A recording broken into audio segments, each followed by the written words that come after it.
Towards the grand final, which will be taking place tomorrow here at the Espaço Center in the heart of São Paulo. At this point, I'd like to welcome our live audience present here at the Espaço São Paulo. Welcome, everybody. Wow, let's go, let's go. Wow, that's the kind of energy I'm talking about. Lovely. Thank you so much, each and every one of you. It's great to see you all. It's great you guys all decided to come here. I'm Rajmoha, by the way. I'm joined here by Hart, and I'm joined by TOS boys. Before we actually start talking about today's series, I'd actually love to go back to yesterday and talk a little bit about what happened there. So we kicked yesterday off with Lewis versus Nikov. Lewis obviously had to win the whole thing in order to be able to qualify. He did do his job. Terrible. Unfortunately, it wasn't enough for Lewis. But Lewis, this was his first LAN, Hart. And, you know, usually when you have someone coming to a LAN for the first time, you kind of have somewhat lower expectations for those players. It was not the case for Lewis. I'm pretty sure everybody was expecting him to do perhaps a little bit better. How do you see his performance throughout the tournament? Well, Lewis, I think, definitely had bigger expectations than he managed to achieve here. But I think it's a first good step for him, right? Everybody has to go through the first LAN tournament participation. We see here that's the case for Lewis and Sorakuma. So Lewis shouldn't be too disappointed. Obviously, you want better than that. But he managed to get one win, one set win, and I think it gives you hope for the future. You know, he will for sure be at another LAN in the future, so he needs to think about that, and this is just his first step. Okay, so then we had Leary versus Mr. Yo, and there was a matchup TOS. There was not much to play for. Both players were virtually qualified, but Mr. Yo had a pretty rough tournament so far, I want to say. He did win his first series, then goes 3-0 in the next two. Is that something we used to see from Mr. Yo, that he also sort of ramps up during the tournament? Yeah, well, he always does ramp up during the tournament. Yeah. So we're not surprising to see him get off to a slow start. And yesterday, he did some kind of weird strategies. He tried that Phosphor Rush, and maybe he wasn't 100% showing all the strategies he prepared for today. So I'd expect a bit more of the Yo we're used to seeing today. Yeah, I'm kind of curious about that, Hart. When do you start showing your prepared stuff? Is it now, when the playoff stage kicks in? I think in Mr. Yo's case, I think he always fumbles a little bit in group stages, but he manages to get to the playoffs just by the bare minimum, and that's when he actually starts showing what he's capable of. He's consistently top 4, right?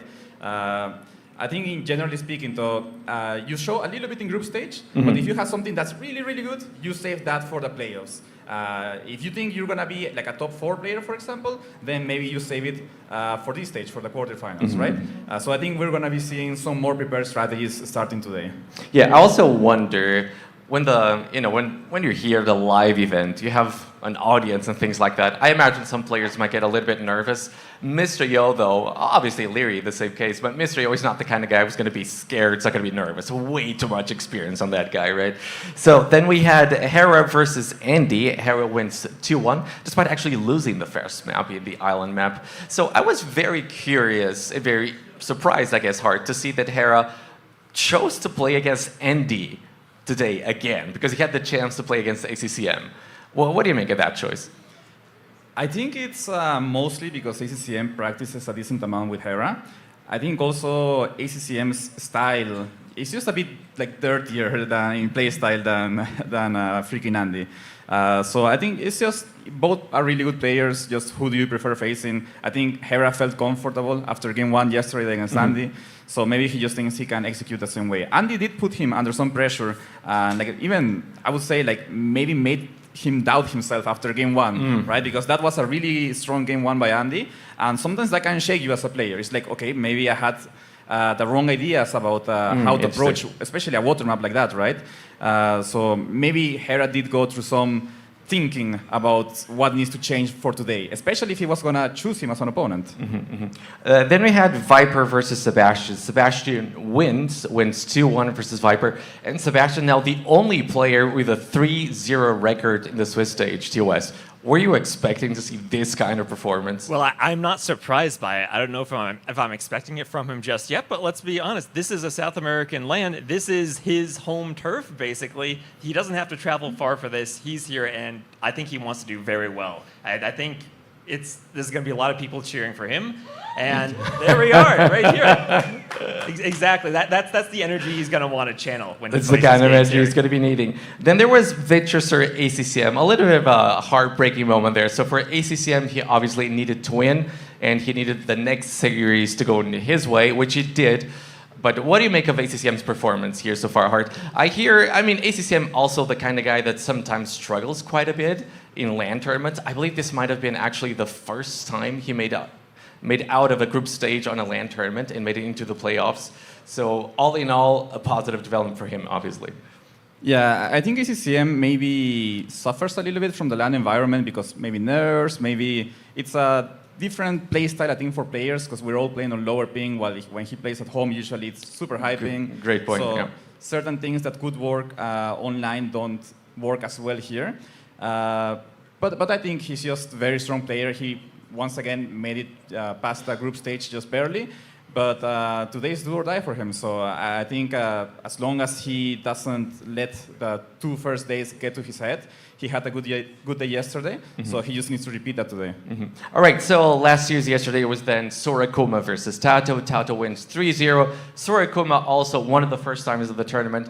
A little bit of a sunshine, this Sorakuma guy. Everybody was just so happy to see him. He is so happy. Yeah, that's the great thing about Sorakuma. He's going around, he's taking selfies with everyone. It's just, he's a happy presence in this event. It's so wonderful to see him here. And he's just so excited that he gets to meet everyone for the first time. And I think a lot of us, we've all known each other for a while, at least among the community. He's a newcomer and also played extremely well for his first LAN.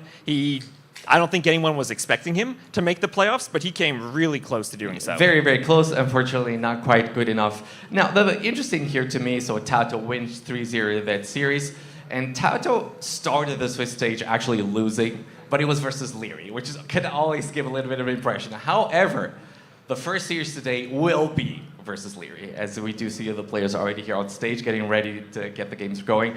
So, Hart, how much does it change? Because they played player R3, obviously. Now this one's going to be a best of 5.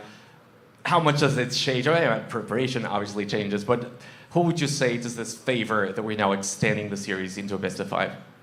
Yeah, I think this is where we might see Tato show some strategies if he had prepared any.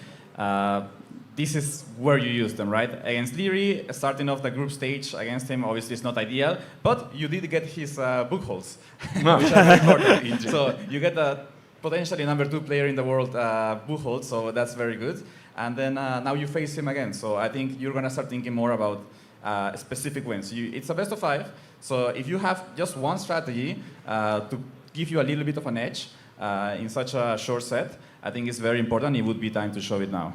All right, so the second series for today is going to be Sebastian versus Mr. Yo. Again, we just talked about Mr. Yo, just talked about Sebastian. Do we have an idea of kinds of maps Sebastian will be trying to play against Mr. Yo here? Ooh, well, Mr. Yo is always known as a Nomad player, and there are 2 Nomad maps in this map pool, Monte Pasquale and Pantanal. I think that Sebastian probably would want to ban those, and even thinking about Mr. Yo, he's a pretty good hybrid map player too. So I think if Sebastian wants to focus on something like a Satan or the more land aggressive maps, that would be his focus. So how do you think Mr. Yo should approach this matchup here at Hart? Because again, he's been struggling, but by this time he's probably going to have a good understanding of what the meta is in some of these maps, and of course, very experienced player, particularly when it comes to late Imperial Age games. So do you think that's something he might be aiming for, to extend games as much as possible for Sebastian, for example? Yeah, I think what we have seen in the last couple tournaments is that Mr. Yo shows a little bit of a weakness against players that have the super aggressive style of Leary, Hera, Sebastian, right? He prefers more strategic approach matchups.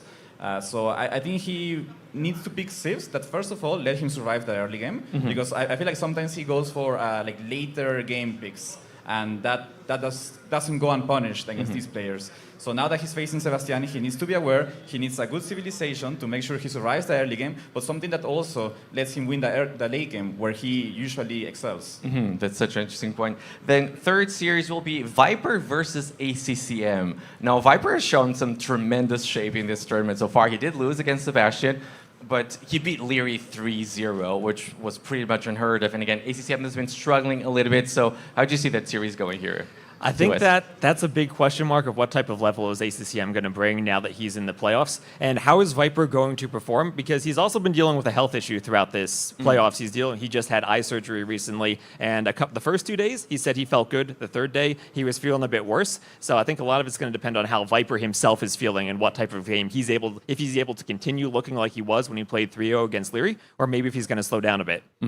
Then last series of the day is going to be Hera versus freaking Andy. Now, again, Hera did lose a series, and again, I feel like every time Hera loses a series in an S-tier tournament, it's kind of news. It's big news because we're not used to seeing that. So do you see this as a sign of the competition really catching up to Hera, and maybe it's the edge just getting ever so slightly lower than it used to be in comparison to the competition?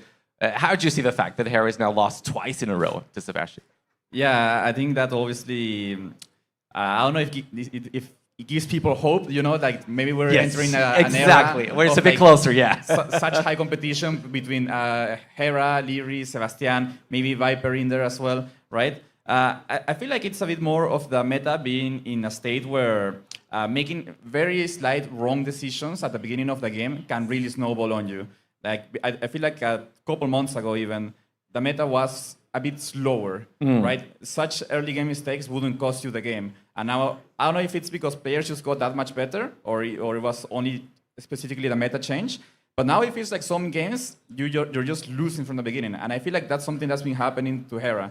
The games he loses usually is because he just had the wrong opening, let's say. And then it's just too hard to come back against a player of Sebastian's caliber. Yeah, very interesting. Okay, I believe casters are ready to take over, but before we hand it over to him, I want to hear a quick prediction for the first series. Leary versus Tato, TOS, what's the end score? Leary 3-2. Leary 3-2, Hart. Leary 3-1. Leary 3-1. Interesting. All right, so that was it for the first segment. You guys better get ready because the series is just about to go underway, and I'll send it over to Dave and Lewis. Boys, take it over. Welcome in, folks. I'm Dave, and you can't see me right now because it's literally black, but I'm here with Lewis. We're in the dark. We're getting ready for the knockout stages as our lighting goes up. There we go. Lewis, welcome to Welcome to our knockout stages. Welcome to the quarterfinals. We got a good series here. We got Leary against Tato, a rematch of the group stage of the play all threes. Tato really struggled there. He tried aggressive strategies early, the tower rush in every single game. Do we think we're going to see that again? I think we will, because Tato is a very different player to Leary, right? Tato's very aggressive in the early game, but Leary is more kind of playing for the castle age timing more often. Yeah, and I think Tato realizes, like, you look at the past results between these two. Yeah. It's 18-8, I believe, on Yeah, Wikipedia, right, in their past record. I think Tato realizes he's the underdog, and he always feels, whenever he doesn't have the advantage going into a set, he feels like he has to go crazy. Yeah. He can't play meta, right? He has to really be aggressive early, and he has to try and kick Leary out of the game. Yeah, these are some very aggressive maps that we have picked as well, because we've seen in previous games, Tato likes to go like all-in scouts in feudal age, and then follow that up with towers, and then do the extended feudal age. He's done that multiple times across tournaments, and the maps we have today, they kind of suit him, I think. He has, picked 2 hybrid maps, but then again, Leary's got 2 open land aggressive maps. So for anyone who can't see at home yet, we will get the map draft up for you soon. We've got Pantanal, Amazonia for Tato, and then we have Sertao and Parque de Iparanga. Was that close? I'm hoping it's close. Parque de Iparanga. We have that for Leary, and then of course our neutral map was Tepui. So I think Tato got a little bit unfortunate. The way that the draft works is you draft and you ban a certain amount of maps, and then there's 3 left over. Yeah. And the computer randomly selects from one of those. Exactly, yeah. There was Lençóis Maranhenses, Tepui, and then there was Serra dos Carajás remaining. I think Tato would have liked Lençóis Maranhenses. I agree. Or maybe even Serra dos Carajás instead of Tepui. But then again, Tepui is still a very aggressive map control type of map. And Tato, the civs he's picked, like Incas, can claim the map very quick with a champion rush. He's also got Slavs. But looking at the draft here, I think Leary's draft looks a little bit better on paper. But then again, Tato's draft, he picks every single civ that he wants. They might not be the best civs, but the civs are tailored to him. Yeah, we're looking at some standouts here, like Pantanal is one of Tato's home maps, right? And he let Chinese slip through. He didn't pick them first either, so there was an opportunity for both players to pick Chinese. He lets Leary get that. I'm going to say he let them get it. Honestly, I think that's the correct decision, because you can still beat Chinese with Huns, because on the Nomad map, you start with the horse. Yeah. So maybe he's thinking, okay, I can lame him, or I can somehow find a way to win with Huns, and then he takes Persians instead. So he's got an S-tier civ on a different map to Leary, and he's not playing an exact mirror matchup, which he doesn't want, because normally the mirror matchups suit the better player. Exactly, and Tato feels like, at least in the meta conversation, he's a little bit further behind Leary. I mean, everyone is basically a little bit further behind Leary in that meta conversation. So Tato's going to try and do something crazy. That's why people love watching him. That's why I love casting him. Yeah. You never really know what you're going to get. He's always got, like, a main strategy and then 5 backup strategies for every single map, especially with underrated civilizations that nobody else is using.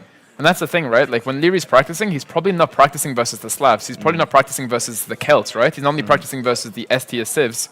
So this is also something Leary has in practice first. And also a good thing about Tato, he can play every style. He can force-through rush, he can play standard, he can do the Tato rush with the 2... Is that the 2 archery rangers behind the opponent's base, I'm pretty sure? Yeah. And then he can also go for the scouts and, all in feudal age play. So he's very versatile in his game, but Leary's a bit more... I would say robotic and dynamic, but very, very clean and sharp. So we've been talking a lot about Tato and the positive elements of his game. Leary, how does he adapt to these strategies so well? Because we saw the record. He has a very good win rate against Tato. Tato's always trying something so crazy. How does it just never seem to pan out for Tato?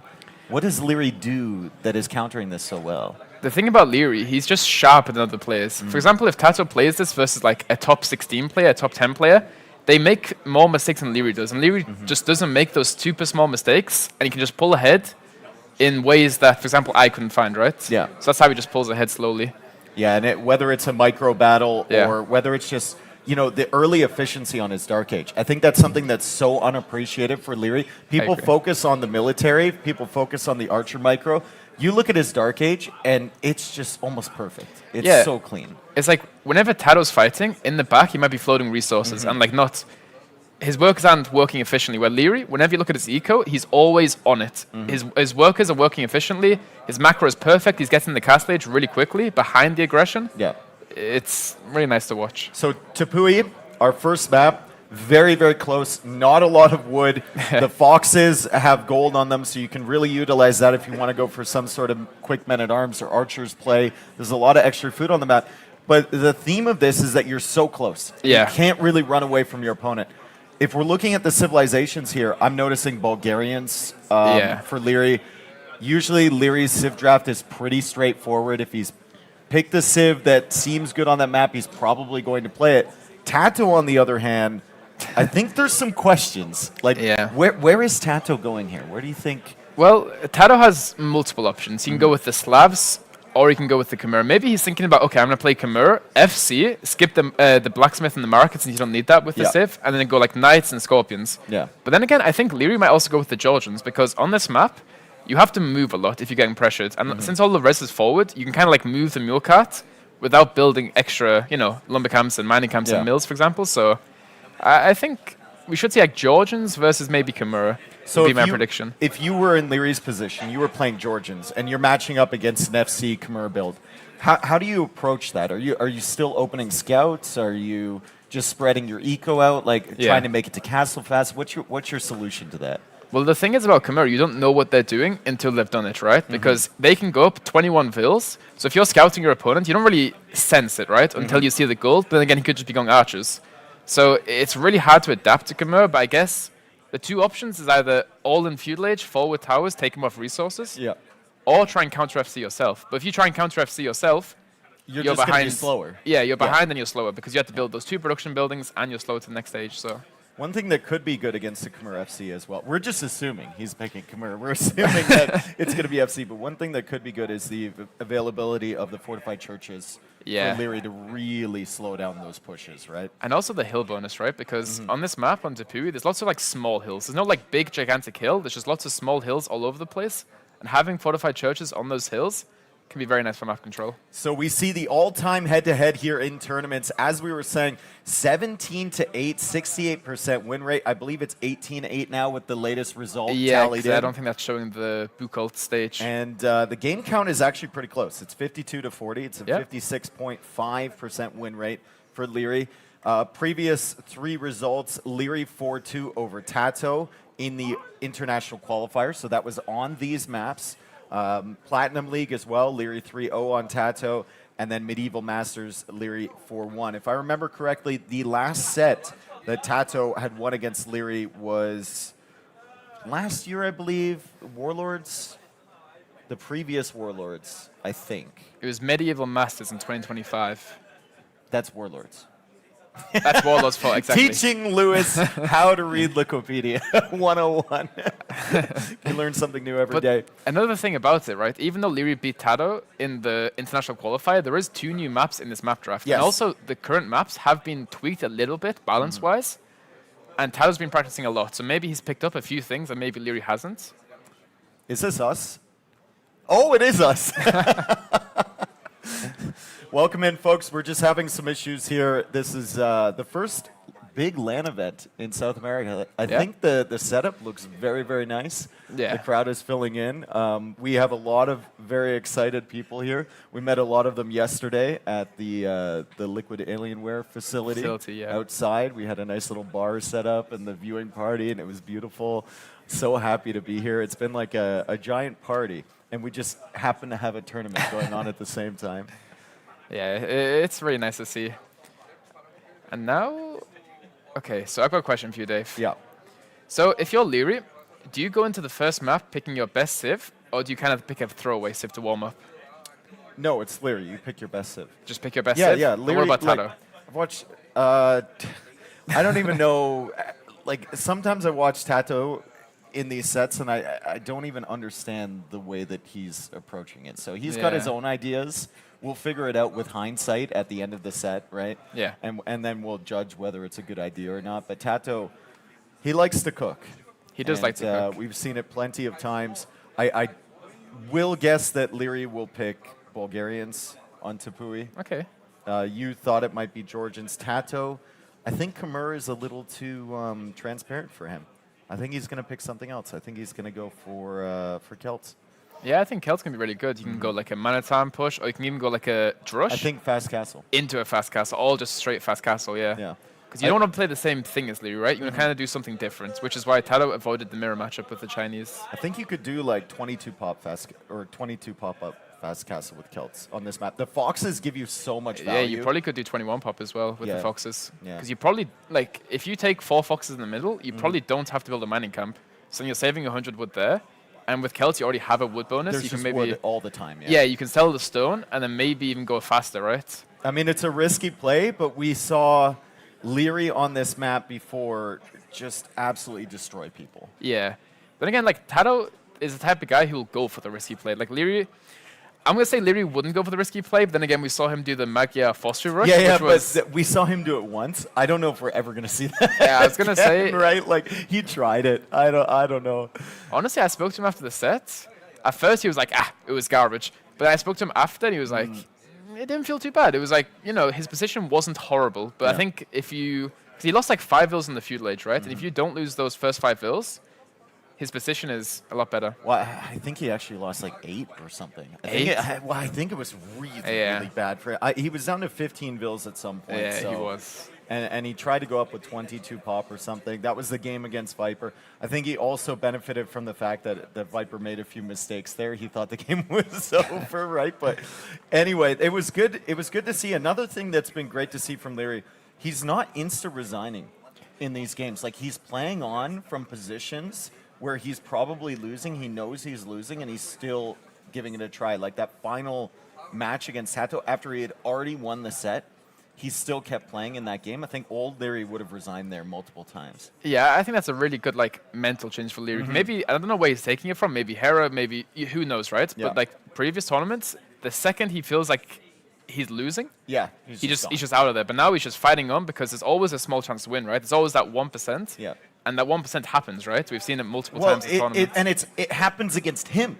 Yeah, Right? exactly. Like, Hera yeah. does it against him at least once every set. Every single set. And that's the thing, right? the game that changes everything up. Like, we look in Red Bull. In Red Bull, I think Hera won the game. It was Burgundians versus Vikings. Or I think Hera was Vikings. Yep. And then that was the game he should never win. No. That won him the set. You go back to TTL. I think it was a Viking versus Romans on that, Monaco. Yeah, On Monaco. the fish around. Yep. Yeah, it's always like one Should have BS never game. won that one. Yeah, Yeah. there's always one BS game in a Leary Harris set. So Anyway, we're in. Welcome in, folks. Live crowd applauding the players into Tepui, and it's going to be Georgians for Leary. So you're correct there. oh, wow, he goes for the Tato instant goes for barracks. Japanese. Instant barracks for Leary. Wow, that's very aggressive build by him. And Tato now is just going to build the house in front of the berries. Normally on this map, you want to build your buildings across the front of the woodlines to keep all your resources tight in the base. But Leary's making the barracks at the back just so Tato doesn't see it, which is very good by him. Yeah, insta-drush isn't something that we have seen from Leary in the past. So Yeah. he's really switching up his strats. Do you think Leary was expecting something like the Khmer or maybe like the Celts here? Is he surprised by the Japanese pick, a more meta pick from Tato? Maybe not, because this map is a very aggressive. A lot of people like to play Manatams in this map, and I guess Japanese has got the best Manatams. Yeah. And in Leary's mind, okay, I'm just going to go insta-drush, and if I go insta-drush, maybe it delays the Manatams for Tato, and then he can get his range up faster. Okay. So Tato, from your perspective, what is he aiming for? Is he just going for men-at-arms? Yeah, personally, in my opinion, I think Tato just wants to not die to this drush. I think he's already scouted it. I'm not actually sure if he saw the barracks or not. But Tato just wants to survive, wall in his resources, and then get to Manatams, and then attack Leary. All right, so wall's already somewhat coming down from Leary. He's going to go for the house walls, and he's going to protect his wood line on that side. Tato looping around with the scout. He sees the base from Leary. We have 2 more militia coming in. I don't think he saw the barracks, actually. I think he's scouting it now. I think that Yeah. might be a little bit too late. Yeah, I think Tato's pulling his scout back now. Yeah, he's rolling He his sees the resources. barracks, and then he it. sees the position of the scout. Very nice direction So from Tato. he knows that the militia are coming in from that side. Leary, unfortunately, shows up on the left side of Tato's base. There's not a lot of value here for Leary, so he's going to have to go all the way around. But, I mean, as long as the militia are you know, threatening Tato, you're kind of holding that map control, right? Yeah. That's what the Drush is for. It's not for actually killing villagers. It's just kind of for keeping the motivation going. Yeah. And then also, like, the thing is, right now with Leary is he's got the map control. So right now he knows exactly Guys, what it's Tato is really doing. tough to cast. All right. Now Loom coming in for Leary. Got Loom coming in. Leary thinking about going up. Tato just clicks up now.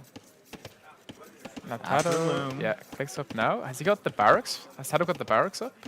Nah, he's gone for the getting it barracks right now, now. yeah. So we Yeah. should see militia from Tato. And the one small thing is Leary sending those 2 militia forward means Tato cannot go for the foxes. So now Tato has a long distance to gold, which is really far away in this map. So maybe Leary wanted to kill the foxes or deny the foxes from Tato to slow down his mana time rush. Yeah, that's another purpose for the militia, right? Really, really solid stuff here from Leary as Tato pushes forward. And it looks like Tato will be perfectly safe. He's sending a villager out here. He's looking for more foxes. He's looking for that extra value. Leary has missed him. And Leary's still just patrolling on that side. I think he really wanted to stop the villagers coming out for the foxes, but he hasn't been able to do it. Exactly. Because right now, Tato's got the militia out, but Tato does not want to fight until Mana Times comes in. Like right now, Tato wants to keep the militia and the vills together and not take a fight with his militia, because if he waits, gets Mana Times, he gets the attack bonus from Feudal Age, and he gets the upgrade. Once again, Tato going forward with villagers. 3 games in a row, their Yeah. previous set on the play all 3, Tato trusts him every single game. And it's just going to be a repeat of that. It's Japanese this time as Tato loops around on the left side. The good thing about the mule card is if you get trust, you can always go to another woodline. The That's bad thing about this map is that there's not that many woodlines to choose Also, from, right? one thing I've realized is Leary's kind of got 2 woodlines together, right? So these 2 woodlines are supposed to spawn separate, but they spawn together. And also, this next woodline is on the right. Yep. And that's it, right? And if Tato controls the left side of the map, he can kind really of bad. keep Leary pinched in. And now Leary loses both of his militia. And Tato Yeah. kind of baits out the starting tower from Leary. Good job from Leary to not overcommit to that tower. Yeah. He's going for another one a little bit closer to Tato's. I'd love to see Tato wall this up at some point because Leary will send the villagers out there as soon as Tato's gone. Yeah, he can just delete the palisade and fight below his tower, which is really good. But Tato starts to wall it in, which is a good read That's on the situation. Really good value on the mill, too. Because the Yeah. villagers can't get there to repair, and Tato's just going to be working away with Japanese men-at-arms. Like, Leary's going to have his whole woodline idled. He's going to have these guys moving away, the villagers coming in to garrison in the tower, and that villager, with only 1 villager repairing, can't really hold the mill against Japanese men-at-arms. Arson also on the way from Tato as the first archer comes out from Leary. Really aggressive stuff here for Tato. He's holding the map position. Leary just trying to defend. He's doing a good job so far, but you can see from the res collected that Tato is just now starting to scale ahead. And Tato also has that villager on the edge of the map, still grabbing the foxes. Leary, though, snuck out with the mule cart. He's grabbing some of the hunt on that side. Now Tato walled in front of that. Leary still pushes around with the villagers and walls his villagers in, and Tato needs to leave. Excellent job from Leary. That was very well played. But the one thing that we see is Tato's on stone, which means the second his tower goes down, he can reposition the tower to maybe the right side of the woodland on the left side to still deny the wood that's out of range of Leary's tower. Leary now ejecting the villagers, finally back to work. Lots more idle time here for Leary. Tato still running away from those archers.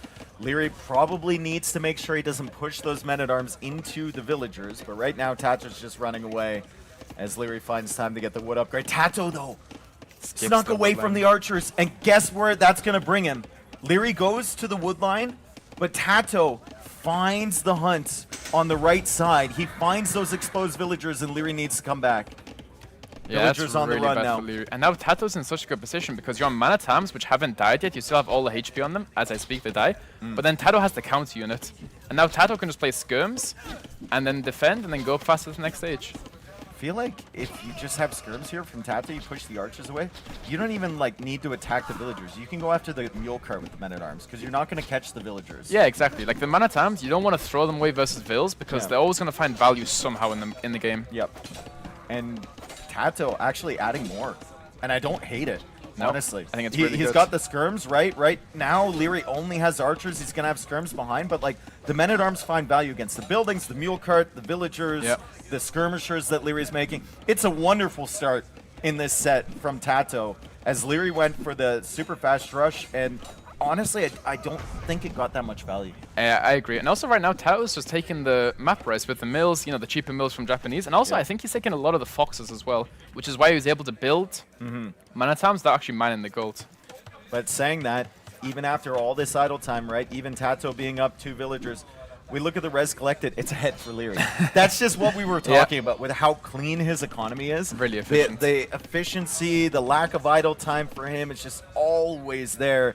And he already has some farms set up, even if he gets pushed off the berries. So Leary sitting in a pretty decent position now that he's got a number of skirms to protect himself.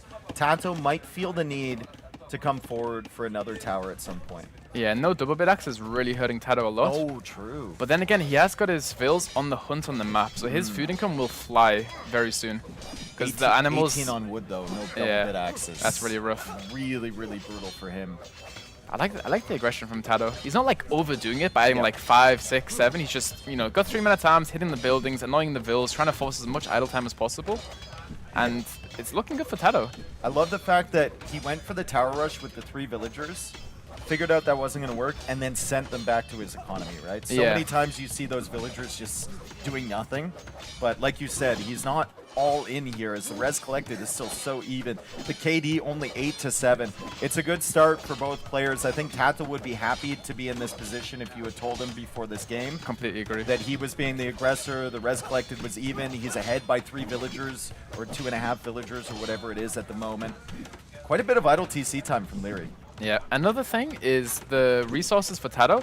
Like, he's saving so much res on the mills and the mining camps and the lumber camps, right? So that doesn't actually show in the res collected. So in theory, Tato is ahead in terms of res saved. But look at the KD.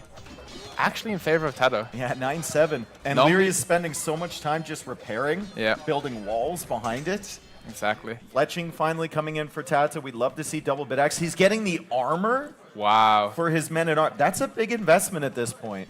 I think we're going to see Tato followed up with more towers soon, because he actually has got 300 stone in the bank. Could you justify making one on either side at the same time? Yeah, I was about to say that, because right now, Leary is, in theory, playing the greedy approach. He's only making skirmishes versus the mana times and Tato skirmishes. So right now, if Tato goes like 5, 6 mana times, armor, gets the 2 woodlines on the 2 towers on the woodlines, then it could put him in a really good spot. And then Leary has to move to the left side of the map where Tato already is. Tato's in. Leary can't take the berries anymore. Tato just finds value against another house. He's going to pick away with the skirmishers over on this side. And we have more skirmishers coming forward. No villagers yet, though. We were expecting the towers. Not going to see them. There is also the possibility of Tato maybe adding a market at some point and then selling that stone and using it to get a good uptime. But speaking of uptimes, I mean, look at Leary's resources. It feels like it's always this way. Even when he's under so much pressure, he's making skirmishers, he gets kicked off his food source, he still has really good resources to think about Castle Age. I was about to say, how does he have this resource? He just somehow always has... a million farms. Exactly. Look at the resources from Tato, also looking very good. And Tato is actually going for the forward tower now, on the gold and then on the wood. This is such a good tower. You claim 1 wood line and 2 of Leary's forward golds. And kind of you pick away at the stone too. Like exactly. Stone, wood line, deny this gold, you deny the gold to the right, and you deny access to the middle of the map. Tato not satisfied with that first tower position though. He's going to push in. Leary's got a defensive tower there, so Tato needs to back up a little bit.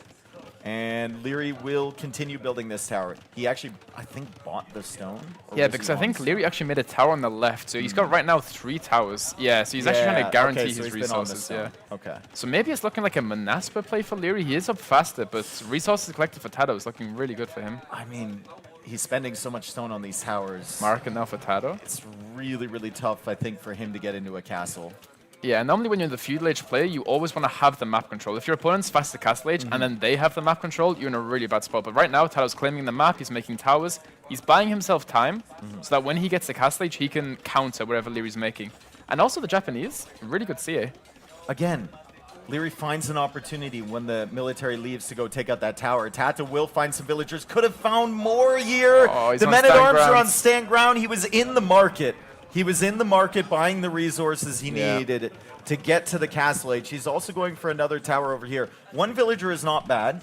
but he potentially could have had 3 there. He also lost 2 mana towers, which he Yeah. didn't really need to as well. But that's also a really good tower for Please Tato. wall that tower, Tato. No, you don't need to wall this one because this is like it's like a chain tower, right? So he makes the next one in range of the first tower. You so still that need to wall it.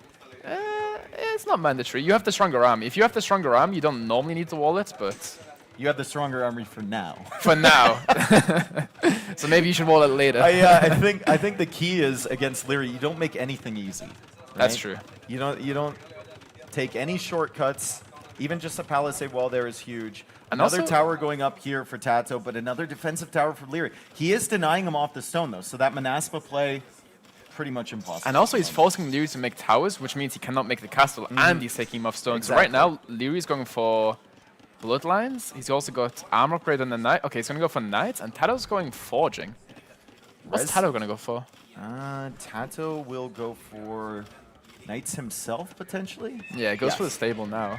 Still no Bloodlines for him. Stable coming in from Tato. Leary saving weak villagers. Another thing he's fantastic at. He's going to keep those alive for later. The Knight now pushes out, and Tato needs to run back a little bit. He's still got a lot of villagers in this area, so Tato either needs to evacuate or get some military here ASAP to protect against the Knights. Yeah, this is a really good fight for Leary. One skirm goes down for him, and Tato loses everything.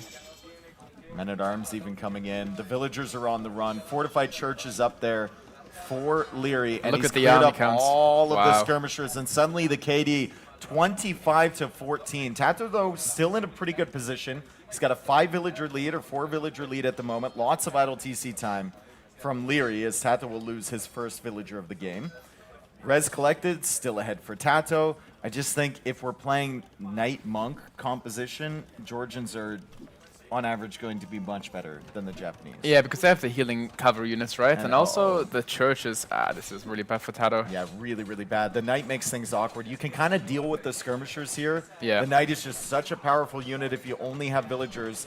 A Knight coming over for Tato. He's already lost 3 villagers on this fight. He's desperately trying to get that tower up, but a second Knight is coming in for Leary, and Leary is just picking away at the villager HP with the skirmishers and the Knights, and that's a very costly tower for Tato. And more importantly, he loses this position, his Yep. stone and his gold on the front side of his base. And Leary's always pulling back the low HP knights. Like, for example, this knight here is low HP. I guarantee Leary pulls it away, goes to the fortified church, and heals it up.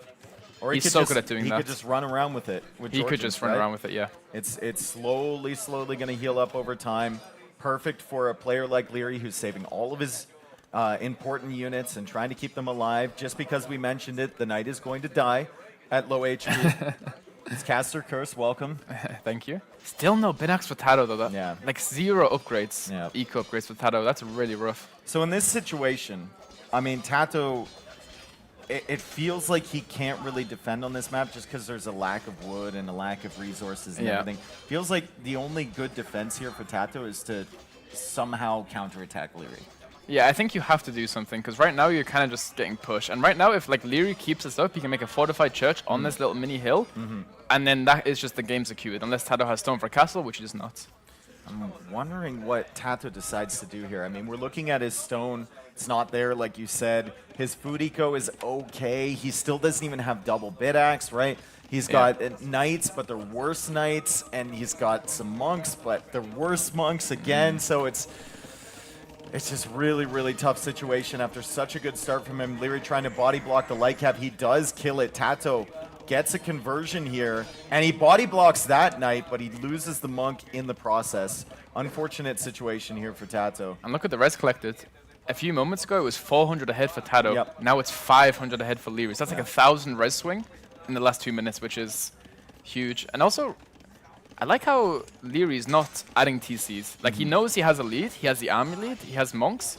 If he just keeps adding units, he will always be ahead on units against Tato. Yeah, what would be the point of adding TCs on a map like this for him in this situation? Exactly. It doesn't really benefit you, right? It just takes away resources that you need to put into military. And that's a forward siege workshop from Leary, as Tato still has light cap trying to snipe these monks. Tato now going for Sanctity. Leary has Sanctity on the way, and he's already started grabbing the relics. That's the 3rd relic for Leary.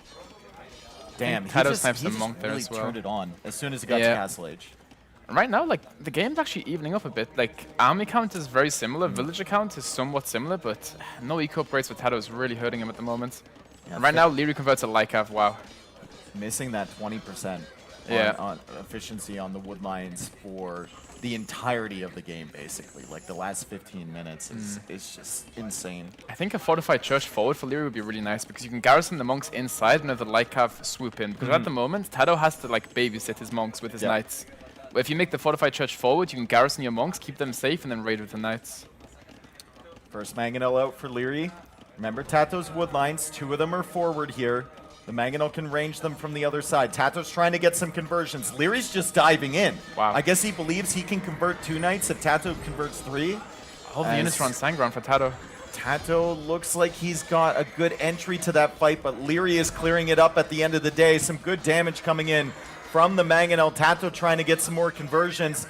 This looks very, very good for Leary as we have the knights from Tato just healing up behind this. Yeah, it's still looking really good for Leary. Right now he's making a ram. I think a ram is a good decision because the Mangonel can get sniped by a Lycav. The ram is a bit more tanky, so you can just take out the buildings, keep the army ram behind. also like baits a really bad engagement. from Exactly, Tato if he doesn't have a siege workshop himself. He wants to fight those knights head to head, Leary.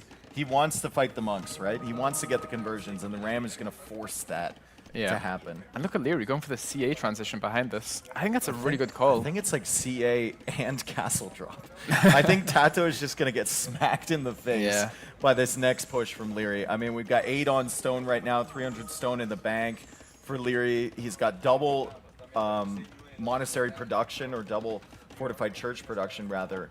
And from Tato, it's just the double monastery. That's it. I really like the CA play, because right now, you see how well Tato's taking care of his monks, right? Like, every single time Leary runs in with Lycav, the knights just dive the Lycav, and the other monks heal the monk that's being targeted. So right now, Leary's actually killing no monks, and he's losing his Lycav. So making CA is a really good unit to snipe these monks. And right now, this should be a really good fight for Leary, by the looks of it. Yeah. Takes the high ground with Georgians, actually backs up. I mean, he's backing up because he doesn't want a full reset on the units. I think he wants to retain some sort of military to support his siege. And that's a better fight for Leary, as Tato just trying to get the conversions. Leary's coming in with a light cab, trying to snipe the monk, and he does.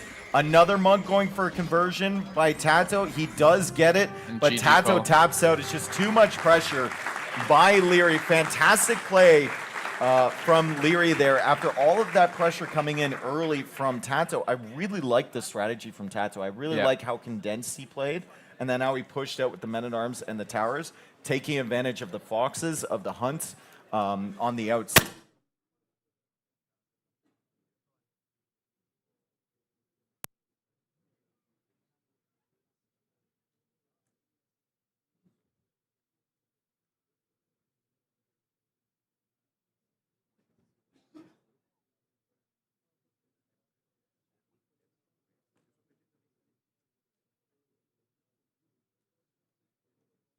Audio's out. No audio.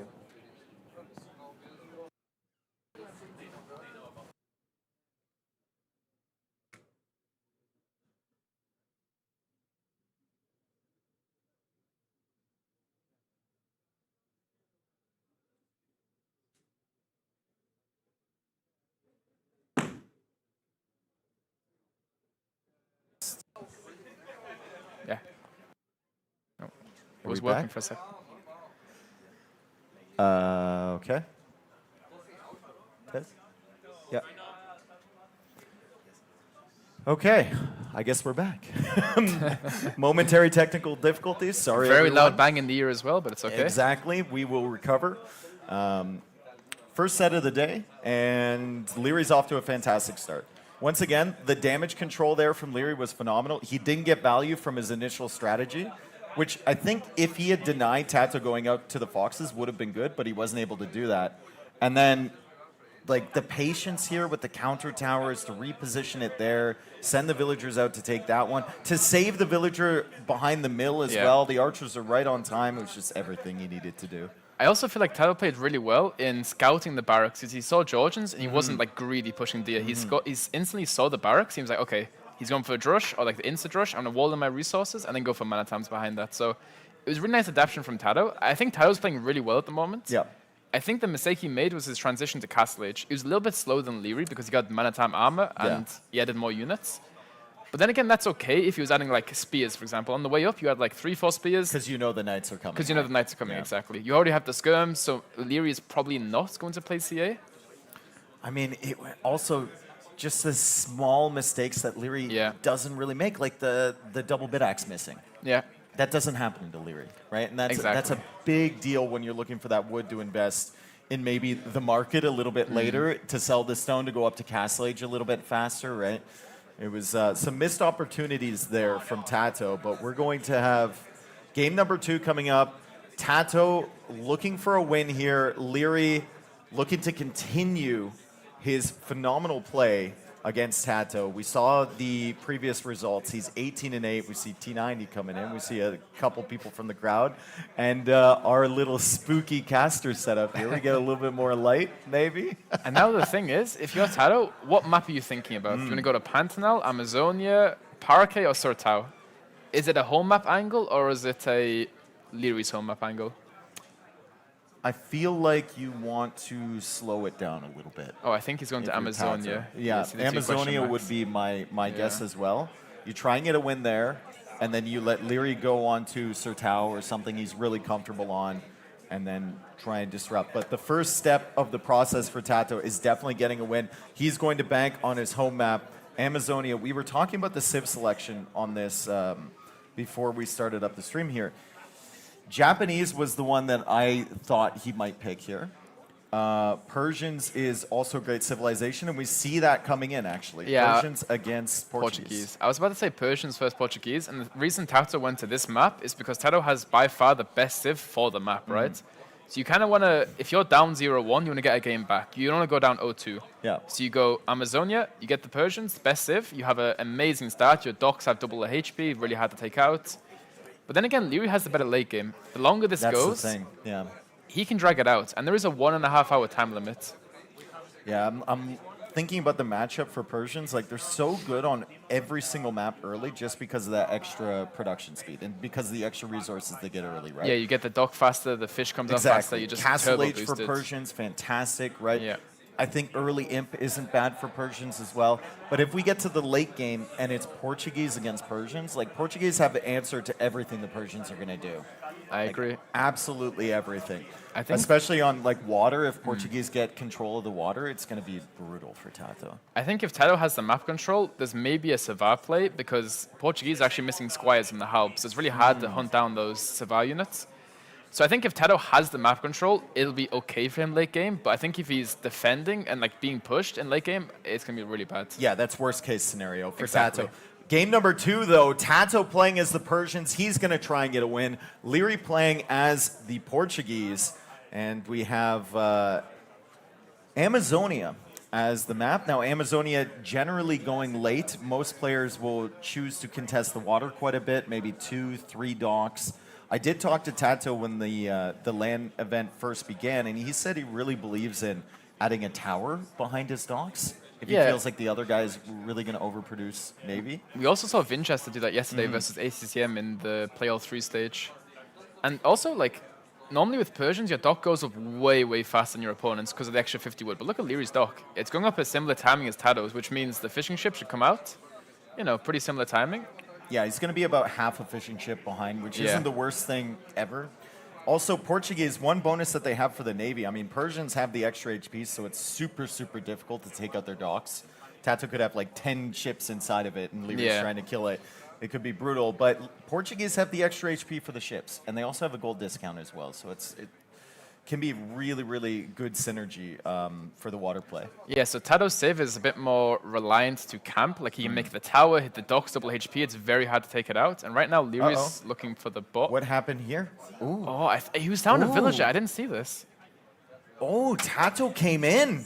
Tato blocking the villager, and you can't quick wall on the bridge. There's no ability to quick wall there, so Tato denies that. We didn't see that. Shout out to Vodka for having that on the second screen and noticing that. -1 villager there for Leary. That is about the best start that you can actually have for Tato. Yeah, and it's not also just the dead Vil, right? It's the balls coming in later, which means your uptime will be slower because you don't have the food. And look how many capybaras Tat was bringing in. Oh, so many. 17. So many capybaras. 17 capybara. Look at them all crossing the bridge. There's 3 behind there for Leary. Like, there's nothing for Leary. This is looking amazing 4. for Tato. This is like perfect stat. Look at the Yeah. resources. You're 300 res ahead, and that's not including the starting resources. Yeah. And look at the food count for Leary. I mean, Tato's already up to feudal age. Leary has 77 food in the bank with 1 villager in the queue.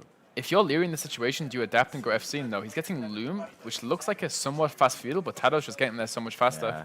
I think Leary knows his early build is kind of cooked. He's going to play defensive on water and try and sneak out some better fights, right? As he does.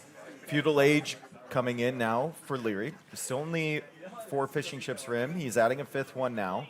Tato should probably go for a 2nd dock. I don't know if 3rd dock is necessary. You know you're already far in front, right? Well, like, the 3rd dock's good if Leary's on 2 docks, because the thing is, if you have 1 dock, sorry, if you have 2 docks and your opponent has 1, that's good for you, right? Because you will win water, you both invested, and then if you win water whilst your opponent's investing, they're delayed to castle age. Yeah. But the only reason why you wouldn't go 3 docks if Leary's staying 1 is because you're investing too much. Like, you can win the water with 2 docks, right? Especially with the production time from Persians. I think you just have such a timing advantage here. You can Yeah. you start with 2 and then you figure out what You state kind of just he's adapt at. to what he's doing, yeah. Also, like, we've been seeing it. Tato bringing the scout over to the other side faster than Leary. Leary was pushing in the ostrich into his TC, so Tato has an outrageous amount of capybara. And he doesn't want to bring them across the bridge because he saw the scout there from Leary. He gets to the feudal age, and that's such a huge timing advantage for him. He's going to kill the scout from Leary before Leary ever gets there. And now we see Leary shaking his head, and everything just snowballs, right? The mistakes snowball. You miss the ball, your uptime's slower, you have less on water, less navy, and you're up later, which means your scout hasn't got the bonus for the feudal age yet. Yeah, more capybaras coming home from Tato. We got the Hulks coming across from Tato, and he's going to get to the docks from Leary before a single ship is produced. He might be able to snipe a fishing ship here. Might be able to block this. Let's see. Nope. Oh, this is really bad for Leary. He hasn't got a mining camp. All of his vills are taking the oysters. But if Tato has the map control, Leary cannot take gold and therefore cannot make navy. Yeah, and if Leary takes gold on the side, the scout is still alive for Tato, so he might be able to see exactly where Leary is. It's 2 Hulk beginning, followed by 2 fire galleys from Tato, and then 2 more Hulks behind that. I actually like that opening a lot. Yeah, I think, honestly, the best opening is normally 2 hulks into 2 galleys and then 2 fires. Because then it's really rock, paper, scissors these days, where like in the past, it was only fire ships and demos on these small lakes, and maybe galleys every now and again, but now it's a lot more adapting and reacting. Leary not adding in any galleys yet. Tato not adding in any galleys. It's good defense from Leary. Remember, his ships have more HP than Tato's. So Tato's docks are really tough to kill, but Leary's ships will be tougher to kill. And Leary is really good at winning those fights when he's in a position that's behind his opponent. He's already lost the villager. He's already lost the scout. He has less hurtables available. But these are the type of games that Leary somehow snowballs to victory. Exactly. And also one thing I like about Leary, he added 2 more fishing ships than Tato. So right now, the population is kind of even, when in theory, Tato should be ahead. And also Tato goes for the 2 galleys now. He believed in his superior navy, right? And his defense. So he added in those 2 fish to make up for the fact that he lost the villager previously. And is that Tato on the left side getting more capybaras? What is Leary being attacked by? He's got a unit that's being attacked by something. It's some wildlife. Ah. Oh, no. Ah. Remember, you can't wall on the bridge, but a Hulk comes out. And Tato's... Oh, no. It's going to help his friend, and so now unfortunate. Leary is going to go for a That barracks feels over here, but Tato is here with the scout. He was waiting, and he snipes the villager. Nothing is going right here economically for Leary this game. As we see Leary laughing in the little corner cam, yeah, he's just... Would you say he's tilted? I would be tilted. I think you get tilted on the first lure. On that one, you're just like, well played, whatever. Yeah. That's so lucky for Tato, though. Like, I don't think he knew that villager was being attacked by a crocodile. But then again, we can also say Tato Scout's in the position to find something, right? You make your own luck. Exactly. Barracks going up for Leary. Tato will spot that. Excellent scouting from him. That's how he got all the capybara. That's how he sees what Leary's going for over there. He's added in 2 galleys. 2 galleys isn't really enough to make a difference here. if Leary finds a really good engagement with his Hulks. Right now, Leary seems content to just kind of hold this middle position and go up to Castle Age. But Tato has a lot more food available to him, and I think he's going to have a lot more comfortable Castle Age timing here than Leary. Yeah, and those two galleys he added, it's just to snipe the low HP Hulk. So right now, they're not going to kill a lot, but whenever Leary has a low HP Hulk at the back, just doing damage, oh, and Tato loses the Nice fish. find from Leary. 2 fishing ships going down. Tato paying attention on the other side, not paying attention over there. Leary has already started archer production in the north. Tato knows that's coming, so he's adding a barracks preemptively so he could go for a stable or something. And also, Tato, one of the only players we've seen this tournament and recently actually add in demos. Yeah. I'm not sure about the demos because the demos are really weak to Hulks, and right now it just Die. it just dies. They just die. Like, Yeah, that was pathetic. and they don't even do really any damage at the max range. Like, that a Hulk's gonna hit it. It can be good when the Hulks are patrol stacking forward and they all stack up onto one tile, but you're versus a pro player. He's never going to let that happen. I think it's unironically like good in mid Castle Age when you're paying attention to so many different areas. But Yeah. early on, like this against Leary, you're just never gonna find that value, Exactly. right? Look at the timing difference with Tato. It's really Yeah. fast. It's a minute and No. 20 seconds faster. Normally we see Leary always up to the next stage faster, but at the moment Leary's making archers, but he has no scouts to back up the archer. Like normally you're starting scouts your opponent, and you find where to hit with the units. But right now he's fighting blind. I really like the fact that Tato sent some villagers over to that right side. He knows the pressure is going to come in here from Leary. He's going to have military here, but he also knows that Leary's missing the scout, like you said. Yeah. So he can sneak the villagers over there, and he can be safe, and he doesn't have to deal with those archers just kind of running around and picking away at his wood line. And right now Tato should be making a knight, and yeah, these two archers would be very, very useless at the moment. I wonder what Leary goes for. 'Cause he hasn't really got wood to boom. I think it's just ship upgrades. Just fight for the water. And right And now, then like, figure it Leary's out. fighting... Leary's the going fort. across the island with the archers. What? Across the bridge onto the island with the archers. And that's actually a decent play because you weren't going to get any value over on the other side with those. Yeah. And Tato definitely did not expect those units to be there as there's a big fight in the center here. Leary with the positive KD. He takes out quite a few ships there. Look at the population. Like, all of a sudden, Tato was like miles ahead, but now he's losing the water. Now, like, you lose the water, and then Leary can just camp on the bridges, and every single time a Vil passes, you just hit them with the Hulk. Yep. Goes for the monastery, Scout quick is still wall. here. Tato knows that Leary wants to Wow. build something, and Leary stabs the scout and then puts the monastery foundation down, adding to that quick wall. And then we see more houses coming in from Leary. Fantastic job from Leary. He's just able to drag himself out of these positions that would feel so uncomfortable for any other player. Yeah, now Leary's going to go for CA. I think that's a good option because the Portuguese have the cheapest CA in Castle Age, even cheaper than Huns. And what should Tato go for here? I mean, it seems weird that, he was having such a healthy population on water, never went for that upgrade. Now he's had the 300 timing resources advantage, and suddenly he's just sitting with 2 TCs and nothing else. And we said before that like Persians need to kill the Portuguese before the late game. Yeah, with Persians, you kind of want to be pushing. So maybe like Knights and like a Siege Workshop forward in the Monastery. But right now, Tato's just going to go into the boom game. Leary's adding the second TC on the south. Like right now, those 6 fishing ships, not like really efficient, but they're still taking shorefish when the gold runs out. As we have a replay coming in. Replay, this is the quick walls from Leary. And this is a very stressful situation because Tato's deliberately trying to block this, Wow. but the scout went back. I think that scout wasn't on stand ground, and that wasn't Tato manually clicking to attack the villager. That's Like very normally you just want to frustrating. stand on the foundation so Yeah. Leary cannot make the building. If that knight gets in there, it's very, very annoying Whoa. for Leary. Speaking of a knight getting into the economy, that's 4 villagers dead on the oysters. Leary not noticing that. He's busy microing his cav archers at the front. Fishing ships now within range of that knight too, so lots of value coming in there for Tato as he's 3 TCs against Leary's 2. So he's expanding his villager count. It's 51 villagers for Leary, To or for 33. Tato to 33. Yeah, Wow. 33 is I guess the crazy. fishing ships is inflating the numbers a lot. Like if you're Leary, maybe adding some fishing ships here with some fish traps on the center since you have control might be the right play, but This is very frustrating for Tato, though. Those knights need to be over there. They need something over there to stop the cav archers. as Tato snipes Otherwise, the monk. the whole wood line is going to be idled. 1 monk down. Relic coming in now for Leary. More scouts on this side for Tato. Still no solution to these Cav Archers, and it's going to be an awkward one from Tato as he goes for Scorpions to try and defend this wood line. There's just so much idle time on this side. Yeah, so much idle time. And right now, I think Leary just wants the game to be a bit slower paced, right? Like he wants to slow it down, be raiding. He always wants to have the map control, because if you have the map control, you can kind of boom behind, and that's better for the late game for Portuguese. Third town center now going up for Leary.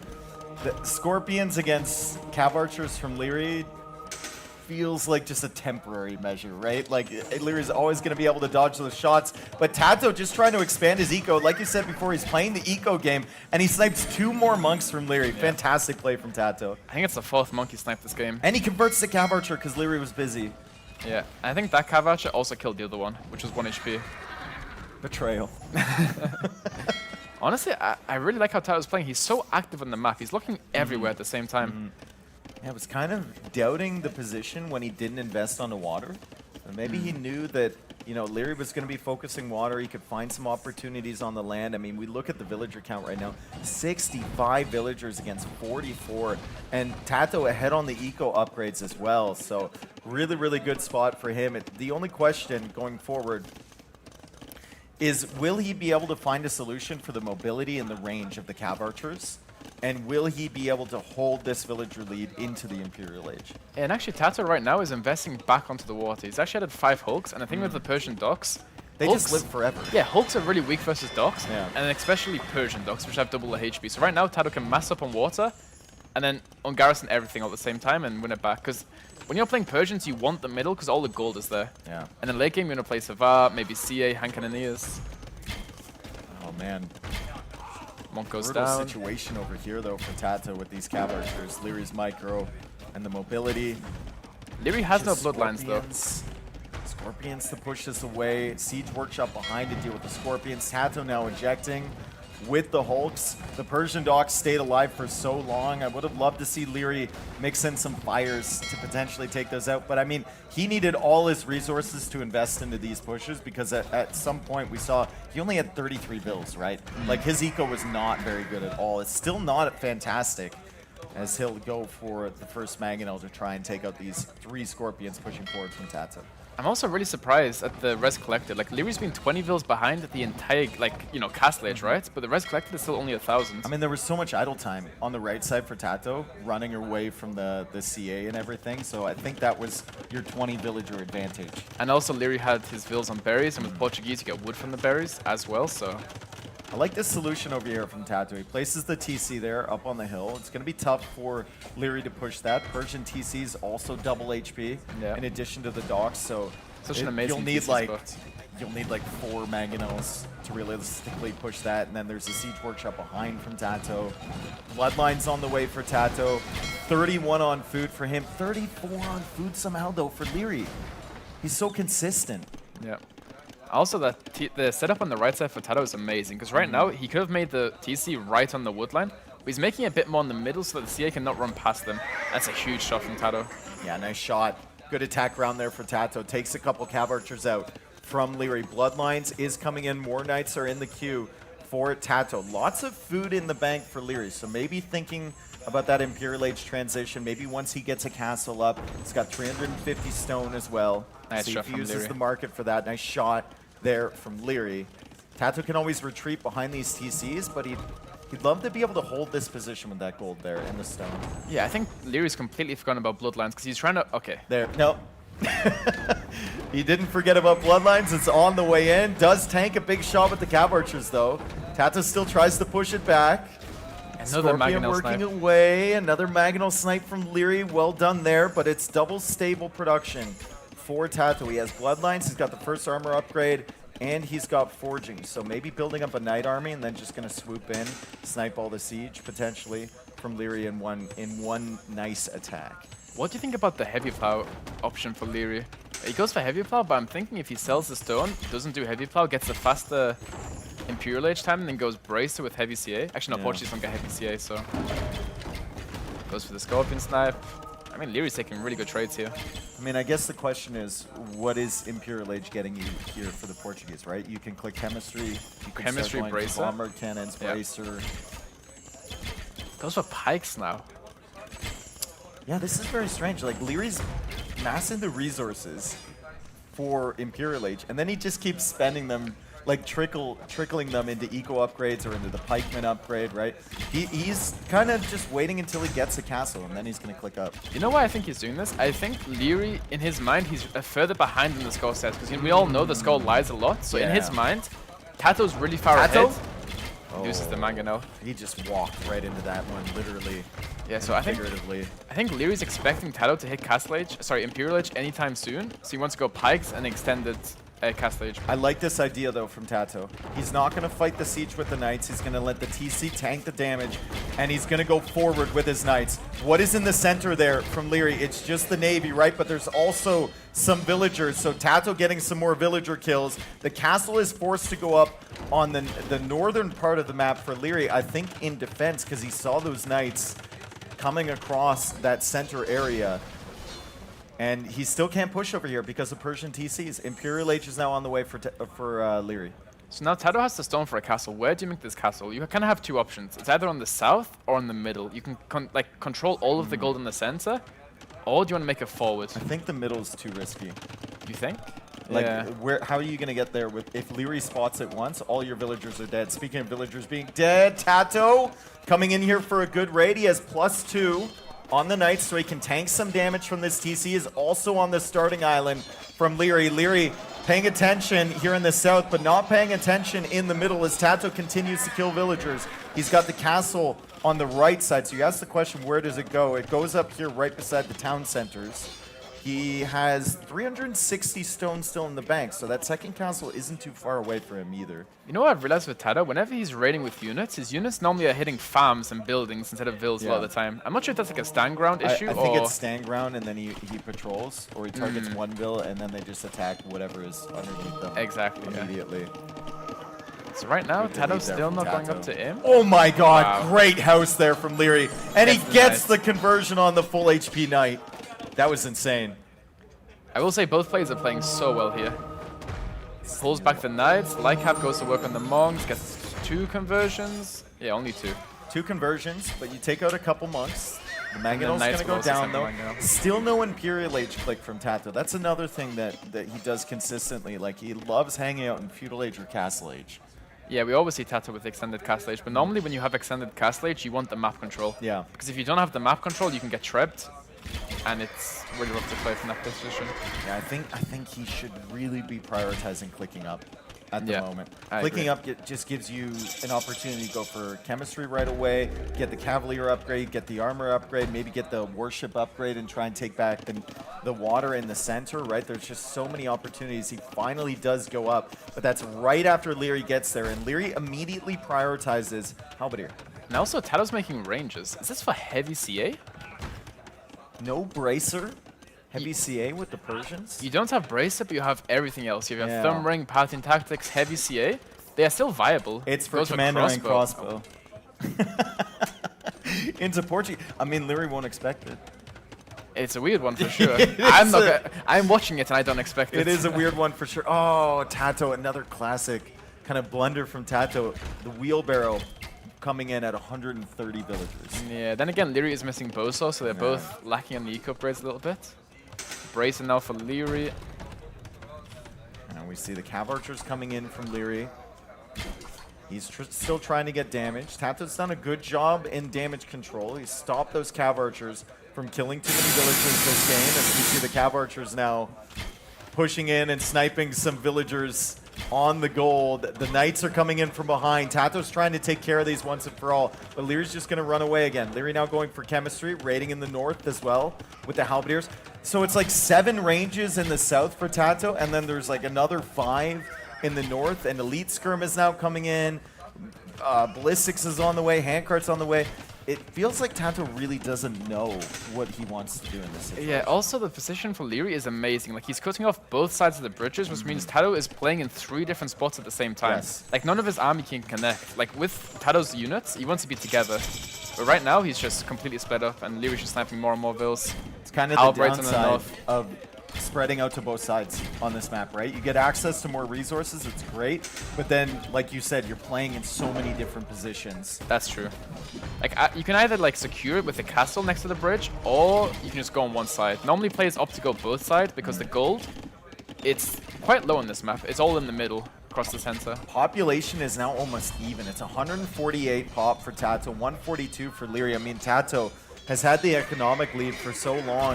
Leary has just been trying to push him and not really finding success, but Leary, now that Tato's distracted in so many different areas, has been able to find some villager kills. Eco KD 35 to 25 now with some extra fishing ships going down. The archer ranges all aren't complete at the top here either. Tato trying to produce military in 2 different locations. He doesn't really have any clear map control at all. I mean, Leary's got the center and he's got the majority of both sides. I know this is amazing, Leary. He really made a lot of halbs and CA, which both get counted to skirms, and now he knows that. He goes for Cavalier. Like, what does Tato make versus Cavalier and Halberdiers? I think you've got to find a way to raid Leary. You got to find a way to force all of his units back, and then maybe you think about taking water at that point, or getting a forward castle and establishing a position, maybe on that gold area in the center, right? But first, you have to get Leary out of your face. Yeah. You have to get Leary wandering back with slow units like Halberdiers into his base to defend the raids. And right now, like, Leary's kind of getting cleaned up, but he's kind of achieved what he wanted. He's got the map control, he's teched into the next unit, but Tato is still on the skirmishes, right? He's still upgrading skirmishes to counter the CA, but Leary's not making no more CA. Boso finally comes in. Finally on that hill for Leary. That secures him a gold. Secures him quite a bit of wood control over there, which we have seen does matter. Tato finally noticing the knights in the back, but Leary, of course, has a halberdier there to deal with that. Where does Tato's newest castle go? Does it go in the north? I think he wants to make it in the north where the outpost is, on the hill. Very difficult, though. Commanderin on the way for Tato. So he's only going to be spending wood on these crossbows. Is crossbow really the play, though? Is that what you want against Portuguese? Probably not. Probably not. I think heavy CA was the option, because that's the only thing that you can make that kills Cavalier, CA, and Halberdiers. Like, Tato's queuing up Hulks at the moment without the upgrade.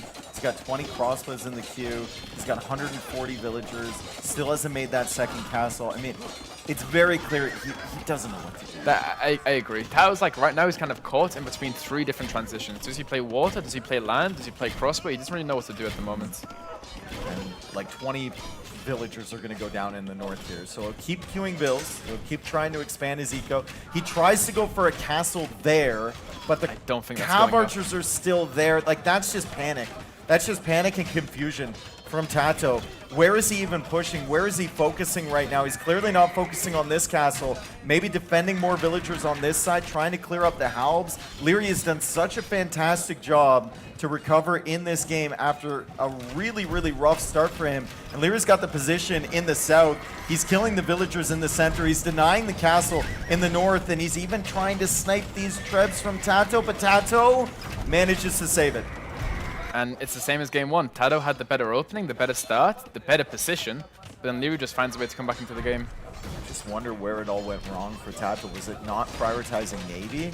Was it just going into the boom? I don't know. It looked so good for him for so long. It's really hard to point to just one big mistake. I think it was just lots of tiny, tiny mistakes that only Leary can find. I would say maybe like on the Navy, right?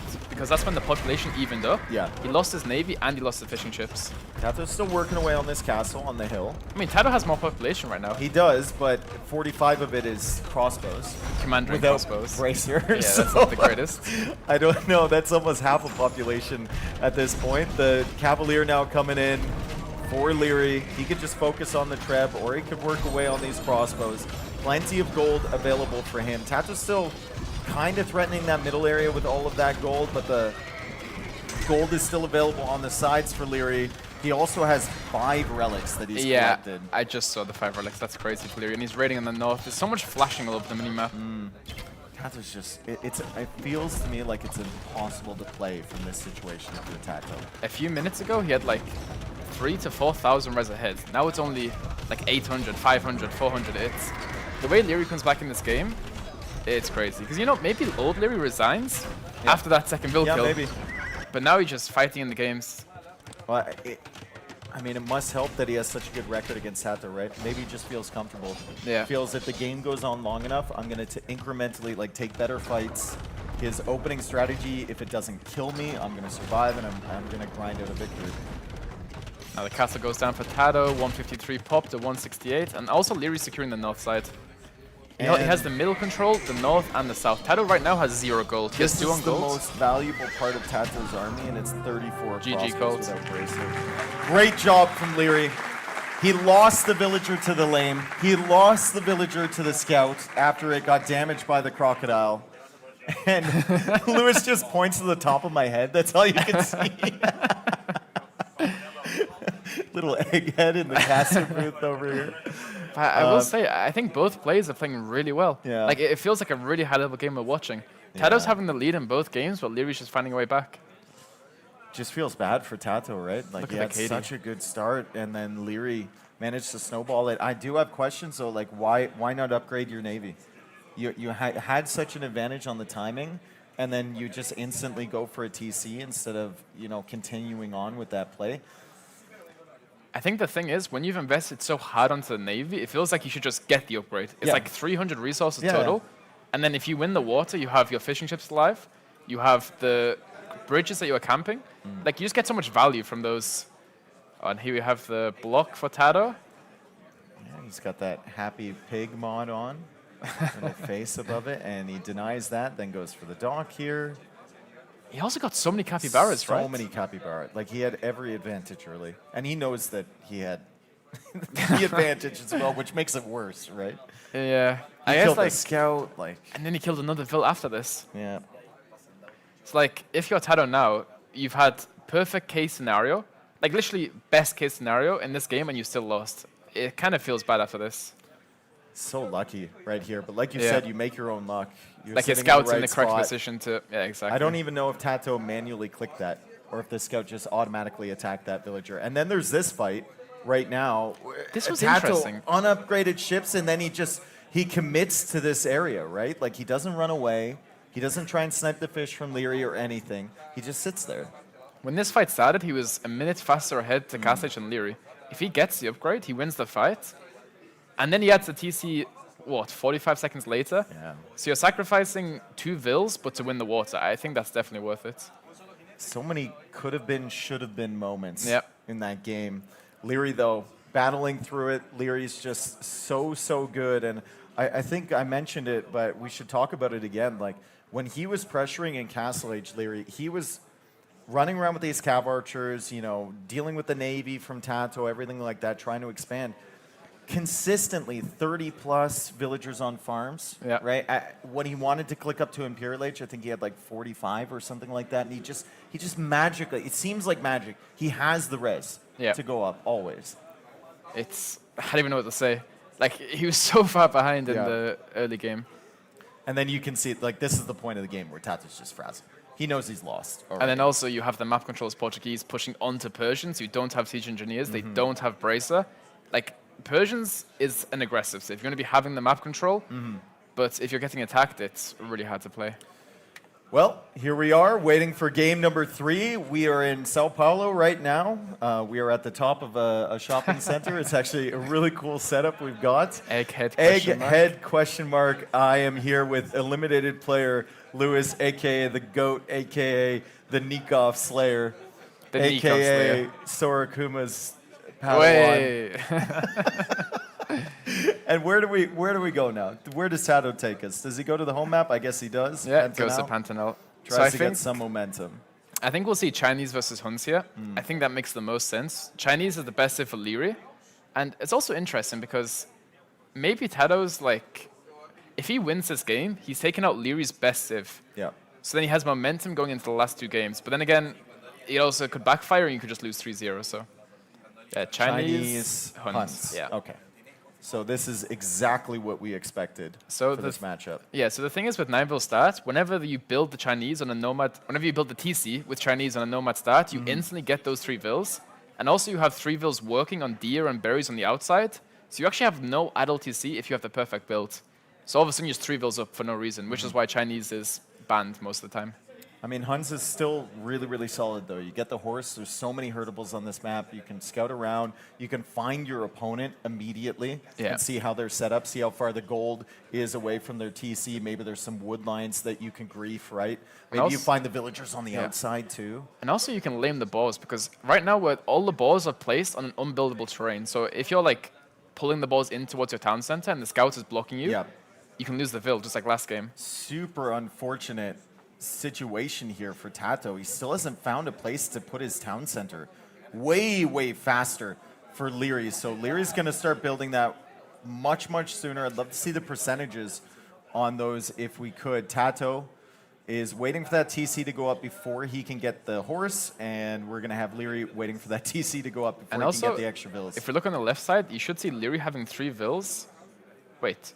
Those 3 vills should have food. Yeah, they have 58 food, but he needs to make the mill. Yeah, so actually Leary kind of messed up a little bit here, because normally that mill's up for the second your TC's up, right? So then you have the 58 food, you don't need to do loom. I mean, he'll get loom anyway, because there is a chance that Tato can come along with the horse and grief like a Javelina pull or something like that. So it's probably more consistent to just get loom in this situation. Yeah, but then again, the extra vill is also nice, but yeah. I guess in this specific scenario, it's probably better. Ooh, finds one of the Capybara from Tato. Tato will realize, because that's right next to his TC, that he's lost that. He's bringing in a Javelina. It's pretty rare that you see both of the players on the same little island. Yeah, and it makes the games really, really interesting. What's your thought process if you're Tato here, playing Huns against Chinese, and you're on the same area? I'm not sure. No. It always happens. The horse is dead. Shot by Leary's town center. Tato runs right into that, and being Chinese, Leary could see that coming from a mile away, so he's fully prepared. I don't even know what to say. That's a disaster, dude. That is I mean, that's just kind of unlucky. I don't know what to say. That's like literally your entire bonus is the horse. The reason you play Huns is because of the horse. And now that's just like such a demoralizing feeling, right? You're 2-0 down in the set. Yeah. You're playing Huns, you have a horse, 3 minutes into the game, you run into the opponent's TC. Let's see if he gets this back on time. Looks like a couple good walls here for Tato. Normally you would place the house Javelinas on the ball, right? Or the Javelina, but with Huns you don't have houses. Or just one palisade wall. You could also delay it. I can't do that, so...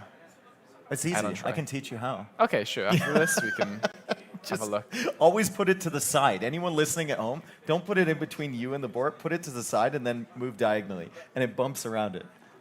Ah, I see. But I see some players, they place the palisade where the ball's about to run to. No. You can do that as well, but that's only if it's like a certain amount. Yeah, I see. Distance, right?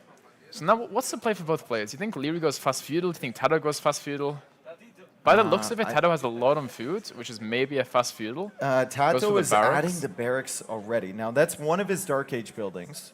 So if he doesn't want to go for the lumber camp, he's going to need a second one anyway. And he doesn't need the mining camp because the TC is on top of the gold. Exactly. TC's on the wood, so he doesn't need the lumber camp right away. TC's on the gold, so he doesn't need the mining camp. He's got the mill in the north. So I think this might just be a second building, and then he goes up to feudal age. I would expect towers here from Tato. Yeah, I think towers, and maybe even mana times. It could be a mana time angle for him. Huns men at arms. Why not? Not something you see every day, but it's perfectly viable. Perfectly viable. Let's have a look. Leary is going fast feudal as well. He'll be making the barracks soon. And like another thing is, do you make the TC right away on the gold and the wood, or do you wait a little bit for the perfect TC spot? Because Tato's TC was delayed, right? Yeah, so do you think he was looking for the perfect TC spot? Tato was looking for golden wood. Yeah, like the way his villagers were pathing, it was just super unfortunate for him. Nice job from Tato to get some extra value here on the Javelina, get some hunt coming in now that the Rhea are exhausted from that side. Doesn't really want to take berries for the time being. Because you can tell Tato practiced his current build, right? Because he really wanted the TC on the wood and the gold, so he can make the mana times, not make the mining camp. And now, he also has no loom, right? Yeah, I feel like versus Chinese, you kind of have to skip loom, because if you do loom, you go behind another vill, right? So it's just an additional 25 seconds behind. Tato's villagers are going to come in here, maybe thinking about sending them forward for that tower, but he actually brings them back. The town center line of sight for Leary is insane. So he will see these villagers coming in. Yeah, it's like a satellite.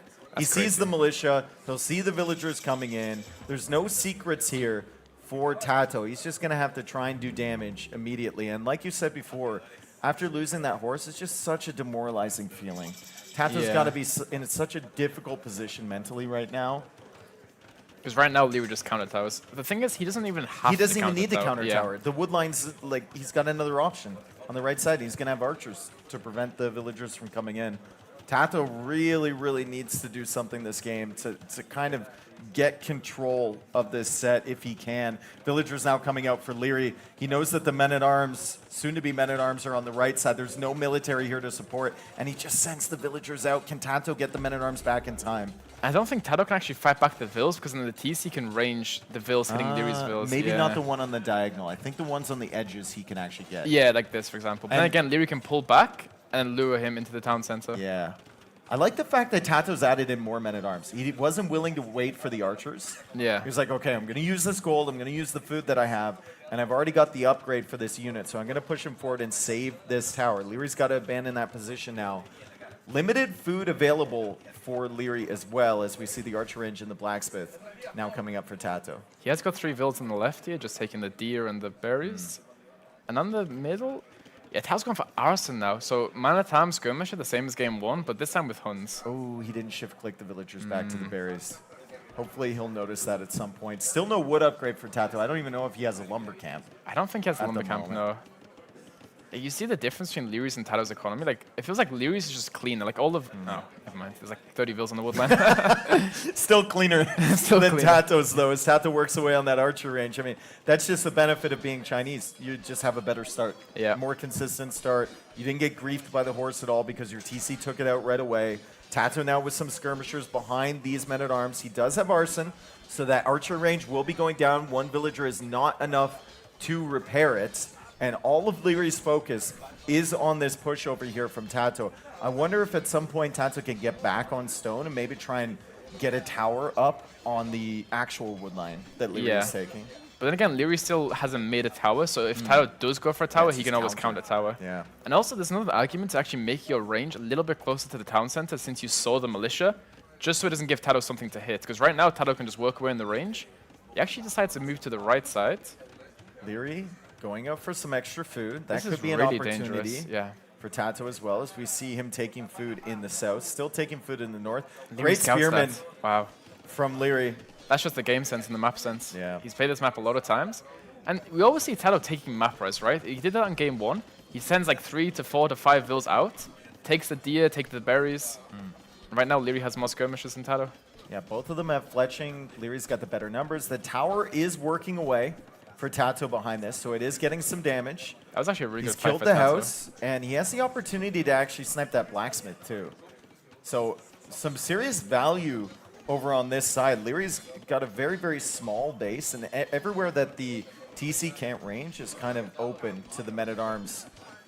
He may need to make a tower to save the blacksmith. He actually sends a vill behind the blacksmith to repair it. The confidence to do that? Yeah, that's such a wild... There's only like 3 players in the world that do that. Yeah. It's like Hera, Leary, Viper, Oh, okay. and Lewis. Yes. 4 players in the world. I can't forget the GOAT, I'm sorry. Nice house there from Leary. He saves the villager. He's still just defending with skirms. This has a very similar vibe to game 1. It does. Tato with the mana times, Leary with just arrange it. But Tato's taking really great fights here. Good micro by him. Katie actually in favor for him. Look at the resources he collected, though. 800 resources ahead for Leary. And we look at the amount of food in the bank for Tato. I mean, it's like 33. He does have villagers on hunt, but Leary has escaped to the sides as well, taking food, berries, and hunt on the sides. So Tato adding more mana time, 6 now. What do you... If you're Tato, do you mind stone and go for more towers? Or do you just, like, have what you have, go to the faster castle age, and then play from there? I think you just keep making feudal military. I mean, Leary's going to run out of this woodline pretty soon. I know he's got the skirmishers and everything, but they can only be in one place. If you keep making the men-at-arms and you go to the sides, if you keep making archers and you go to the sides, like, you will find villagers from Leary. Because it feels like the first game, like, it's very similar to this, right? Because Tato went, like, all in feudal in theory, but then you kind of, like, stopped making units and went to castle age. If you carry on the all in feudal age, you can keep denying your opponent's resources and then, like, really limit him for what he can make. And right now, Leary loses He's in. the archers. He's in, but the Men-at-Arms, Trapped. it's not attacking the villager. It finally is. The blacksmith might go down. Leary really wanted to save that. This is some serious value here from Tato. As He we look at saves the his mill. resources, suddenly looking better than Leary's. That's true. But then again, Leary still has a stone, so he can sell that and then buy some food. Blacksmith goes down. Not a big problem. We can make a new one. But I mean, it's just pressure. It's just constant pressure coming in here from Tato. The Men-at-Arms with Arson. Tato now going for a market. Leary using the market. He sells his stone. So no more potential of a counter tower for him or a defensive tower at all, as we see Tato now completing the market. He's going to buy some food. Leary should be up to the castle age a little bit sooner. It also feels like if Tato had a couple more units, like maybe like 3-4 more skirms, 1 or 2 more mana times, he could completely push Leary off the wood. Well, I mean, what wood is going to be left there pretty soon, right? Well, then where this do you one's go? still denied by the tower. The other one's being chopped through. If Tato realizes that, this is an opportunity for that horse to have huge value. But the horse is dead, right? If Tato realizes that, he's going to have to start looking for where Leary's going to go. Like normally the horse is running around the outside of the map looking at all the vills that have extended out. Like Leary can make the lumber camp on the left side with those 3 vills. There's also a possibility for that. Tato's finding a lot of value against these buildings from Leary. He's killed like 4 houses. He killed the blacksmith. He was damaging this archer range earlier too. Now there's a market and a range that he can hit, but the double skirmisher production from Leary is adding up. He's got 15 skirmishers against the 6 from Tato. I think it's time for Tato to stop taking these fights against the main army and maybe think about picking off the villagers on the sides. But as he does this, as Leary sees him out of position, Leary will come out with the villagers and take down this tower. Yeah, I think Tato should have walled the tower in for sure. Because if you're leaving it with your army, it needs to be safe. And like Leary, just the confidence to move out and take the tower out, like to seize the opportunity, he's playing really good at the moment. It's just some really good patience from him, right? And now Tato comes back in again with this military. He's never going to get value with the Men-at-Arms against the skirmishers. I think he needed to distract that army and then try and look for villagers. And right now, Leary splits up his 2 skirmisher groups, 1 to chase the Men-at-Arms, 1 to chase the archers. What does Leary go for in Castle H?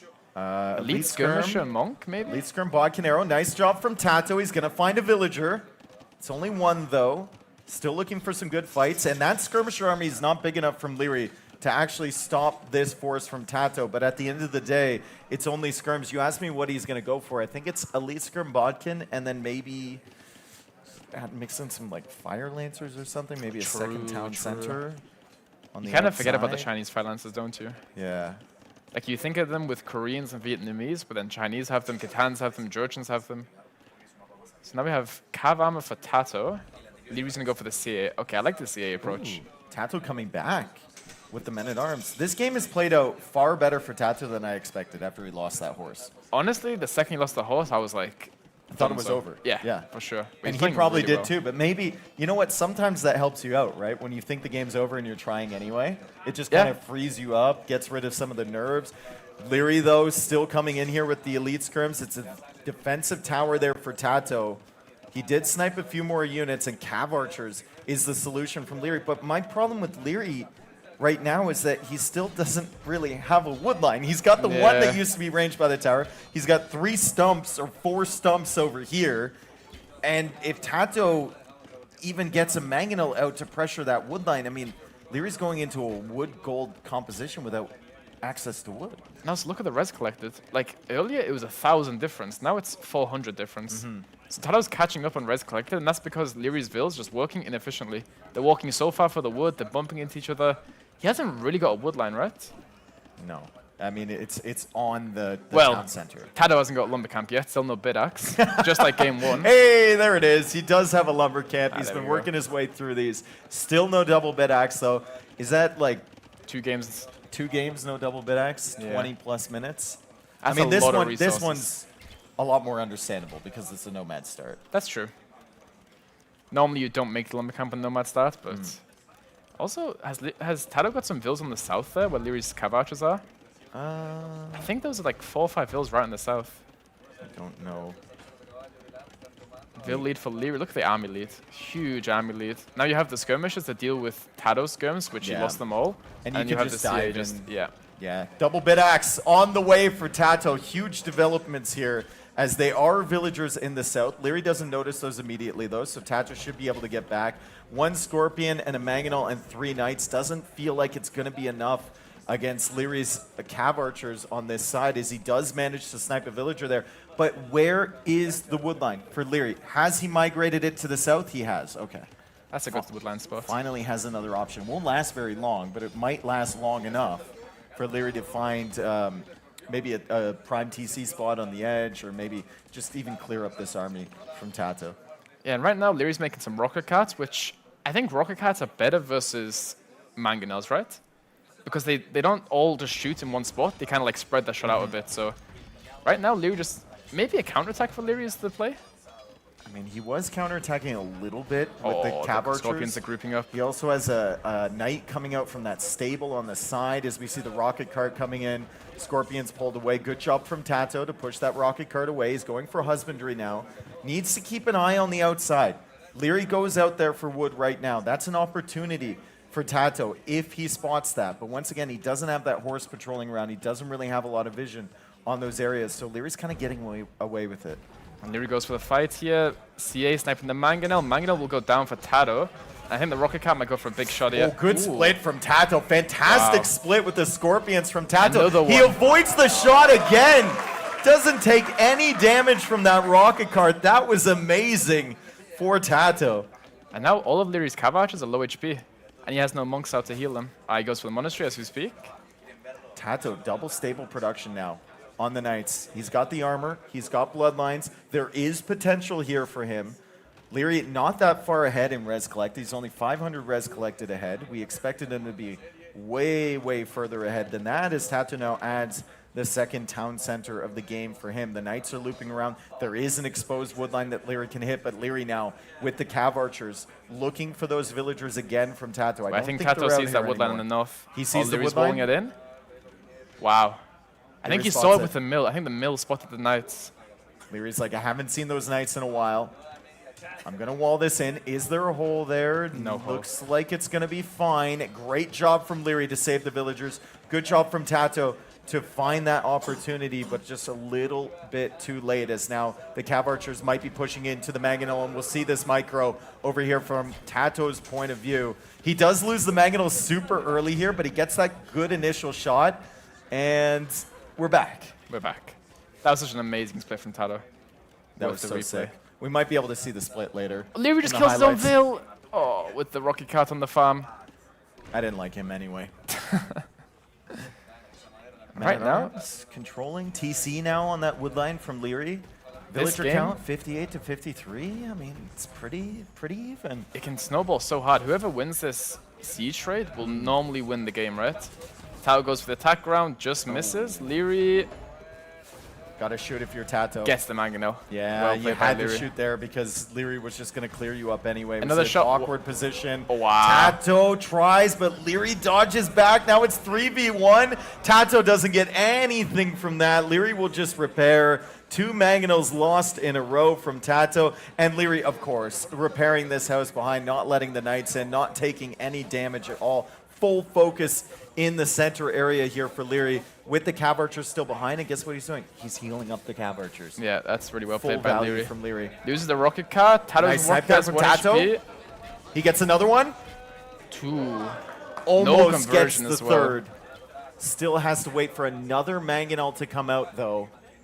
Leary sitting at 61 villagers. Tato at 60. Most of the pressure is on Leary right now. Tato should be free to boom behind, but like you said, it's super snowbally, right? If Tato ever doesn't have siege being produced, or if Leary gets enough CA to feel comfortable pushing into Tato's base, he's going to kill a lot. Yeah, I'm really surprised Leary isn't pushing more, because right now it feels like he has the superior army, but he's kind of just like sitting back at home, chasing raids as Tato gets another Rocket Cart snipe.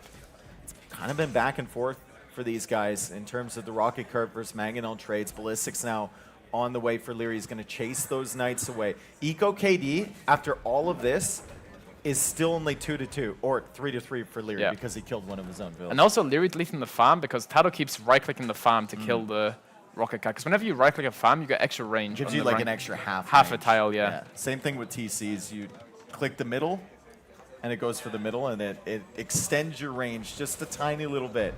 Blacksmith now being taken out from Tato Tato. right now is on That could 3 hurt. town centers. Yeah, third town center going up. Mangonel's still trying to get some good damage. Ballistics is in now for Leary. He's getting Husbandry as well. He's just upgrading this army, and like you said before, it feels like the best army. It is the best army on the field with the Cav Archers.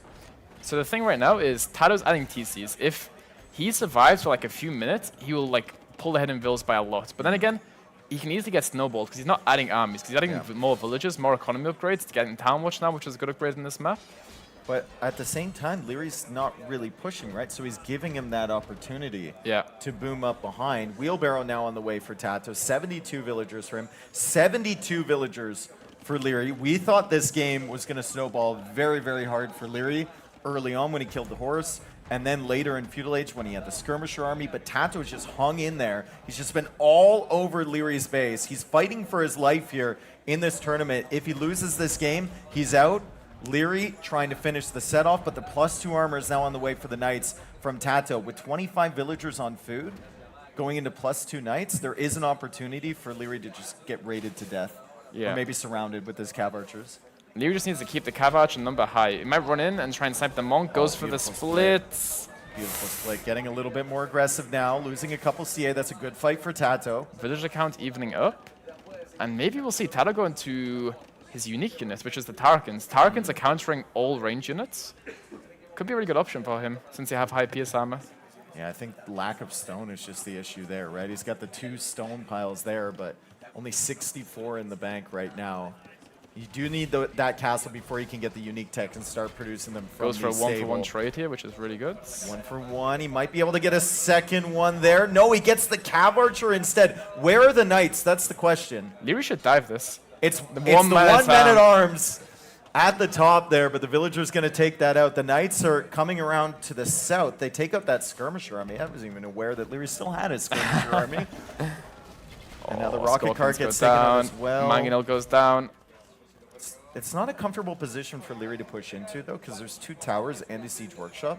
So I actually like the fact that Tato left with the Knights, and now he's going to get in on that wood line. Leary, again, though, should be wondering, where are those Knights? I haven't seen them in a very long time. Leary needs to wall the wood line, because those Knights can just run into the wood line, but then again, he can get there's trapped. not enough space in that TC. There is not enough space. The Knights are in. Tato's going to find a lot of damage, a lot of villager kills here for Tato. He was at 2-2 Eco KD. It's going to be a ton more by the time this raid is done, and he can afford to reproduce more Knights. It's 12-2 now for Tato as Leary's still pushing in from this side. Can Tato find value with this Mangonel? He takes out the Monk. More villagers going down from Leary. That was a massive, massive raid from Tato. He killed 15 villagers. But then again, I think that was actually better for Leary, because now Leary has a huge army lead. The score is like almost 1,000 lead now for Leary. I don't know for how long, though. Tato was producing from 3 stables. He's got 3 stables up now. He's got +2 Knights, 8 of them on the field. More conversions for Leary. Leary, again, Leary with 41 on food. He's so consistent with it. And the resources are looking amazing for him to click up soon. Also, the stone coming in. If he gets a castle to lock down that center area, maybe lock down another gold, could be really, really devastating for Tato. Leary's still feeling like he can't push in on this side as Tato will take out the Ram over on the right. How much gold does Leary actually have available? I think he has a lot on the top side if he can expand to that side soon. But he's just about to be out of his main patch there. That's true. And these Knights have a lot of mobility, so if Leary doesn't expand out there and secure it soon, 30 gold left. 30 gold left. He can sell his stone, which he does have a lot of, because all the stone's on the outside in this map. A few more raids for Leary. Stone mining upgrade for Tato. Imp now for Leary. Wow. And this might be another instance where Tato just stays in Castle Age forever, right? Leary goes Halberdier. Ride or Same die like in last Castle game. Age. Fire Lancer. Fire Lancer, true. Yep. We've got Squires coming in, Armor coming in, Imperial Age on the way for Leary. Where does he put this castle? Does he put it in the north, probably near the gold? I think he wants to put it on Tato's CC to remove the gold from Tato. And you kind of like take control of all of this gold in the north, and that's exactly what he's doing. He's not putting it on the TC. Doesn't want to open up an opportunity for Tato to get back into this game. And This could be really bad for Tato. He might lose 2 Mangonels here. He takes out a Monk. The CA should take the Mangonels out. Goes for the Monk. Mangonel goes down. Amazing walls from Leary. Yeah, incredible house walls Convert there to from knight Leary. as well. Crazy. Tato doesn't even find a villager over here. Leary should be able to garrison, and the knights are coming in into the main base of Leary. But is there a ton of value here? That is the Imperial Age town center for Leary, but I don't think this castle is going to be up on time. I think this Mangonel might be sniped as well. Leary's trying to deny this castle. He's getting really, really aggressive with these cab archers. Tato's looking for the big shots. It's still a minute away from Imperial Age for Leary, but the castle's not going to be up on time to deny it. And the balls from Leary just keep running in against the Mangonel when all your cav archers are low HP. Look how much more value he's getting. Just sniping so many villages. I mean, great job from Tato to keep that Mangonel alive for as Rocket long cart as he out did. from Leary. Rocket cart Nice comes out. dodge from Tato. Great dodge from Tato. Desperation times here for Tato as Bodkin Arrow comes in. He's going to start ranging the TC. If he has an inkling that that's the Imp TC, could maybe go for like petards or something to deny that, but it's only 12 seconds left. I It's not thought enough Leary time. was about to delete the TC because he was deleting all of the farms around the town center. Maybe a little misclick by him, but no. Imp now for Leary, and this is looking really good for him. That would have been something I've never seen before. This is where we use safe deletes. Marauders is coming in for Tato. He's going to go into Tarkins. Like you said before, Yep. Tarkin's really good against range units. So far, he's only seen the Cav Archers, but the infantry upgrades are already in for Leary. He's thinking about the Fire Lancer. He might be thinking about Pikeman or Halberdier at some point, and that could effectively counter the Tarkins. However, the Tarkins have mobility, and those units are very slow. That's true. Leary's now going for more barracks, more town centers. These town centers are not to make vills, they're more to protect the Protection. resources. Yeah. And right denying now- the gold from Tato as well. Tato's on going that into side. Cav Archers. So Cav Archer plus Tarkin for Tato. Goes for another TC Leary. Full Castle Age play. 6 for Tato. TCs for Leary. 7 TCs for Leary. 7 TCs for Leary. Tarkins don't really care about TC fire. They can That's kind true. of eat that. It's more to just garrison the vills so Yeah. you don't lose them to the Tarkins, but I just wonder about the CA combination with this. I guess it's to take out the Fire Lancers for Tato, but it is also going to force him to kind of fight in one position, right? Yeah. Whereas I think his kind of win condition in this game is just raiding everywhere. Yeah, and forcing exactly. Leary to react. But now the population is actually better for Tato, believe it or not. Tarkin's coming out, Ram's coming out.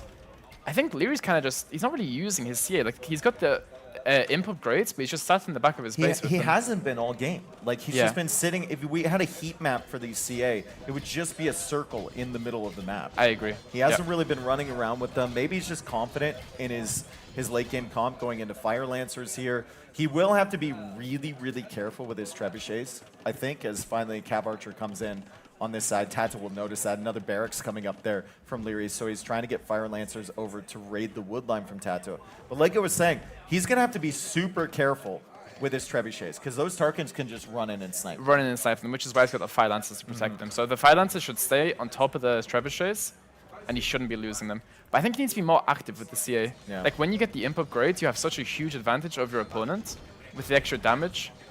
I think he needs to be more active with his units. Tarkins are eating the buildings. Now he on starts that moving side. out. Elite Fire Lancer coming in. Elite Fire Lancer for Leary. Skull's Cav getting Archers close. still on the field for Tato and Leary. It's a ramp Wow. push for Tato. So Tato is going to go after that castle. He also has the Tarkins to do a ton of damage to the building as well. As the Cav Archers are finally getting activated, they're not in the right position though. Maybe we were wrong. Maybe you should have kept them defensively, as Leary will come forward and try and save this castle. That castle is going to go down quite quickly though, with 2 Rams and all these Tarkins attacking. But at the same time, Leary can be killing a lot of Tato's economy. And the Fire Lancers are going to be so good. Yeah. The cast, yeah, Tato has to back up. Crazy. Rams going down. Yeah, this is such a good fight for Leary. Crazy Castle will push live. there from Tato. It feels like it was so close for that castle going Yeah. down, but Leary got the Fire Lancers there just in time. Leary also raiding in the south. He's got units all over the economy from Tato, and Fire Lancers are very, very difficult for Tato to deal with. He has 16 Cav Archers. But remember, Tato is still in the Castle Age. Population is 172 to 158 now for Tato Look as at he the comes score. back to deal with the CA. The score just exploded for Leary after that fight. Yeah. And the 8 on mini-map. food for Tato. Yeah, this is The looking mini really map rough. is wild, right? Yeah. Tato doesn't have a single safe space in It's his like, economy right now. you don't really have a unit to deal with the Elite Fire Lancers. Like, the CA is the best option. But then again, Leary just has better CA than you at the moment. I mean, Leary's got better everything than you at the moment because he's in Imperial Age, Yep. and you're stuck in the Castle Age. Tato goes Suddenly for a few can't make raids, Tarkins but- either because yeah. you have 14 on food. He's raiding you everywhere. With all this chaos, Tato still wants to bring the Relic home. As he should. He As should he be should. trying to get any advantage he can in this situation, because as far as I can tell, he's pretty far behind at the moment. Time watch now for Leary. Whenever you see a player getting time watch control, that's like an anti-throw method, right? Yeah. You know you're so far ahead, you just want to see the entire map, make outposts, and not throw the game. But this is looking like a very, very good position for Leary. I mean, Tato still has gold supply. He's running out, though. Leary's got all of that gold at the top. The issue is... Leary's still pushing with Fire Lancers. It feels like just Leary could just spam Fire Lancers and win. Yeah, his vills aren't working, right? Like Tato's Yeah. vills are all just garrisoned inside the town center. It's looking really rough for him. Yeah, this is almost like a turn your brain off and just keep Just producing patrol in, castle forward. situation. GG cold from Tato by the looks of it. He rubs his nose, but he played very well this game. Dang. Tato, I think after losing the horse, deserves a lot of credit Yeah. for what he did there. Leary obviously deserves all the credit in the world for the 3 games that he won. I mean, he was potentially behind in all 3, but came back against Tato. Yeah. Tato had some really aggressive strategies. Leary managed it extremely well. The micro was still there. The crowd's cheering for Tato. Dave Bolt's head still there as well. Like to see it. Resident Egghead, I believe they're calling me, as we have our first winner of the knockout stage here at Brazilian Dynasty. KD in favor of Leary, as you would expect. We go over to the economy tab, and we're going to see that in favor of Leary. He just took the advantage with the Chinese, and he rolled with it. It was so even for most of the game, though. Yeah, exactly. Honestly, like this, Leary beat an informed Tato. Tato was Yes. playing very, very good. Very few small mistakes, but that's all you need to make versus a player like Leary. Yeah, and it was mostly like macro mistakes for I agree. Tato. He just didn't have the eco behind, but as we said before, I mean, Leary's just so good with everything. All of the fundamentals are there. The micros there as well, and that's such a devastating combination. Leary, our previous S-tier winner, Yeah. maybe a serious contender to win this one as well after It's he either 3-0'd Leary or Tato. Hera, maybe even Sebastian. Sebastian's playing very well at the moment. I thought coming into the tournament, I actually thought there was a really strong chance for some guy, Lewis, but unfortunately he couldn't make it to the knockout stage, so that's not... Hi, Miguel. Sometimes it feels like the tournament is I'm going to go... the second priority for some Yeah. of the people here. Miguel, the people's champ. Congratulations, though, to Leary. Fantastic showing from him. That's exactly what we would expect from him. And we actually have Masmora up on the stage to summarize this set. Thank you, everyone, for tuning in. Stay tuned. We have 3 more sets today. They're going to be excellent. And in the first series of the quarterfinals, Leary quickly dispatches of Tato, 3-0 Leary. This is now the first time you actually beat Tato in this year. Is there something about his playstyle that you just feel very comfortable playing against? I wouldn't say comfortable. He always comes up with some tricky stuff, and if you don't react perfectly, you just fall behind and it just ends there. I think I was behind in certain spots, but I managed to squeeze it back somehow. But it's always tricky because you never know what's coming, right? He can play anything. That's the dangerous part. And I mean, it was 3-0, but some of the games were kind of tricky for you. I mean, you lose a villager in one of the games, in the other one you're kind of behind initially. So were you a little bit scared at some point in those games, or always felt in control of the whole thing? It felt a bit awkward. The first game, every game actually. I feel like every game I had a rough start, at least Dark Age, which usually isn't the case. I felt like I was behind like 2-3 villas, maybe a scout, whatever I lost in Dark Age. So it was always a bit tricky. I always played from the back foot, but yeah, somehow I managed to squeeze back. All right, so let's go for the replays. The game number 1 was Tepui, Jordan's versus Japanese part. Yeah, that's a bit of a repeat of the games you played against him in the group stage, right? Because you guys also played that map and Yeah. Pantanal. This time the seeds were different, though, for Tepui at least. How do you feel about Georgians against Japanese? I mean, Japanese are such an aggressive Sith. Do you feel like you had to take an approach to make sure you don't die early, or what were you thinking going into the game? Yeah, I thought he would go Japanese because I had Bulgarians. I kind of snatched it away from him. Not sure if he wanted to pick it, but I kind of picked it early because I was kind of afraid of that, what he did to me in the group stage. So I picked Bulgarians, then he would go Japanese, the counter to Bulgarians, more or less, because they have better man at arms. So I just had to survive the early stage. Kind of rough because I didn't find any damage with my 2 militias. And then I was like, what the hell did I make those for? And then suddenly he's at my door with man at arms and towers. So even that game, I thought it was looking rough at early field edge. So Yeah, that was the classic two militia grief at the beginning. Yeah, accumulation to nothing. It sounds like such a good idea when you think about it, but then when you're executing, it's like, man, these guys are doing nothing. Yeah, basically. But then you go to Castle Age and you drop a church. Now you're feeling good, right? Once you get one church in the middle of the map, it feels like Georgians just how do you lose? It's such a good position with them. Yeah, it's also why I picked Georgians pretty early. I thought church in the middle, how to lose. Yeah. You have everything. You have eco bonus, you have monks, you have something to garrison, you have map control. It does everything. So Yeah. And you even have better late game than Japanese as the game goes on, right? Yeah. So you were feeling very comfortable there. Going into game two, what did you have any thoughts about the Civ matchups or any hesitation maybe? Because Portuguese against Persians, I think going late into the game, Persians usually they can overpower Portuguese, and you even fell behind in villager numbers quite a bit at some point. I think like 15 villas mid Castle Age or so, but you managed to get to him faster and raid him a bunch. yeah, I think Persian's probably better there, especially if the start he had.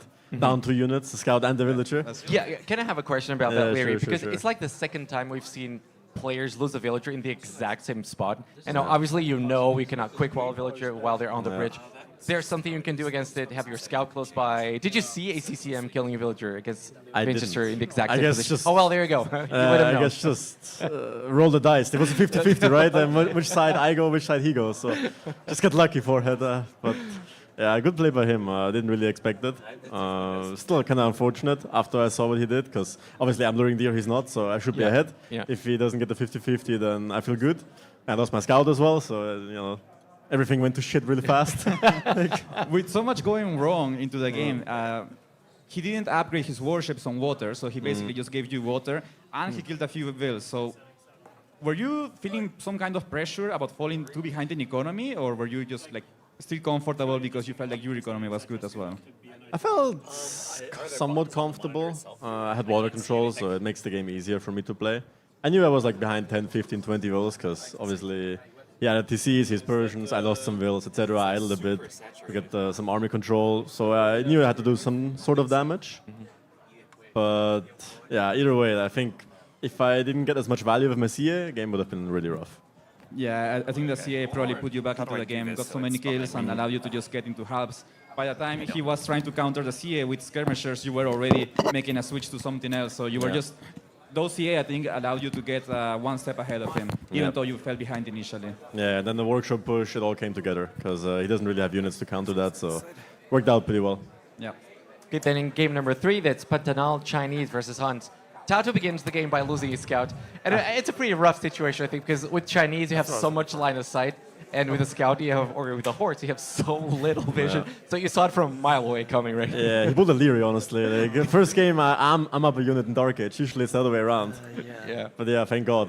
The game was close enough be like without the horse, saturation so that I can just contrast, imagine right? what would have happened if he had it.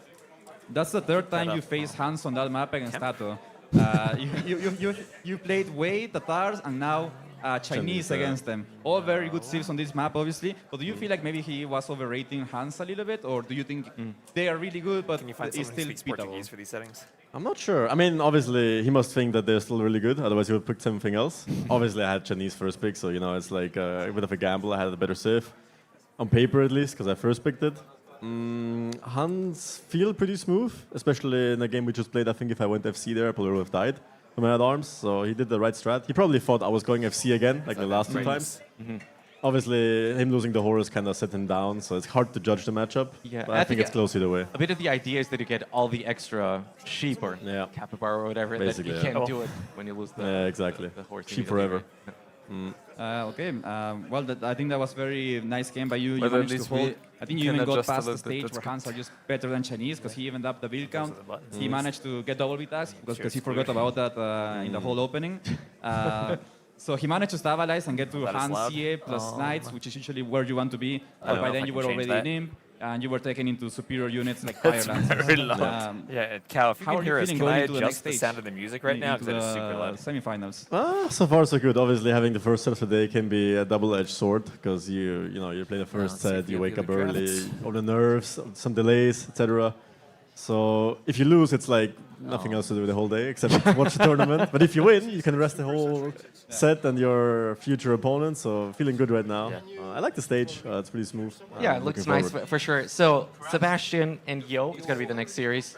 Who would you rather face tomorrow? Yeah. I think easier on paper would be Yo.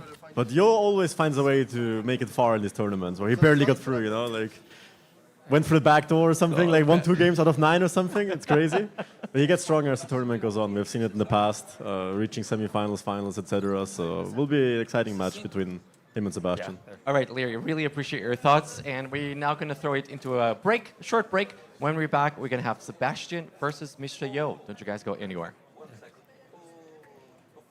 Yeah. Heads up, we're trying to adjust the monitor, so give us a warning when you throw it to us. Preferably a warning without the music so I can hear.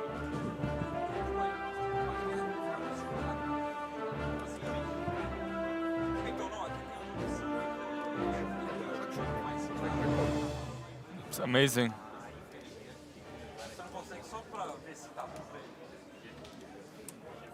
Take a proper shower, just like. Oh shit! Now you're gonna be on the stream. Yes. Usually I wake at 4 a.m. Now I wake at 7. No matter what I do, I will be late. Alright, hello there everybody. We have the problem that the saturation is way too high, I guess. So, contrast. Unfortunately, by the end of today's stream, we will be saying goodbye to 4 players. Very saturated. Yeah. It's not a monitor thing like in the dot monitor we are having some issue. Ah, yeah, okay. So yeah, the contrast is high. Bring it down like to 50. Yeah. It's a small percentage, but it's still there to keep going in this event. I don't think so. I'm not sure if you will tiebreak or not. So you're cheering against Winchester and Tento? I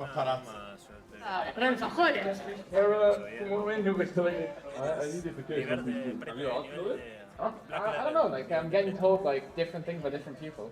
Like Nelly's like, oh you're out, so I have like you have a chance. Doubt's like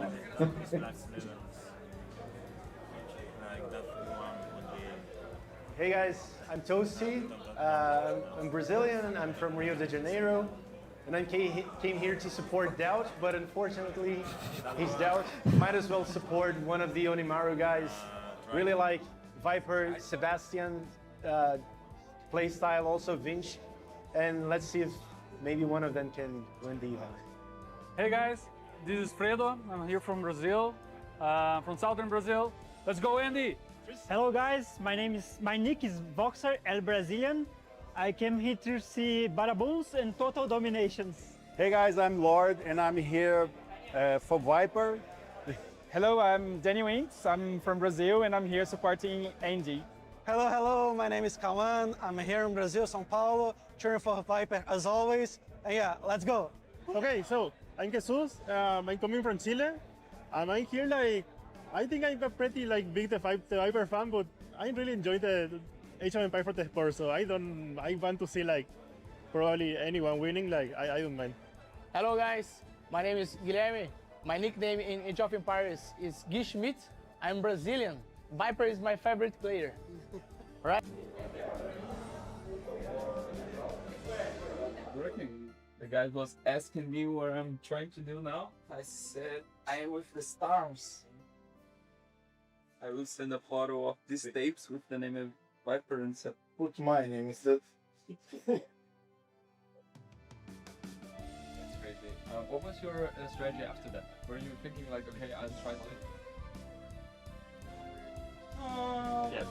I put it in my pocket. Do you have a wallet too?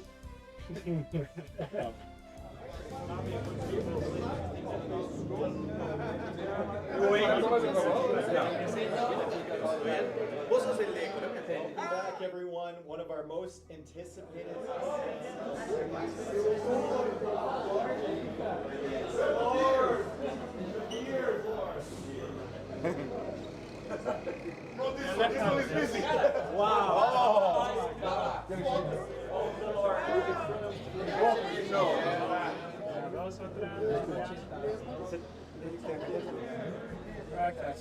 I got it tracked version. Never bought the game. E eu destino, eu lembro até hoje. Disse corta.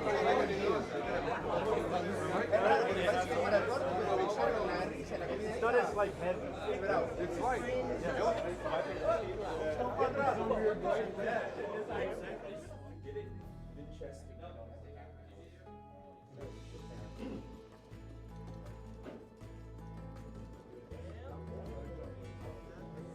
Series marks the end of the Swiss stage. And at this point, I think we're ready to show the final standings here for the Swiss stage. Total brutal.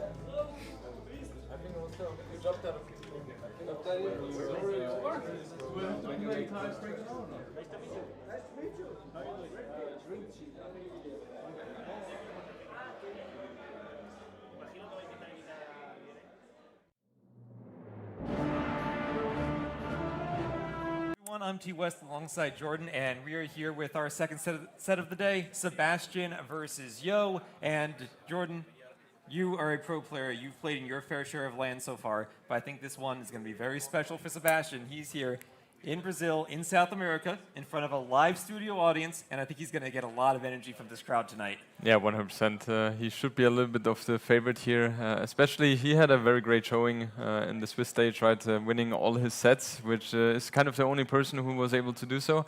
And he's facing, you could argue, against a player who made it into the playoffs but didn't have the best showing.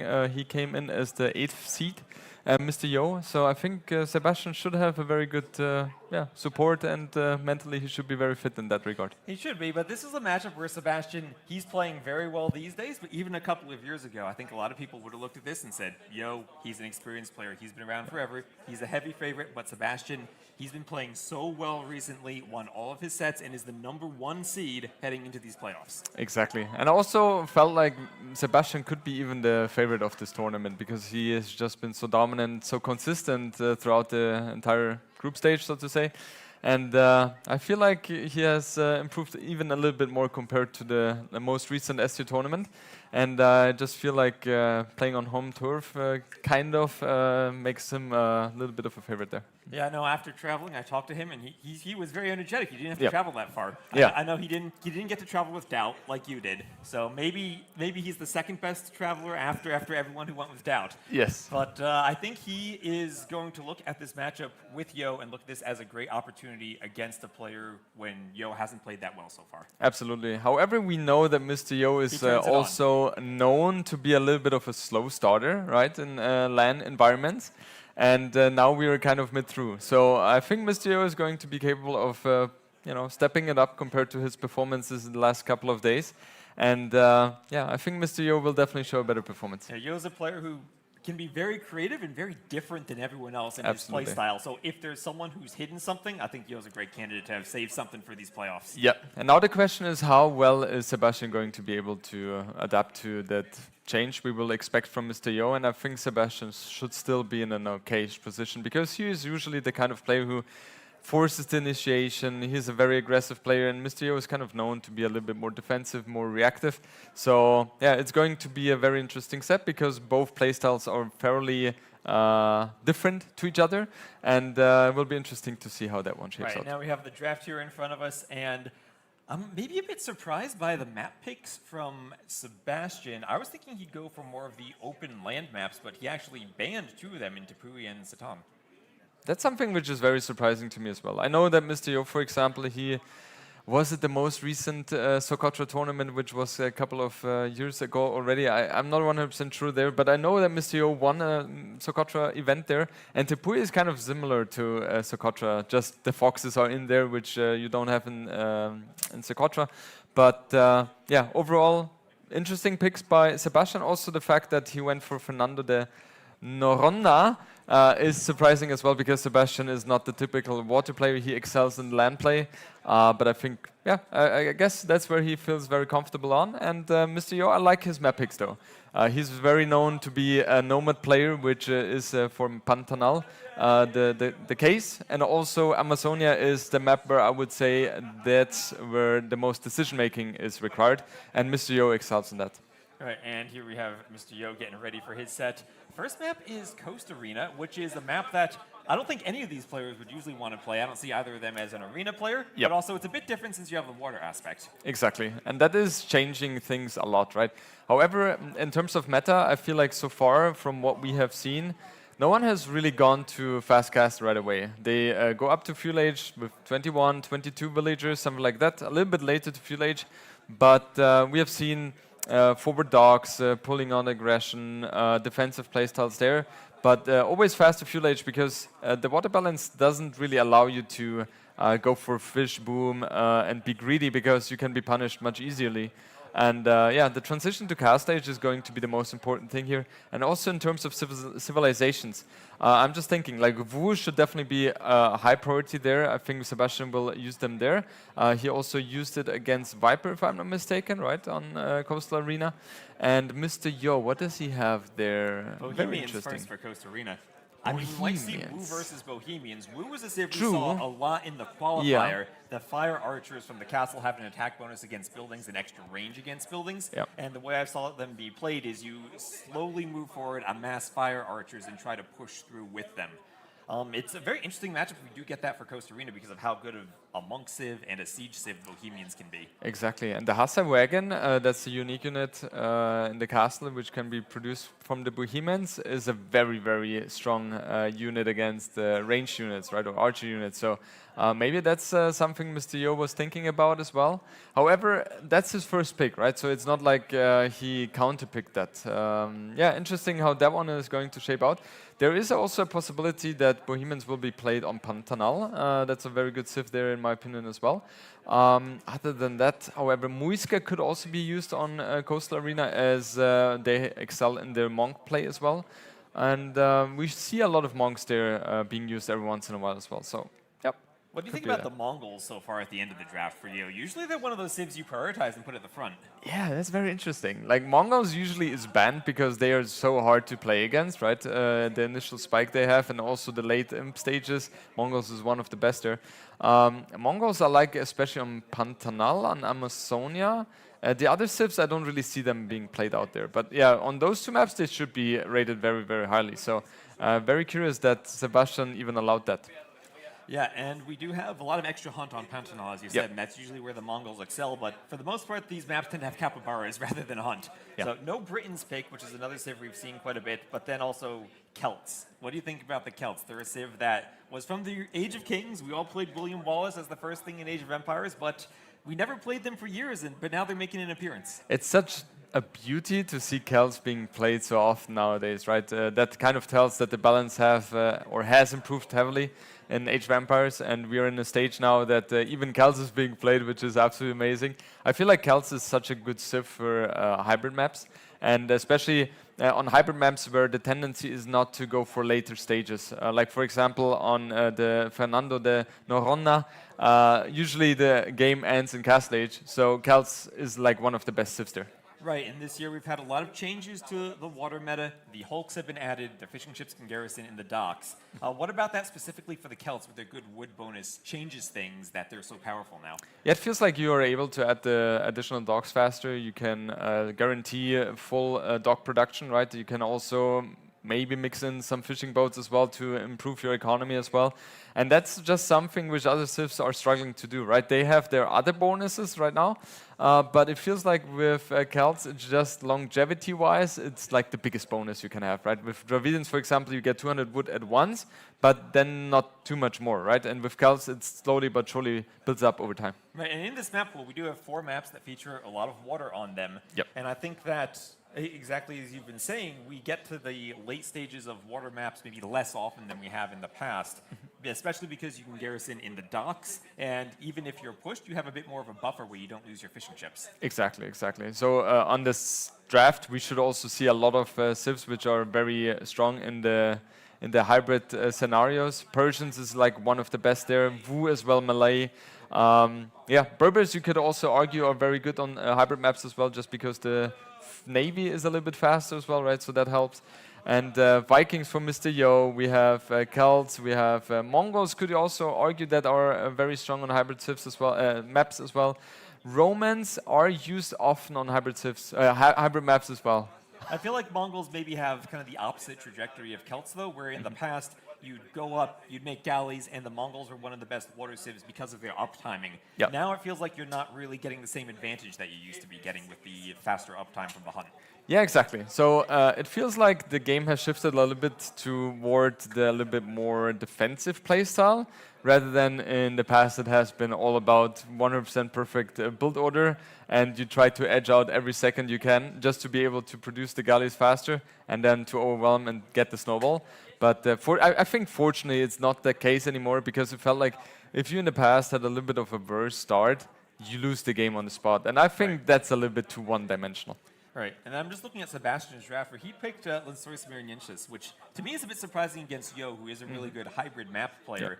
We've seen a variety of strategies on that map, and Yo is someone, even back to the qualifiers, who wasn't playing maybe the standard go for a dock, get feudal, fight on water with maybe some men-at-arms and archers. He's been doing early drushes. He's been maybe getting a bit creative with his civ picks. Do you think he tries to play a bit more standard now that we're getting into the playoffs? Or maybe he has something creative still up his sleeve? And that's the tricky thing about Mr. Yo, right? You never really know what he's going to go for. And most of the time the answer is going to be, he's still going to be tricky. He doesn't want to play it standard. But maybe he has to against Sebastian, right? Because Sebastian is such a great player, and he will be able to find all the answers to any tricky plays. And maybe playing meta might be a little bit better for Mr. Yo here. Yeah, Mr. Yo, I think, perhaps most well known for playing Nomad. And Pantanal is not quite Nomad, but more of a land Nomad start. We talked about the Bohemians there. The Muisca could also be a pick for their unique unit, the Guetra Warrior, which is a unique skirmisher, essentially.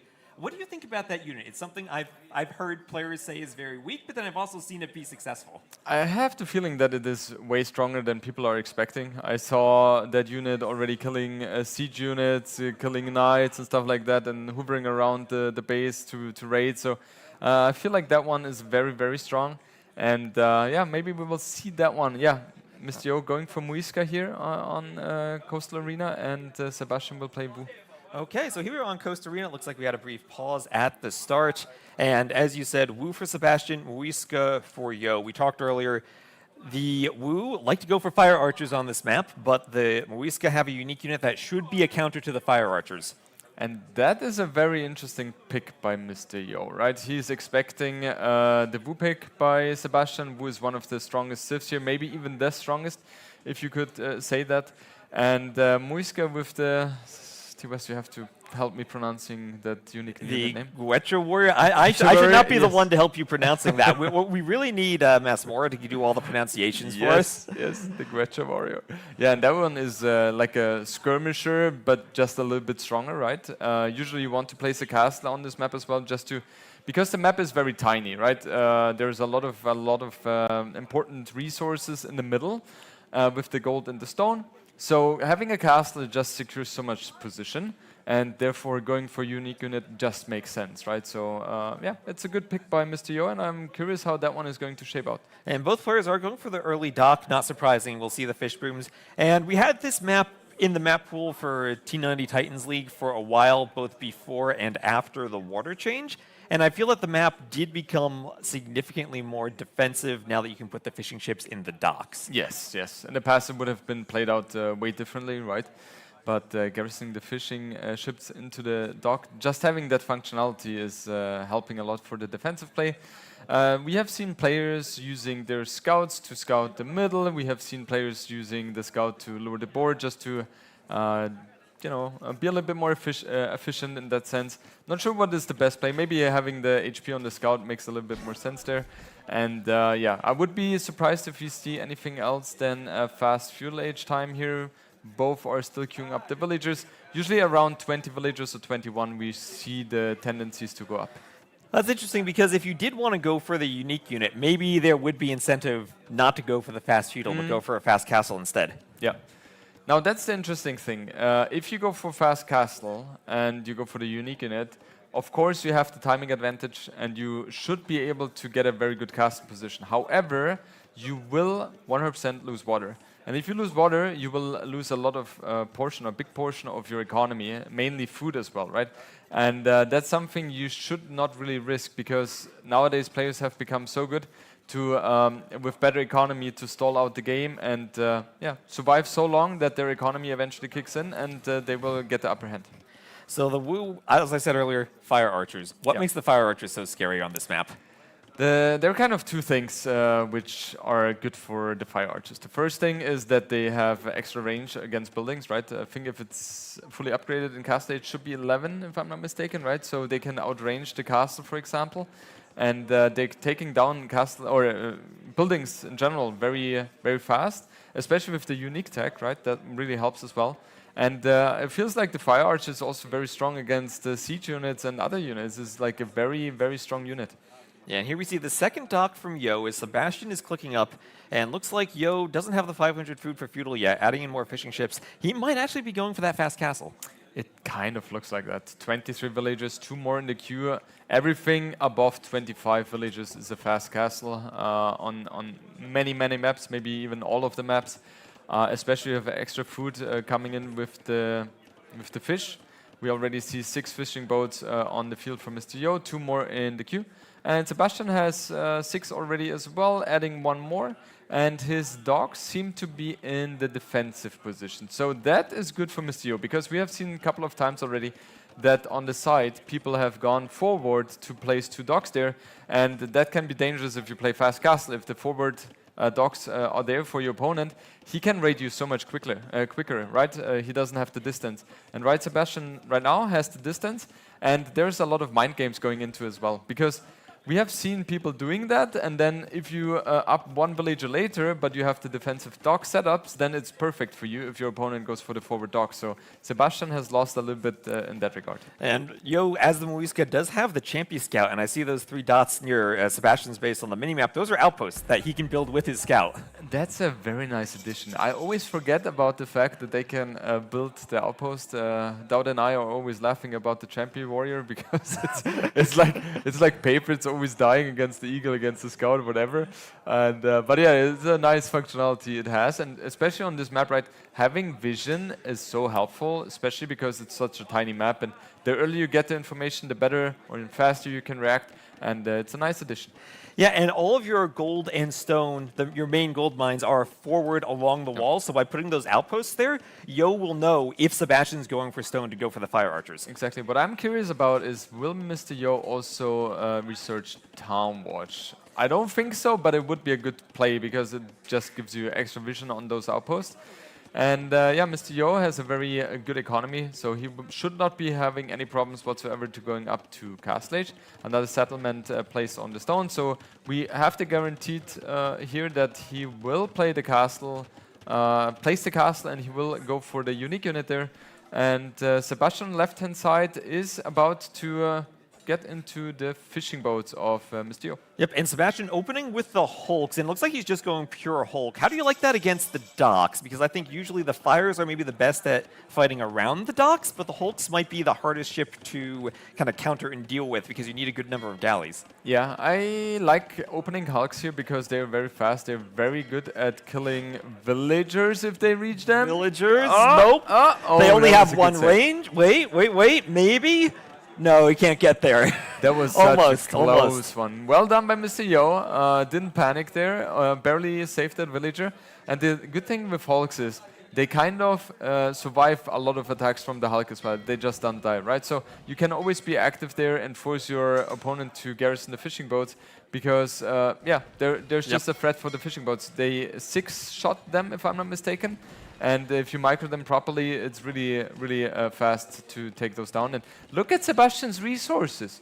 Wow. And that's going to be a great Castle Age timing for him. It's not that much of an investment to go for a few hulks to harass your opponent. And if you're getting to the Feudal Age, you can set up your eco with all the fishing ships to get to the Castle Age quickly. Yeah, exactly. That's something Sebastian has done very well. A lot of players make the mistake that they think they can only build the fishing boats in Dark Age, right? But having the faster fuel age means you can produce the military units a little bit quicker, and then you can have another round of fishing boats, right? That's always possible. And Mr. Yo is just only 1 minute ahead in terms of castle age timing compared to Sebastian.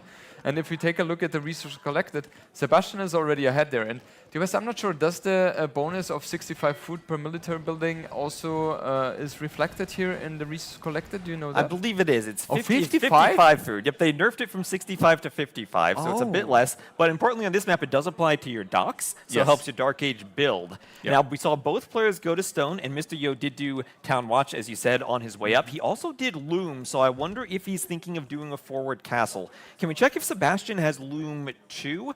I wonder if we might know he doesn't, so if they meet in the middle, that would be a Vil fight won by Yo, and I think Yo, with those outposts, maybe trying to see that there's no military on land from Sebastian, might try to get the forward castle. Yeah, I think it would fit very well, especially because he went for Loom, right? If you don't go for Loom, then you want to have a little bit more defensive setup.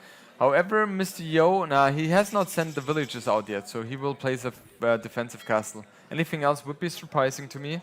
Now we see Mr. Yo still continues to fight for the water here, and I like what he's doing. He has 12 fishing boats in total. Sebastian has 11, so both are very similar in that there case. he goes. There he goes. He's sending the Vils forward, Jordan. He's sending them forward. And this is tricky because the Scout is a bit stronger than the Scout Cav is stronger than the Champion Scout right now. But Sebastian kind of missed the Vils, and there, now he sees the castle. It's forward, and doesn't really cover the gold or the stone directly from Sebastian, but it's going to cover the outside resources. And unique unit Guetra Warrior versus Fire Archer, that probably doesn't feel too good for the Fire Archers. It does not, but I like here right now is that Sebastian has placed the castle in a spot where it's defensive. It should secure a lot of the vital resources for Sebastian in his base. And with Wu, with the Fire Archers, you're able to attack the castle without getting any damage on the Fire Archers. So that in theory is very good. And both of them should have a big focus also on water, because mainly we see one player by the beginning of cast stage has won the water and the other one hasn't, but he gets the forward castle position. But right now it feels like there is very similar. Yeah, Mr. Yo has a little bit of an advantage here in terms of positioning, but Sebastian seems to take over the water control. Yeah, and it feels like the Hulks are both players going medium warships, but Yo maybe getting a bit overrun by his dock now. He's trying to repair with a Vil and get more reinforcements out. Those Hulks are so slow at destroying each other. It's crazy. But Sebastian might... he needs to pull away. The reinforcements are there for Yo. Both castles go up, but this is maybe the danger of the castles being so close. Sebastian's castle protects his Fire Archers, and from where he is, he can hit Yo's castle. Exactly, and the unique unit of Mr. Yo cannot really engage into that, right? So it's a little bit of a disadvantaged position for Mr. Yo. And yeah, the Hulk versus Hulk fights, they are just...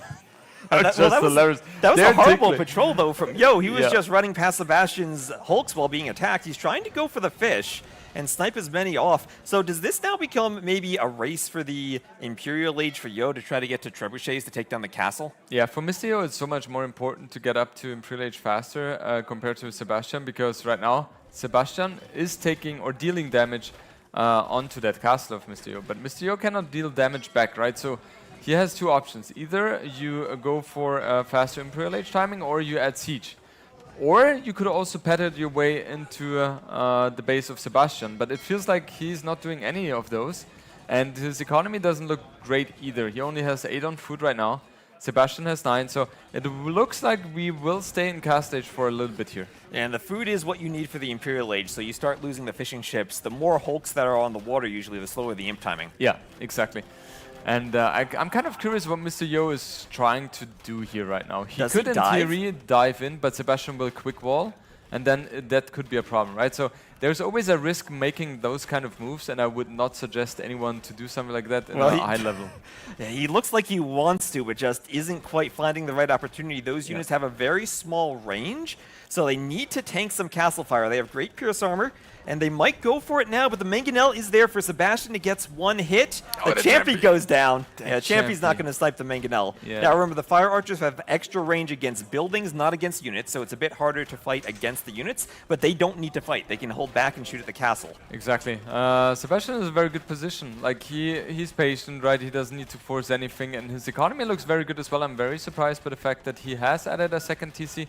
Usually on this map we see more of one TC play because there is not too much economy plays anyway.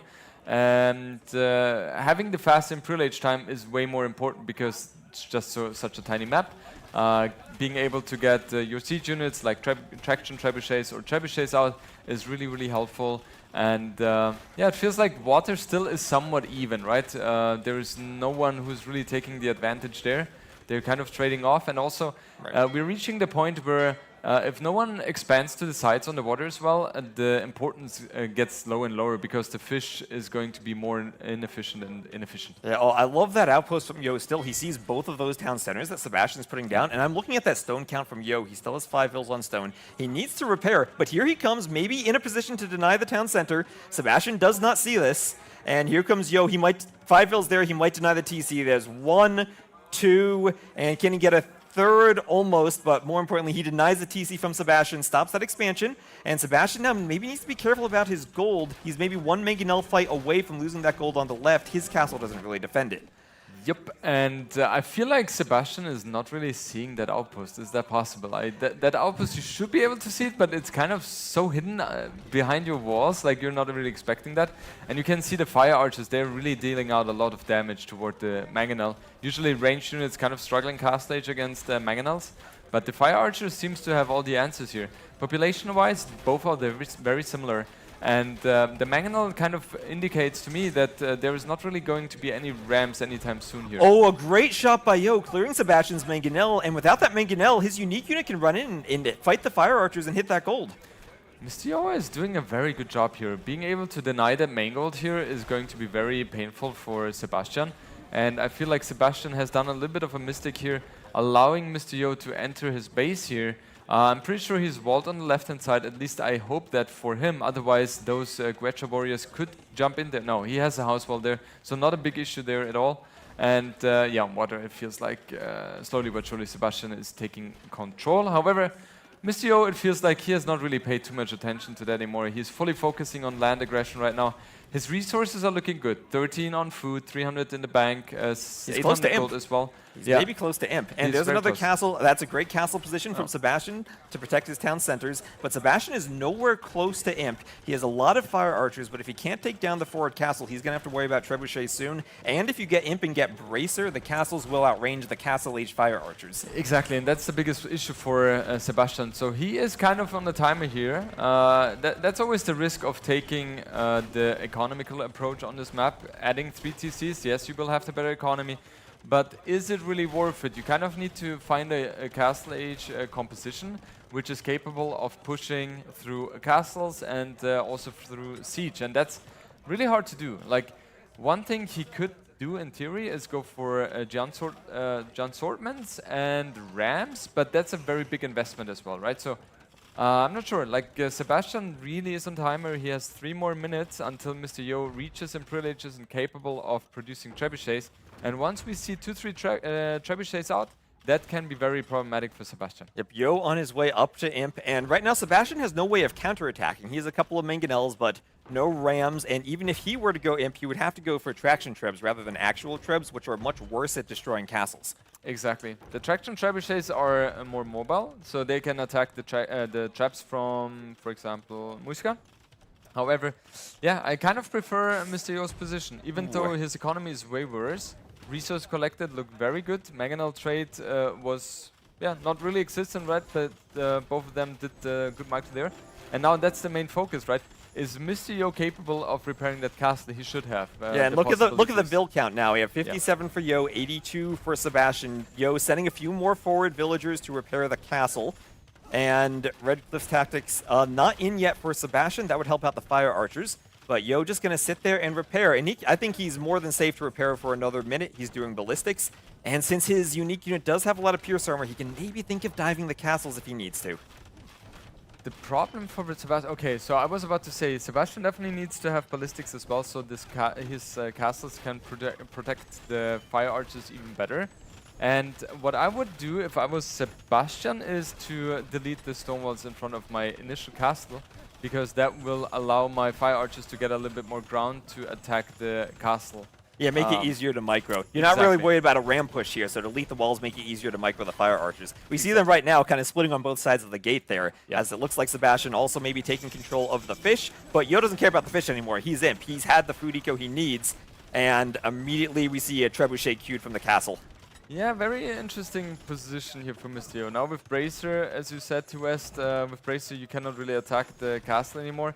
And now what is Sebastian's adaptation going to be? We see Red Cliffs finally being upgraded, but Mr. Yo with a nice second castle. What if Yo instantly attacks that foundation with the fire archers? Would he destroy it? I think he destroys it, no? I think that's a risky castle from Yo. I don't know if he can place a castle that close to the fire archers. He would need a lot of vills all at once. Here comes one single vill. The trebuchet is out, but one vill at the foundation. Will Sebastian right-click it? He's trying to, and it stays up. It's close. But he gets enough HP on it. He gets the vills there. He will be able to construct the castle and defend the trebuchets. Yeah, and Mr. Yo is in a great position now. Even though his economy is very worse, it doesn't really matter, right? Because he has the trebuchets now. He will be able to kill those two castles from Sebastian. And what does Sebastian really do from here on? The Guacha Warriors will get also the chemistry upgrade. So it feels like a very well-rounded unit right now. Sebastian going up to Imperial Age momentarily as well. He has the better economy, right? But the question is, will he have enough time to really make usage of that? And I kind of feel like Mr. Yo will not allow him to do so. We will see. Right, he's full on for the. He's going fully for the fire archers, which means as he loses the castles, he loses production, and as he loses the castles, he loses spots where he can retreat and avoid Yo's unique unit. Exactly. I'm also not sure how well skirms are doing. I think Sebastian is kind of forced to go for the skirms as well, just to be able to have a different unit other than the fire archer to fight against the Guacha Warriors. And nice split from Yo, and he's going to take this fight here, and maybe he doesn't quite have the numbers yet, Yo, to fight that many fire archers. He doesn't really need to fight right now, though. He can pull back under the castles for a moment.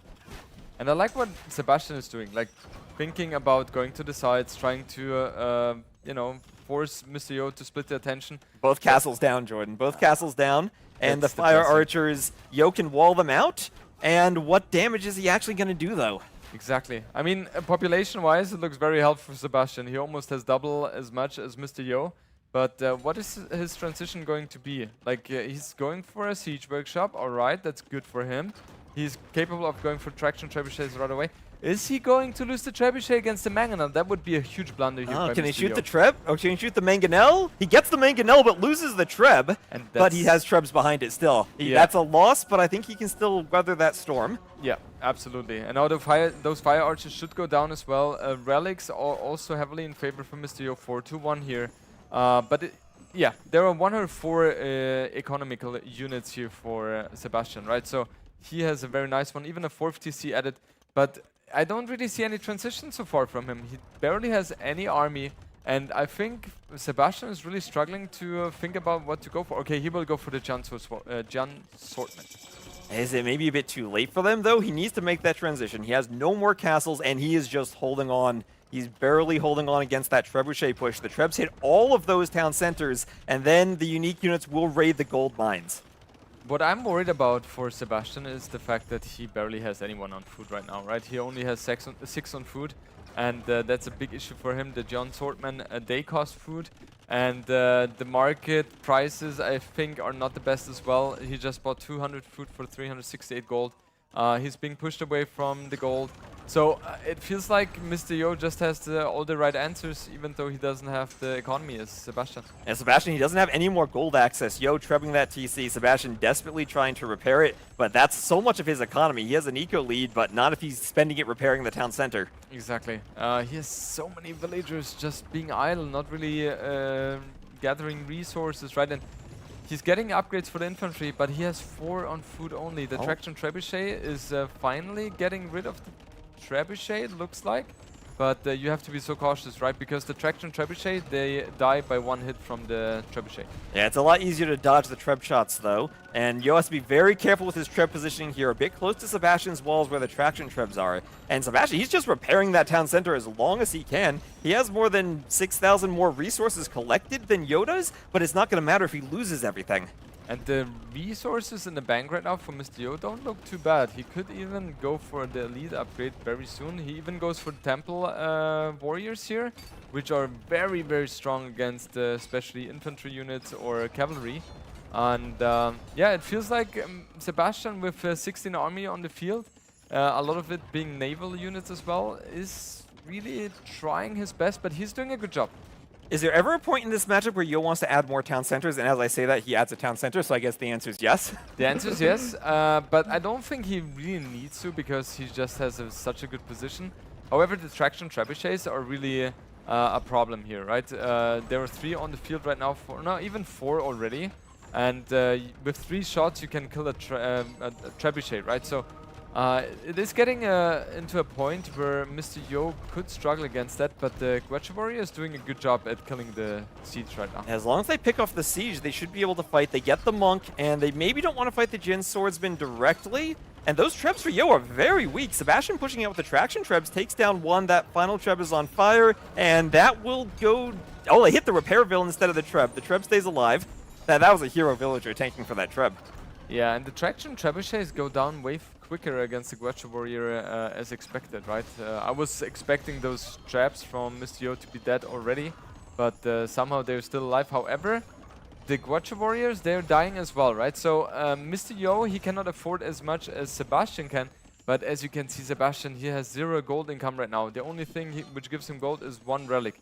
And he needs gold desperately in order to fight back against the Guacha Warrior. Otherwise, he is just going to lose more and more ground. Yeah, and he has no gold. Is there ever a point where Sebastian wants to consider skirmishers, or is it too late for that? I think skirmishes is the only thing he can go for right now. It's not like the best unit against the Guacha Warrior, but I think if you have the better economy, it's the only thing which makes sense. And yeah, we got the information right now that he is indeed going for the transition here onto the skirms. But Mr. Yo very active with his military units as well, gets the scouting information. And he, in theory, could even go for the Champion Warrior, right? In this case, it's Mr. Yo. Right? I mean, he has all the gold control on the map. He can think about adding in gold units too. But he's moving in. He wants to hit those traction Trebs with the Guacha Warriors. As you said, they do go down even though they have decent Pierce armor. And Sebastian's just trying to run away, but the TCs won't protect them. This is, again, a skirmisher unique unit that doesn't care about the TC fire. 1 traction Treb goes down, and Yo, this push is great for him. He just keeps moving in. And it's so valuable for Mr. Yo to kill especially a Traction Trebuchet, because Mr. Sebastian doesn't have gold income.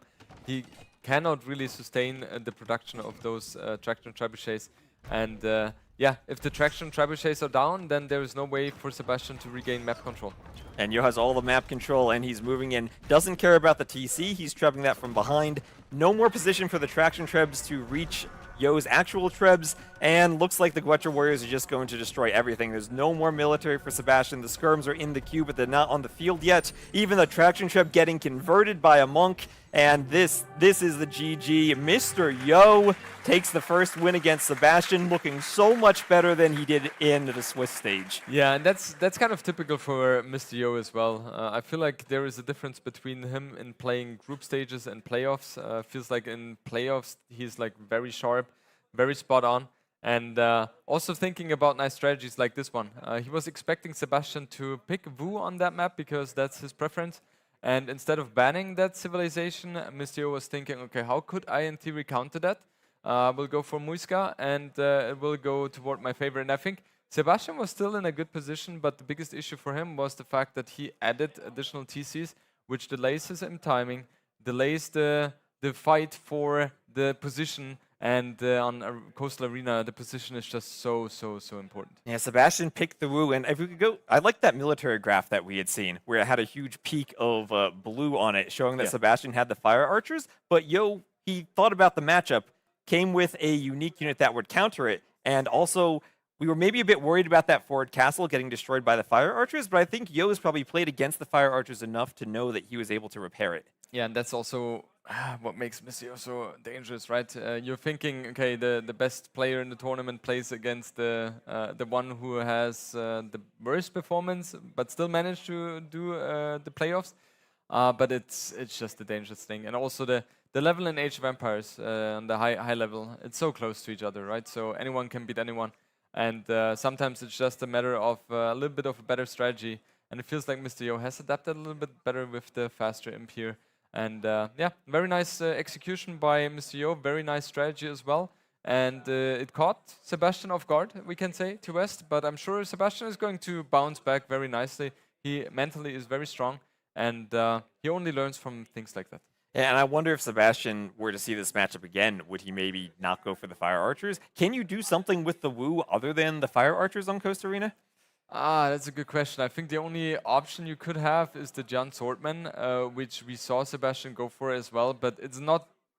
You don't really want to pick Wu because of that, right? You pick Wu because of the Fire Archer, because that one is so strong.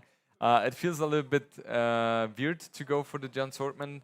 I like that Sebastian switched in Pearl Age, but unfortunately his economy was not good enough to sustain production there. So yeah, if he had been able to do it a little bit earlier, it would have been good. I think a cast stage play with full Rams could have worked, but then there is a Mangonel behind, right? So it's tricky.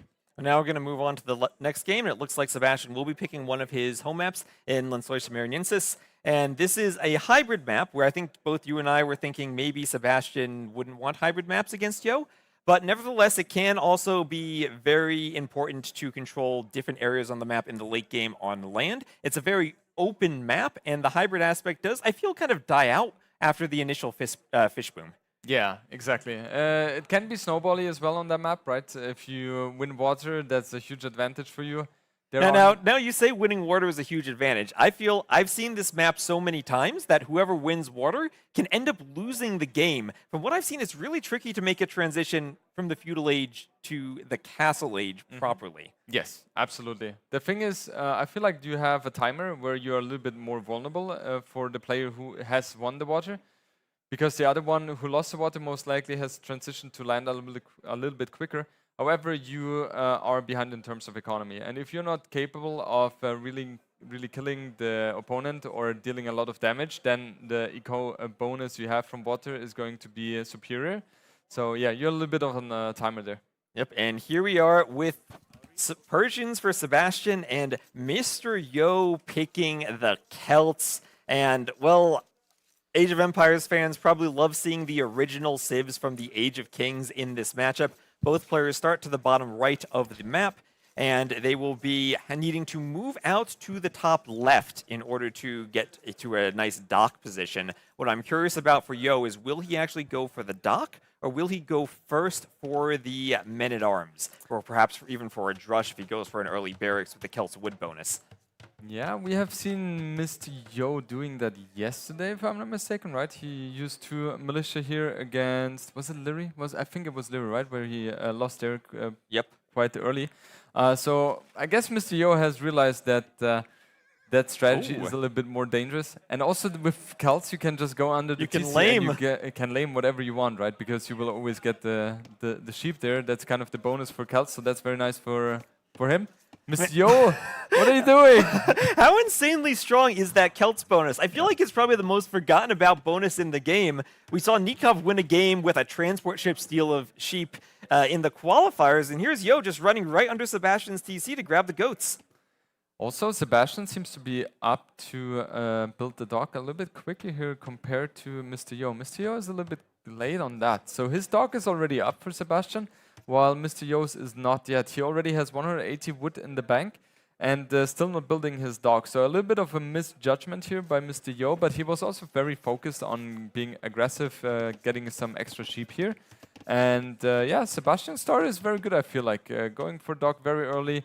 You also start with more resources as persons, right? 50 more wood, 50 more food, and that helps in those hybrid maps. And we did see earlier on in the group stage, there was a game between Hera and Vinchester where Vinchester won the water, but Hera went for a double workshop ram push. Celts are a civ that could maybe do something similar in the Castle Age with a double workshop push. Yeah, and I would not be surprised to see Mr. Yo do stuff like that, right? We have seen Huang revolutionizing the Celt play, going for the fast Castle Age and siege all in, so to say. As we all know, Celts eat TC. And Mr. Yo is a big fan of that as well. So it is possible to see something like that. I'm really curious how many villages he will produce in total. On this map, we usually see 21, 22 villages to go up to feudal age because there's only one boar instead of 2. We have extra sheep, so sheep are taking a little bit slower than boars. That's why we see the slower uptime. And yeah, we see 20 villages, then loom. So we will most likely see feudal age play and then either men-at-arms, I suppose, from Mr. Yo or full water play. And this map has lots of extra goats and lots of small ponds filled with shorefish as Mr. Yo goes for a barracks. How do you think about managing the eco? Because you can do mills on those ponds. You can also do docks on the ponds just to have the drop site. But you also need to make sure you have enough wood to fight for water and do your feudal age buildings, as Yo is doing a barracks and will probably want archery ranges too. Yeah, that's the tricky thing about hybrid maps in general. This specifically is even worse, or even harder, so to say. Because do you go for a dock there? Do you go for a mill there? The benefit of a dock is that you could, in theory, build military units as well to support your stranded villagers. However, if you are a player like me, for example, who selects all docks, then you might build military units and places you don't really want to, right? So there's always this trade-off. You don't have that risk with the mill. Yeah, so I've seen both players do both things. And we have indeed the barrack from Mr. Yo, so men-at-arm play by him. With persons, you usually don't see men-at-arm opening as they don't have any bonus for the infantry units. With Celts, the infantry is faster compared to other civilizations. So yeah, I guess we will see full water play by Sebastian, and Mr. Yo will try to defend on water and be very aggressive on land. It looks like Sebastian's walling up, but I'm maybe a bit worried that down at the bottom right, Sebastian might have an opening in his wood line. Yo might be able to get through there. I mean, it's not a hard wall off if Sebastian thinks about it, but he didn't scout there. Yeah, and that's the dangerous thing. It is tricky on this map because most of the time when you have scenarios like that, the wood is connected to the edge, so there is no hole here, and it's very seldom that you click there as well as a player to guarantee that everything is closed. But that goes for the aggressor as well, right? The aggressor most of the time thinks everything is walled, everything is closed, and he doesn't even try to. So yeah, Mr. Yo going up for the man-at-arm upgrade. No wood upgrade yet for him. I will do that momentarily. He was waiting for the resources, I suppose, and still not yet in. I wonder, yeah, Mr. Yo is not going to be capable of doing anything here, I suppose. Yeah, is this a situation where you'd ever think of, well, he finished man-at-arms, but maybe canceling it and focusing on other upgrades? I get the idea, and I think it is a good idea to have. However, oh, there is a tower. There's a tower. Yeah. So, and Sebastian doesn't see it. But to answer your question, it feels a little bit wrong as well because you're kind of based on the man-at-arm opening. So yeah, I understand why Mr. Yo doesn't want to do that, but it might be the better play to skip the man-at-arm upgrade. Yeah, well, here is the tower. If only he had a forward vill, he could chop through that palisade. But Sebastian is just going to stone wall behind this, and this is now worrying me, Jordan. On both sides, Yo could get through, and if Sebastian relies on stone walls and isn't closed, that could be devastating if Yo gets in. Exactly, and that's the dangerous thing about this map. If you commit onto water, then of course you have the better economy, but there's land aggression as well, right? And oh wow! Oh. Wait, is that a lumber camp? That's a lumber. He's walling with a lumber camp. Yeah, well, that's not a good lumber camp, right? I mean, it's a great lumber camp if it keeps him safe and keeps the men-at-arms out. That's going to keep him walled. Yeah, the thing is, like, the efficiency-wise shouldn't be too big for this one, and Mr. Yo goes for another tower forward. And goes for a Hulk as well, being harassing Sebastian's fish. Sebastian is reacting, however, he lost one fish already.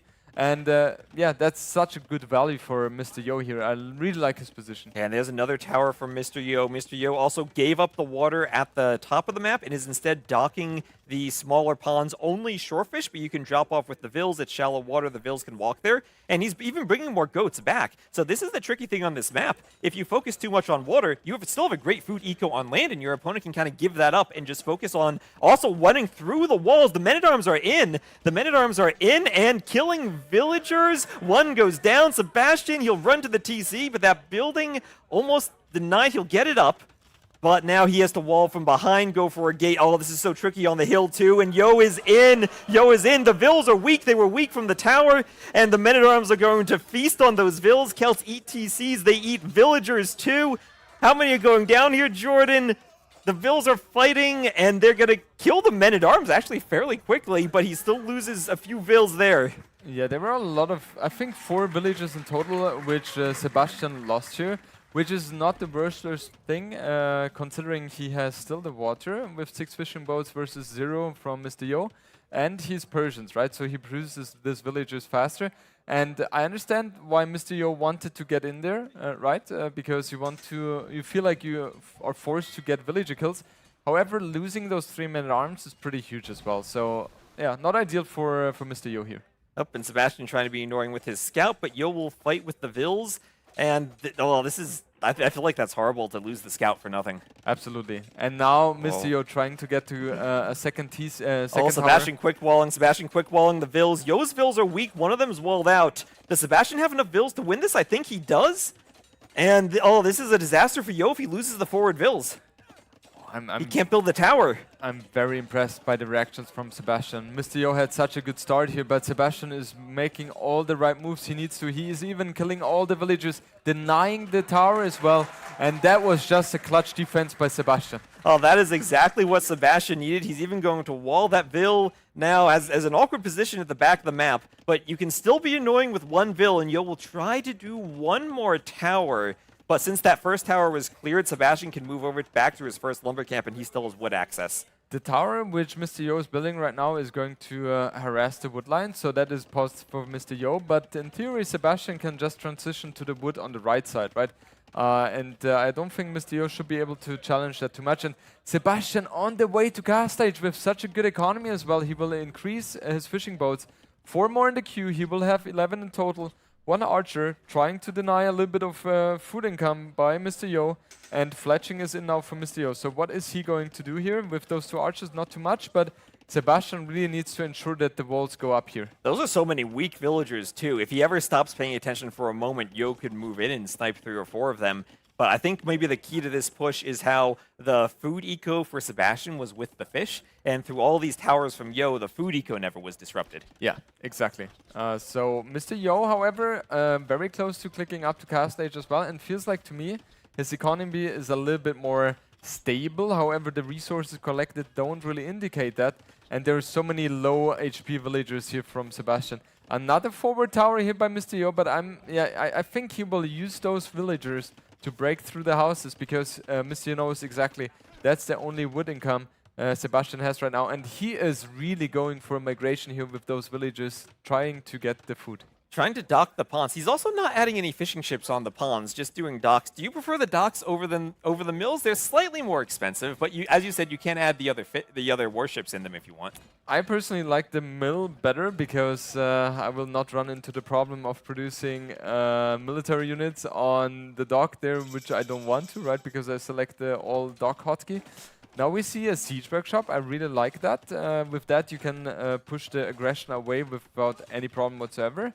And the problem for Sebastian, ideally, he would love to fully focus on night production, but Mr. Yo has done such a great job at raiding the fish from Sebastian, and therefore the food income is just not there to sustain night production constantly. Right, so what do you think of that workshop, though, from an economic perspective? Because the town centers work faster for the Persians, and you have to figure out how you're going to spend your wood once you get up to the castle age. Yeah, the problem is TC is always good to have, right? As long as you can sustain the villager production. Otherwise, it is kind of a waste, except maybe a little bit of safety for your villagers, as you can garrison the Nim there.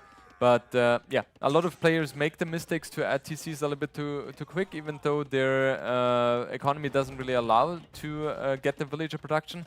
And especially in the early cast stage stages, you want to play 1 TC, get your economy going, get military presence, so you have the map control. Right, and now it's tricky to figure out how you're spending your food too, because Sebastian, he has 10 fishing ships, but he had a lot of them on the whales too, collecting gold. Yeah, and the adjustments done by him are not ideal, because he has 500 gold in the bank already.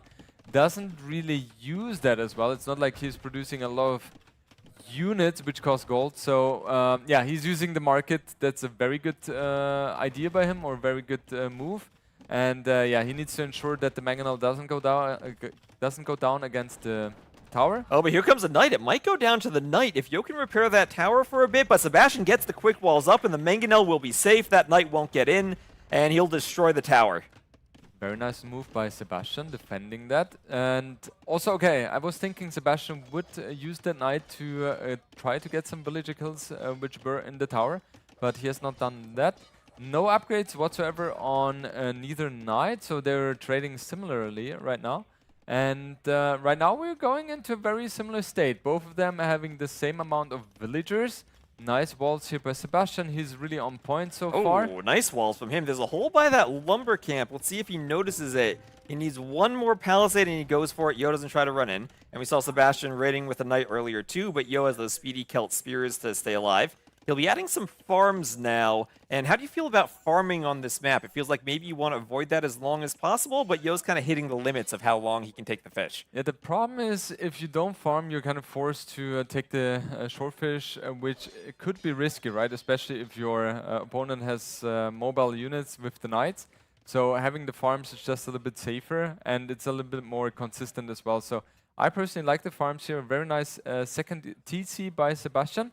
And in the meantime, yeah, 10 on foot, and this is the risky thing. Yeah, great Knight raids. There are some spears there, but Yo is not noticing. He finally notices, but might lose 2 villagers. One goes down, and the second goes down too. Sebastian might lose a Knight and needs to be careful here. He's not paying attention, but finally runs the Knight away, but gets 2 vills by that dock. And I think this is what we're going to see, a lot of Knights trying to find those exposed vills on the shallows. Yeah, and Sebastian is also known to be very quick, very active with his units as well, right? So you don't really want to go or take the risk here if you're Mr. Yo. Mr. Yo doing a very good job with the defense, though. Killing 2 Knights here, only losing 2 villagers. I think that's a fine trade for Mr. Yo. And Monk also trying to keep those Knights at bay. Now also Pikeman research from Mr. Yo. So I think Sebastian really has to think about how does he want to transition into this thing. Because against the Pikeman you need some sort of ranged units, which would be the crossbow, the CA. But Celts with the Scorpions, faster firing Scorpions, could be dangerous for Sebastian. Yeah, now we have the second TC from Yo Chu. And we saw how important the monks were. Usually you want to keep your monks by the TC to protect them. How do you think about positioning your monks? Because you can't really defend the shorefish with monks unless you go for TCs. You can in theory, but you have to be very, very quick with your reactions. And most of the time that's not really working out, especially if you're trying to fix 4 or 5 things in 4 or 5 different places. It's very easy to miss the raid coming from the Knights and then you lose your monk. So having a TC there is definitely safer. Yeah, and I think that might be what we see. Nope, Yo decides to run back, but same thing, he runs away, avoids the conversion, and kills a villager. And both players going Knights probably scales better than the Persians. What unit composition do you think of for both civs here? Celts not really the Knight civs that the Persians are. You talked about the Pikeman and the Scorpion earlier. Yeah, so for Mr. Yo, I think as Celts you focus either on a Castle Age push with Pikeman and Siege, mainly Rams. Especially if your opponent is fully on Knights, which Sebastian seems to be going, right? He is going for scaleboarding armor now as well. So he looks to go for Knights, and their Ram and Pikeman is just the perfect unit composition. If you're thinking about Imprilage, that's kind of where the Persians need to get going, because there they get the Bombard Cannon and the Hand Cannoneer. And these are 2 units which are very, very strong against the Celts, as long as the Celts doesn't have the economy to push really with a lot of siege. Well, we know Celts like to eat TCs. Persians have extra HP, but maybe that just makes the TCs extra tasty for the Celts, as Yo is going for the Rams. He's amassing 3 Rams now, adding in more Pikemen, and he's getting ready to start pushing Sebastian. Sebastian adding his own Rams along with the... Are we going to see Ram versus Ram here? We're kind of seeing Rams being used to kill the outposts, which I find very interesting. Outpost is such a great building, right? Grants you so much vision. And now, is he really committing on to killing that Mangonel? Does he delete the Knights? He gets the Mangonel. Was that worth it for 2 conversions? Maybe he can jump the monks too. They're not by the town centers. And he'll get 1 monk. Sebastian will try to wall the Knights in. That was a bad trade for Mr. Yo, I feel like. He lost 4 Knights in exchange for gifting 2 Knights to his opponent, losing 1 monk and 1 Mangonel. I don't think that was worth it at all. And yeah, the Ram goes down by Mr. Yo, or from Sebastian. And now the push is coming. We need to see a Mangonel as soon as possible for Sebastian. He has them in production, but the Rams going for the workshop. He's going straight for the workshop. He knows that the Mangonels will come out to stop the Ram push, and he wants to destroy that workshop. Sebastian sending all of his vills to repair. The Mangonel on 85%, but the workshop goes down. Yo has some conversions ready in the back for the Knights, and this is a great start to the push as more Rams come forward, applying even more pressure going for the tower too. This is going to be so tough for Sebastian. The Rams took down the siege workshop so fast. If there was a Mangonel there, the entire push would have been shut down. Oh, nice shot on the villagers. The Mangonel gets a wonderful shot, firing faster for the Celts. The Rams will ram faster for the Celts. And the Persian monks are vulnerable to the Mangonels too. No redemption for the Persians. Exactly, and that is such a tough spot for Sebastian to be in. He's doing a good job with his Knight Mass. He was able to get a lot of them, so he's able to push back here. But yeah, Mr. Yo will produce more and more pikemen, and Sebastian will have to think about a transition, I think. Yeah, it's a good start to the push. The Knights slowing it down a bit, but here comes Yo. He almost has the stone for a castle, Jordan. We might see a castle drop right on Sebastian's face. Yeah, and if that is going to happen in front of the gold here, that could be very, very problematic for Sebastian. He will lose his TC, he will lose a couple of farms as well, which are so crucial for Sebastian. However, what I like for Sebastian is his food count. He has 34 on food right now, which is very, very helpful. 16 on gold as well. But that castle, if that one goes up, that's going to be a nightmare for Sebastian. Oh, that is a beautiful... Yo has to be careful with that Mangonel not to shoot his own castle foundation. But there he goes. He gets the castle up. Here come the Knights. Sebastian's committing. He does not want this castle going up. But Yo has monks. Yo has pikemen. They're standing in the choke point protecting the villagers. I can't see Sebastian getting to those vills. Why is Mr. Yo not using his Mangonels against his Knights? I don't really understand. I think he's going for the monks with them. Yeah, looks like that. But he had some good opportunities here, and Sebastian was desperately trying to kill the castle or kill the villagers building the castle, but he's not able to do so. And that's rough because Sebastian also committed to a farming eco. That castle will deny many of those farms. Yo going for more town centers behind this. And does Yo, he just keeps pushing the castle age. He doesn't think about Imp here, does he? No, you don't really want to be in Imp as well. You don't want to go for that as Celts, as long as you are able to deal a lot of damage in cast stage, right? In Prelage, they kind of struggle early on against the Persians. You're worried about the gunpowder there, too. Exactly, exactly. So the only way how they can fight against that is when they have very good economy with, let's say, 140 villagers, but Mr. Yo is far away from that. So I really like how Mr. Yo is playing that. And Sebastian, I feel like he's kind of running out of answers right now. He's adding more TCs in the back. That's kind of an automatic thing. But he needs to think about longevity. And he needs to add some range units or Mangonels himself. Otherwise, he will face big issues. Oh, and here comes that Ram push. One defensive Mangonel for Sebastian can probably defend against the Ram. But still, this is the Celts. And I think once again, we might be seeing the player who won the water lose on land as Yo continues pushing. That TC is going down. A few Knights for Sebastian, but just not enough army against all those pikemen. And since there are pikemen there, I mean, who cares about conversions? They're just pikemen. The monk defense isn't worth it now. Exactly. That's the beauty of having pikemen and your opponent having monks who just don't care. There is a little bit of a raid going on the right-hand side, and Mr. Yo has not paid attention to that yet. There is one pike. Okay, so Mr. Yo reacting here, only losing a few villages. Also great play by Sebastian to think about that, even though he's so big under pressure. Population still looks good for Sebastian. Food count, very good. But yeah, he needs to be super active with and another raid in the north, and that's how the Persians want to play, with mobility with the Knights, so that they're not fighting the pikemen in one choke point. Yo pushing with the castle as best he can, but he's just now gonna continue the push, and I don't see how Sebastian secures his farming eco to keep making Knights. Yeah, he lost so many farms, right? That's around 14 or 15 there. That's a big pain for him. And yeah, even though he has the water, it doesn't feel like he has the advantage in this game anymore. However, Sebastian has done an amazing job expanding on the map. And look at his resources, T-West. It is very close for him to go up to Imprilage. And once he's in Imprilage and gets access to the chemistry, he will be able to go for the gunpowder. And that's going to be very problematic. There he goes, but here come Woad Raiders. And how do the Persians stop Woad Raiders in the Castle Age? Yeah, they need a lot of Knights, right? A lot of monks are on the field as well, converting the pikemen, and yeah, he needs to produce as many Knights as possible, just to ensure that he gets into Imperial Age with as little damage as possible. but it feels like his units here are not the best anymore, and Mr. Yo is capable of, yeah, pushing those monks back. And I think Yo, he's getting raided again. Sebastian still has a great villager lead and a great eco lead as Yo can't really deal with these raids. And Sebastian's going for a castle. That castle is crucial because it protects his wood line. But Yo has Celt Mangonels, Sebastian has Knights. The Mangonels will go down, and I think this castle goes up for Sebastian. This is so well done by Sebastian.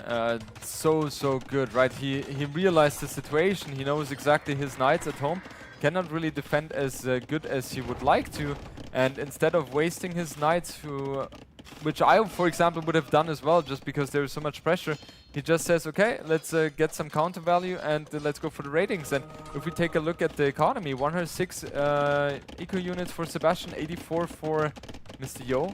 Resource collected look very good for Sebastian as well. Score very close, however, Mr. Yo not even close to going up to Imperial Age. No, and Sebastian has expanded with his Persian town centers. They produce vills so quickly, and now he has gold access on the rest of the map. He doesn't have maybe the front of his base anymore, but he has wood and he has gold, and that's what he needs for Trebs as soon as he hits Imp. Yeah, and a very interesting TC as well. He really wants to ensure that that gold position is his. And yeah, Mr. Yo, let's see how his reaction is going to be. We will most likely see another castle. Yes, he has one here. Very nice position. The castle's on 2 town centers. That TC is even denied. The Ward Raiders and the Pikemen are there. Yo may be seeing that castle by the woodline and decided to send everyone to the gold to the top of the map. And that is a great raid from him. There's even a 3rd TC he could destroy. Chemistry is incoming, so Sebastian, even though there was so much pressure happening all over the place, he was able to get chemistry. It's not the cheapest one as well, 500 resources in total. And yeah, he needs to get the hand cannoneers out as soon as possible because Kelt doesn't really have an answer to that at all. Especially not in the castle age. Exactly. And bombard cannons are needed as well for Sebastian. He is not pretty... Okay, never mind. He is producing a trebuchet now as well. Was kind of a little bit... Yeah, I but Jordan, look at that military count, 46-8. Yo is pushing. He's staying full castle age, and he's making more Woad Raiders. And Sebastian doesn't have the best food economy for the hand cannoneers. Exactly. The question is Sebastian going to be able to produce hand cannoneers fast enough so he can fend off the aggression? Trebuchet should be able to siege against that castle. That's fine. However, is Sebastian in the meantime not taking too much damage here from Mr. Yo, because Mr. Yo is really putting on the aggression, trying to make things happen, and he will try to avoid the hand cannoneers as much as possible. Sebastian's added more TCs, but as we say about the Celts eat TCs. Yo wants to feast on those 4 or 5 outlying TCs from Sebastian. Can he actually deny Sebastian from gold control if he keeps this up? Yeah, I think he's doing a good job, but that castle here is so good by Sebastian. Securing the stone, securing the gold, and that's all Sebastian needs right now. Ideally, he would get around 10 more farmers going as well, but yeah, the losses which he sustains right now are inevitable. Mr. Yo is doing too much of a good job here, but it feels like Sebastian realizes the situation, tries to expand toward this toward the back, and it feels like in the south, he should be able to push back. Well, there's Imp for Yo, so Yo might lose a castle, but he's up to the Imperial Age. Citadels for the Persians, that's a tech that gives the castles a bit more resistance against bonus damage, so they'll be stronger against the Rams. But right now, Sebastian, he's fighting with Vills. He's fighting under a castle with Vills. Here come the Woad Raiders. And is he going to lose Vills here? Can he repair this castle? The pikemen and the Woad Raiders keeping the villagers away. The Rams go for the castles. That's too much infantry there for Yo. He still has 3 Rams alive. Sebastian's doing what he can to fight with Vills. He's repairing the castle as best he can. Citadels is in. Can that keep the castle up, Jordan? Sebastian has the problem that he doesn't have stone right now, He's out of stone. He's out of stone. That castle's defending his last stone. But I think he should be able to defend it, but the castle is so crucial. If Mr. Yo is capable of getting that castle, he's in a very good position. Here come the hand cannoneers. There's 1 ram left. Is this enough? Does Sebastian have just enough to defend the castle? I think he does. He's buying stone at the market. Yo's adding more rams, but they're going to be too late. His push is denied. The hand cannoneers are there, and Sebastian stays alive. Oh, that was so crucial for Sebastian. So good. And Mr. Yo now, with the population kind of struggling as well. His economy is untouched, right? So that is good for him. him, but Sebastian is stabilizing more and more. He's spending the wood to build more farmers. His gold income is not the best, but he should be able to push now with his gunpowder units. 25 hand cannoneer already on the field. No bombard cannon, but we see 2 trebuchets, and with those trebuchets, he should be able to get more castles down from Mr. Yo. And what does Yo do in the Imperial Age against the hand cannoneers? Because Celts have good siege, but that's expensive to upgrade. And another thing that is expensive to upgrade, we do see sometimes against hand cannoneers, is Celt paladins. Yeah, you're not liking them. You don't think the dream exists. Yes. Well, the thing is, I faced Hera in Hidden Cup, and he went Celts Paladins against me, so I have a bad taste against them. The problem is against. Yeah, in this situation, I don't think he can sustain it, right? Because his economy is not there. And now, with the World Raiders being thrown away like that, it's really painful. Mr. Yo is doing a good job trying to go for side raids to split the attention from Mr. Sebastian, but it feels like, yeah, him losing the castle is just going to be inevitable. Do you feel like Yo then has to pick one of Onager or Scorpion to upgrade? Just to get something to fight the hand cannoneers? It has to be Scorpion then, right? Because I feel like the Onagers are a little bit too hard to get to and are more expensive as well. But yeah, Sebastian, this is exactly what we talked about, right? Where that's also one of the reasons why Mr. Yo went for the cast stage, was just because of the hand cannoneers are so strong against Celts. Now there's Elite World Raider. Mr. Yo also about to maybe push the Monastery, but has to go back because of the hand cannoneers. And so far, still just on infantry. But the one thing Yo has now is map control. He's lost a few castles, but Sebastian's still trapped along one edge of the map. Yeah, and how that's true. However, we have to just appreciate Mr. Sebastian's ability to generate so many farmers. He has 62 right now. His Hussar upgraded as well. He's lacking a little bit of cavalry upgrades. However, he will be able to span this map for with a lot of Hussars, right? And he's going to create a lot of headache for Mr. Yo. The problem for Mr. Yo is he doesn't have too many castles on the map anymore, right? If I'm not mistaken, only 2.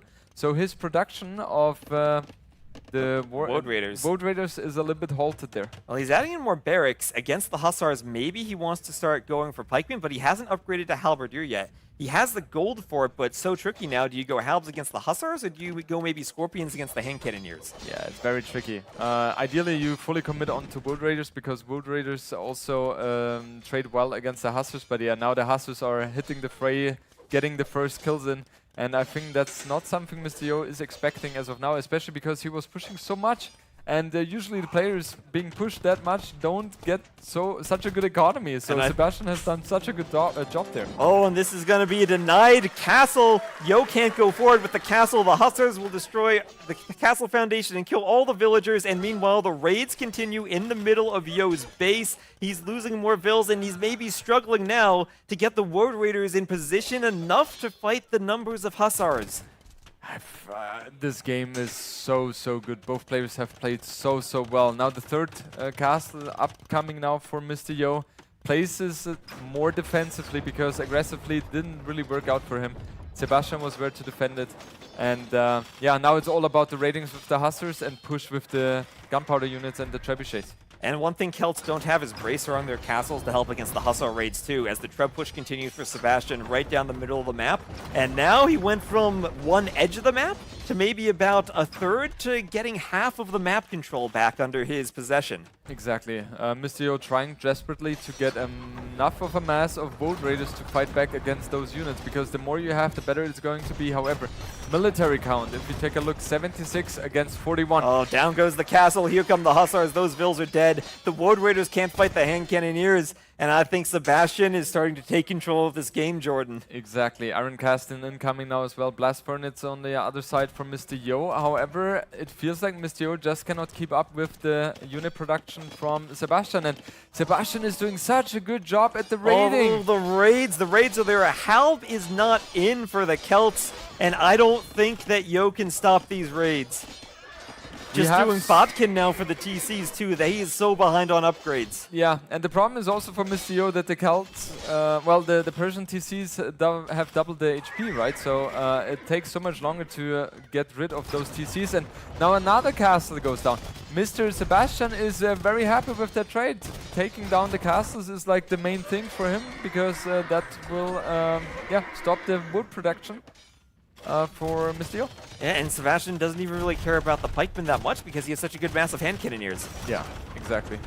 Right, so that castle desperately being tried to survive from Mr. Yo, but it just feels kind of inevitable that that castle goes down as well, and then Mr. Yo will only have one castle remaining. Population looks better for Mr. Yo right now. He's doing some good raids with his Woad Raiders, but yeah, he's just losing the castle, and he doesn't have stone income right now. No, and he can't repair the castle, he can't add more castles, and then he gets stuck on just pikemen if the castles go down. That's not going to be enough. He's desperately trying to repair that castle, trying to get the raids, but it's so much better for Sebastian now with this push, with those hand cannoneers that Yo does not have an answer to.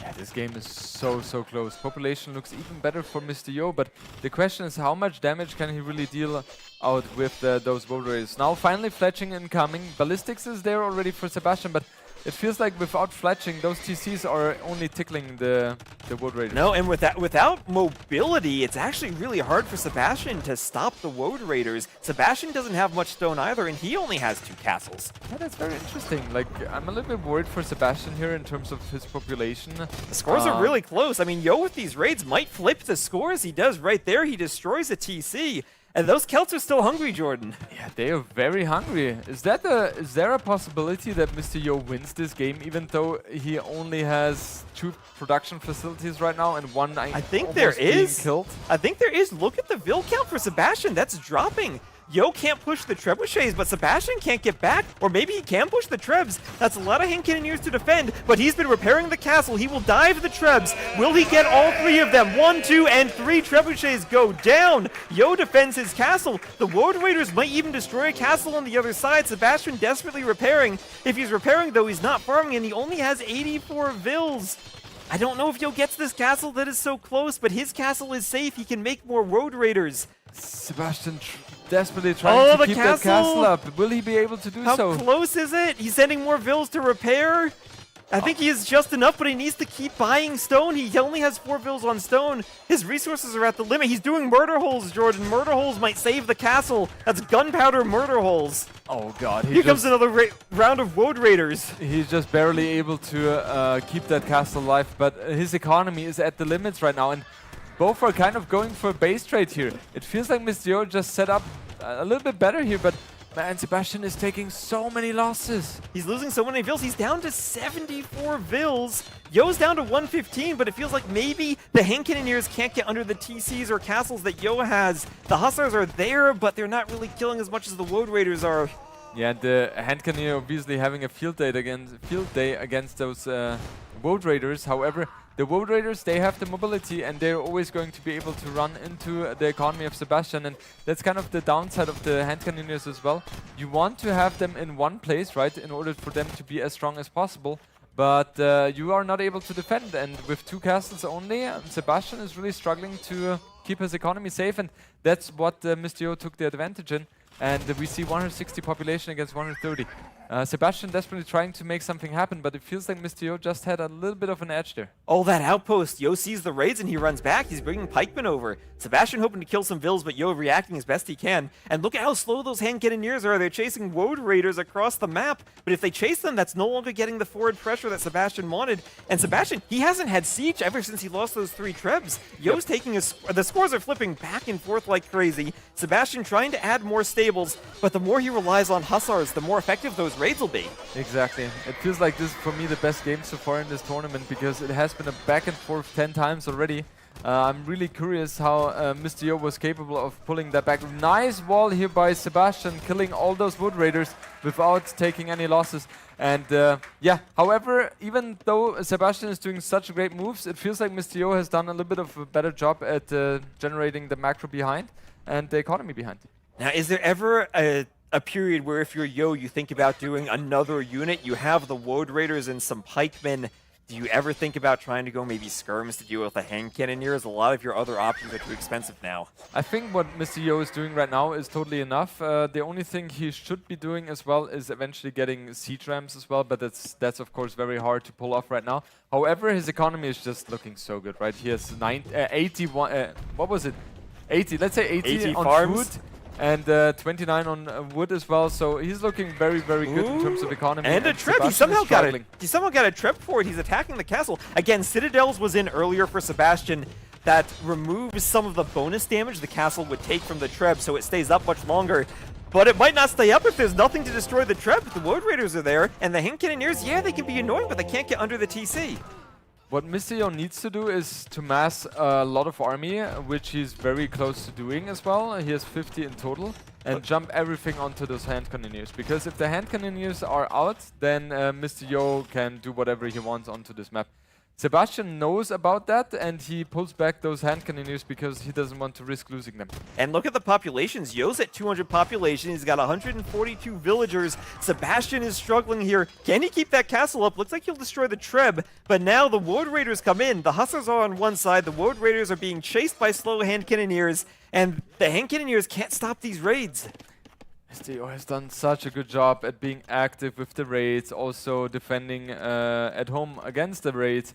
And now Halberdiers is in as well. And once we see the siege ramps coming in as well, with forward siege workshops, that's where we know that Mr. Yo has really a good feeling about this game. And that's so valuable. He's doing exactly what you said, getting enough Woad Raiders to jump the Hand Cannoneers. Only 17 Hand Cannoneers left. Yo might not kill all of them, but he'll kill enough of them, or maybe he will kill all of them. The Woad Raiders are pretty darn strong if they catch the Hand Cannoneers too, but I think that's enough even if 2 or 3 survive. Yeah, and we have double the population now for Mr. Yo. I feel like Sebastian is running out of gas here. Dropping under 100 population, and Mr. Yo, it feels like the longer the game goes, the better he plays. And yeah, this is exactly the stage of Mr. Yo where he shines the most, right? Yeah. Later stages of Imperial Age, that's where he's known to be the best. And he there's the actually manages to take the victory here. There we go. Yo goes up 2-0. 1 versus 8 is the seeding. Sebastian came into this as the favorite. Yo had not played well so far this tournament, but now he is up 2-0 over Sebastian. Yeah, and that's also something you mentioned earlier, T-West, that that Lensois might not be the best map pick for Sebastian against Mr. Yo, because Mr. Yo is known to be someone who is, in terms of strategy and decision-making, one of the best in the game. And in those hybrid maps, that's more about strategy and decision-making rather than pure execution. And I was really watching that game, and I enjoyed it so much because we had 2 styles and 2 openings which were completely opposite from each other. And I felt like Mr. Yo did such a good job applying the pressure, Sebastian doing very well defending, and it went to be a very, very good game. And once more, I'm seeing a game on this map where whoever wins the water ends up losing the game. Yeah, that's very interesting. Always when I practiced and I lost the water, I lost the game. I need to change something. Well, here we go. Right from the start, that tower rush, Yo jumping through the TC. Even now, there were points where Sebastian might have felt like he was ahead, but it wasn't perfect for him. Exactly. That was a good moment for Sebastian. He only lost a couple of villages here, but trading off the dangerous men-at-arms here. So that was in theory good for him. And in the meantime, he was also able to push that tower back. And with those movements here by Sebastian, walling in the villages from Mr. Yo, denying the tower was so crucial for him. And that was the moment where I was like, okay, Sebastian definitely has the game. And I like how you said only lost a couple of villagers, because there's that only there. It's just not what he wants to do, even though it felt like it was maybe enough. But this was amazing, that ram push, going straight for the workshop, knowing he didn't want the mangonels. Yeah, and that was, like, in terms of strategy, that was so good from Mr. Yo, applying the pressure in Castle Age with Siege and Pike. And yeah, Sebastian held on very well, even though the Siege Workshop went down. He did an amazing job expanding onto the map with TCs. What is happening here? We got the crowd cheering. Sebastian's doing some push-ups on the stage. I think it's hard for us to see him do the push-ups, but the crowd can see it. Sebastian known for doing push-ups. I think that he just wants to get stronger as the set goes on, making sure during this break between the games he's able to just get his energy up. Yeah, no, I'm wondering where he got that from. I don't know. No, like push-ups are really helping to get the blood flow going, and especially in moments like that, Sebastian is playing well, right? But feels like Mr. Yo, that's just a wild card. I think after seeing the group stage, you're kind of happy to face him, but it's playoffs time, and then you're not happy to face him because he can pull out so many different things. He's such a great player, and he's showing that right now in the set against Sebastian. Yeah, and even that first game, that felt like that was first game won in the Civ draft, maybe. anticipating the Wu and picking a counter pick. This felt like it was won distinctly in the game. Exactly. Persian's great on hybrid maps, exactly as Kel's. So there was not a big difference here. But yeah, it felt like Mr. Yo knew exactly what he had to do, right? He is one of the most experienced players. And this, for me, was just one of the best games we had in the tournament. Maybe even the best, because it was back and forth. Different styles, different openings.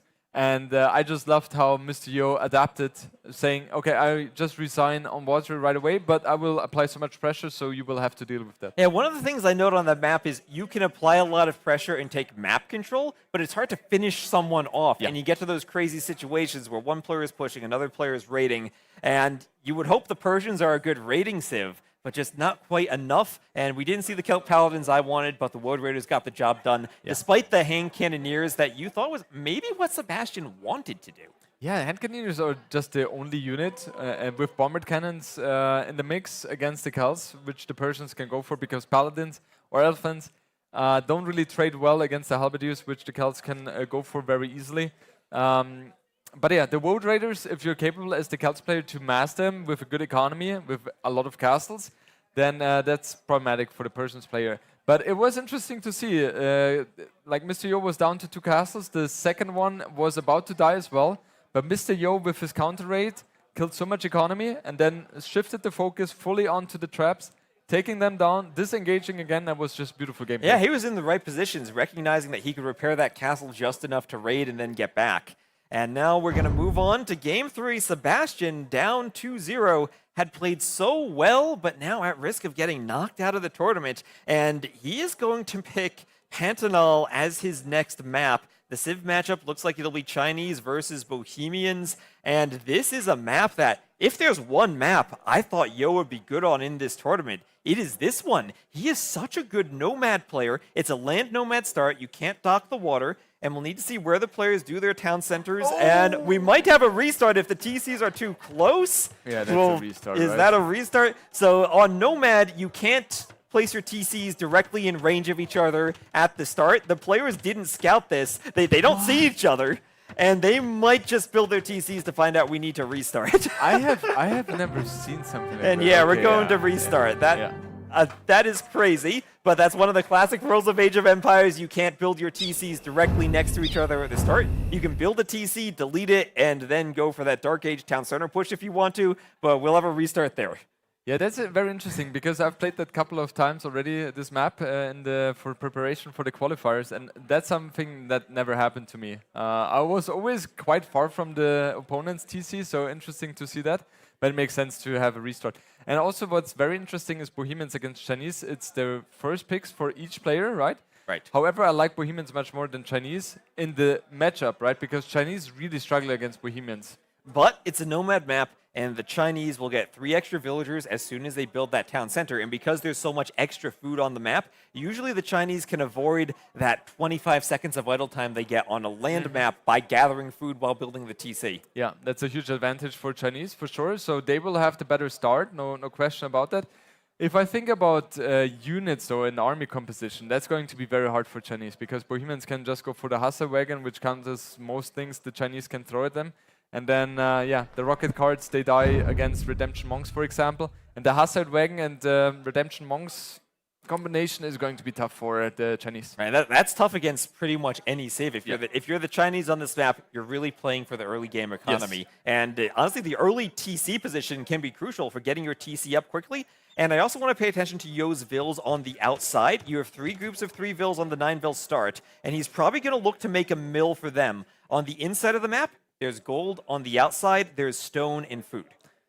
So the thing for Chinese is you want to go up to fuel age as fast as possible, I suppose, and you want to apply aggression toward the stone from Mr. Yo, because if Mr. Yo is capable of getting a castle up, kind of like the phosphor strategy, that's going to be so tough for them. Because as Bohemians, you can fully play 1 TC, right. Monk, and Hussar wagons, and Chinese will struggle so much against that. Chinese usually excel a lot in getting their economy going, expanding as much as possible, trying to get some ratings in, but it's going to be very curious how that one is going to shape out. Yep, and I think I said Yo earlier when I was talking about the Chinese. I meant the civilization, not the player nationality. Both doing the mill on the outside. And look at that idle TC now for Sebastian, only 3 seconds. And that's beautiful for Chinese. So in total, they should have at least 2, maybe even 3 villagers advantage. And yeah, that's a huge advantage, especially in the early stages of a game, right? If it's like 50 against 53, that's not a big difference. But 10 against 13, that's a big difference.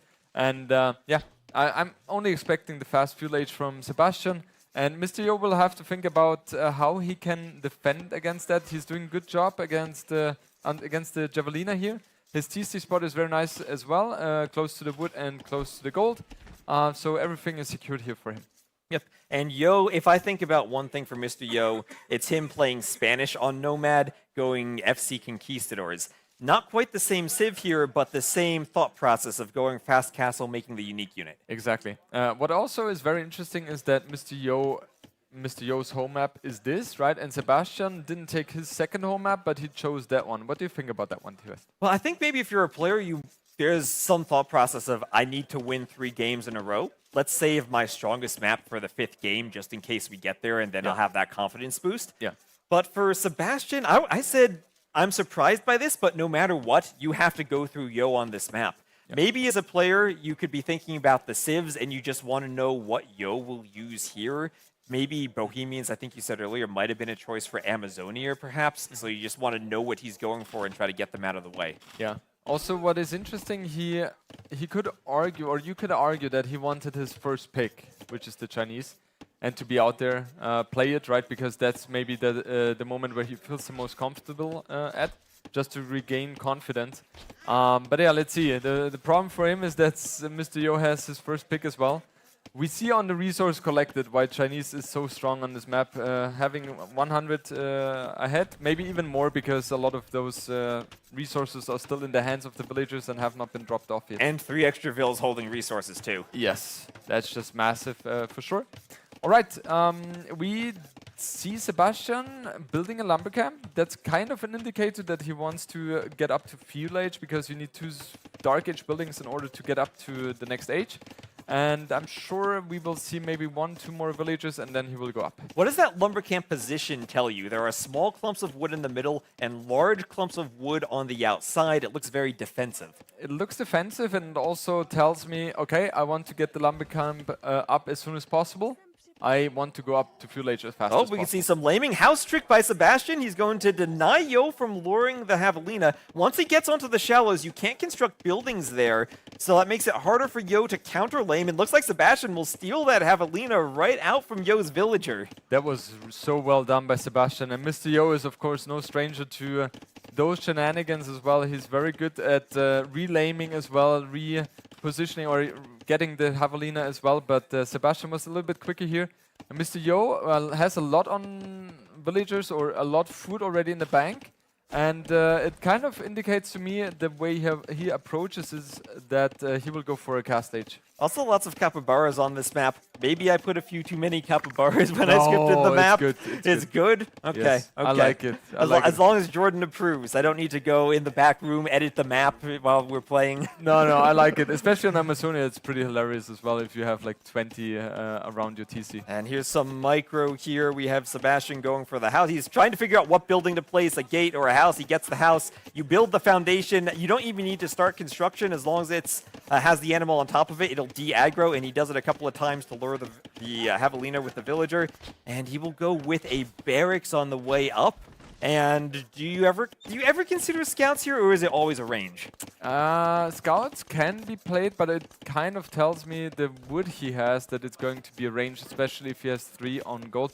But never mind, like, is it a fast castle by him? Could it be FC Fire Lancers? Looking at those resources, if he makes a market, he could probably sell the stone and go for an aggressive fast castle? I'm not entirely sure. I don't think his balance is like the best. Okay, stable. It will be fast castle. Stable and a blacksmith. So if you're doing the stable, you could go a light cav for some map control. Maybe play it kind of like you would on Arena. Try to control the relic, scout where Yo is going, and maybe even deny Yo from getting to the outside. Right now, Yo will make one castle, but you can't defend 2 locations with 1 castle. Yeah, it's definitely possible. Also, Sebastian played that way against Viper as well, where Viper was Burgundians and he was Berbers, right? So it feels like that's the thing Sebastian likes to do on this map, which is interesting, right? His economy, however, is good enough to go up to wood upgrade?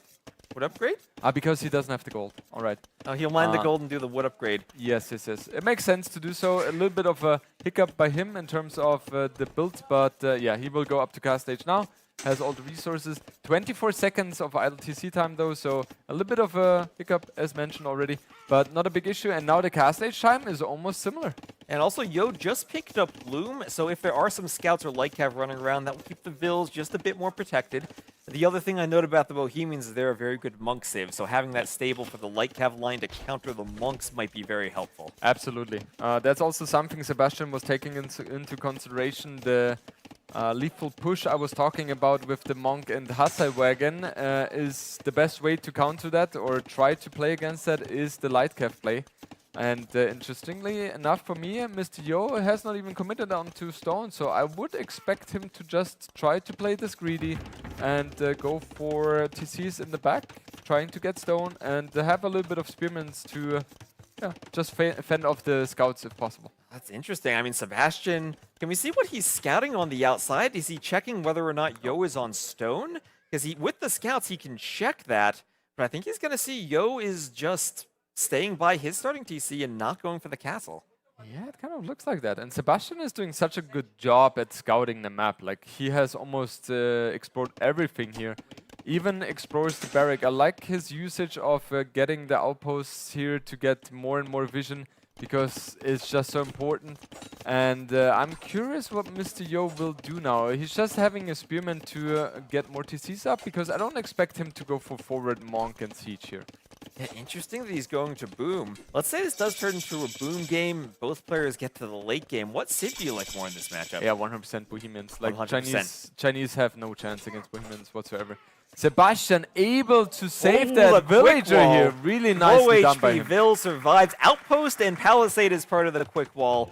And a monastery for Yo right away. Forward workshop. This might not be TC's, Jordan. This might be a monk push. That's very interesting. If he opens with a ram, I think that would be good for Mr. Yo. But yeah, just trying to get down the stable here. But this is going to be a very micro-intensive play here, and Sebastian is always going to be the favorite in those kind of shenanigans. I'm going to look at the resources collected. Sebastian's up by about 500, but I kind of fear if you're the Chinese, you want to be a bit more than 500 resources ahead at this point. Yeah, absolutely. Mr. Yo trying his best to make something happen now, which we will see in a moment, and Sebastian even transitioned onto stone here, so he will be thinking about defending with a castle here. And able to kill one villager here, nicely done by Sebastian. He's going to get one villager, but just one villager. Here we have the quick wall saving another villager, and beautifully done. And he'll save that Vil, and just continue trying to fight the monk push now. We'll have monks coming forward. If you're the Chinese now, what do you do against Bohemian monks? You try to fend them off with light calves as good as possible. I mean, you have the mobility with the light cap, right? So that would be good in theory. But once the monks have redemption, then that's going to be the moment where it's really problematic for you. But that's something Sebastian knows. That's why he transitioned onto stone as well. And he should be able to defend with a castle. Once the castle is up, then it's going to be very problematic for Mr. Yo because he cannot push anymore without Hassai wagons. And I think the tricky thing about the castle is sometimes that might trigger another castle in a fast M Treb situation. Yep. But the Chinese still should have the better eco for this map for winning that race to Imp. Exactly. And both of them are not too far away from each other, right? So that's definitely good for Sebastian as well. Oh, another Vil might go down here from Sebastian. He gets another kill, but his scouts are trapped. Yo brings a spear, and the scouts will just manage to get out. A couple of nice Vil picks here and there from Sebastian, just giving him a bit more of an eco lead, up by 6 villagers now and doing wheelbarrow. Yeah, 3 villagers killed in total already by Sebastian. That was so well done by him, and I kind of, I don't see Mr. Yo doing too much damage here, right? It feels like he doesn't really commit too much here. He has not added any extra economy as well with extra TCs. So he's kind of running out of time, and Sebastian is able to afford a castle in a moment. And 3 relics as he's bringing in the third right now behind this. And that always feels so smooth if you're trying to go imp fast. Having a few relics generating gold when you can focus your vills more on food instead of gold. Exactly. Redemption incoming now as well. Pikeman upgrade as well, but does Mr. Yo see the castle position already? I don't think so. Right now he doesn't see it. So once Mr. Yo sees that there is a castle already on the map, then that's the moment where he definitely has to transition into economy, because he will not be able to push anymore. Yeah, a few more vills going for that castle, and if Yo's thinking of converting the light cav, he might be a bit busy with micro and not see the castle. Fletching for Sebastian Chu, and that castle will defend 2 golds and a small wood line and the TC. And Yo is not going to be able to push. He's not able to push in here. The TC also able to keep those monks at bay as well. In the meantime, Sebastian is very active with his light caps as well, and yeah, Mr. Yo has to be so cautious here. Does Mr. Yo have Sanctity? I don't think he has he? Yes, he does. Yes, he does. Okay. So that's an extra 15 HP for the monks, and he has Redemption, so he can convert the stable. Now, the Redemption Monk is the most powerful siege unit in the game. He can convert or force the stable to be deleted. He can even try to convert the rocket cart. But here come a couple of Chuko news now for Sebastian. They don't have as much range as normal archers, so the monks could even be good against the Chuko news too. Exactly. It's a kind of a problem for Mr. Yo. He doesn't really want to be in a situation where he has to micro so much against Sebastian, because Sebastian clearly has the better micro here. I feel like, okay, now Mr. Yo is finally going for the second TC here. That's exactly what he needs. We see Botkin error incoming in now as well for Sebastian. So those Chukanus are only gaining more and more value here, and this is going to be a microfest. 3 conversions for Yo. Can he get them? He gets 1. Sebastian has to pull back, and that's a dead Chuko Nu. And also, well, that castle, I said Yo couldn't push. Maybe I was wrong. Maybe that castle doesn't defend the TC enough. Sebastian needs a rocket cart. Ooh, gets right between 2 mangonels, but they both stay alive. They'll delay the push a bit, but Yo can repair, and he's constantly converting and forcing Sebastian to come forward with those Chuko Nus, not sit back. And, ooh, I don't know what he was shooting at there, but the light cav kill a monk. Yeah, this is not a good situation for Mr. Yo. That's not where he wants to be. The micro of Sebastian, look at that. He's just playing so well, so active with everything. And he's going to be able to take down everything here with those Chukanus. This is just the perfect unit against what Mr. Yo has right now. And his economy is looking very good as well. Nicely done by Sebastian. There's the split, avoiding the mangonels. Shorter range, but more arrows. They destroy the mangonels, and Yo is pushed back by Sebastian. Looks like he's still alive in this set. Maybe those push-ups helped him between the games. He's avoiding the mangonels. And if he gets close to them, he can destroy them with the Chuko Nus. Yeah, what can Mr. Yo do right now? He needs to get as much on stone as possible. Just to get the Hassa wagons out, because that's the only unit he can go for now. So close with the mangonel shot there, but Sebastian wants that last mangonel. He doesn't want to dive the TC though, and he'll lose a Chuko Nu. If Yo gets 1 good mangonel shot, that changes the game. But look at Sebastian's economy, 1,000 gold and 1 food. Yeah, that's definitely a problem for Sebastian. He has been so focused on the micro, which we will be able to see right now. He has done that so well, picking off the monks with the light cav. The Chukanus are taking care of the mangonels, and the pikemen are not really doing anything at all. Villager goes down as well, so really nicely done. That's exactly how you're supposed to do it, but it's so hard to pull off. And the monks will go down, the mangonels pull back, and those Chuko Nus, starting from that replay, still are alive here. Maybe can deny a town center from Yo. Maybe can deny a town center. They'll force the vills away. No ballistics, but they are still deadly. Yo's just running. He's scattering in all directions. The monk comes over to convert the Chuko Nus, but the TC is denied. What Mr. Yo in theory needs right now is a defensive siege workshop as well, just to get the economy going more and more. In the meantime, Sebastian has added a second TC as well, so he's thinking about expanding his economy as well. A lot of idle villagers here, which are fixed right now, but resource collected looks still very good for Sebastian. However, with Favre, we see the Bohemians villagers walking a little bit faster, which is definitely helpful. Right, Bohemian Monk techs also apply to the vills, so they can be a bit speedier, and also more HP, so 55 HP instead of 40. They're a bit harder to raid. Helps a lot, for sure. And those monks are completely stranded. They are out there, and they should not be. Even how's it called? Devotion. Devotion, thank you. Devotion. It protects your units from conversion. Sebastian is devoted. He still has 1,400 gold. That's a lot of gold. Yeah, I've seen Sebastian having that issue a couple of times already, where he's just beginning of Castle Age so focused on getting the micro going with his army that he has a lot of gold stockpiled up. And yeah, economy-wise, it looks very similar in terms of village account. However, his map presence is not there compared to Sebastian. And Sebastian closing in on 2,000 more resources collected than Yo. He wants to destroy one more mangonel. He dodges the shot. Yo's repairing. Can he get back to the safety of the TC? No, he can't. That's another mangonel down. And those Chukonus have been so great at sniping off mangonels. Yeah, that was so well done by Sebastian. He's so active with those Chukonus, and the only thing Mr. Yo is thinking about right now is place the castle somewhere, somehow.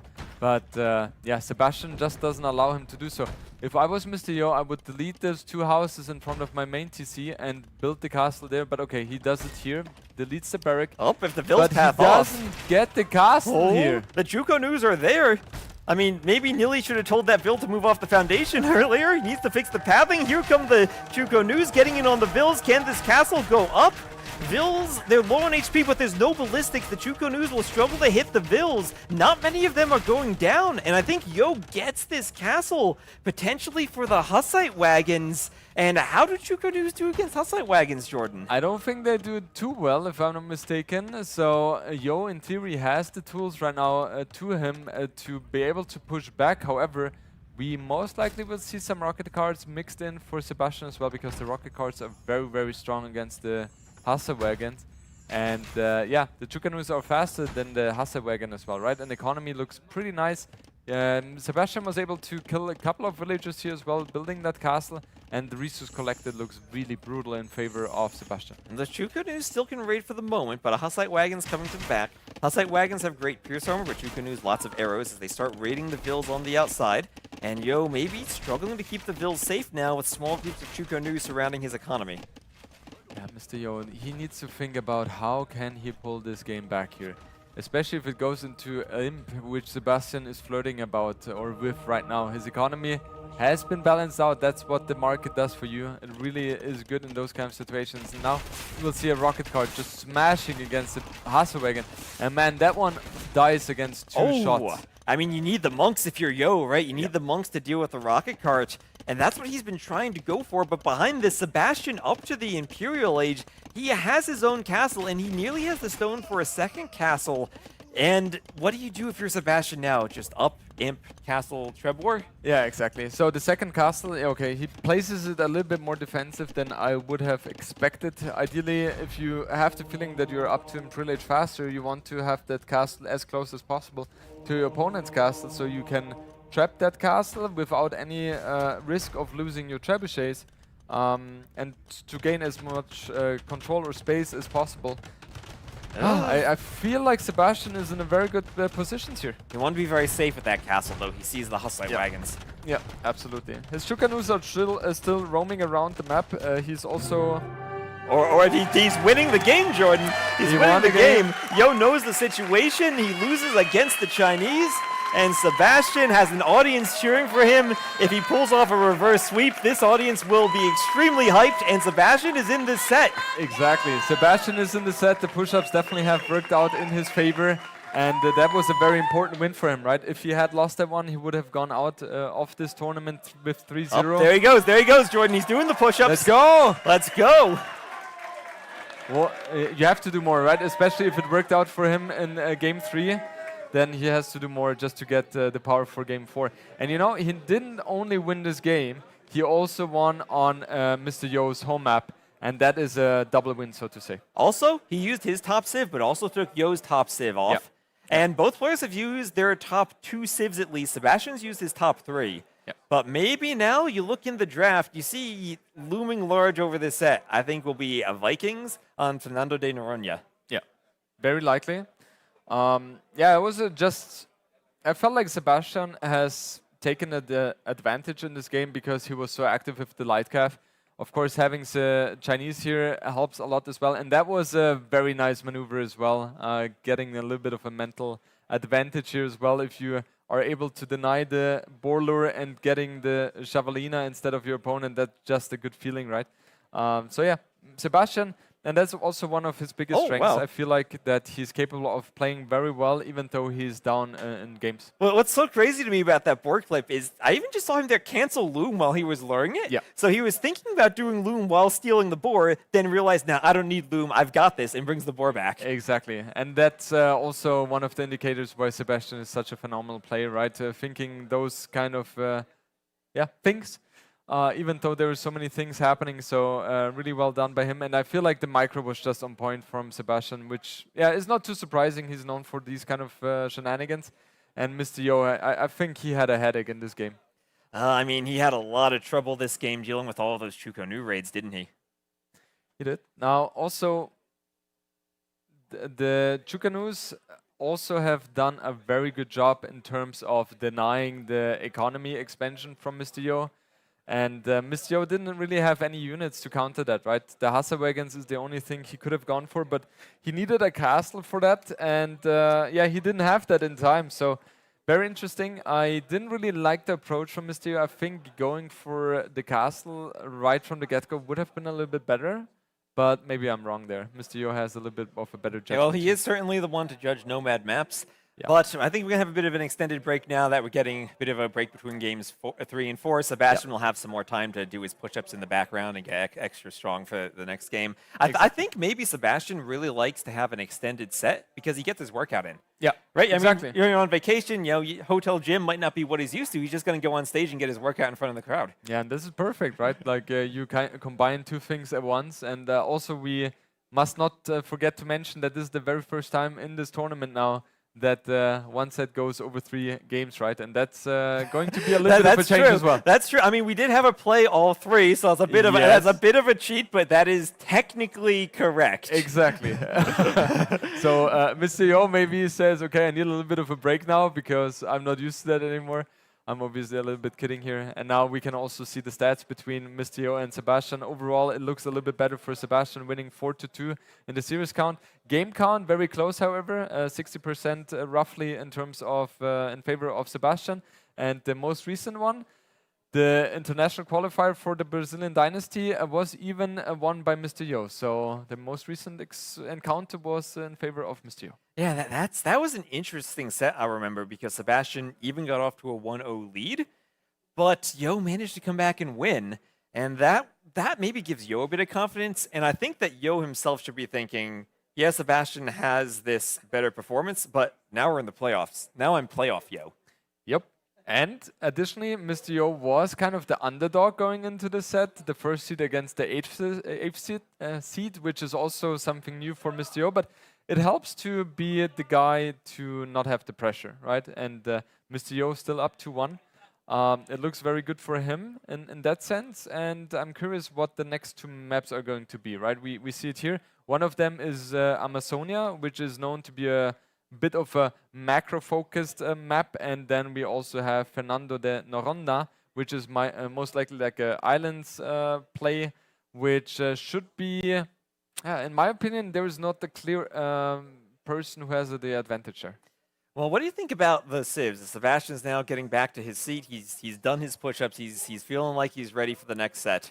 And we're going to give still a bit of an extended break for the players. He has to make sure everything's right when you get back. 2 water maps, though. Yeah, so we have Sebastian who used Wu, Persians, and Chinese. That's what you said, right? The first 3 picks have been used already. So he has Vietnamese, Maya, Malay, and Berbers. Maya, one of the strongest civs we have, but I don't really see them being played on any of those 2 maps, honestly. What pops into my mind is Malay. That one can be used here, and on Amazonia, you could use Vietnamese. We saw Tato using them yesterday against Sorokuma.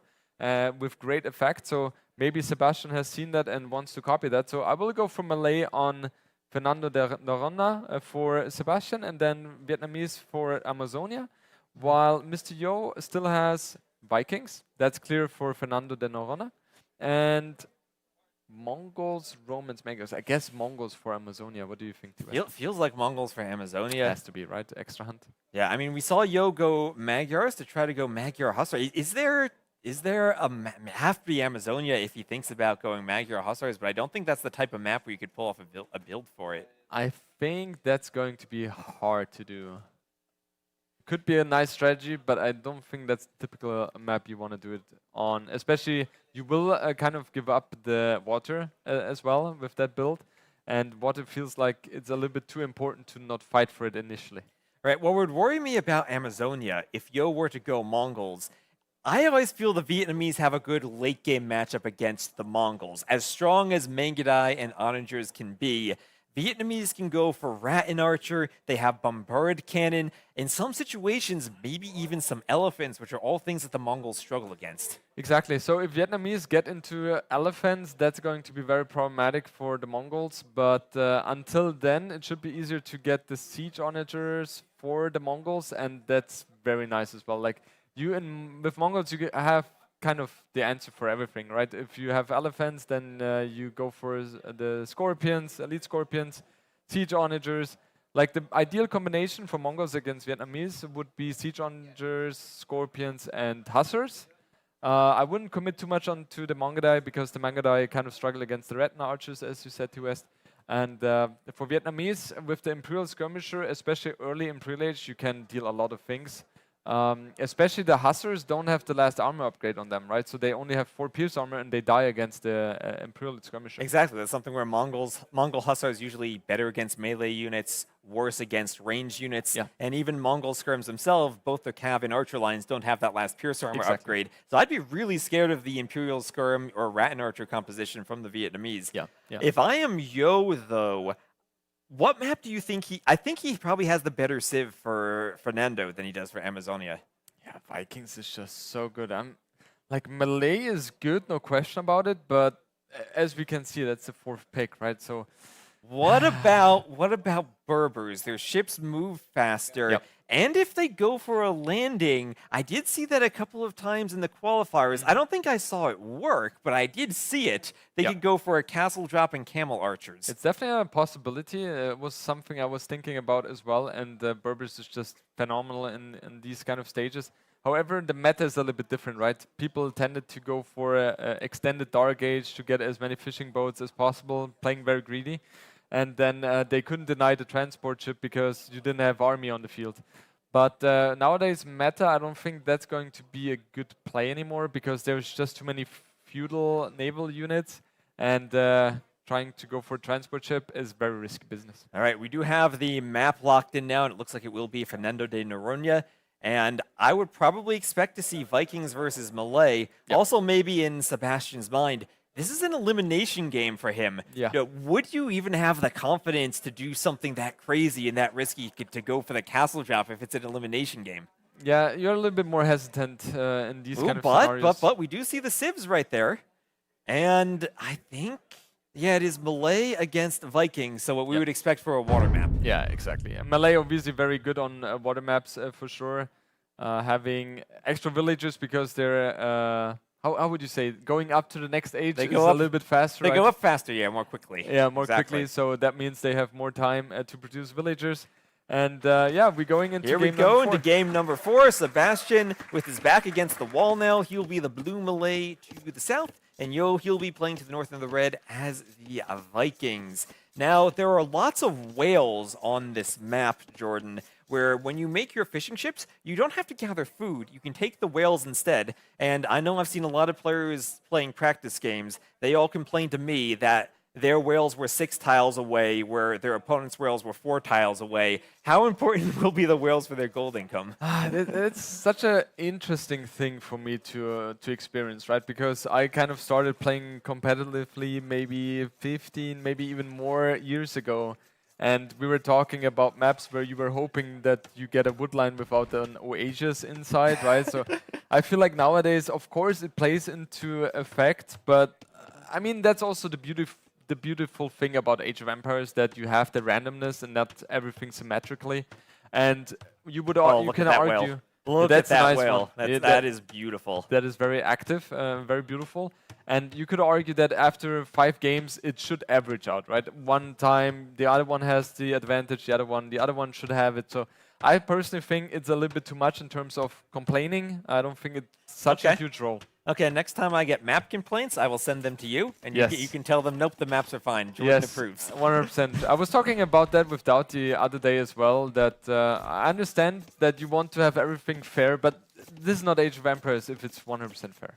All right, now talk to me a bit about how the water meta has maybe evolved as, we have not just whales, but also fish. There's also food on the water. That's still there, but back when, I know you've played against Yo in many tournaments during the galley micro days, where things were, I think, completely different, where you were aiming to go up as fast as possible and make the galleys. You needed the castle back then to unlock the longboats. Now you can do them right away. What do you think the meta is shifting to now?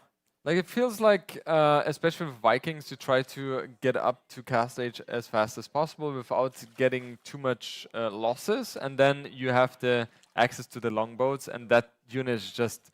Yeah, it feels like it counters all the 3 units with the galley, fire galley, and the Hulk, and that makes Vikings so strong, right? However, Sebastian with Melee, he should have a little bit of a better economy, and he should be able to get out a little bit more units.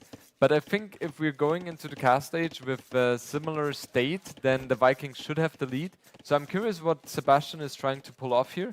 And the meta has changed a lot as well. And I feel like the meta is not clearly there yet. Do you go for Hulks? Do you go for Fire Galleys? How much do you commit to those? Galleys obviously is going to be of like the main unit here. It's going to be interesting. And as both players are pushing Deer, I see Sebastian doesn't have HP on his Scout. I think he just lured his boars to be as optimal as possible with that Scout. Yeah, it's also very risky to go for land aggression as well, because it feels like players nowadays have become so good in defending, and if you go for land aggression, you kind of cut 2 or 3 fishing boats of yourself, so you're hitting yourself already with that strategy, and you don't have a guarantee that your aggression is going to work out. So the safest play is always going to be going for water right away, which both players go for. And yeah, both are up to fuel age already. Sebastian a little bit quicker with the melee bonus, both with the same eco units, 4 and 5 here for in terms of fishing boats for Yo Sebastian, and 22 to 23 villagers. And I wonder what the scouting looks like here for Sebastian. Sometimes you might send a fishing ship forward to try to find where your opponent's docks are if you know you're going to be up first and you know you want to move forward. Or you might just make the ships and send them forward. We've seen a couple games where players sail around the back of the island with hulks so far. Yeah, I don't think that's too common anymore. Nowadays, at least it shouldn't be. Maybe if you play against Italians, because we have seen fast castle shenanigans from them. But nowadays, it's like full aggression on fuel age, which I personally like a lot. And yeah, 6 fishing boats, even another one queued here for Mr. Yo. And now he's with 7 fishing boats, fully producing military units. Sebastian on his other side with 5 only, so he has a little bit of a disadvantage here. But resource gathered is a little bit better here for him. And yeah, Mr. Yo, 2 hulks and then into galleys, while Sebastian does exactly the same. Now, long term, those longboats will come in the castle age. Do you even want hulks if longboats are on the field? Because I feel that hulks get absolutely massacred by the longboats. Absolutely. That's the reason why we only see 2 of them. I also would argue that you don't really need them. You can only go for galleys. That would be fine as well. But the hulks are so good at just harassing the fishing boats, right? And that's why they are used so often. Mr. Yo being active here, Sebastian being forced to garrison those fishing boats. But now, Sebastian with the 2 galleys, is he able to kill that hulk? He's blocking. He's blocking with his hulk. He's blocking with the hulk, so the galleys can get the kill. Galleys are good against hulks. And he should get the kill here before Yo gets his reinforcements, and he does. He manages to sink it. Beautiful micro from Sebastian. That's what I love about these water maps, the galley micro. Yeah, exactly. The galley micro is the pinnacle thing about the water plays here. And Sebastian with the first kill here, very nicely done by him. But yeah, problem for him is a lot of galleys are already on the field for the Vikings player. And the Vikings also have the bonus of having reduced costs on the naval units, right? That's why Vikings, not only because of the longboats, but also because of the discount in their naval units, make them so good on those type of maps. Well, they were the only save we saw on water for many years because of that discount. And the galleys being the most expensive ship in terms of wood are the ones that benefit the most from that discount. Exactly. Both going for fletching now as well. Mr. Yo even researching Loom, which is a little bit surprising to me. that he does it so quickly. And now it's all about going to be about the micro here. Sebastian very strong in that. Mr. Yo even going for a 4th dog here. Okay, so he definitely respects the snowball possibility and builds as much as possible. Four docks with the Vikings. This makes me feel like we're playing AOC again almost, although Vikings might have the option for fires now. Sebastian goes for another dock. It'll be more galleys from both of them. Neither of them looking for the Castle Age yet, all just adding in more galleys. Crazy. So yeah, both really playing it safe here, not going for 3 dogs by 4. And now it's all about massing as much army as possible. Mr. Yo has 1 galley here, which is close to death here. And I'm sure Mr. Sebastian is going to focus on that one very soon. He's going to try to click the weak galley if he can, but it's stacked on... He gets it. How does he click that? What the hell? How does he manage to click that? And he's going to think about taking the fight. It's hard to take the fight near the docks. That will send reinforcements, but Sebastian is pushing. He's pushing into Yo. Yo can always garrison the fishing ships now, but you only shoot 1 arrow in the Feudal Age. The Hulk comes forward, and Yo, he's still surviving. And it's so tricky to choose when to dive, because if you lose everything, then it's over. Exactly, and the defender's advantage is really, really big. So Mr. Sebastian really has to pay attention here and be cautious. Micro so far has been better for him. KD 6-3, so well done by Sebastian. However, now another engagement. Sebastian wants to jump here, and he is taking a very good step. He's adding fires too. Fires are supposed to counter the galleys, and having a few in front as a meat shield with the galleys behind might be a better combination. Exactly. I like that move. I didn't like the fact that Sebastian showed those fire galleys, because that allows Mr. Yo to react to that with his own fire galleys.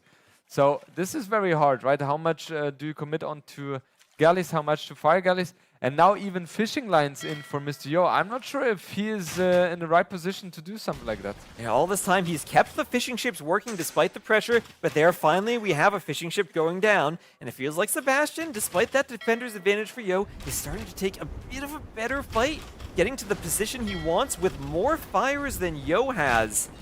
And he's taking a good fight here, I think. Yeah, Mr. Yo up to Castle Age, however. His economy is very good. So Sebastian is on a timer.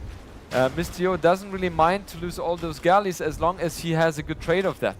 Yeah, but Sebastian, he's just going to stay feudal with the fires.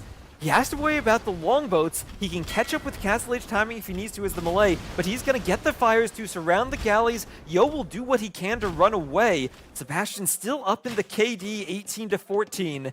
With the fires, maybe he could even think about destroying the docks. Exactly, and that's what he is thinking of as well. I wouldn't mind Mr. Yo adding a Hallux. Okay, he's doing that now. I was a little bit surprised that he was adding fire galleys instead of Hallux after he killed so many galleys, because that's not something Sebastian will have in mass in order to kill the Hallux. And yeah, Mr. Yo, the only thing he has to do right now is to wait until he's Castle Age so he's able to produce the longboats. However, Sebastian knows exactly that that is a threat, and he needs to kill those dogs as soon as possible. We saw Yo sold his stone earlier. If you're Sebastian, do you try to do a market and sell your stone too? You have to. You have to. It's all about the timing here. The good thing for Melee is that they advance to the next age faster, right? So he's not going to be behind in the Castle Age timing too much. But the problem is, for Sebastian, Mr. Yo has done such a good job at defending his dogs here. And there are 30 more seconds until he has the possibility to produce the lovely longboats for the Vikings. And there he is selling the stone. He's taking another good fight. But the KD is still 23-22. It's not like Yo has been completely dead in this transition. He's able to save the galleys and continue running around. Mr. Yo has done such a good job at keeping the focus from Sebastian from his dogs by the counter rate, right? And now the longboat production should be coming in momentarily. But Mr. Yo is struggling to get the resources for the upgrades here. He's not producing the longboats just yet. And I'm kind of surprised why. He's going for the medium warship upgrade, but no longboats in the queue as of now. Well, he has a lot left over. Maybe he's thinking he wants to get the upgrade first and then switch to longboats? I guess so, yeah. It's in general not a bad thing to have that anyway, because sometimes if your opponent goes fully onto galleys, having some fire ships there helps to buffer for the longboats. But yeah, it feels like Mr. Yo will lose those units before the upgrades come in, and that's a nice play by Sebastian. And he's up to the Castle Age 2. He's going quickly as the melee, and he's destroying those warships just as the medium warship upgrade comes in. However, Yo starting the longboat production. He's starting to move in towards Sebastian's docks. And now if you're the Malay, Jordan, what unit do you make against longboats? Do you have a unit? That's the question. Like, it feels like if you go hulks, you're dead. If you go for fire galleys, you are dead. And if you go for galleys, you can compete somewhat. But this heavily depends on the micro as well. Mr. Yo is not known to be the best in terms of micro, so that's good for Sebastian. But having to face the longboats is just something you don't really want to see. And he's clicking medium warship and bodkin as he takes the fight under the docks. The more longboats he destroys, the better. Sometimes it feels like the feudal galleys are a bit easier to micro than the war galleys, so you might take a good fight. Yeah. Sometimes you feel sad you upgrade your ships and you can't micro them as easily. Maybe the play is to stay with the galleys instead of the war galleys, right? And then you can micro better. But yeah, it just feels not a realistic play here.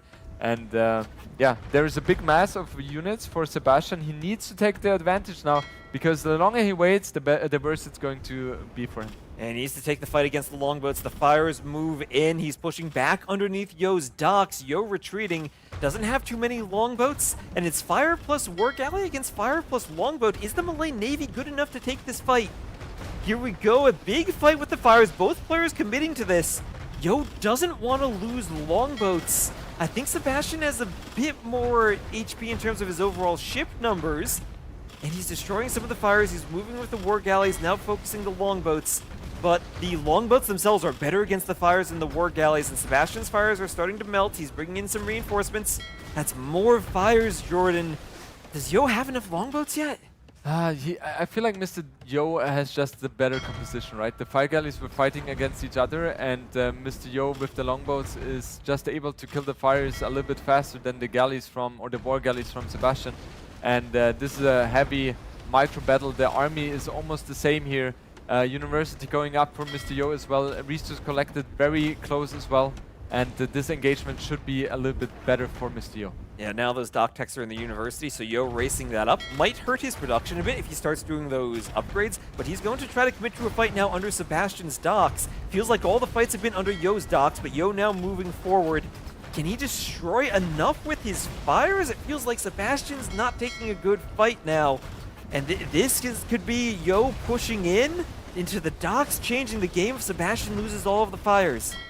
Oh, this is so good for Mr. Yo. What is the upgrade he's going for? Is that the Pierce armor or? That is careening, right? And that's so important for, in general, especially if you're against longbows, because the Pierce armor helps a lot against the extra fires from the longboats.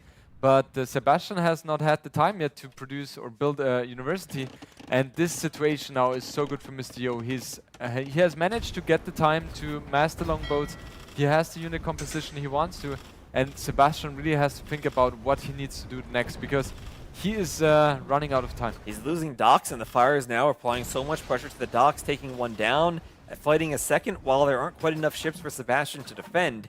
It's so weird looking at this 19-17 military, but it feels like Yo is so much more Navy with the longboats. Exactly. Sebastian desperately trying to go for some raids just to split the attention from Mr. Yo, but I don't know, Ballistics is incoming as well. Mr. Yo is in such a beautiful position. We see gold shaft mining upgraded as well, and the upgrade, I don't know the name to That is siphons that will improve the fire ships by giving them a charge attack. Maybe Sebastian, he's from behind. Is he trying to sandwich Yo with his 2 groups of fire ships? It kind of feels like that, but Mr. Yo has all the upgrades he needed, right? The only thing he's missing is the speed upgrade for his naval units, which Sebastian is going on for right now, but the Hulks now are going to have a very good time against the fire galleys as well. Right, and Sebastian had tried to destroy the docks with the fires, but Yo will get the defensive hulks out, and it's so difficult when you have only one ship type and you're near the docks, because we see Yo adding in the counter ship. Exactly. So the defender's advantage is really, really good here, and you can see the longboats are just absolutely destroying the fire galleys. He just has to move back, kill and shoot, and that's exactly what he's doing. He's not engaging with the fire galleys, which surprised me. Okay, now he's readjusting this. And Sebastian, he's losing on water, 25 against 16. And this is looking better and better for Mr. Yo. And now Sebastian, he just did the speed upgrade. Yo's doing it now. Now would maybe be the moment he wants to be pushing with the fires, but instead he's retreating as Yo has too many longboats. Sebastian, he's just going to take a fight by the docks, but it feels like a fight he's ultimately going to lose as Yo now finishes his speed upgrade and can micro the longboat so smoothly and destroy those fires. And we have 25 military units against 9. it's looking really good for Mr. Yo. Mr. Yo is microing back, killing the fire ships, and they're just completely demolishing those fire ships. And Sebastian, I feel like he doesn't really have any answer to those longboats, and that's also one of the reasons we see Vikings just being the superior civilizations on water maps just because of the longboats here. And those fires going down. And remember also, this was a map that Sebastian had picked as his home map. Yeah. Like, I feel like Sebastian could have done a little bit better in terms of the drafting, because the 2 home maps he picked against Mr. Yo are the ones where he feels like he's losing, right? I mean, anything is still possible in this game.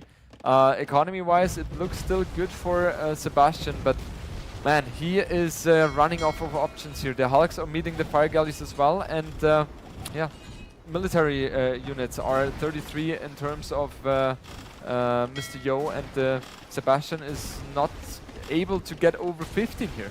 And also, I'm looking on the left of Yo's island as he finishes up this fight with the longboats. He has his buildings spread out, so he's looking for landings too. He doesn't want to give Sebastian any chance to sneak onto the island with those houses. Exactly. 64 eco units versus 64, so it's not like Sebastian has any advantage in that sense as well. And I feel like Sebastian there it is. There's the GG. Tap out of this one. And Yo in a familiar spot in the quarterfinals of a LAN event. And well done for Yo, who had not had much success in this tournament so far. Finally finds some success, and it's enough to get him into the quarterfinals, repeating the victory he had against Sebastian in the qualifiers, showing that he still had some tricks up his sleeve. Yeah, it's very sad to see Sebastian going out like this, right? He had such a phenomenal showing in the group stages, and also felt like Mr. Yo, I don't know what's wrong with Mr. Yo in the group stages. He always feels like he's playing worse than he's capable of. But now in the playoffs, he really showed what he's capable of. So great showing by Mr. Yo. And yeah, Sebastian had a phenomenal showing in this tournament as well. Well, we know he'll come back stronger, quite literally, because he's doing all of the push-ups. Yes. And not just that, though. He's going to be stronger at Age of Empires. He has a long way to go. He's still young. But again, we see a familiar face in Mr. Yo having success at a LAN. Yeah, and not too surprising as well. Mr. Yo just has so much experience, and yeah, so great at decision making and strategy. So, and those maps, they are so diverse. They're kind of inviting for that kind of play strength. So, Mr. Yo, congratulations to him, and I'm sure we will hear from him momentarily. Did the production tell you to transition, Jordan? Did you just throw it over without being told? Not really. Okay, so we're live. So here we have Mr. Yo on the first playoff game of Mr. Yo. He shows and reminds everybody yet again why he's considered one of the best players in the world. Congratulations, Mr. Yo. Thank you. You had a pretty tough group stage in this tournament so far. Not really. And now, one day after, you just beat the only guy who was still undefeated in this tournament. So how are you feeling right now about your form? I'm quite happy about my today's performance. Like 3 days before, I feel like I was playing really bad. And but today, when I wake up, I kind of feel like I'm gonna play well. What changed? What changed? What was I don't know. You just get this feeling, you know. Is it? So it's very psychological, is what you're saying, basically. Okay. Yeah, maybe some good sleep or something. I don't know. Or maybe it's being here in Brazil for several days now. You got used to the whole climate, to the whole jet lag, and you're just feeling better, I guess. Yeah, probably. Yeah. Okay, so I think we're ready for the replays. Hart, game 1 was Arena Costeira, Costa Arena. All right. That was Wu for Sebastian and Muisca for Mr. Yo. Yeah, so we get Wu for Sebastian. I think this is a safe. I've seen him practice on this map a bunch. So I was surprised that it got through. But then I saw your pick, Muisca, right? Your unit from your castle kind of counters it. As we see Sebastian walk out, obviously, applause to him as well. Really good performance this tournament. But yeah, so I think you had I don't know if it's a counter sieve, but it matches up well against him, right? I think so. It's a counter sieve. It's a counter sieve? Okay. Initially, it was looking in his favor because he was getting bigger economy and so on, but you managed to go in. Did you have in mind that you will go fast him to pressure him from the beginning, or was it an adaptation to losing water a little bit? I always wanted to go 1 TC because you don't have space in the map, and fish doesn't mean anything because you don't have to go outside, beside from the starting oyster. you only get 3. So yeah, the plan was going 1 TC all along, and I saw him making extra TC, and I knew the games kind of be my favor. Yeah, because you know, once you get to Imp, you can produce Treble Chase, you can take down his buildings, and also your unit with Bracer is just like unstoppable, right? This game. Yeah. So if you just upgrade them, you're gonna be in a good position. After winning this game, did you think like, okay, was an important game for the draft because it basically not only gives you an upper hand for the rest of the match, but I think it's also like a key part of the draft to win this counter matchup. Because if you mess it up, suddenly things are not looking so good, right? Yeah, true. You have to win your strong save. And also it matters a lot because I didn't win any game for the last 2 days, so the first win matters a lot. I think that's crazy as well, like how you, like Masmora mentioned it, but how you barely made it to the playoffs. You show up here and you beat a guy who did best in the group stage and was performing so well. So I think that's worth shouting out again. Very impressive. Yeah, game 2, I can remind you, Hart, you looked like you were looking for it. So there was Lençóis Maranhenses. There was Persians for Sebastian and Celts for Mr. Yo. And Mr. Yo, we've been seeing quite a bit of Celts in this tournament. So are they making a little bit of a comeback, maybe? Well, this is my first time using it. Yeah, but I mean from other players. I mean, Winchester has been playing it. Tato's been playing it a lot too. I think Celts are strong. Many players underestimate it. But I learned from Huang, so I know it's a good Yeah, I think it's a tricky save, and I like the approach you took initially to go like a bit forward, make it messy basically. Because if you have a clean game, let's say, Persians are just going to pull ahead. So you decided to make it messy, and you got yourself in a position where in Castle Age, Persians can struggle against Celts, right? Siege and Pike. Classic Celt composition. Yeah. I don't know, I'm kind of lucky that he didn't ward his wood to the corner. So I get to manage to make some towers and even sneak in some man-at-arms, but I think I might go really bad there. I should have killed more, right? Yeah, maybe. The game went long, and it was looking like fine for Sebastian for a while, but you stayed long Castle Age. You tried to ram down his castles, didn't really work that well, but you still did so much damage. And it also allowed you to get to like late Castle Age economy with Celts, where basically you hit Imp, and you can produce non-stop and make upgrades on them. Was that your plan all along? Long Castle Age so you can get to Imp in a good position to go for your heavy striking unit? No, the plan was going full Huang and finish him in like Castle Age, but it failed. Okay, so game number 3 then, that was Pantanal. That was Chinese versus Bohemians. It did try to go for a monk push, but are the Chinese just too strong on that map with all the advantage? Too strong. Okay. I think they are the number 1 save on this map. Yeah, I had seen Sebastian practice that matchup specifically, actually, a few times against Bohemians. Wow. So he kind of, I don't know if he knew beforehand that you would play them, but he, I guess, expected you to pick them. And yeah, Chinese obviously one of the best saves. I don't really know what else you could have done there, because that was just like clean game by him with a really good save. Yeah. His micro is amazing, and nothing I can do, I think. Yeah, it was a clean game. All right, I guess we just move on. That's game number 4, last game. Fernando de Noronha, basically islands. So there was Vikings for Mr. Yo, and that was Malay for Sebastian. So from your perspective, is this, again, just the Vikings being an incredibly good civilization on that map with the long boats? I think he's just a civilian, to be honest. Is it a mistake by him to not first pick Vikings? Well, probably yes, but I think I picked Viking pretty early. No? Yeah, like in my opinion, for Islands, I think both of you should have first picked Vikings because they're that strong, right? They're really, really hard to beat in a non-mirror matchup. I think he picked Persians before Viking. Which are also amazing, and you managed to beat them with your Celts, which like that has to feel good to beat his Persians and still have Vikings for Fernando left over. Do you feel like you were messing it up a little bit at any point? Like maybe he has the worst save, but he's putting on good pressure. Do you feel like he was slipping away, or were you confident that in Castle Age you can turn things around? Well, it was dangerous all along because he has better micro than me, but smarter. I don't know if he sold the storm. Did he? Yeah, I think he sold the storm to click up as well. Yeah, I thought he didn't because I was up really fast, way faster than him. And in Castle I got longboat, which is amazing. So when I see I was up faster, I knew I had to had this game. Yeah. Mr. Yo, that was, so you're going to be playing against Leary tomorrow for the semifinals. Last time you played against him, you lost 3-0. Yeah, nightmare. How do you feel about your chances for tomorrow? Again, sometimes with you, it's like a matter of just having a new day. Totally no performance. I mean, for sure, he's overall a better player, and I'll give him that. But I think if I'm playing my best, I think I should have a decent chance. That's great to hear, Mr. Yo. Really appreciate your thoughts. Good luck for tomorrow.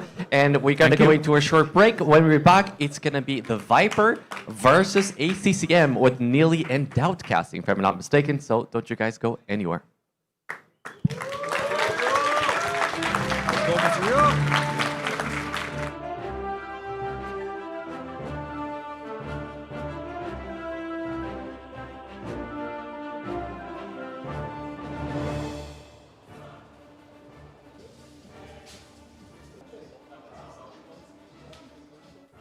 Didn't even take a proper shower, just like. Oh shit, now you're gonna be on the stream. Nice. Usually I wake at 4 a.m., now I wake at 7. No matter what I do, I will be late.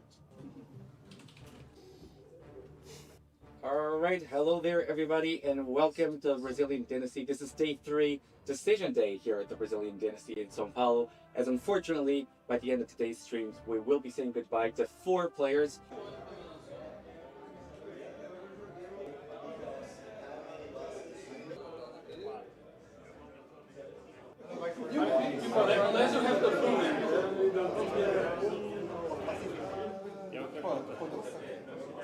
It's a small percentage, but it's still there to keep going in this event. I don't think so. Sounds weird. I'm not sure if you go tiebreaker or not. So you're cheering against Winchester and Tato, your teammates. Paparazzi. I need to purchase on PC. Have you asked me it? I don't know, like, I'm getting told, like, different things by different people. You like, Niddy's like, oh, you're out, right? It's like, you have a chance. That was like...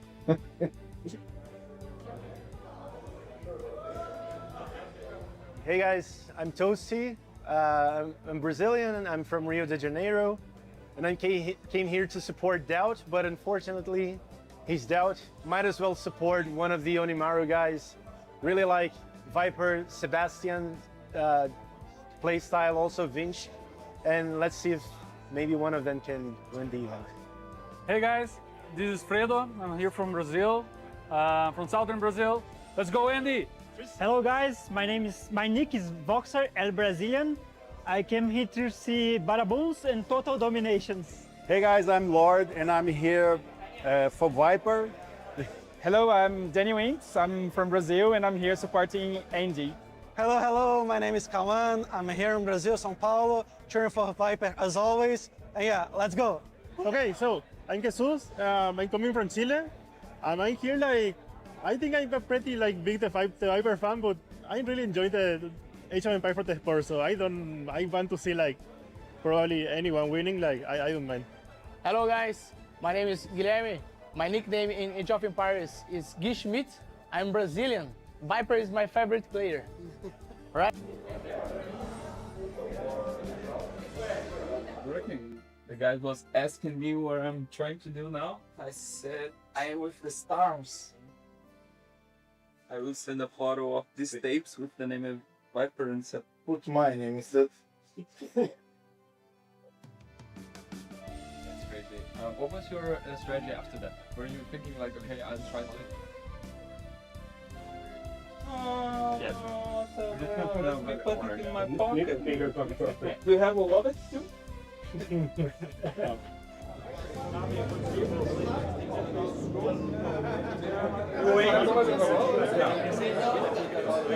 Welcome back, everyone. One of our most anticipated.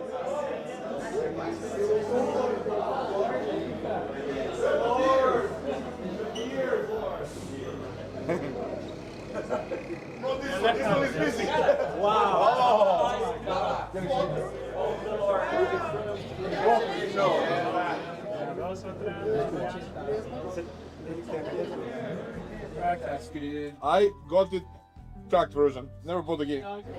E eu destino, eu lembro até hoje. this quarter.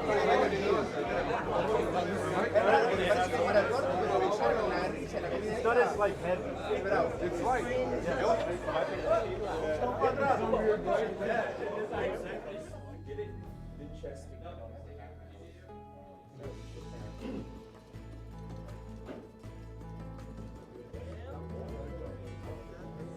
Series marks the end of the Swiss stage. And at this point, I think we were ready to show the final standings here for the Swiss stage. Total brutal. I think also you dropped out of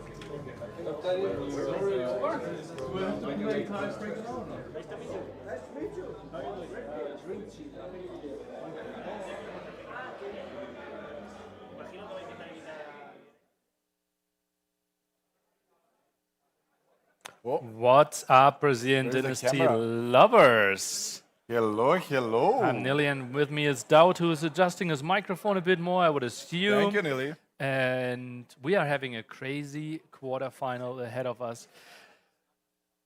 We just had really nice impressions of what happened to the last days, meeting people.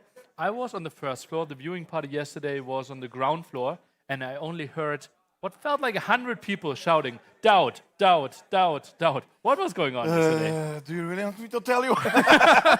Not sure if this is the correct moment to say why, but it was. You know what happens in those moments. You were in the. No, it was a fun. Like honestly, I'm surprised I'm even managed to get here today. It was a good night. Representing us, Dowd, the PC carrier. Not anymore. Not anymore. Not anymore. Ex-PC carrier. Now Also we have a ex-player, now caster. Ex-caster. Ex-caster soon. Tournament host soon. Tournament host. So, Dowd, we just had an incredible set. Mr. Yo, after in the group stage, going 2-7. Typical Yo. Typical Yo. 2 wins, 7 losses, and suddenly he beats the most dominant player of the group stage. What happened there? It's like even yesterday when Yo somehow managed to pass through the group stage, we were like, that's it. Yo is in the finals. Yeah. It always happens. Like he somehow survives early tournament and then bam, bam, bam, he gets to the finals. And today he played insanely. Yeah. I don't think Sebastian was in a bad day. Just Yo was there. Yo played. Yeah, yeah. But how does that happen? Because everyone was kind of foreshadowing this situation as well. Like Leary, even in his interview after the first quarterfinal, said, "Yeah, I might play Mr. Yo," and like the odds were completely stacked against him. Like Sebastian tournament of his life on kind of home field. He was so prepared, beating Hera, beating everybody in group stage. Amazing performance. Not enough against Mr. Yo. He cooked some strategies. Muisca first game, like. I think Yo is just watching every single set when there is a LAN tournament. Okay. And preparing, thinking, and then more info he gets, more games are played, he is getting better and better. It's absolutely crazy. But enough about that. Sadly for the home people, Sebastian out, Mr. Yo against Leary. Our confirmed semi-final for tomorrow. But we're still trying to find a full semi-final in the Viper ACCM and the Hera bracket. We'll start off with the Viper against ACCM, and in my books, Viper looked really strong in the group stage, could have went 3-0 as well, was playing really well. ACCM struggled in multiple sets. It feels to me like Viper is such a clear favorite, in my eyes, even a favorite to go 3-0. Tell me, why am I wrong? You're not wrong, but I can just tell you, Sebastian was a clear favorite last set as well. Okay. It's kind of similar story. Like Viper is having very solid tournament. I have been practicing with him as well. I've seen him practice. He is doing really well. Reminds me of old Viper. He's confident. He's good. What some people said behind the scenes, like, oh, he was Viper back again, right? And but what changed, right? Because it felt like, okay, the gold. Okay, he might be hearing us now. Oh, Viper! Let's go ACCM. He hears us. There was this very dominant phase, right? And then suddenly 2020, like different people were winning tournaments. Then the era of Hera started, and I think we're still absolutely in it. You forgot one era to mention, like the era where everyone won, including you, I meant. Red Bull 3. Let's talk about that one. Let's keep this tournament. You're skipping the timeline. You cannot just go like. Okay. So the dominant era of Viper, then the dominant era of Dowd that lasted. Before Viper, who was? Clan Chris. You did not say that. Oh. You did not say that now. I can leave. I'm not a caster.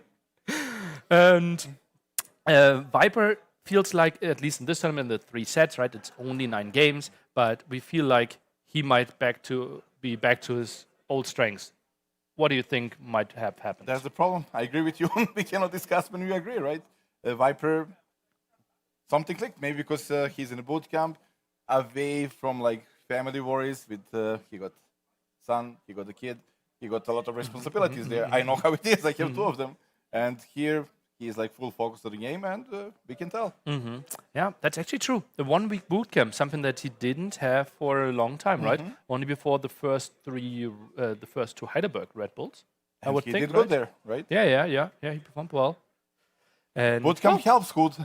Boot camp helps. Yeah. Okay. Well, then let's talk a bit about the draft. Really old civilizations, I have to say, right? We are not seeing anything from the 3 Kingdoms civilizations picked. We don't see anything from the most recent Because South they're American. banned. They're banned, but still, like no Wei, Wu, Shu. Wei is banned. Shu is not that good anymore. And Wu got a lot of possibility on play on basically every map. On every map, yeah. And now let's remember, the very first pick is actually a parallel hidden pick. So the Mayans and Georgians could have been picked by both players. That is a bit of a surprise to me.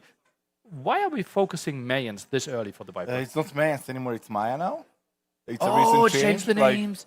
Overlay. But I didn't want to point it out, right? So we have to work with production, Don't notes, point out not mistakes, against right? them. But I'm a caster now. Casters point out mistakes, right? Oh, do they? Only from players.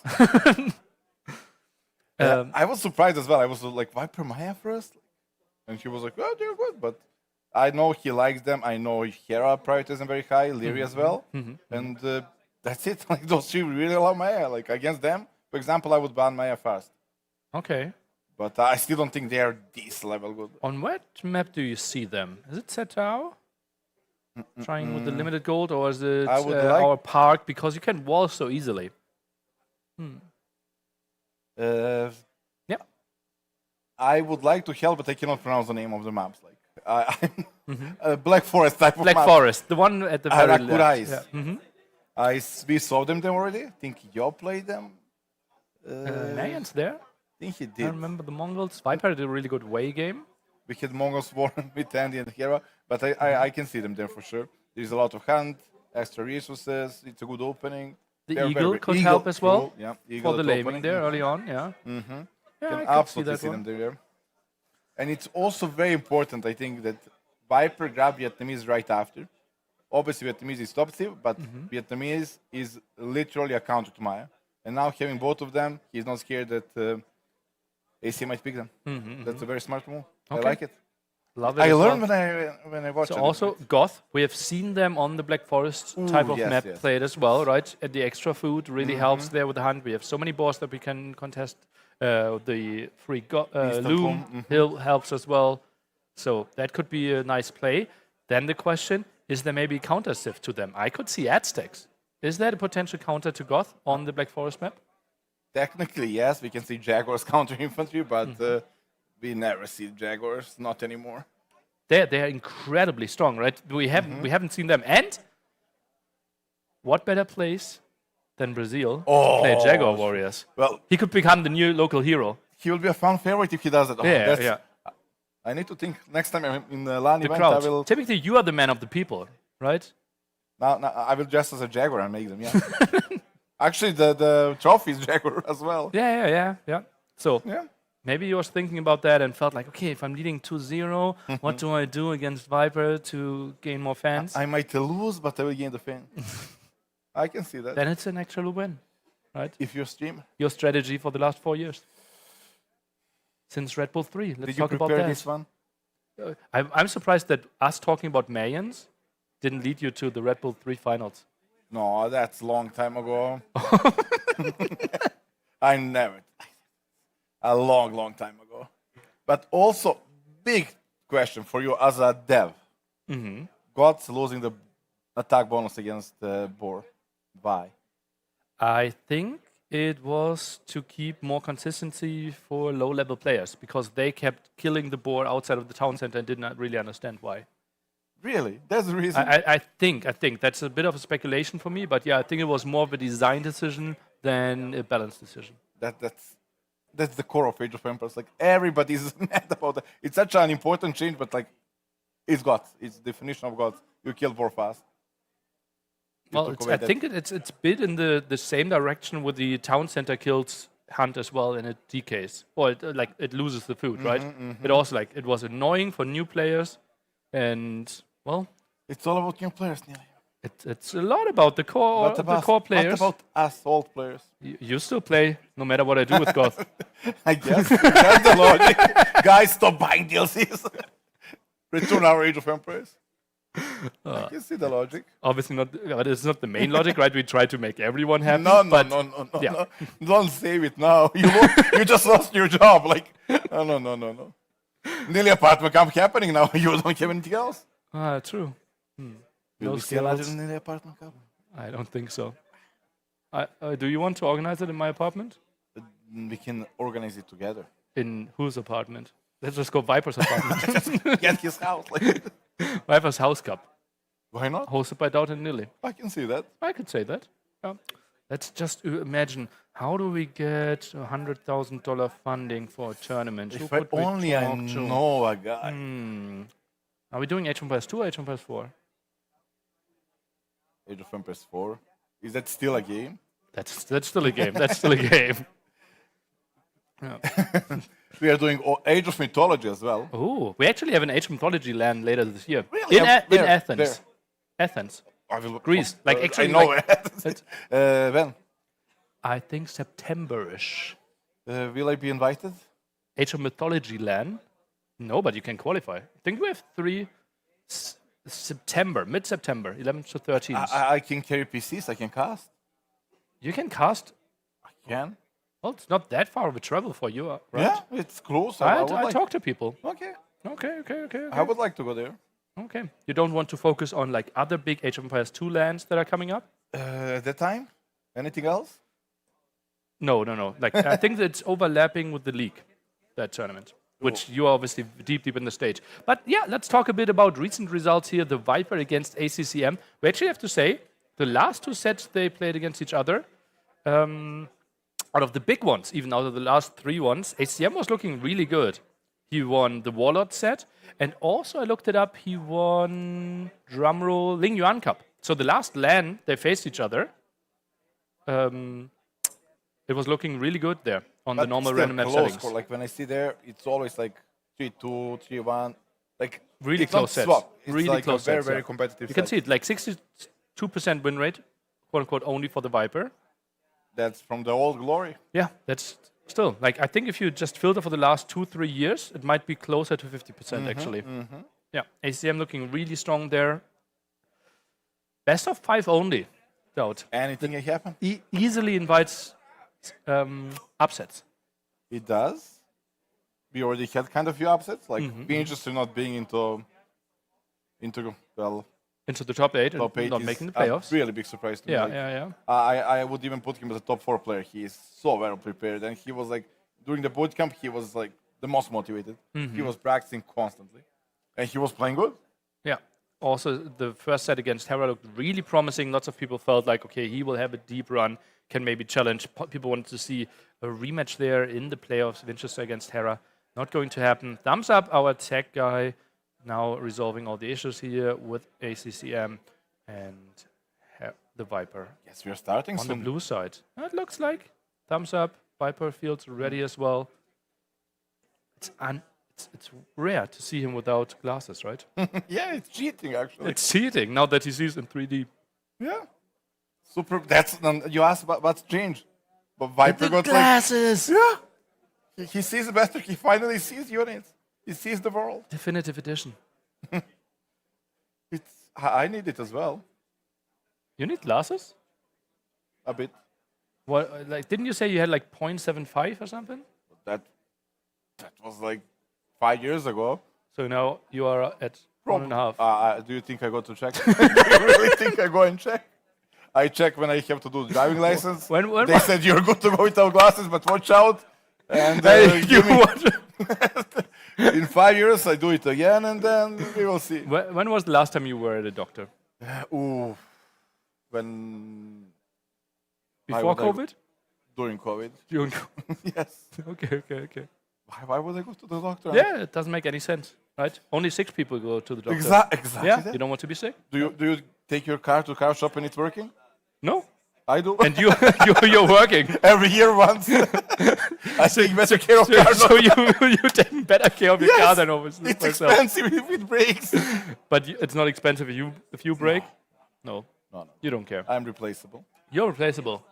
Car is not. Oh, we have the first civilizations coming out. We have Vietnamese here for the Viper against the player from Vietnam. Would have been nice if you picked Norwegians, but he picks Malay. Oh, that's going to be a timing play there, I would assume. Let's remember that we had Nikov playing an interesting strategy there. Walling, playing fast castle, 2TC Mangonel defense on this map, trying to avoid the pressure, and then had a really good economy and had carried that into a massive advantage. And he still lost the game. I wanted to end the story there, but yeah. Malay is obviously a very good team when they can skip the early game. Like they suffer with mobility. Their stable is more or less empty. They don't have a lot of armor, no bloodlines. They want to skip that early game. Ideally, that's why they are popular in the arena. You finish the 3TC boom, you drop a forward castle and go up to imp with crazy timing, and that's probably the best team in the game if that all lines up, but doesn't line up every time. But then thinking about him facing Vietnamese, right? We will see ranged units guaranteed. Oh, switching to Tatars. Interesting. So was thinking about the civilizations. Maybe he was listening to us and just felt like, do I want to play like Nikov? And quickly changed his stars. Yeah, maybe he was listening to the story, and then after Leary lost with the Tatars as well. Against Tato, so Tato he won, actually won. right? He will keep them. Tatars is a bit of a surprise to me. Might also be a fast castle play, and then trying to go through the hilly top area and control the gold that There's way. a lot of hills here, right? The Tatar makes sense. Yeah, that makes sense. It's a wallable map, fast castle, Cavalier Archer. We will see, I guess, Cavalier Archer war. If we see a Cav Archer war, which one do you prefer? The extra HP for Vietnamese or Thumpering plus hill advantage for Tatars? Vietnamese, yeah. Okay, I like that? play it safe. Like 10 HP more, it stays there. This is like Thumbring, I will research eventually. The heal bonus, well, you never want to fight downhill, no matter what. Okay. Well, it feels like we are going into our quarterfinal number 3. It will be the Viper against ACCM. Looking for a spot in the semifinals tomorrow here in Sao Paulo, Brazil. Vietnamese against Tatars. Doubt. How excited are you for the set? I'm actually cheering for Viper, but don't tell him. You're cheering for the Viper? Viper, yes. Why should I not tell him? Because we are enemies. Okay. Today I learned. No. This is all GOAT is back. I want to see Viper in the finals. I want him to play the same time. Norway is playing. Norway is playing. Yeah, okay. no, not flight, not True. flight. It will be interesting tomorrow there, an overlap. Both players fighting a bit for the scouts. Viper gets another hit off. 3 HP advantage here for ACCM though. And it feels like this could be somewhat of a stalemate. Maybe Daud, you explain to us, Vietnamese, why are we picking this civilization? It was the first one of the global picks. Vietnamese is maybe the best civilization at current meta because they have the 3 best Overlay at the bottom next to the minimap is wrong. 3 best units in the game, or most used units in the game. Cavalier Archer, more HP, full upgrades. Skirmishers, more HP, extra upgrade to the Imperial one, and Fire Lancer with like 100 HP. It's such a good unit. Like, it's good against charge, good against cavalry, even decent against range units because it's such a tank unit. They have same HP as Maya Eldorado Eagle. It's crazy. That's pretty crazy, yeah, indeed, especially because it's not called Eldorado anymore, Daud. Oh, really? Yeah, they changed it. Why? Don't say they. We changed that. We You changed that. Okay, it seems like we're still having the fight here. 23 versus 22 HP. Actually, most of the time want to avoid those fights playing against Tatars because Hild will have a relevant factor there, and ACM with the slight advantage would be 6 against the 7 hits. ACM sees, okay, you're taking the berries at the front. Feels like Viper is playing a pop 19 Fuel Age, while on the other side, ACM going for the Drush opening. A bit of a surprise with Chitas, no? It's kind of late, Josh, isn't it? Would expect it sooner. I think he went mill as well. It's a long distance as well. And Viper already walled against that mill. Did he see it, or why would he shortfall already? That's kind of interesting. Maybe he felt like that is too exposed there at the front.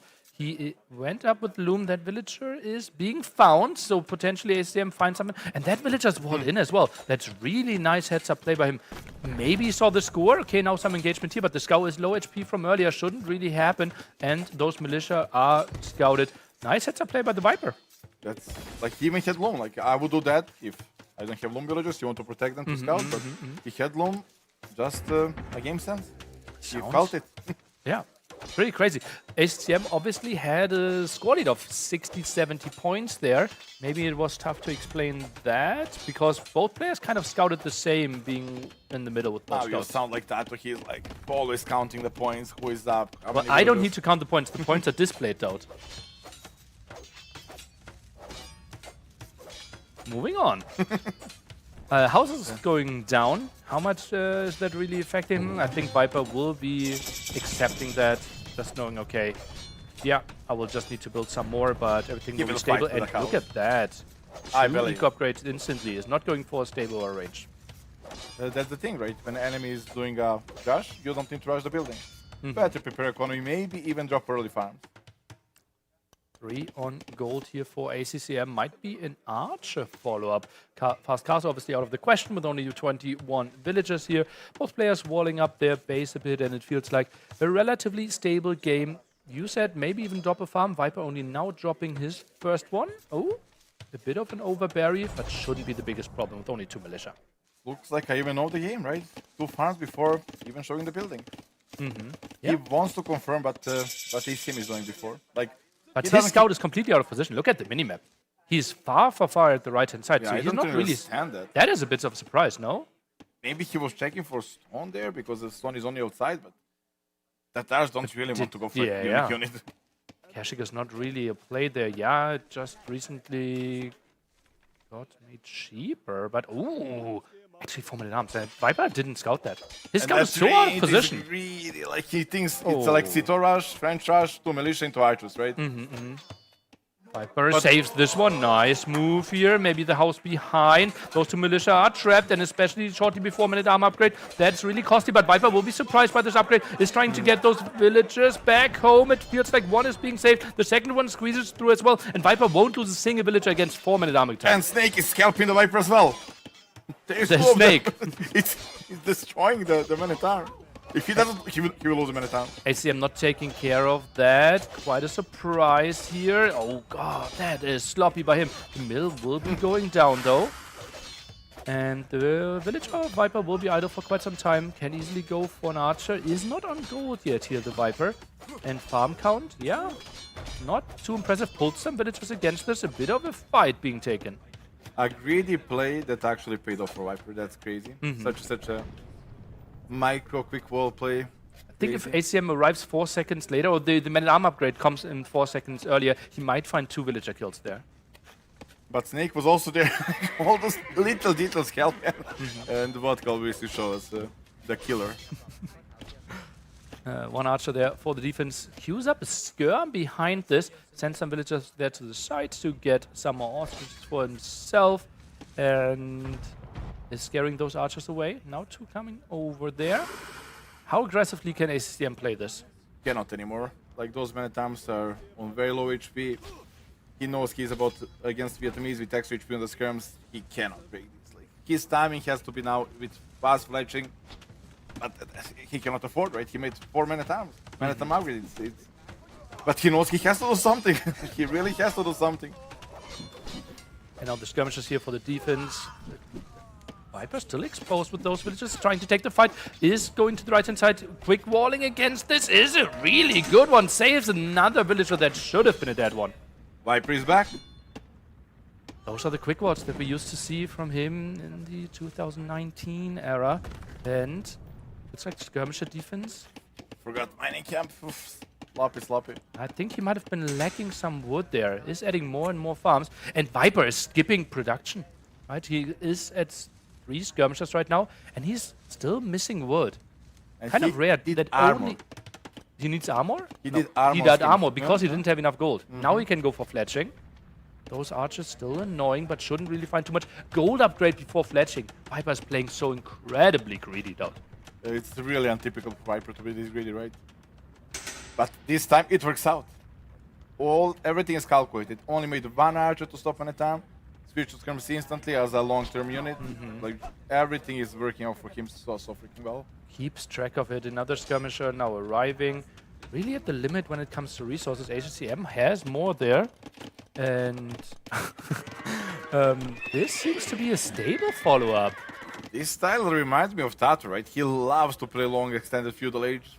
I don't see that from ACCM, and usually when you open many times, switching after to the stable, you just don't have enough food. That's too delayed to be a threat on time. Most of the time you can't really go for scouts as well because the men-at-arms are already forcing the opponent into the defensive. They're walling, they're playing archers as the defense, and therefore the stable. But now the perfect scouting by the Viper. He needs to run with the skirmishes. Everything is lining up so well for him. It's his day. Skirmishes are chasing the men-at-arms.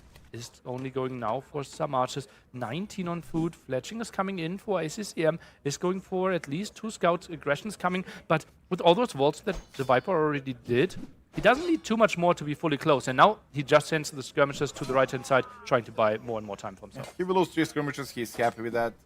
He's on the way to the castle age, and now he can choose what to do. He doesn't have any unit. He can now go archers, upgrade into a crossbow. He can go add stable, play knights. He can go cavalry archers. Everything is in his hands when he didn't invest any army. Just very, very limited army. Viper is building a tower. That is interesting to me. That is even far away, building by 4 villages. Wow, that is complete never opposite. saw that. Yeah, that's really, really atypical. That's like expecting massive aggression here, and he didn't want to underreact. He can wall, right? Tower is usually the last measure, and he had an easy wall in front. But Does that imply that he might want to play like 3-range CA and play like low economy? Yeah, he is not planning to add a TC. He knows ACM is longer in feudal age. A long castle age can finish the game on spot. The wonder here in the middle gives 25 extra age population once controlled, and ACM is using the market a lot. Sold 100 stones, so could only add 1 extra town center himself. He's going up 2 castle age, 1.5 minutes behind Viper. Summer Houses tries to control this area, and Viper will be floating quite a lot of food. What should he do with that? Eco upgrades? Upgrades, just with Vietnamese you only need food to upgrade, so he can even do everything, even farm upgrade right away if he had a meal. Oh yeah, true. Can't do the second farm upgrade right now. Oh, he can, there is a mill here. 3 villages. Good find, very good exposed. find. Yeah, that is nice awareness there by ACCM. Kind of interesting that Viper was outside there, and that will be indeed 3 dead villagers. Viper can't do much. Could maybe consider fighting a bit against the scouts, taking some HP away, but those houses should be cancelled as well. Really nice find for ACCM. It's like Viper made a tower, played really safe, and then he leaves 3 villagers. Like, I hope he will not be there. There is no I hope. If And the archers are in here at the wood line, and overchop by ACCM. Vipers running in, is getting Botkin here as well, and crossbows villagers have to be pulled away from the wood line. Gold as well, could be another dead villager. 2 dead already. Is he finishing off another one? Doesn't look like it. ACCM, he gets away with murder there. Fewer losses than I would have anticipated. maybe even worked out for him. Like, now initial pressure is over. He lost a lot of crossbow. I think for ACCM that's Well, he dives on the other side, but that's really risky against tower with extra arrows. I don't think you can really do that. Maybe some walls there next to the woodline. And ACM is kind of trapping his army there. I'm a bit surprised. 3 crossbows. They should die against the first wave of skirmishers. And loses more next to the town center. Oh, full volley there. And that was really good for ACM. It felt like with the timing, 5 crossbows there in the woodline for the Viper. He could have done so much more damage.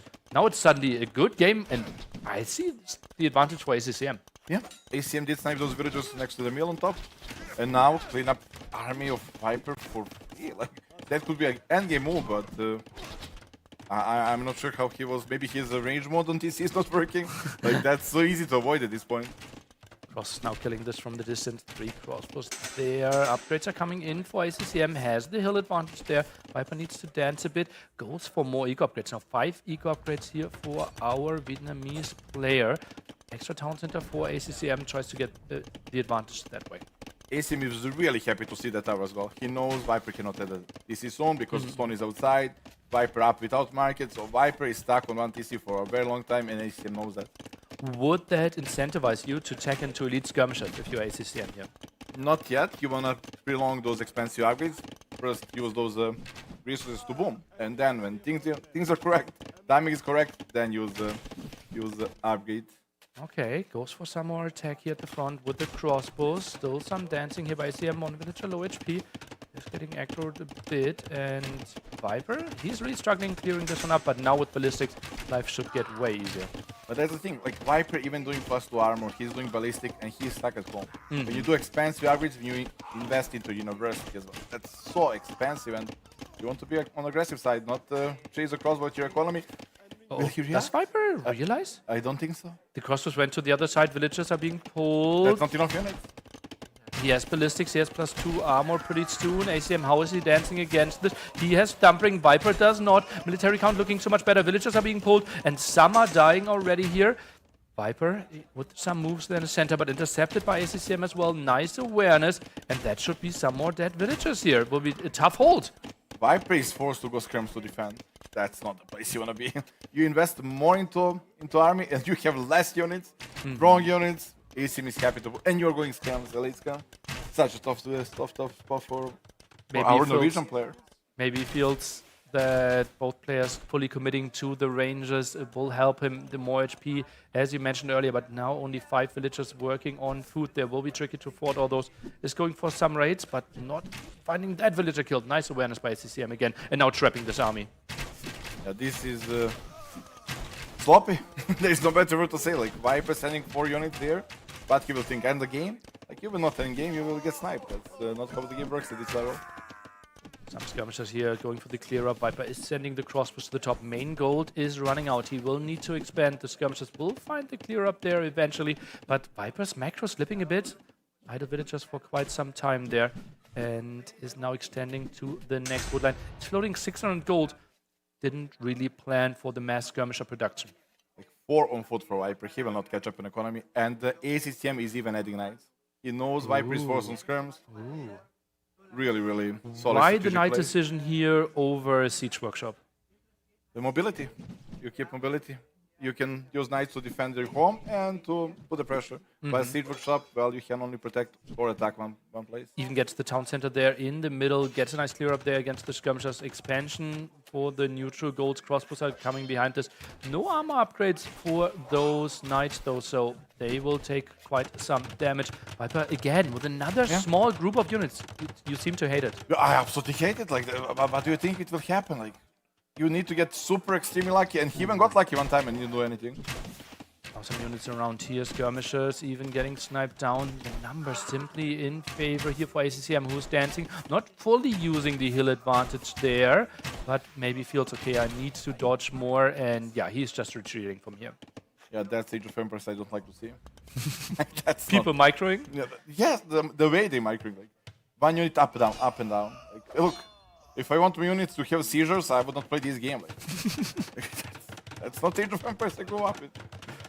And a hole still at the bottom, not plugged, so more units coming in there at the woodline. Viper is moving out, did not see that. A knight and a skirmisher, at least announcing that they're coming in, but oh, that's a nice move. That's gonna be a sneak attack. That, luckily for the Viper, he's building that town center, likely going up there, but that could have been a game-finishing blow if Viper didn't build the town center. Will this finish? I think so. We are at 80%, builds a market there, and maybe villager lost there or two if Viper is not instantly realizing, but the town center is going up. Nice awareness. But this is a proper counter-attack. Like a long distance, not straight to the middle, most obvious. Like this was a kind of lucky timing for Viper, but like you said, this could have been potentially end game move. Now reclaiming the monument in the middle. You can see population might be switching a bit there, but not the most important thing. Both players having enough houses at this stage of the game. Army is getting cleared up. Still, Viper's economy feels underwhelming. And there is nothing he will change, right? villager number is just increasing. Viper is only adding a second TC while ACM is working on 3 TC for a very long time. He even got outpost rushing, yeah. Is that maybe in the handbook, like disrespect? Disrespecting, I'll read through the rules there. That's questionable. I'm not sure if that's a misclick. Gets a lot of control there, gets a lot of vision. Nice tower here in the back as well, anticipating that that could be a good spot that he could get raided at. And Viper, he is just trying to make something happen here on the hill, but 30 villagers behind. He needs to make something happen ASAP. But what? What can he do? Intercepting all those villagers here at the left-hand side might have been an option, and suddenly you're only down 20. I have a better option. Which is? Yes. A castle. Oh, in his face. In his face, and then we go next game. Yeah, but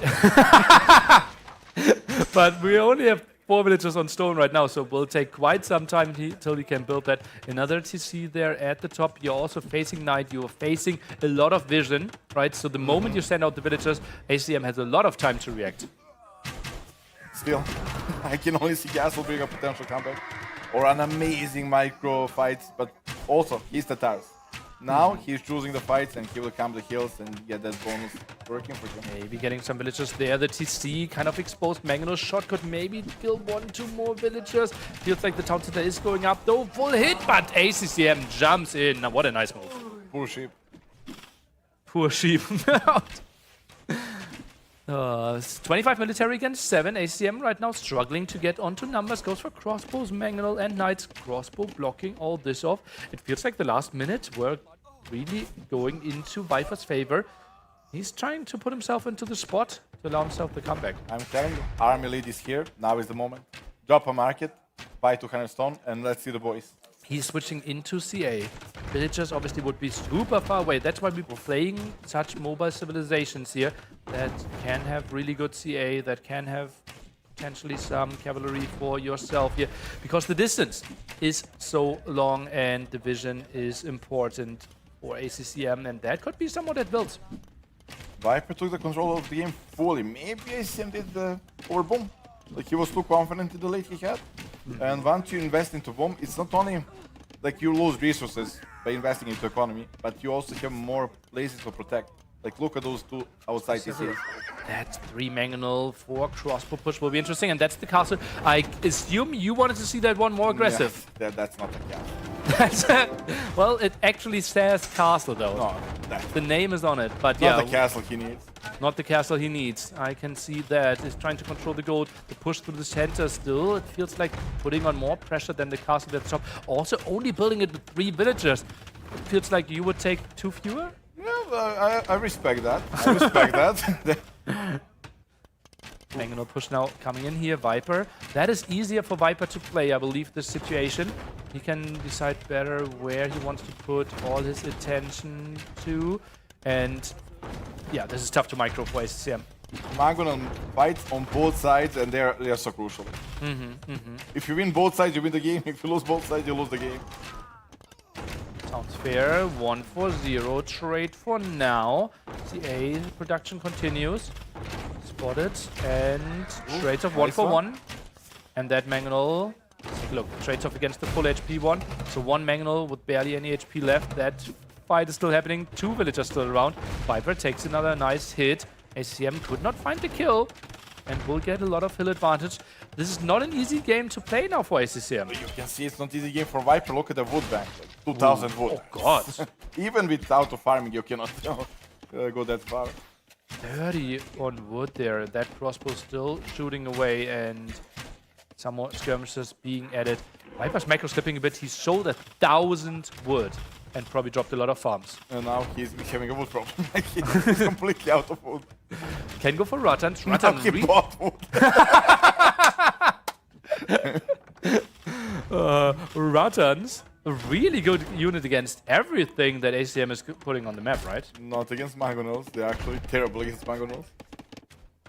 And that's kind of a crucial unit right now. I would prefer Cavalry Archers. They are really good. Okay, yeah. I can see the extra HP there. Tower, castle being built here at the top. But that's a bit of a dead TC pretty soon, right? The moment the gold runs out, woodlines aren't pretty, and then he needs to expand to the top. But the castle gives him a lot of map control.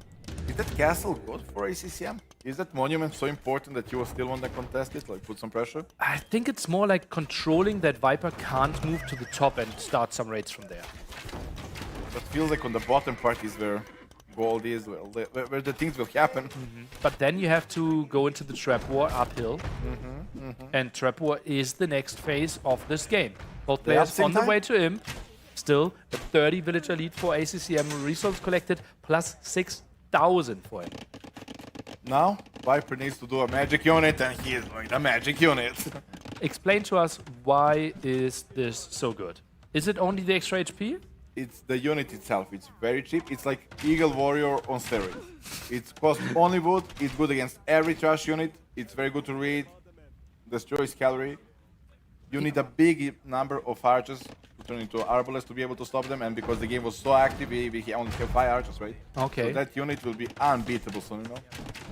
Fire Lancers there. Our unit it got instantly scouted there by ACCM. So he sees the barrack switch, could make some adjustments, is going to CA now. How good are CA performing against Fire Lancers? Very good, and only option. Only option. The Tars, did you know how Henk in years? Let's talk about a famous game out. Tatars against Mayans. Leary. It was Mayans. $100,000 quarterfinals. Dowd against Leary. Arabia. Full map control. Full dream game. It's not qualified, it was LAN event. It was, yeah, it was the quarterfinals. Quarterfinals. Yeah, yes, yes. yeah. And if you knew at that point that you had hand cannoneers, you would have won Dowd. You would have basically lifted the sent trophy. me the message instantly. Doubt. What about Henk years? Dowd. So yeah, I know that Tatars have hand cannoneers. And they're probably a good unit here to stop Fire Okay, Lancers, right? but then again, Vietnamese. We have Ruttans, we have elite skirmishers, we have imperial skirmishers. That army composition could be really strong. But he needs solution right now. Fire Lancers are producing right away from Castle Age. He's getting a mass. They are very easy to upgrade. That also, it's very good that upgrade costs food and gold, and unit is costing wood and gold. So you're balancing economy very well to upgrade them. Has 8 of them in the queue. Kashik's now being put out on the map as well, generating gold once killing some units, and just got cheaper in one of our last balanced patches. So, yeah, a really strong unit at the moment. But against Fire Lancer, and that's a bit choice. Maybe he wants like to take one from the Mysterio book and just create him to that. With Fire Lancers or no? With Kashik. With Kashik? Like well, it's a mobility. strong unit, yeah. You got mobility, but you're dying straightforward. But I think he wants to play CA against the Fire Lancers. Don't see it that just died? Well, I think he might be building some more. It's only at 4, you spotted that one correctly. And Kashik then the unit that should fight against the skirmishers. Trap one now in the center. We had a similar game with Lewis, right? When he went against Viper. Exactly the same map. Viper was winning with Persians, and bam, Firelines has completely shifted the game. Yeah. We might witness exactly the same game here. Well, the advantage, I think, for ACM is way bigger than we had for Viper. Viper had a massive lead. They're probably even bigger than ACM now. But he only had it in Castle Age, right? Going Nearly to Firelances are broken, stop defending them. So you're putting your money on Viper this game? Yeah. Really? If I was a betting man. But luckily you're not. Luckily I'm not. Okay, so Fire Lancers, the broken unit of Dowd's choice here. On the other side, ACM trying to manage his 60 population Well, if he lead. plays like this, it doesn't count. That's not... Oh, and we see chemistry on the other side. So maybe bombard cannons for the trap war here. Still 3 traps out, but they are completely unprotected. Some Kashiks could come in. ACM still struggling to come up with a good army composition. Skirmishers dealing with all those CA and the Fire Lancers fighting against the builds. Viper villager count is going really bad. He's producing now 10 at a time. He needs more DCs. Ramp push, kind of fake there. Sends in 3, sends them back. Did not commit to too many upgrades there. Now the Kashiks are coming in, instantly getting slaughtered. Repair on those traps. Looks like the Fire Lancers can defend this. Shocking. As they should be. As they should be. That's, yeah. They're supposed to counter calorie and they're doing a good job, but ASCM is literally playing a Mysterio, raiding, wrong unit, like wood raiders we saw before, but mobility. You have to love it. We see now the 3 traps still shooting. no Fire Lancer production, not a single villager on gold, and Viper, he has to tap this one out. 1-0 lead here for ACCM. And it feels like you were not a big fan of the approach of the Viper in this one. Yes, he made so many, like, opening was so good. It was a bit greedy. We have...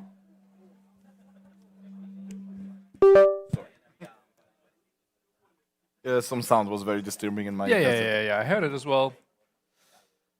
Yeah, Viper approach was very good, very greedy opening, but exactly how much he could afford.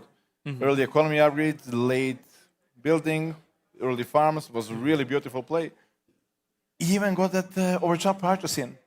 Everything was perfect for Viper, but suddenly the extra tower was there, right? He couldn't produce too much. Then the defense was okay as well. It just felt like he didn't really group up his army moving out from there. I think it started when he got ballistics. sniped. Those mill villagers, right? Those deer villagers got sniped, and he made a tower that was more or less useless. Like, because of that tower and stone is all outside, he couldn't boom, couldn't catch up with economy. Whole game he was struggling with economy. Due to the tower, he felt like he was forced to play heavy army, was forced into ballistics, and took more risk than he normally would have, you think? Even then, like, it didn't feel like he was taking risks. Like ACCM had the boom and more army, right? Like, he had full control of all of the sudden. I don't even know how. Nice quick wall. Seconds before Men at Arms are finishing. What a nice move. And you see how much perfect clicking happened there. Tries to save this villager as well. And he gets it. Really nice play. And here he's trying to it all defend. started. Yeah, but... Okay, let's take a look at the... There's nothing in the queue. Look at that. No archers, no skirmishers in the queue, floating a lot of resources. I think at this point he might have only had one range. That would have been really weird. And yeah, this was going really well for him. But look at that. Still, again, nothing in the queue. Right? It's only the crossbow upgrade. But look at resources collected. Didn't even pay attention to that. Like, I don't know how he's got like 1,000 more before anything happened, right? That is really weird, yeah. You would normally think Vietnamese is economy too. Viper clearly had an advantage when it came to the eco upgrades there. And yeah, military numbers simply not there how we wanted to see it for the Viper. Now only 5 farmers. They made it tricky.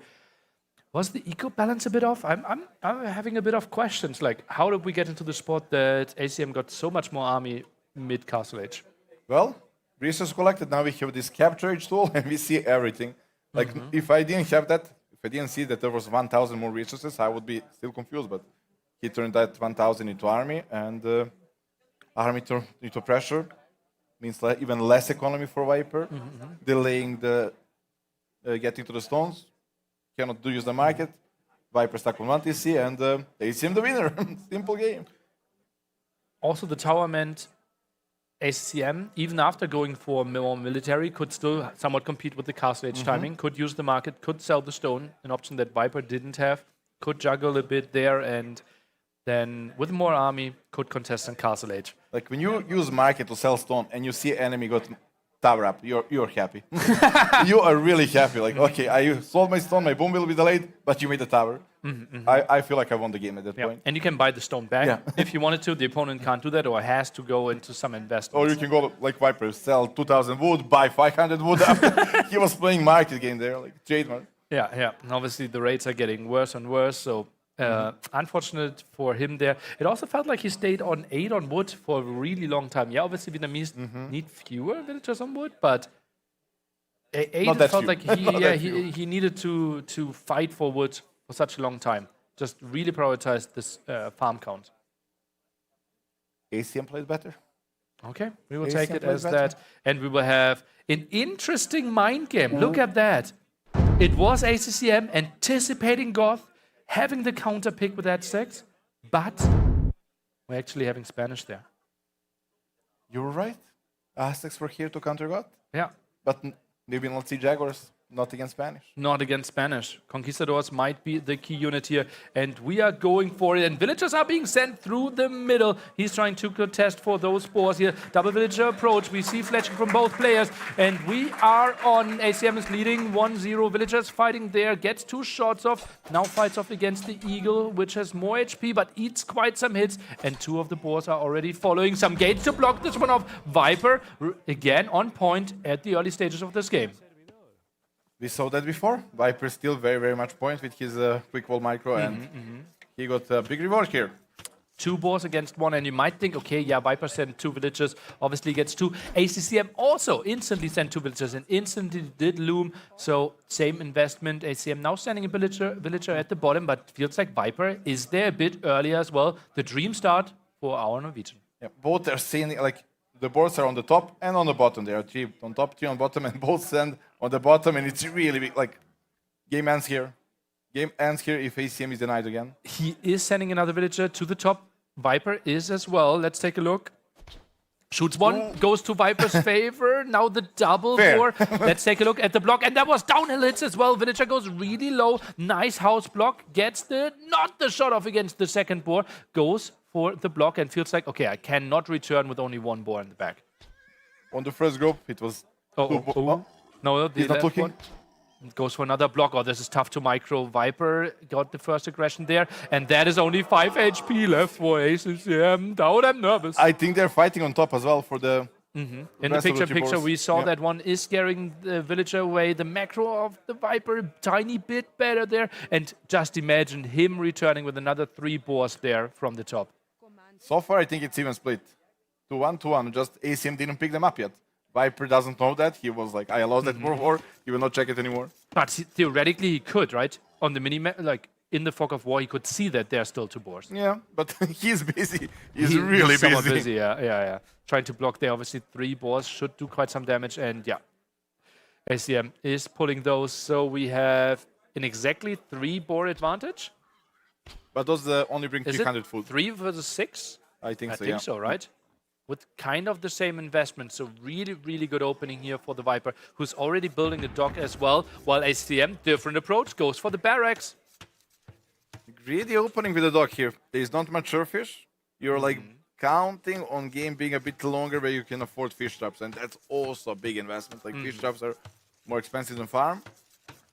It's better working than farm, but takes really long time to pay off. It is 3 shorefish, so 600 food that he could get, but with quite some investment there. Dock is also an investment that will not play a role. You cannot make galleys. Yeah. Technically, you can. 150 wood there, and obviously the fishing ship. How many fishing ships are you going for here? 2 and then stop? I think so. 2 or 3 maximum. Unless you're really confident we are playing a fast castle approach, then you can add up more. And Viper's trying to get some walls up. Will have a safe gold to the right side of his base. How big do you wall towards the bottom? Are you including this gold, or are you walling like directly from the wood line to your town center and are happy with the gold and stone that you have? I would wall a lake to the lake. Lake to the lake? Yeah, keep it.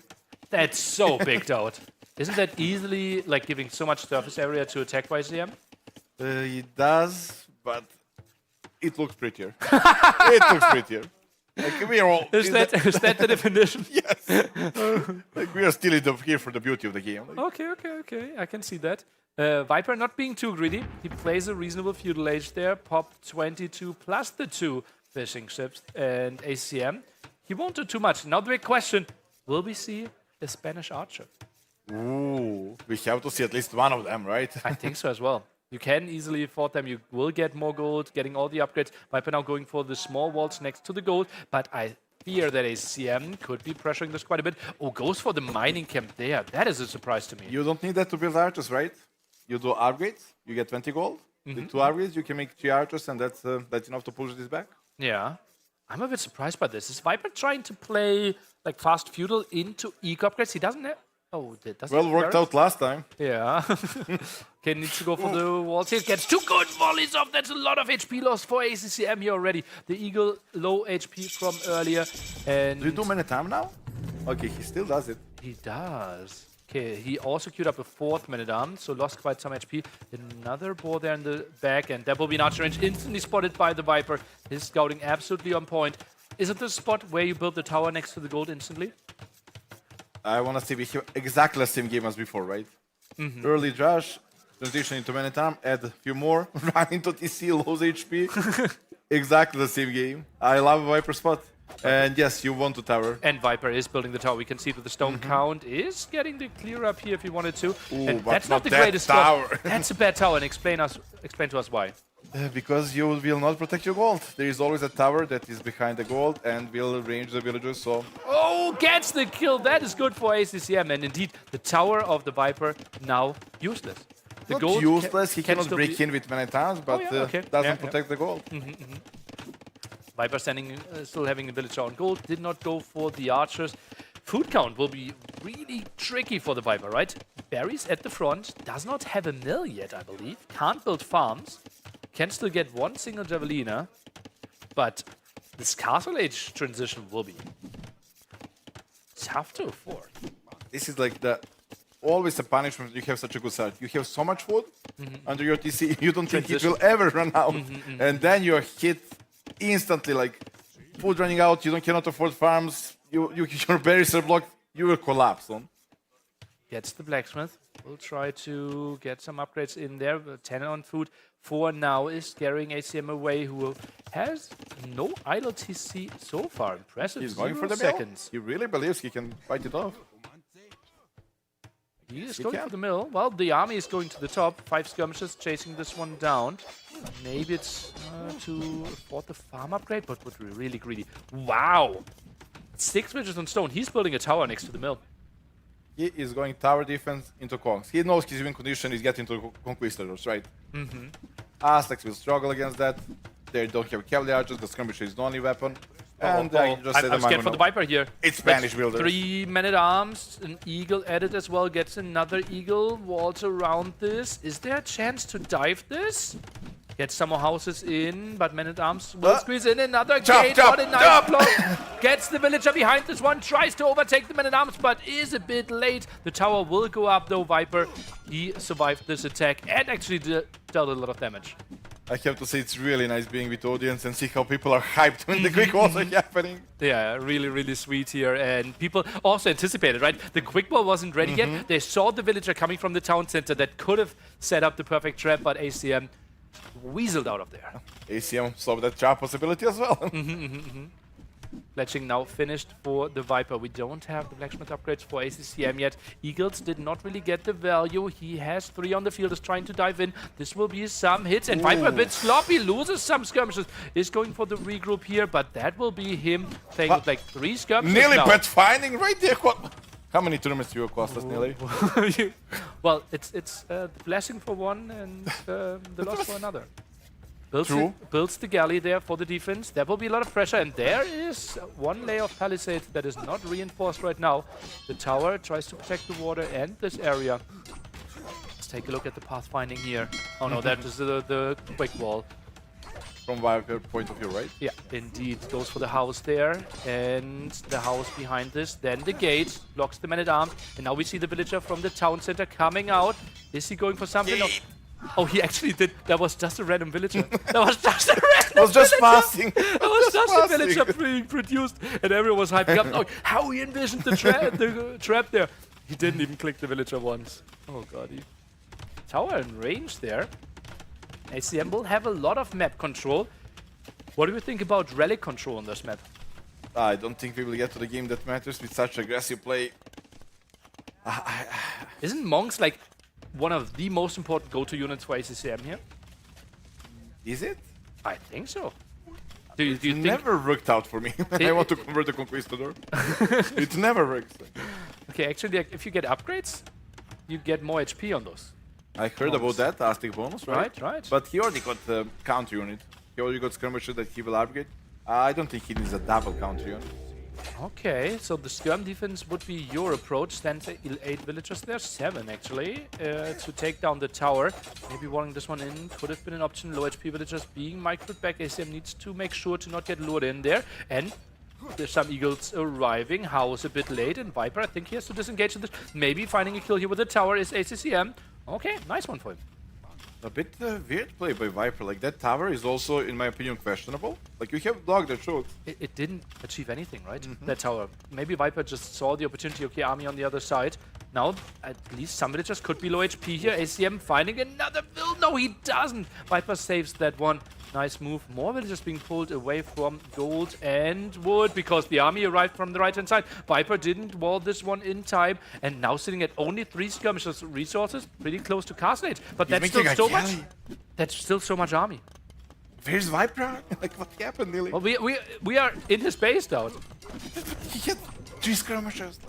This whole game, it's 20 minutes and he got 3 skirmishes.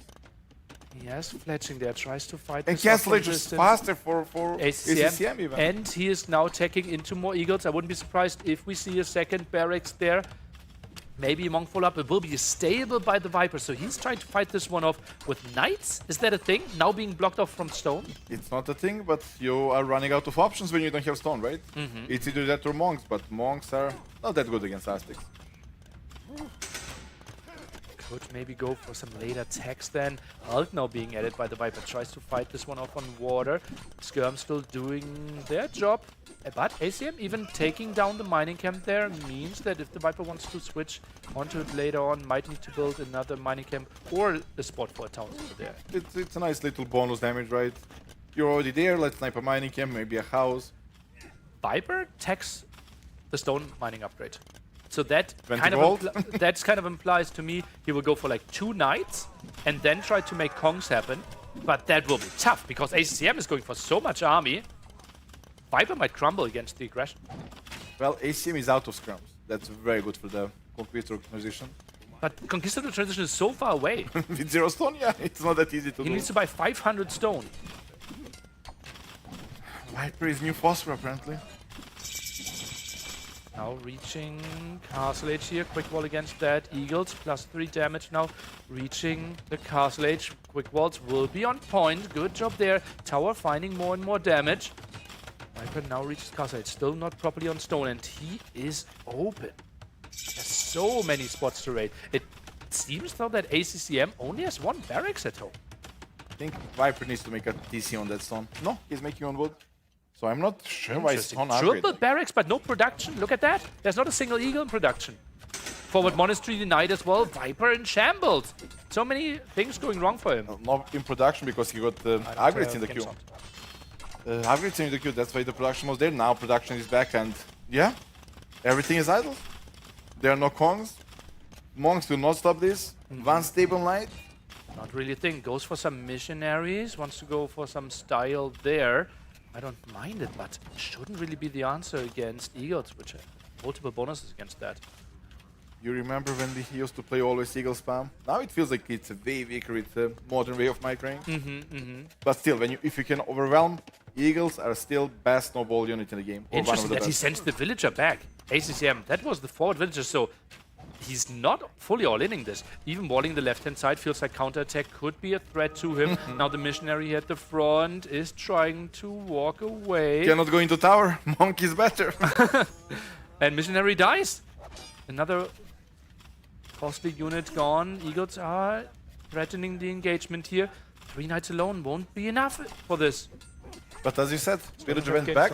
That means he will not go forward siege workshop. He will use that extra wood to start bombing eventually.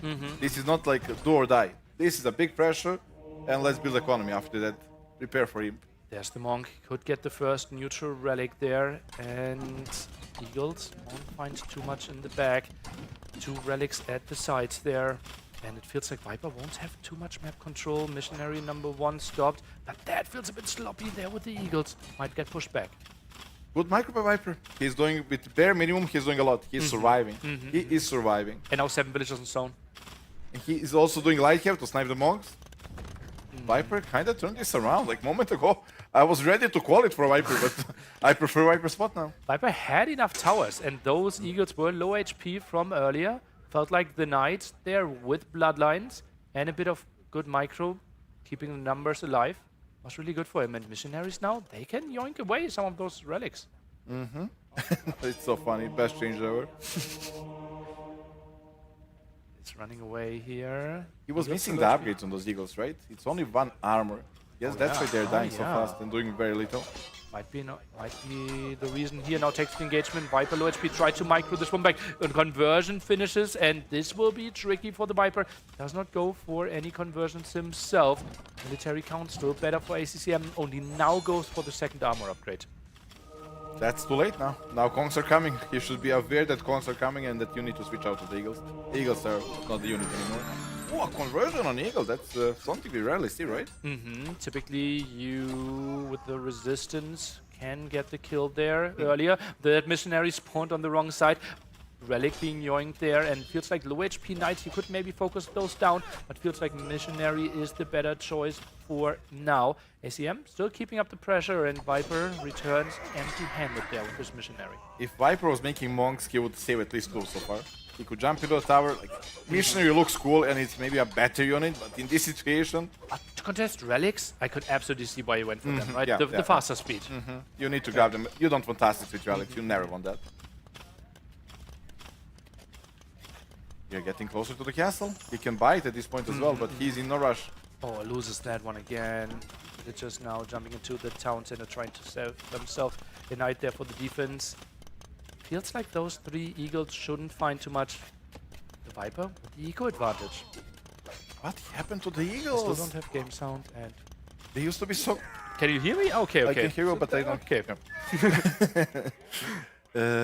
Yeah, Eagles used to be such a dominant unit in this spot, but I think micro level just got crazy good, and those lower HP units are so much harder to keep alive. He goes for the monk and the jump in, exactly what you wanted to see for such a long time. He heard me. We need to lower down.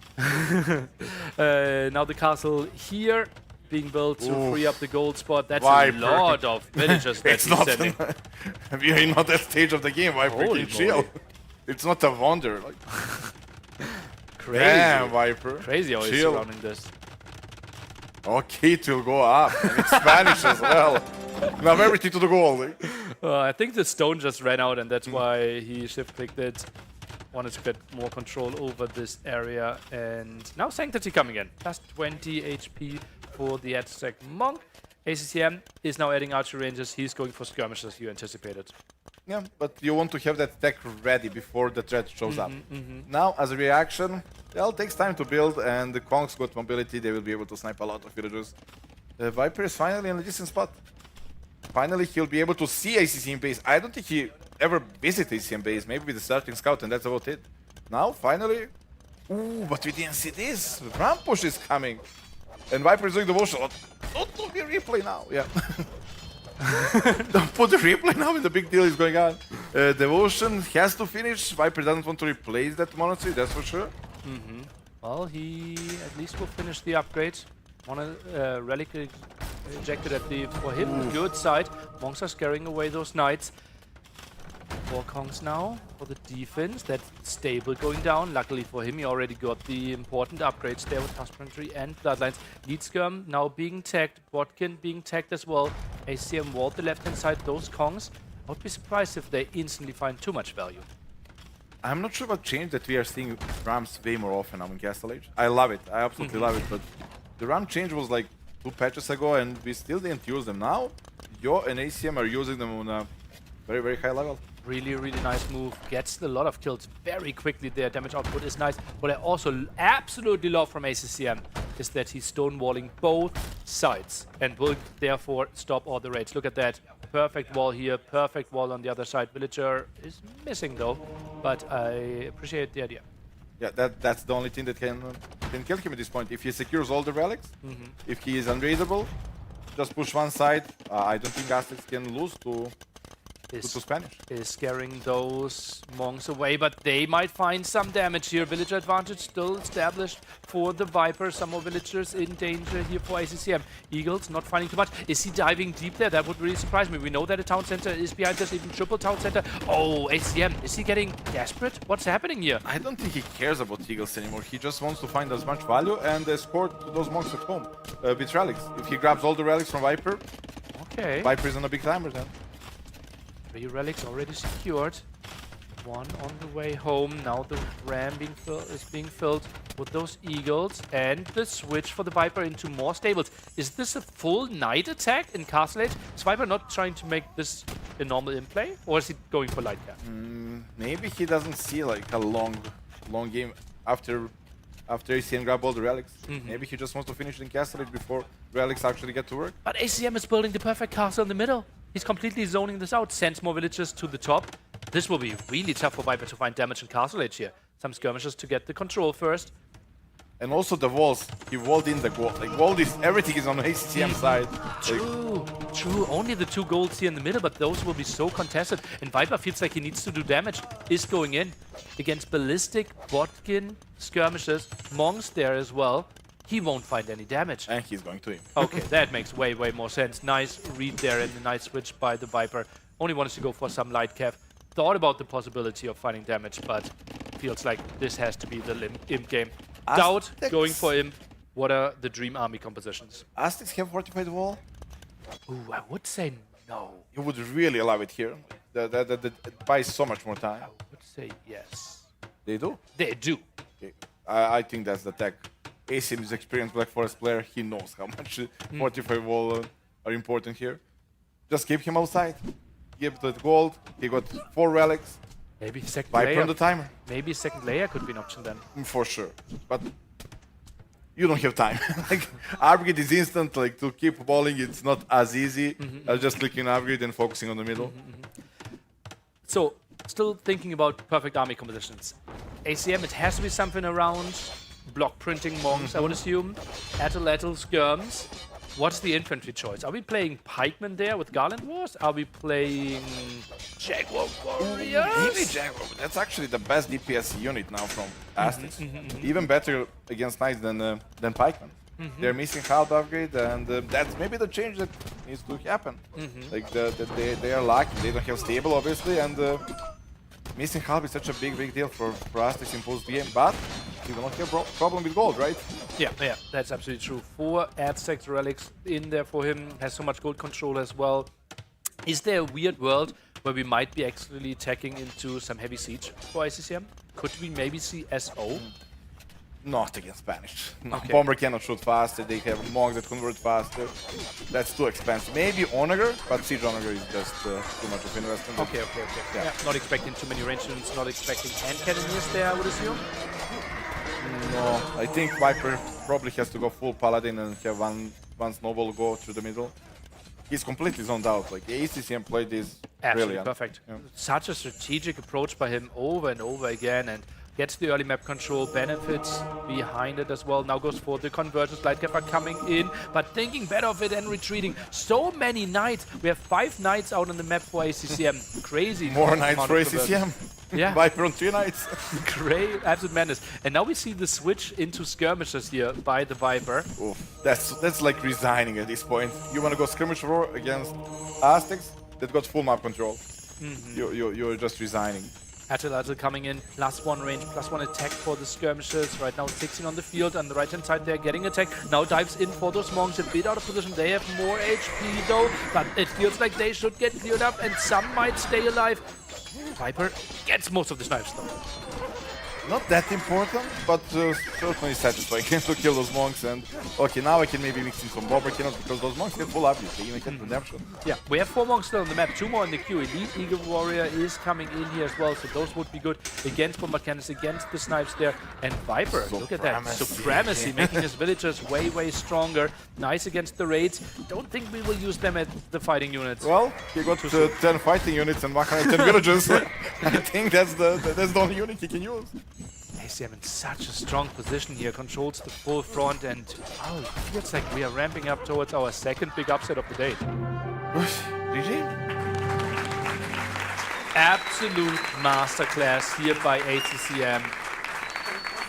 Strategically, like he saw, okay, against Spanish, you are trying to skip some corners, you already played with the dog, you are trying to get onto Kongs. I'm going for the man-at-arm aggression, and he played so aggressively there. And Viper, it felt like the first tower wasn't direction, the skirms were underreacted, the quick walls at the right-hand side weren't right, the walls, the attack on the left-hand side, the decision-making, not on point. And it's not like ECM prepared this. He reacted. He picked Aztecs only because he was expecting gods. Yeah. So he was put on spot here against Spanish, and during the game he created a perfect plan. Like that's really solid. I respect that more than dancing micro. This decision making, that's what keeps me still in the game. It's fun. Absolute madness. And the start was so good for the Viper. As a matter of fact, it was 9 hunt against 6 against 3 of the Javelins. Yeah, like similar to the first game. Viper very clean opening. It's scouting, but somehow doesn't have units. Yeah. He never had units. After that, nearly pathfinding with scrims, we never saw him with a real army whole game. That was, yeah, really underwhelming. The tower, we felt, didn't achieve what it could have. Had to go to the This top. tower, like I would have to ask Viper about that tower. Mm-hmm. This one is okay. That first one is that like one was makes no perfect, sense. right? That exactly is towards the opponent, can easily be protected. We had some nice quick walls here. He zoned out all the army. That one was absolutely perfect play. We got really excited for him. And I here- was waiting for this replay. Nearly. What can you say about this? That's normal so far. And now he just clicked to the left.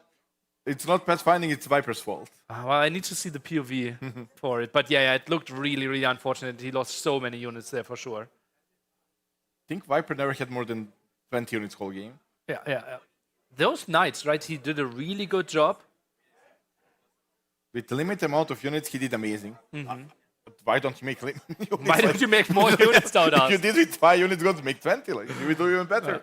And the Kongs here, just really, really late, right? They arrive at the 31-minute mark. Yeah, a bit of damage found, but ACM was already fully set up, was taking into elite skirms, had the Monk tags already, and Viper didn't find the damage that he wanted. ACCM, even like that ram aggression, was like 2 rams. It was not, I will kill you. I will put the pressure. I will clean the monastery. I will steal the relic. It was just everything was so well calculated by ACCM. I'm impressed. Yeah, absolutely loved everything about this. Whew. 2-0 down, the Viper, after looking like top 2 out of the group stage. We have to say, right? He beat could've- Leary 3-0, right? Was it 3-0 even? Yes. He beat Leary. Yeah. He beat Leary, period. Even if he took 1 game of Leary, this success. Is it 3-0? 3-0. He beat Leary 3-0. And ACCM barely survived. Yeah, and he had a really good set against Sebastian, right? That is actually, yeah, it was really impressive. Whew. And now I'm cheering for ACCM. His style reminds me he more of deserved it myself. after this last game. He That clearly was- deserved it. And look at ACM. He still has the 3 strongest picks for himself. Ooh. That's a massive advantage as well. And here we see the skirms moving to the right-hand side. No further input. And they suddenly go to the left. Production, why do you do this to me? He clicked to the left. Production said, what? Let's take a look at it again. Let's slow it down. Quarter speed. Do you really want to slow it down? So it's now the right-hand side, waypoint. Goes to the right, some farms. Nearly. And now we click to the left. Doubt. Who's at fault? Viper! Hey! Okay, nearly. But you have to... This game has perfect pathfinding. You have to understand, after so many wrong things, you don't think I make a mistake anymore. It was confusing, but it looked really weird. I agree with you there. But like the click by the Viper to the left felt really unnatural. I'm waiting for him to make that excuse, and now we have a proof. Viper, watch VOD. Let's watch the VOD. yeah. Rough for him. Really rough for him. The 2-0 start there must not have felt great, because typically he's the one that can rely on his decision making. Not in the last game, and ACM looked so good. And as we mentioned, like 3 maps still to come potentially, and he still has pick 1, 2, and 3 for himself. ACCM, he has to feel After the confident. draft, I talked to Viper. Viper said I have like 3 very good matchups, 1 hard, and 1 50-50. He's not still on his hard matchup. Which one are the good matchups? I will not spoil everything, but I will just say he is not still on his hardest matchup. Okay. So, and he has to win every single game now. Okay, how are we distributing civilizations here? It will be Khmer against Berbers. So, interesting choice. Berbers is obvious, that right? Feels like a mind game. Explain to us why Berbers is obvious. That's a castle job map, right? And their unique unit is very good. Villagers are spread around the map. They're moving faster, also very good for Berbers. Are you moving faster, Darkic? 5%.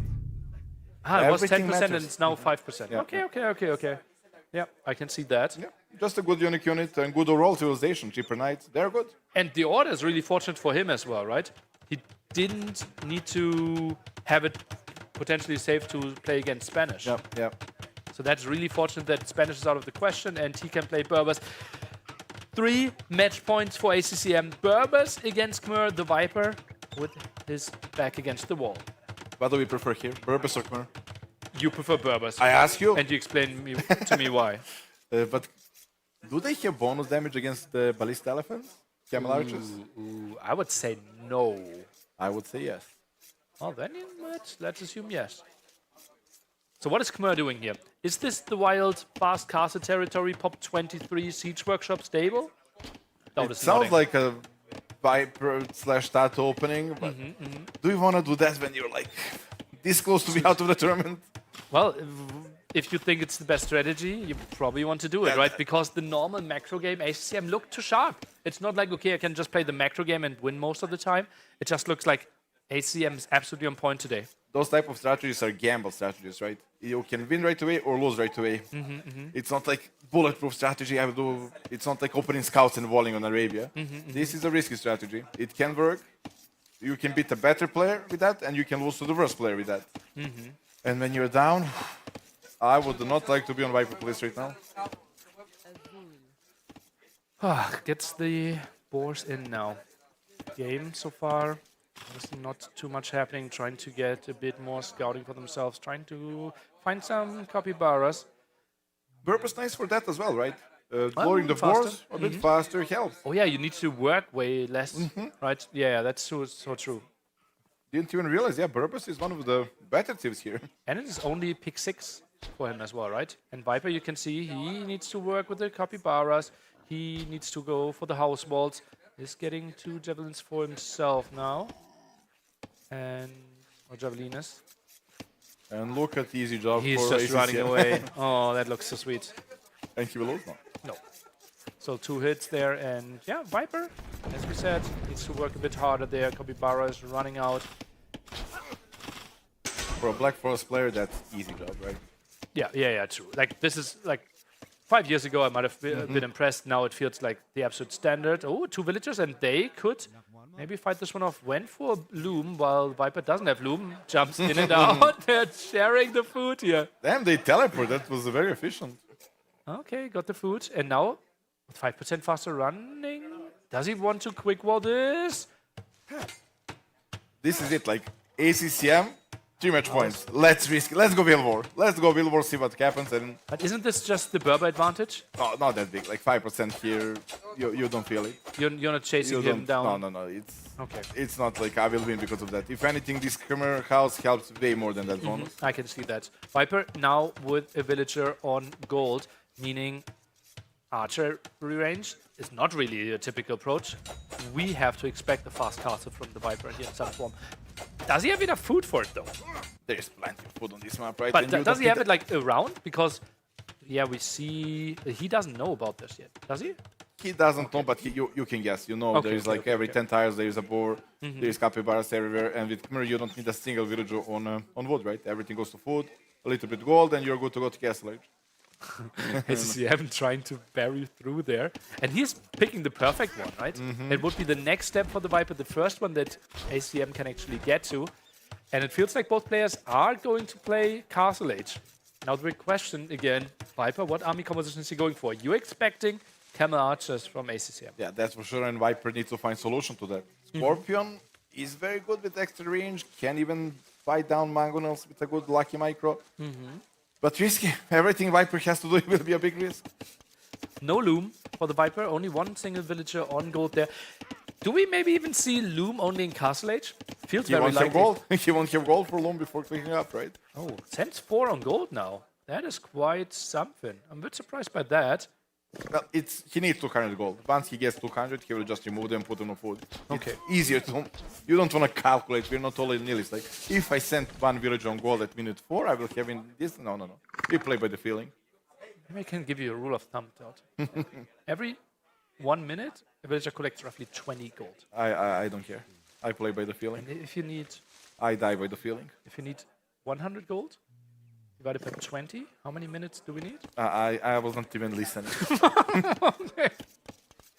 Oh, feels nilly, man. I'm just so disappointed that they didn't go Will War. If this was a first game, that's a Will War 100% next to that. Yeah, maybe. 100%. Resource collected really close, and we see the barracks opening. Is that a stable from ACCM? Is there a world where he plays Siege Workshop stable? No, I think that just because you don't need market, you want to have stable for bloodlines, and maybe make a scout or two to see the map. There is not a single villager towards stone yet by ACCM.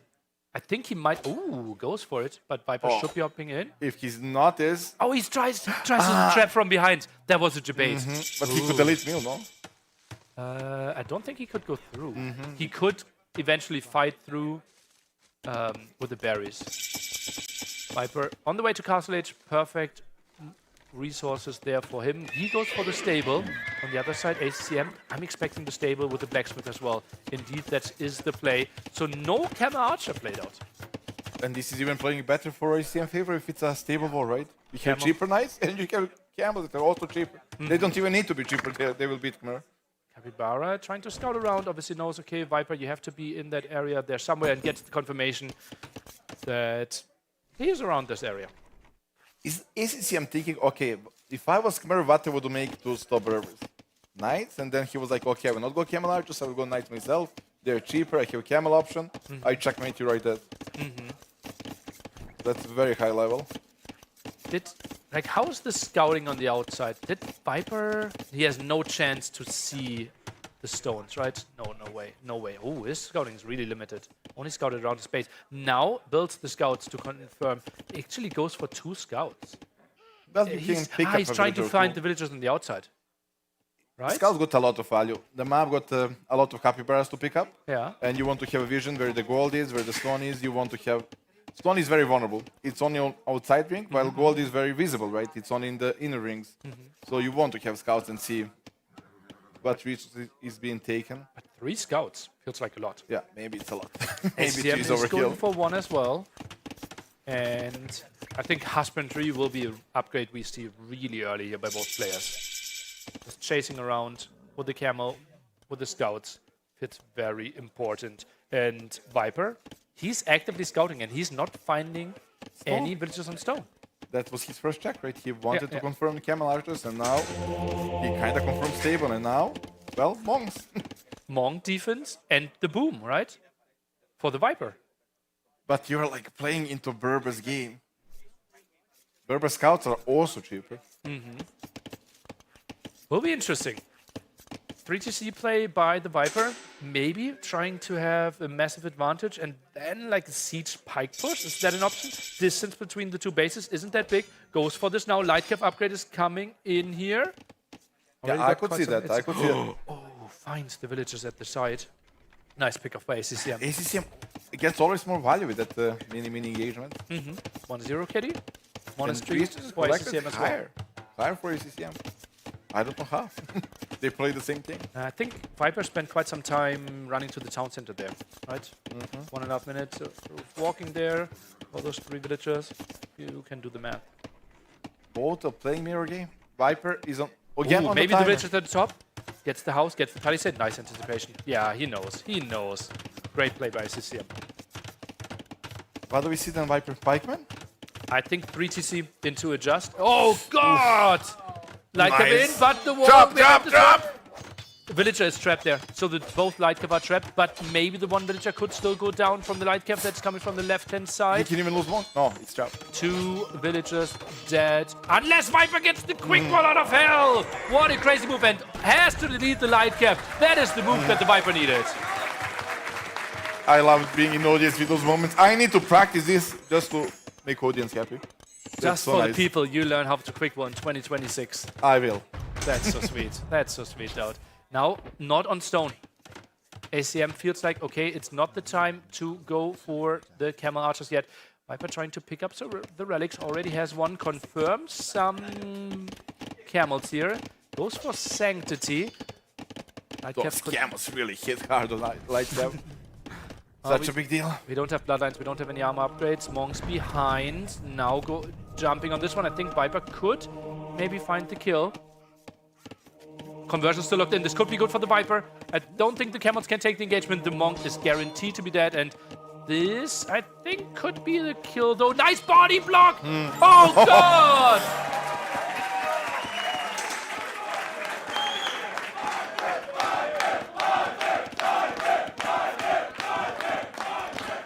The crowd is loving it. The body block there.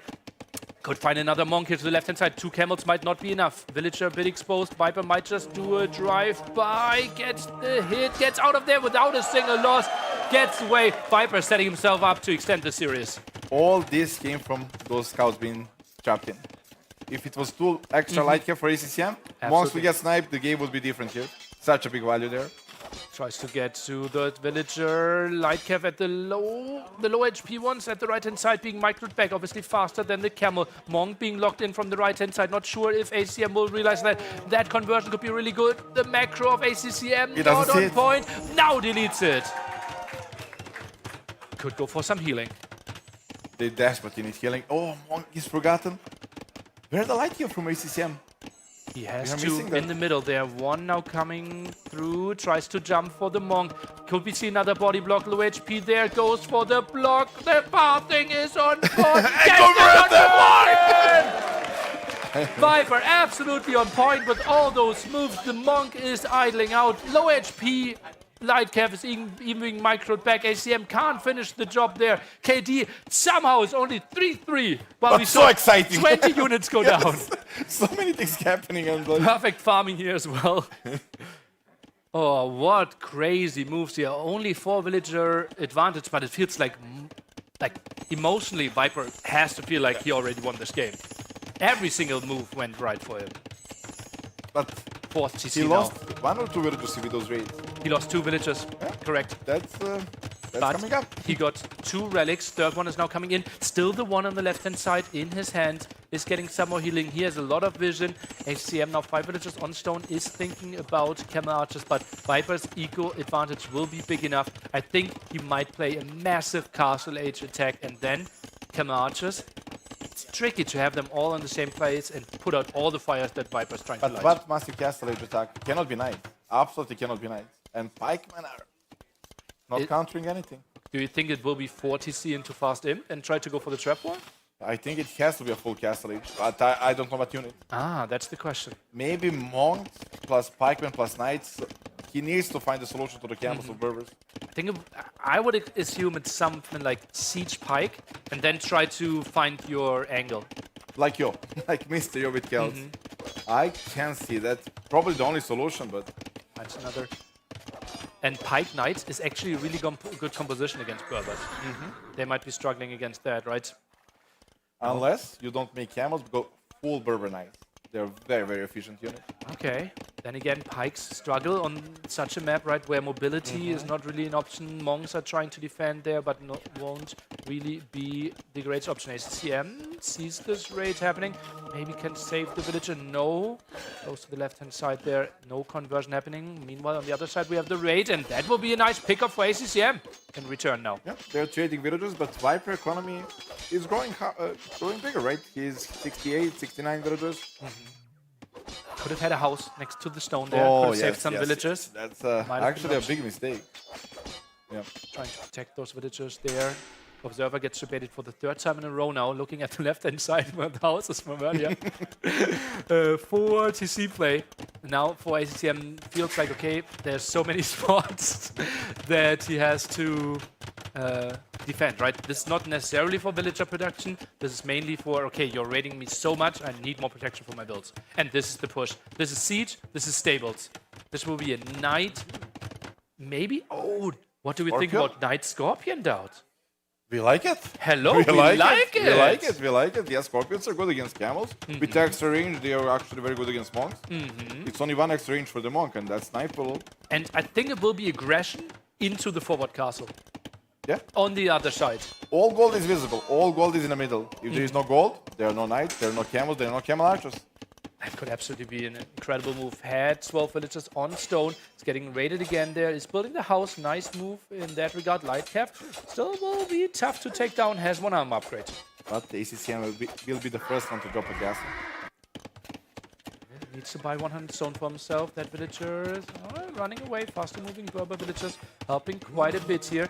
Those Lightcav annoying on both sides. Both players playing the raiding game right now. Viper with a healthy economy lead, but he needs to find a solution. He is mismatched here. He really needs to find a solution, and his solution is full push. He needs to do it fast. Castle is going up. He needs to outplay his opponent. Feels like Berbers have the better answers to Khmer.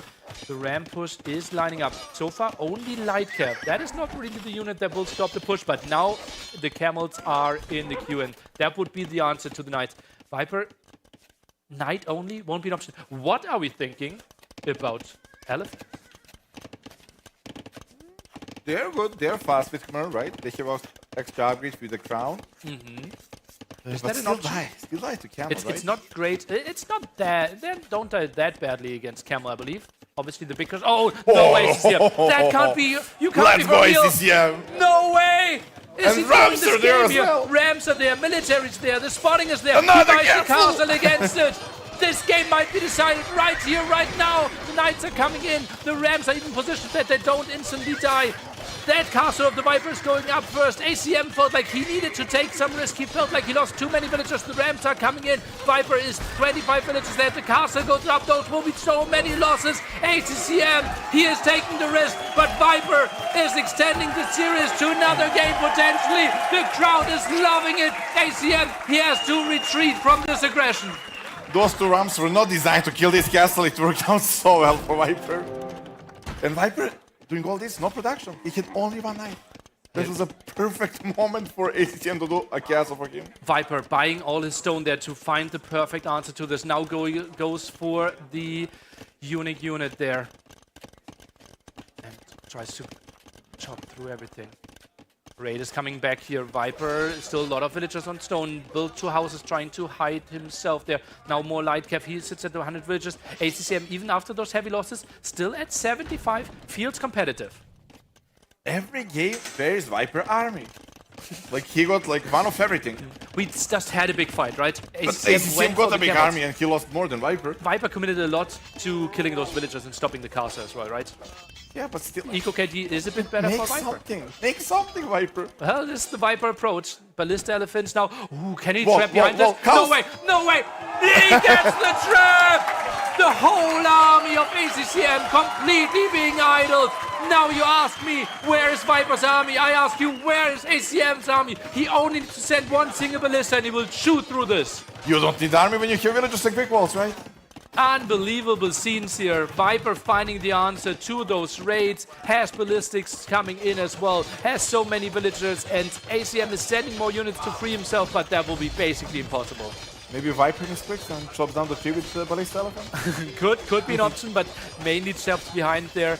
And Viper, he has to be happy with how this is going so far. Now Monks coming in for some conversions. Knights there at the front. Conversions gets one, gets maybe a second one. Perfect play there for the Viper behind this as well. And still a healthy eco lead for him. Those will get free in the end if Viper is not careful. ACM is setting everything. Viper pushing into this direction quite a bit. Another really aggressive castle. And Viper barely sees this one. Has enough gold. Viper! Where are the units? Viper, it's only 4 knights. And 2 of them are converted. Sends more Rams to the back. Feels like he needs to deal with this. Viper has so much gold floating. Macro slipping a tiny bit. Another is now castle. building another castle against this. At least deletes the farms for now, but needs to evacuate this area. Viper overreacted. Only Monk was needed here, right? He sent all the knights, all the army, even Rams he sent to deal with his knights and camels. Viper, still 20 population lead. Builds another castle far away. Knights are going to this direction. This is really good for ACCM. Army is now coming in, goes for Botkin and the Knights at the bottom. I think they will find some villagers. Monks are not there, trying to find the converter. Viper actually anticipated this and is walling in those villagers, so the castle will go up. Town center is delayed. One villager walls himself in, will get it up, and the army is getting cleared here in the end. But ACCM, knowing that Viper had to send so much army, found so much value elsewhere. Yep. And Viper is constantly reacting. ACCM can stop producing anything and go after him. With that forward castle, oof. Viper is playing amazing, but where is the army, Viper? Gets another conversion, and units, Camel Archers now arriving and killing all those units. The walls did not finish. Viper's waypoint a bit off. We've seen multiple villagers going to the left-hand side there, and only, quote-unquote, 20 villager lead now. Could find some more raids at the top. Finds them at the perfect timing. Finally some counter damage from Viper.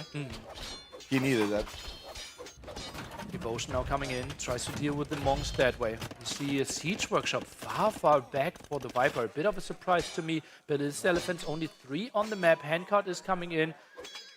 Eco-wise, well, it's 4 upgrades against Viper. He's missing the wood upgrade, right, for a very long time. Second wood upgrade missing. No.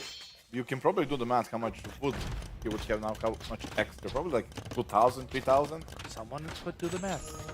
Not me. Conversions coming in, more raids at the front coming in here as well. It's still a really close game, it feels like. So much map control. We said it multiple times. We felt like ACCM is having the better civilization the longer the game goes. Viper, yeah, on paper he has more villagers, but ACCM feels like he's collecting more resources. Viper needs to react so many times here. It feels like whole series that ACCM is in a driving state and Viper is just reacting. It's always harder to react. As more you expand your economy, more vulnerable spots, you need a lot of APM to see everything, and ACM is punishing a lot. You pick up villagers left and right. Archers here. And now the in time. You mentioned it earlier, Daud. He can decide who gets him first. Viper was so open. And I know you're not the biggest fan of looking at score. Is there an option that the Viper actually reads it? Okay, your army production or the army production of ACM went down a bit and the score dropped a bit, that he's on the way to him? He knows. He doesn't need to check the score. He knows the game feeling. He sees the pressure lower down. It didn't lower down because ACM went for the smoke break. He knows he stopped making units, right? Oh, Camel Archers there. Retreating. Viper expanding to the right-hand side. Castle at the bottom still stopped. More villagers could be sent there any moment. Viper 20 population lead, heavily housed. Tries to get onto better population. How does the trap war look like in your opinion? Probably better for Viper until Bomber cannot send to the field. But I don't like Viper armor. Like, this is a little bit of everything. It doesn't scale so well until you upgrade, and upgrades for Scorpions, upgrades for Elephants are super expensive. Rarely do we see heavy Scorpion on such an open map as well. Obviously, maybe with a double projectile could be an option that he tries to play that, and then something like Ballista Elephant. Bomber can't use that. Okay, I can see Ballista that. if he gets to the Ballista Elephant mass, he destroys. Yeah. But that's really hard to How do. do you get there? And even then, like, ACM can still play the loop around game, right? And just try to avoid fights as long as possible. He cannot completely because gold is all in the middle. And Viper, 5 relics. You forget about that. That's a big roll as well. From earlier, true. Yeah. He already got like 2,000 gold from it. That's very sweet. Okay, well, he obviously will take that quite easily. Crown, production, right? Kasba. Fast production there from the castle. It wants to increase his Camel Archer numbers. Nice move for ACCM. And Trap produces faster as well, right? Oh yeah, The whole castle. Conscription might come in a bit quicker there as well. Perfect timing there, just shortly before him. Viper trades off at the top now. Barrel coming in for him as well. An upgrade that could have really helped out earlier. Sits at 150 villagers more in the queue. He needs to make sure to keep some space for villagers. Only one single village on gold right now. Oof, I don't think that will change. Like the whole middle islands are under ACM control. It will be Lightcap half, but only after buying himself a lot of the gold. How much gold is there left? Could we quickly check that in the base of the Viper? That is all that he has. And relics. That's some of them at the left-hand side. 12, 10, like 500 gold. That's a half upgrade and no more traps. He has 3 traps in the queue though. Don't forget 5 relics, and he got 160 villagers.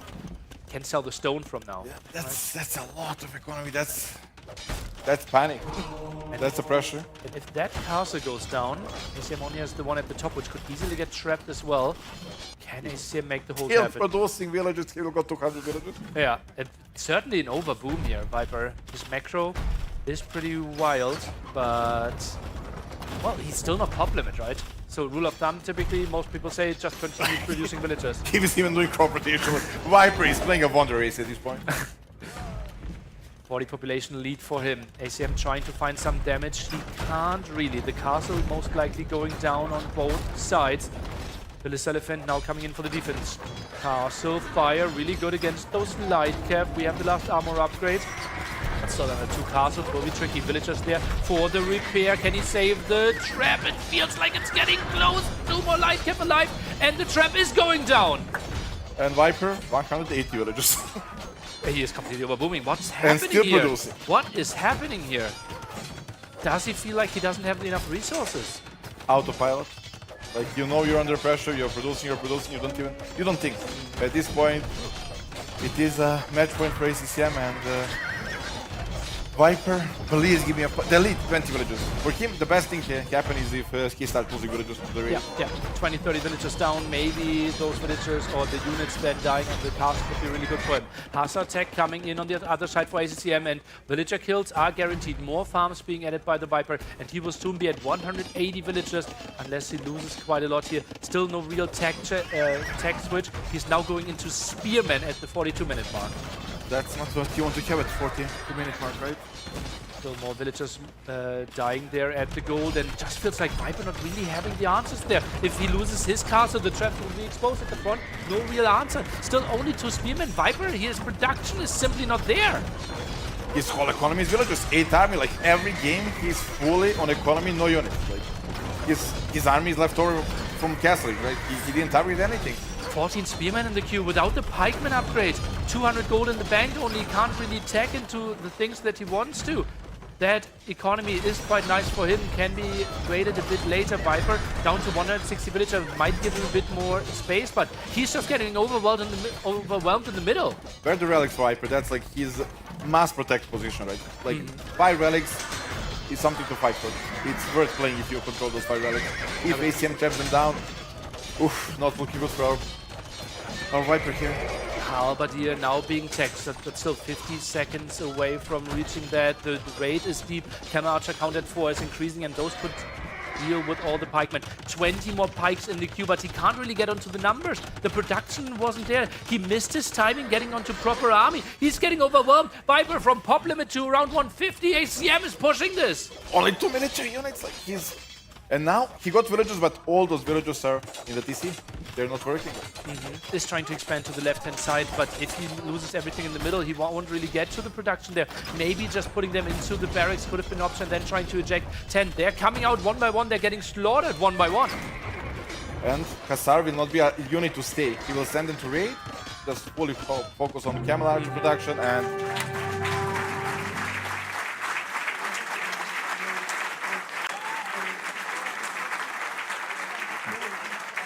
ACCM with an incredible performance. He has to be so happy.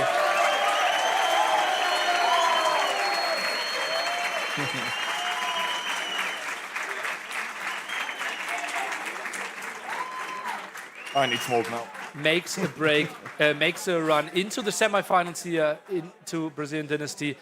Sebastian out, Viper out, the 2 big favorites here, the 2 best performers in the group stage.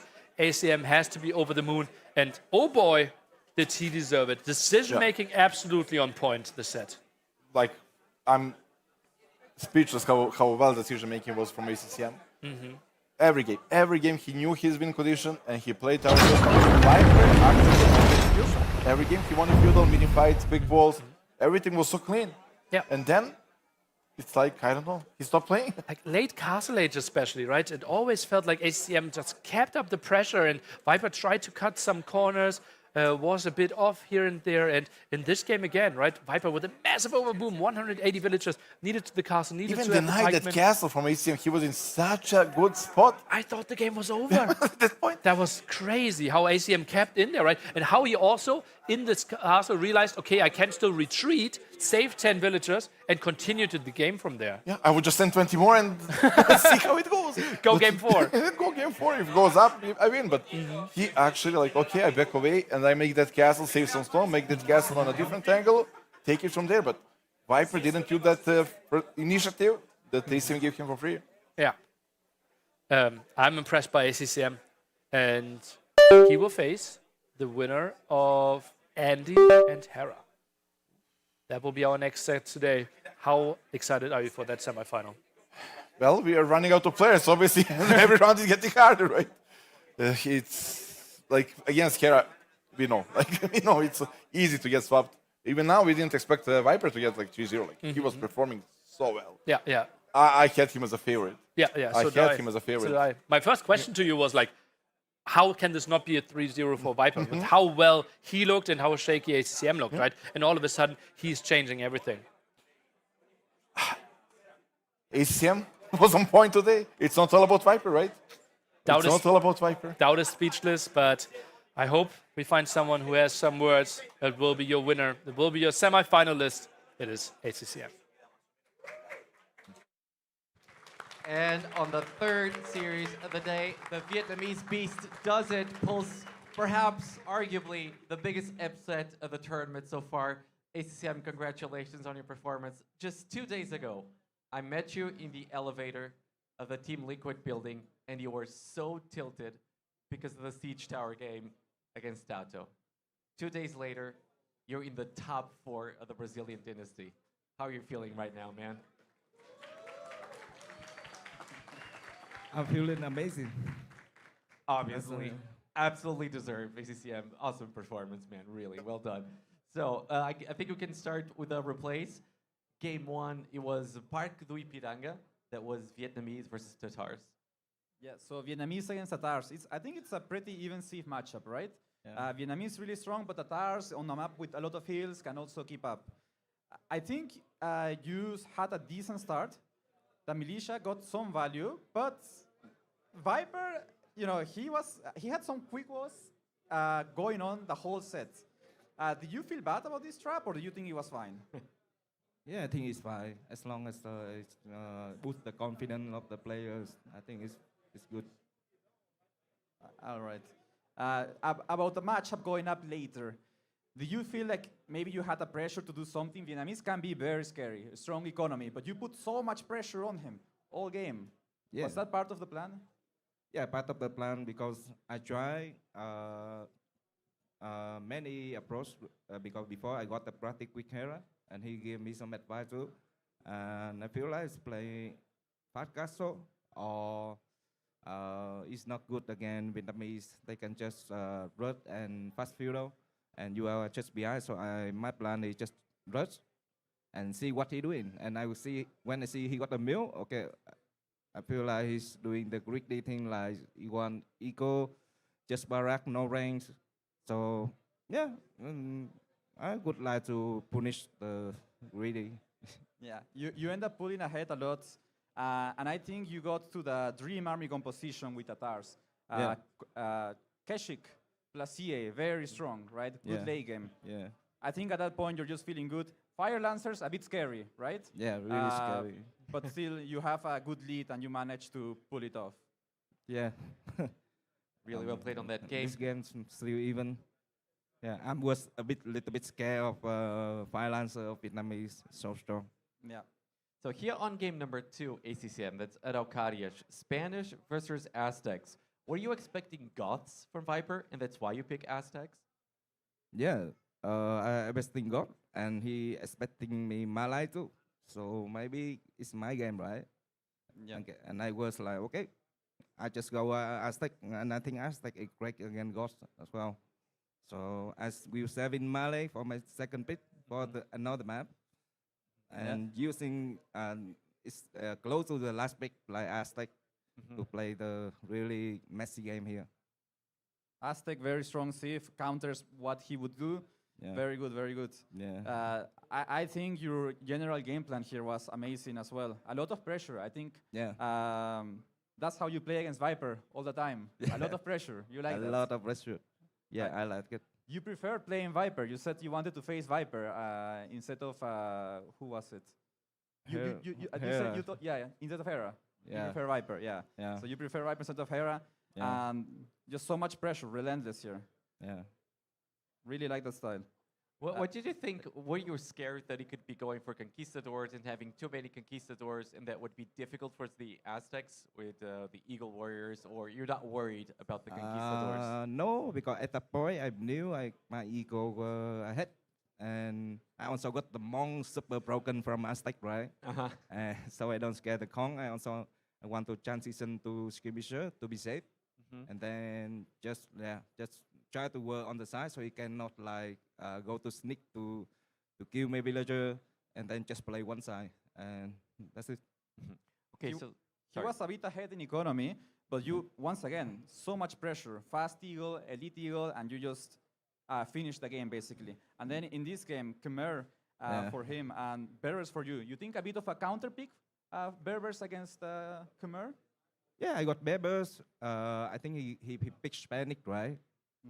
And he got Hun, Hispanic camera, and Man. But Man, I think he's gonna play on set out, so I can expect he he playing Khmer or Hispanic there, but he already played Hispanic on our careers. So it's the Khmer, but I think Weber is economy-wise, Khmer is better a bit, but I scale really good on the Castellet onwards, so it's okay. Yeah, cheap units and just I think Khmer really struggle against a city like Berbers, cheaper knights, they have camels, so they go very well. Here you actually go for a forward castle, and he counter castles it.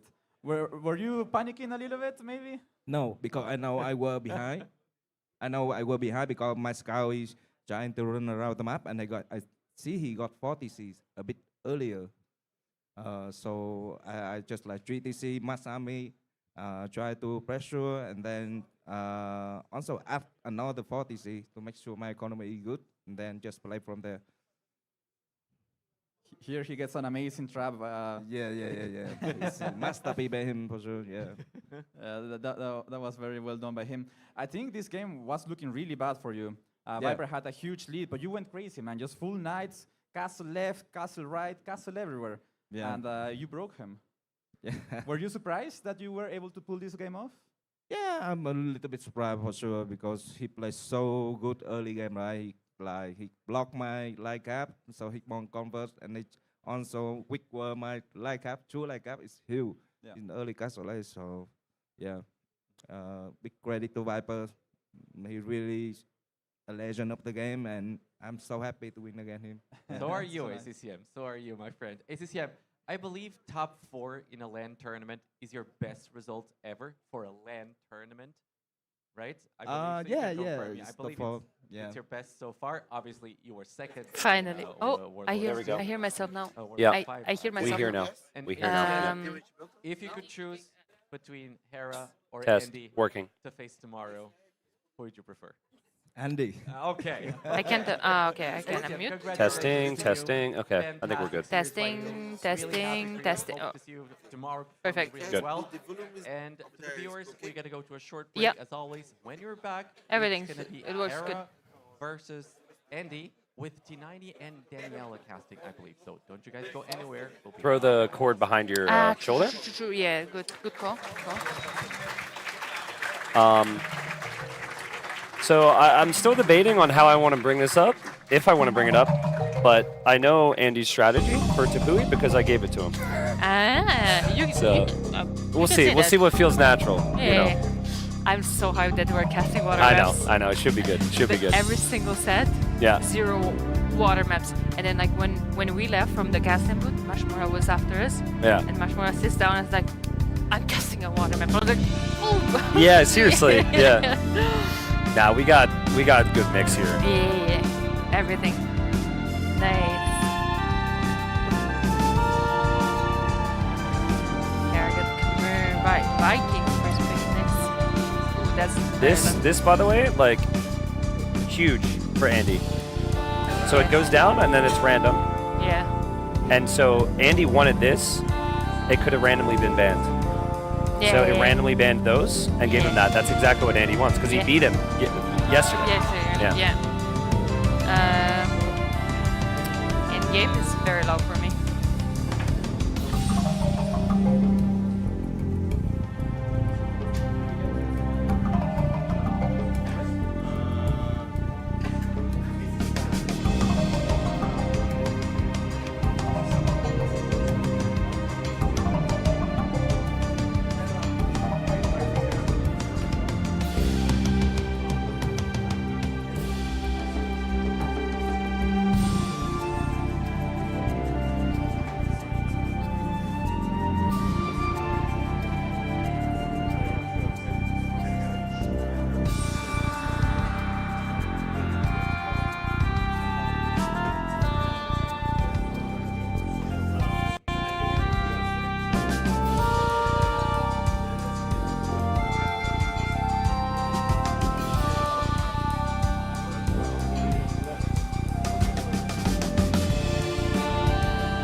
Welcome back, everybody. We are here in Dynasty, and we have the final series of the day. Should be an amazing series. Daniela, we saw these two players play yesterday. It was very, very close there. It was a play all three. And now we've got the best of fives, right? Should be a big one between Hera and freaking Andy. Should be a big one. Thank you so much, Tristan. Olá. Gente. Olá. Como estamos? Tudo bem? Não ouvi. Não ouvi. Louder! Então. She tried to get me to speak Portuguese today, and I declined because I'm really bad at it. I'm so sorry. It's been great to meet so many people. There's going to be lots of opportunity to meet the fans here. So many people here, so much great Age of Empires. But I got to say, in terms of expectations, there's been some surprises today. Based on the group stage performances, there's been surprises. We had our 1 seed, Sebastian, going down. I think Viper was 2 seed, maybe technically 3. He went down as well. So, I mean, anything could happen here. And we got Hera. Expectation is for him to win anytime he enters an event. Andy, I think, will understand just how insanely good Hera is. But I don't know. We talked about it the other day in a cast of freaking Andy. He's got something special here at this event. Yeah, it is going to be a heavy set. Andy went into yesterday with two wins, lost to Hera. Yeah. That's the only loss, which is pretty respectable in my eyes. Exactly. In a play all 3, however, like you said, we have a best of 5. The more games we have, basically, the more we will see who's the best player, and the tougher it is to, just close the set with a cheese or with a fast win or with a quick push. We're gonna have more games, and I feel like today is just going to be an absolute amazing set. A lot of pressure on Hera as well, of course. He lost the set in the group stage to Sebastian, and now, of course, he's just motivated to push through. Today is an elimination match, of course. It's a quarterfinals, so they both are fighting for one spot in semifinal. A lot different, right? In the play all 3, where you have that feeling you can always bail yourself out after a loss, that's something you can rebound from, no problem. But here it's kind of do or die. Typically, the best players are going to shine on the brightest of occasions, and so that's going to be the case here. Now, I want to get into some specifics here on the draft. I'm really hoping viewers get excited about this point, all right? This is very important here. On this draft, the one thing you're not seeing is kind of the order of the bans and the picks. But essentially, you have a ban, you can ban your least favorite map. You then can go for your pick. And then there's a couple more picks, and then you basically ban out until there's 3 maps remaining, right? And so from there are 2 random bans of the remaining 3, and then map number 1 is selected. The other maps would have been Amazonia or Vale de Selva. Hera would have probably wanted those maps, in my opinion, because the last time he played freaking Andy on Fernando de Noronha, which is basically islands, Andy beat him, and map 1 ended up being Fernando. So I really think from that little bit of luck factor with the game 1, where you're going to want a tone setter against Hera here, right? I think Andy got a map that he might want here. I always kept saying that, right? You have admin map where you're going to battle each other. That's going to matter a lot, because if each player goes super confident in his own strategies on his own maps, you see Hera with Parque do Ipiranga and Tepuy, Andy with Arena Costeira and Lençóis Maranhenses, they're going onto those maps super sure on themselves, strats prepared, and then what? It's all going to come down to that admin map. Yeah. And I think the other thing to mention there is Hera lost to the Vikings. He was playing as the Italians. Hera actually has picked the Vikings and the Italians here, so he has both options. So my expectation is Vikings. Maybe it's going to be Italians again. Andy's going to have to be a little bit more creative, and my feeling is maybe he goes Celts. We've seen a lot of players picking Celts on this map because the games don't go late. The downsides of the Celt Navy is never really seen. The other option, of course, is Koreans. Koreans, cheap skirms, cheap spearmen, cheap fire lancers, towers, really annoying things to play against, turtle ships on water. So I like the draft. I think after a series, you can always question someone's draft if they win or lose. But looking at it right now, I think both players have some really good options on either side, especially suiting their strengths. There's also Dravidians. Yeah, Dravidians, very flexible. I'm only thinking about not only their opening strategies, heavy water, and all of that they're very good at, but also at the late game. Dravidians have the unique unit in terms of Navy, that's the Risidai, that acts basically like a skirm on water. It's super good against range units. And if Hera is going to go onto a mass of longboats, that could be a good counter. It's an expensive unit. Yeah. It's only an Imperial Age. Yeah. It's tough. I think, But- you know, we then got to go to Coast Arena. Andy's known for being very good on Arena. Hera, maybe some weaknesses there, maybe some weaknesses on water too. So Coast Arena is a really nice map there for Andy. A bit more hybrid oriented with the Lensois, Lenshush. That map is kind of like Fish and Fish if you've seen some different tournaments. I think that's actually a very good map for Hera, but what I like about that for Andy is that there's an expectation on maybe what the meta is there, and he might be able to say, okay, well, Hera's going to open this way, and then try and come up with some type of alternative. Tepui for Hera, very aggressive, all the resources are forward. He's got Burgundians. I have full expectation he's going to go Burgundians there. His teammate Leary has done that. Honestly, I don't think it's too crazy to say that maybe the Flemish militia are a little OP. Like, they produce super quickly. The Burgundian eco is good. Hera's going to love to abuse that. And then the other map, we've seen a lot of like scouts and adapt there. Maybe the closest to Arabia that we have in the pool, and Hera loves his Arabia, so I think it's a good pick for him as well. Heavy mobility. They're right. We see Mongols for Andy, might be a pick for that map. We see Khmer for Hera. Another option, of course. In the meantime, I do see Fernando da Noronha flashing, which means they're probably in the lobby ready to start. Final predictions in terms of civs for the map? I guess I can't wait. I mean, I think it's going to be, I think Celts make sense for Andy. Celts are Koreans. I think Hera has to go Vikings here. I think he lost to it, earlier today. Mr. Yo won with it. And I just feel like when I see Vikings played, the player can make some mistakes, and the civilization can still rebound really nicely. And I feel like more often than not, other civs don't bail yourself out. But that's just my feeling. Yeah, the truth is, I'm not sure if he picked Italians and Vikings. If he sniped Vikings just so he doesn't have to play against them, and he's still going to stick to Italians, Could be. Or he actually wants to play Vikings. Celts Seems fun. Yeah, Celts could be. I'm also trying to stick to Dravidians. The thing is, you can kind of interchange Dravidian and Celts and maybe go for Lensorish for either of them. Good, True. good dogs, good opening on water into switching to good infantry. And we just saw Mr. Yo play Celts, and it worked well, right? So we just saw this. Like, there's precedent today on that Celts pick going to that map. But here's the history between the two of them. What's not added here is the series they played yesterday at the end of group stage, right? Where Hera won 2-1. So I don't think that's included. That would maybe give Hera the extra series win count. But listen, I've been saying it all week. Freakin' Andy is a force to be reckoned with. He's got a lot of confidence. He seems really secure in himself. I felt like I saw some nerves from Hera after he lost his first game yesterday. He ended up rebounding and winning 2 games. Andy's been real chill about this whole week. I'm real excited to see what he brings to the table here against a player that most people are going to predict to be the champion here. Tristan, Andy has been preparing so much for this tournament. Like we were talking the other day how just how confident he was looking. In between the games, he was just camera was on him. He was smiling. He enjoyed being there. He's prepared. Yep, absolutely. So we're going to get into it soon. Danielle, it's been a fun event. Again, I want to say thanks to everyone who's watching in the crowds here. I know some people just filing into their seats, but nice to meet so many people yesterday. There we go.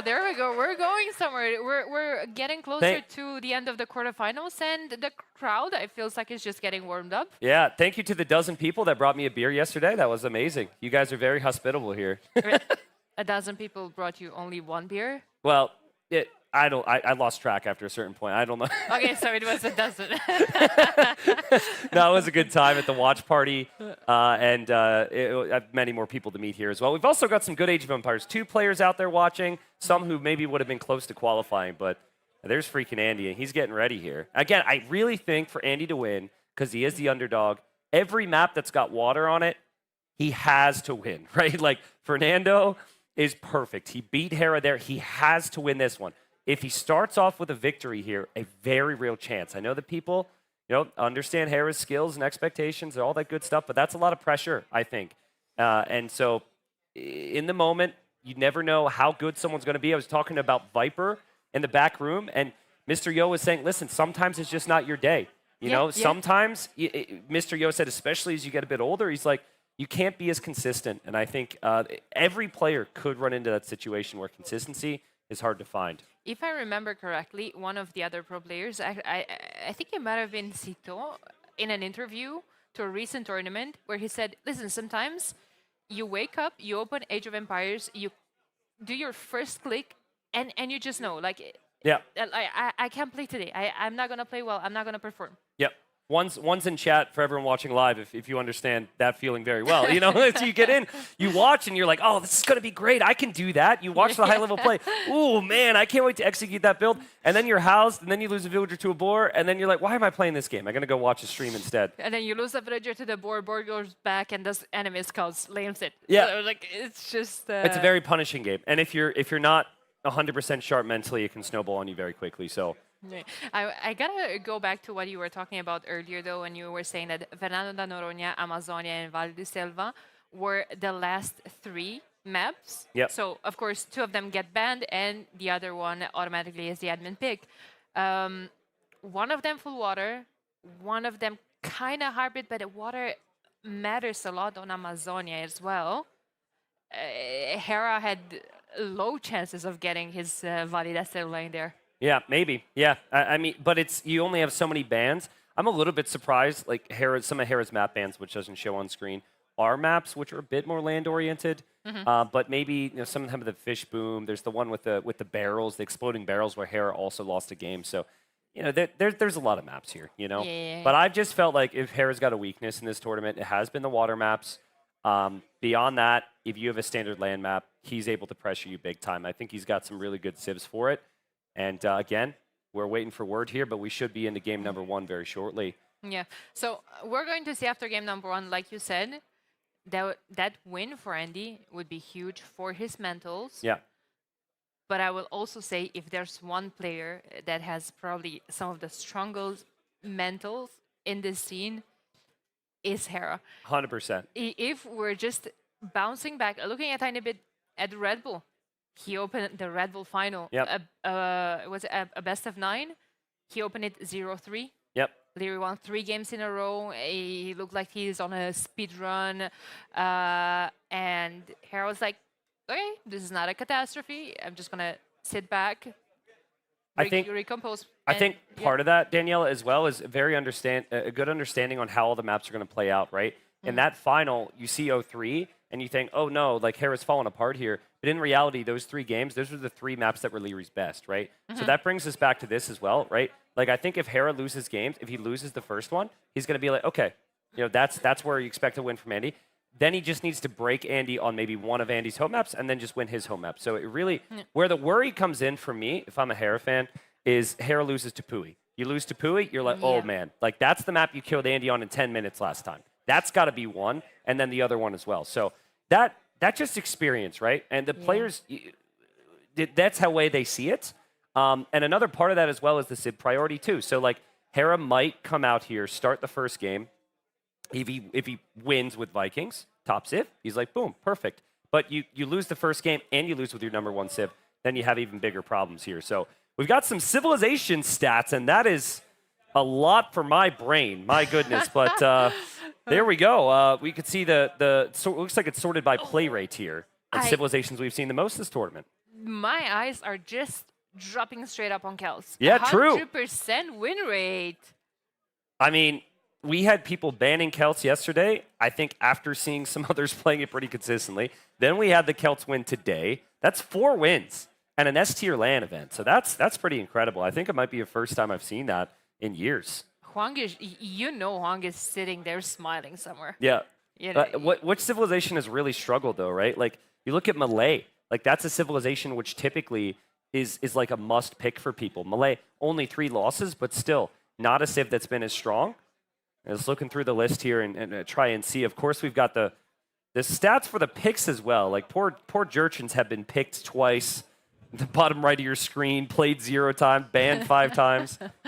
Tupi's been banned a lot, though. That's the other thing, too. Like, they do not want to mess around with the Tupi, the Mapuche. 16 times. Lots of bans. Yeah. Muisca 7 times as well. It sounds like the South American sips are not very, very popular. Yep. Hera's getting ready. They might be starting soon. Yep, I think... Can't tell, maybe... Oh, it's actually... I thought someone was behind Hera. That is an image of Hera behind him. Hera's looking over his own shoulder right now. No, they're trying to get set up here. As okay. I think I heard some communication, so they have to have some in-ears, right? Yeah. And then they have the headphones over it to cancel some of the noise. Right. I think they were getting that sorted. With those in-ears, just for the public that doesn't know, those are like, just to hear either the production or the admins, communicating with them, and the headset on top to just block any noise. Like, yes, the crowd is close to them, but they cannot hear anything. I was actually talking to Viper yesterday about this. I was asking, like, do you guys really can't hear anything? And he was like, something super slow, muffled in the background, but it's just like you can't see. I saw someone in the chat saying like, "Oh, the players are just playing right there with the crowd yelling." Classic Twitch chatter. Classic Twitch chat. the player made the right decision. He must have heard it instead of playing 10,000 games. But no, I mean, so from my understanding, it is slightly different every LAN. But when the crowd gets animated and excited, then they might hear something, but they don't know specifically, Exactly, like I was watching the previous game, and the crowd was going insane at one like kept dying, and I was like, oh my god, if you're that player with that like then you just lost it, and you just hear everyone cheering for your unit to die. This would be extremely unprofessional, but I've always wanted to just be like, hey crowd, let's troll the players right now. Freak out real quick. Like in the Dark Age, right? And then both players will think the other guy lost the villager to a boar or something. Can you imagine? Yeah, I mean, very unprofessional, but I'm very tempted to try that at some point. I guess the thing that we have done is we've looked at like a random deer getting pushed into a corner or something like that, and crowd has reacted. But we're all professionals here at Brazilian Dynasty, so we would never, ever be tempted. No. Yeah. I didn't look at my name today. How many L's did I have? Since we're talking about Did they add additional L's on your name last time? I saw they called Dave. That's a lot of L's. But we're all professional. I'm very glad they didn't call me something worse than Caster. I think they called Dave Egghead earlier, which is pretty rude. But I think now I'm in. I think now. Yeah. I think I've now challenged them. That was not a very challenge. bad one. I'll be very offended. Still waiting. We're waiting for the audio issues to sort itself out. We'll give you an update if we have one here. So for the time being, we're going to have to stare at us, sit here, and chill. But Danny, how have you enjoyed Brazil so far? What's been the feel of the week? Honestly, I'm not even thinking that I'm in Brazil right now. Yeah, true. I haven't even fully realized that I'm in Brazil. To me right now is that, oh my god, I'm at a freaking LAN. Yep. Like, oh my god, I started to stream this game to stream like out of pure hobby and passion to stream my 900 elo 1v1s to 3 viewers. Yep. And I'm at a freaking LAN. So that's how it should be. I love that. Just, like, I don't know if I'm ever gonna catch another one. So I'm just like trying to, soak it all in. Soak it in. Yep. Soak it in. The moment. Soak in those audio issues. Yeah, and just soak it in. Dude, who cares? Yeah. I'm at a LAN. Yeah. No, that's it's so special, right? And I've been fortunate to go to a lot of them, but I agree. Like, people ask afterwards, "How was the city? Oh, did you enjoy it?" And usually it's like, "Well, what city?" I enjoyed Age of Empires, because we wake up. We got here rather early today. We're hanging out with everybody. We're looking at the games, talking about the games, and folks on AOE. Eat, sleep, AOE, repeat. It's the same thing as when we're at home, except we're just in a different country. Exactly. The cool thing, though, about the LANs is you do get to meet so many people from different areas, and that's been awesome. So, again, thanks to all the fans who've been so nice. That was awesome for rewarding. me. I got to meet not just like all the other casters that, collaborating for a couple of years, you already kind of feel like you've been knowing each other Yep. for a while, but you know, like if you haven't actually met them in person, it's just not It's the same. different. It's different, It's yeah. different. And like I expected, since everyone else knows each other for a long time and for a couple of years, I kind of expected everyone to be like, you know, this close circle that I'm just gonna be there awkward, like hi, you know, like yeah. So I don't know. I don't even know if you know me. But, Yeah. but everyone was so welcoming, and I remember I was in this room that we had organized watching the game, and you came out of the elevator, and I was thinking like, oh my god, it's T90, and I was like, how do I even go to him? And he says like, oh, Daniela, and I was like, oh my god, you know me? Of course I know you. Oh my lord, it was, I don't know, I've been having a lot of fun. Yeah. Like this was a truly unique experience for me, and oh my god, it feels amazing. We didn't even start the series yet. We're Yeah, going to be here in a second. Yeah, exactly. Funny story. I think people might get a kick out of this. So last night we went to dinner to grab some food, and there was a pretty big table of people who are here, probably in the crowd right now, hanging out, like maybe 15, 20 friends, right? And it was me, Dave, Miguel, Nili, Doubt. We're looking for a spot to sit, and they pull up some seats, and we got 5 of us. We sit down, and there's one more seat. And this one guy didn't have any seat with his friends, and he comes up, he's like, he didn't know what to do. We're like, dude, sit down. And so he's sitting there, and his friends were like looking over at him, like, you know, like, oh, you're with the the casters and whatnot. And yeah, I think it was the same deal. I think he was a little starstruck initially, is where, and then we're like, dude, it's all good. We're just exactly. We're just here to hang out. It's not a big deal. We all love the same game. We all have the same passion for it. So it's just, I don't know. It's amazing to see how cool the people from the community are. Absolutely, best community on the internet, man. I mean, internet can be really wear you down and be annoying and be frustrating and be a lot of different things, but Age of Empires is special. I'm very proud of the community we built and everyone who's out there watching. And yeah, we're going to be getting into it soon. I heard from production, but I was too busy talking. Sorry, production. But I think the word we just heard is Game 1 should be starting very soon. We've got the civs showing on screen at least, so that should tell us something. It's Viking Celts. Viking Celts. Well, Celts are 4-0, so are they going to continue to be undefeated? I don't think Vikings are undefeated. So it's not a bad pick from Andy. You cannot question it. After Tato has been dominant with it, I think maybe Vinchester was as well, ACCM. Either way, we're going to know. And here we are, everybody. Let's hear the crowd. Let's hear. Welcome in, best of 5. Last best of 5 quarterfinal here. And there have been some surprises today. And we've got freaking Andy. Andy, the underdog, but maybe the underdog in every single set he's played this tournament. Was he the underdog against Mr. Yo day 1? I would say so. ACCM day 2? I would say so. And then up against Hera day 3. And he won his first 2 days. He then took a win off of Hera on this very map before dropping 2 games. So a little bit of a rematch. Hera, big favorite to win this tournament. Of course, had a big streak of wins in a row, which was recently snapped, but he'd love to start a new one here.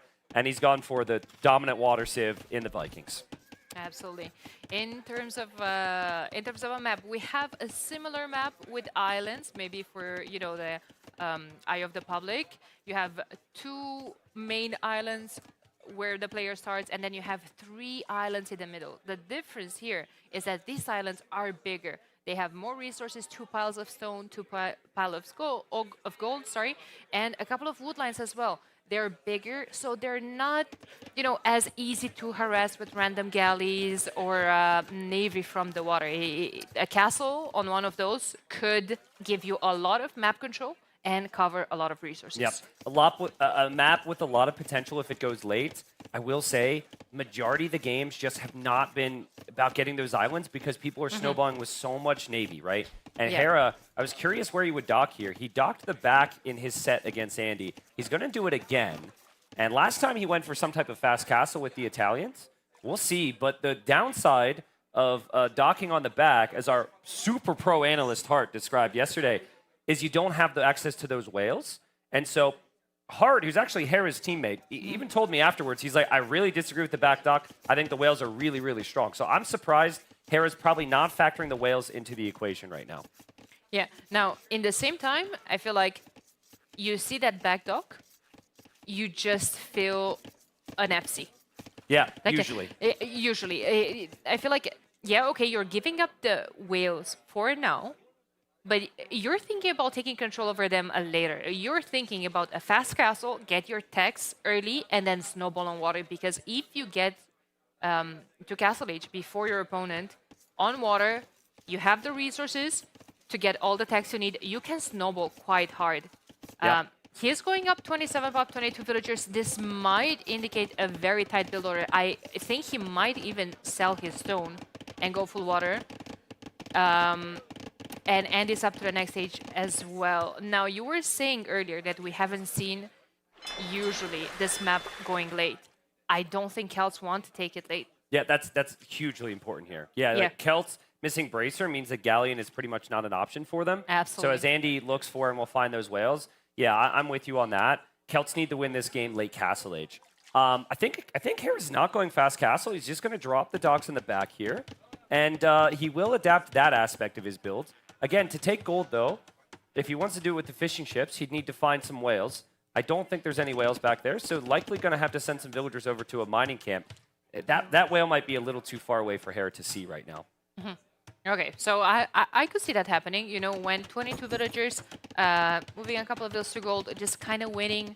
What is Andy up to? He's going to go past feudal. Okay, he can adapt to stay there. I want to show you something here. Okay, this is why I'm so surprised. Hera 9 on food. You don't need 9 on food to produce vills. You need like 3. Look at the difference in amount on wood and amount on gold. Andy's got more on wood with the wood bonus sieve. He's got more on gold, and they're going to be spending gold. And he has enough food from the 3 fishing ships he has and just a couple fish to produce vills. So in theory, Andy can actually produce a lot more right now. But also, we do have to factor in Hera is Vikings, and he has the cheaper warship. So it might even out, but this is kind of what Hart was saying to me. He's like, if you go for the build with factoring in the whales, you've got like 6 to 7 more on wood, which is a whole extra dock of production in the long run. So it's really interesting. I wish Hart and I would have had the discussion on stream. We of course, discussed it a lot, but yeah, that was his explanation and his feeling why the way Andy's playing this is maybe the way to play the map. On top of the fact, like you said, Celts, more efficient lumberjacks as well. Yep. And you can see in resources collected at the moment, that is a combination, I believe, of whales and other things, as Hera's scout, which is very weak from bringing in the boars, and gets spotted. Okay, it's gonna get away. Galley opening from Andy. Hera's going to open galleys of his own. Kind of expected, especially from Vikings, even though they do have now access to fire ships. Let's not forget.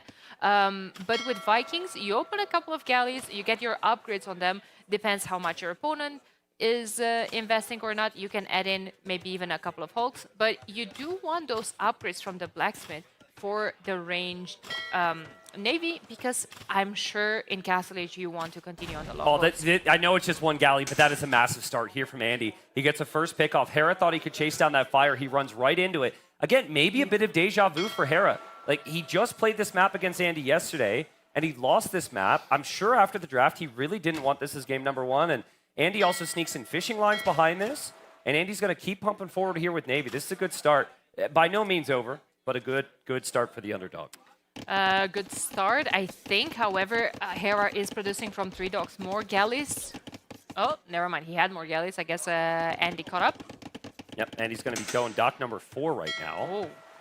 But what you said earlier is true. I don't think stone is really that valuable because we've just seen so many ships. So Hera will likely consider selling his stone, and maybe even Andy, so they can get good Castle Age times here. Yeah, so with the naval rework, they actually get access to some university techs that are very important on water. 10% faster navy. If you get it first and you have more numbers, you basically snowball your opponent. If you get it first and you have low numbers, you can just run away and save your navy. Another thing we just saw, Andy actually took his boar now, which is a crazy timing. He dives in. Fires on the front is what you want here. Players could try and hit the galleys behind. That's what Andy's tried to do, but he actually missed a couple volleys there. There's some weak ones in there which Hera hasn't been able to kill off, though. So if Andy can fall back with them, he could be fine. And again, more production from Andy, more resources collected from Andy. Things are still trending towards Castle Age for both, but not a bad start for freaking Andy. And this is against Hera's #1 Civ pick on the draft.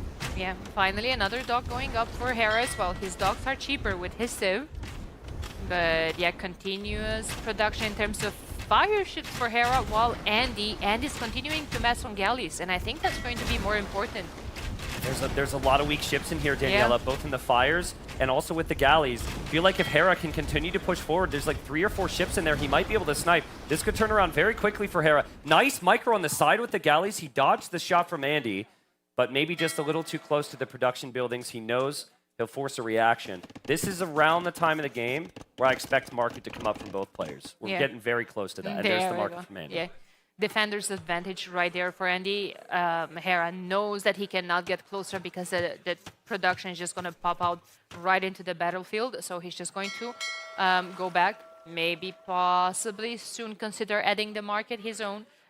I do think we're going to see Andy selling his stone here. Yeah, there's just no reason to hold on to it. Yeah. You have so much on gold, you can just buy the stone back later. Hera goes too far, in my opinion. He goes way too far here. I'm surprised he's continuing to engage because Andy's got a good connect. He's got a good setup here. There's too much navy from Andy. I don't think it's a good engagement from Hera. Maybe I'm wrong, though. The fires are tankier than maybe we were expecting. Hera's coming in from the other side. There are fishing ships there. That's critical because that's the gold eco right now.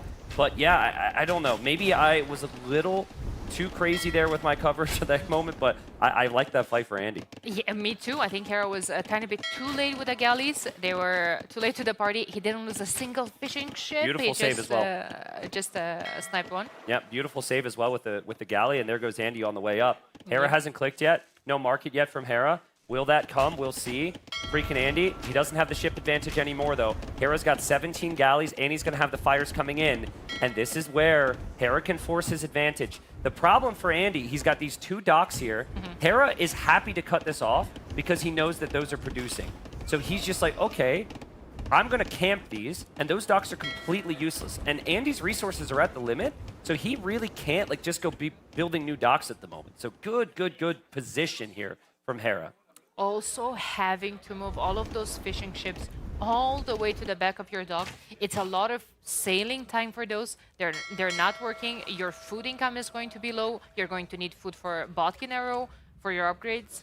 Maybe this is too fast of a castle age from Andy. Like, he sold resources, and he kind of used the market, but he doesn't actually have continuous production. Hera's docks have been continuously producing, which is really nice, but the docks do fire some arrows here, and Andy, who's being rather patient, is going to loop back in and will aim to save some of these docks. But man, I cannot stress to you how big that is from Hera. To take those docks down is everything here. Absolutely. Only 30 seconds left until Castle Age, but look at Andy's resources. He has none. Look at Hera's resources. Marcus going up in his base. He's going to just buy 200-300 food, and he's going to go up to the next stage without selling his stone.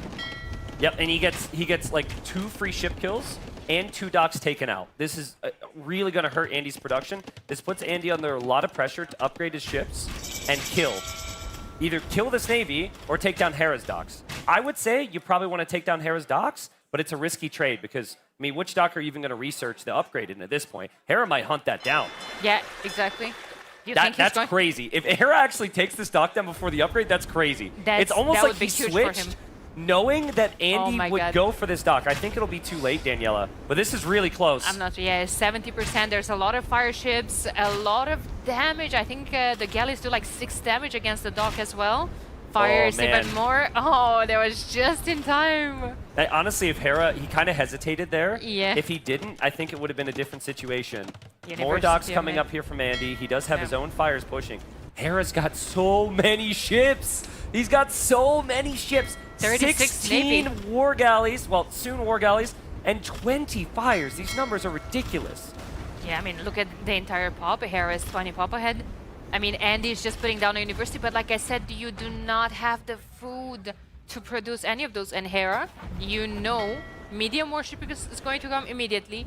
Botkin Arrow, that Andy's missing, by the way. Andy's getting ballistics before Botkin Arrow. This is Vikings, okay? This is why Vikings are insane. Look at resources collected, bottom right. Yeah. I know Hera has got a slight KD lead, but resources collected is the same. And Hera has produced this many ships. It's been incredible. Yeah. And he's done a really nice job. He's so many, not having the tech advantage isn't really a big factor. So we'll see. University going up, Clinker construction coming up soon, careening coming up soon. Hera can afford everything. Hera got free wheelbarrow in 1H earlier, and now he has free handguard. Yeah, Ballistics being in early is good for Andy, though. He is primarily War Galleys. Yep. Hera will get his upgrades, but there's some time here for Andy to get some nice hits. And I'd love to see the HP on some of these fires. Those fires are over there, but over here, Andy's hoping there's some weak ones from Hera. There are, but my God, Hera's Navy is insane. There we go, Clinker Construction. He can either snowball or run. He's getting the pathing here. He's going through the trees. Oh my God, that I thought that's going to be way worse for Andy than it was. Yeah, he's also fighting over here, but I'm seeing a whole lot of boats. Hera is just putting his foot on the gas here. Clinker Construction will be in, which means he gets the speed boost, which helps every ship, but especially helps the fires close in here. Oh my God, I'm not sure. Andy's trying to keep up with the production. He's done a great job, but he is missing that speed upgrade. I think Hera might be able to sneak in careening at some point as well. He's still... There's no fire ship tank here, Daniela. There's no fire ship tank, and the fire ships are so fast now, they can just patrol in. They're all stacked up there as well. Demo's not really a valid option with the way the balance is, and I just think Hera, he's also got him cut off again. He'll cut off the docks, and Hera turns it around. Beautiful. Game number 1. What a fantastic game! Like what we thought that Hera is about to just stay on a back foot a tiny bit, it turned into an absolute full production from him. Is that Vinchester? Vinchester, the biggest fanboy in the crowd there. Hello, Vinchester. Yeah, no, I agree. I think initially things looked very, very good for Andy. Andy fell into the classic trap of trying to rush to the next stage while cutting production, right?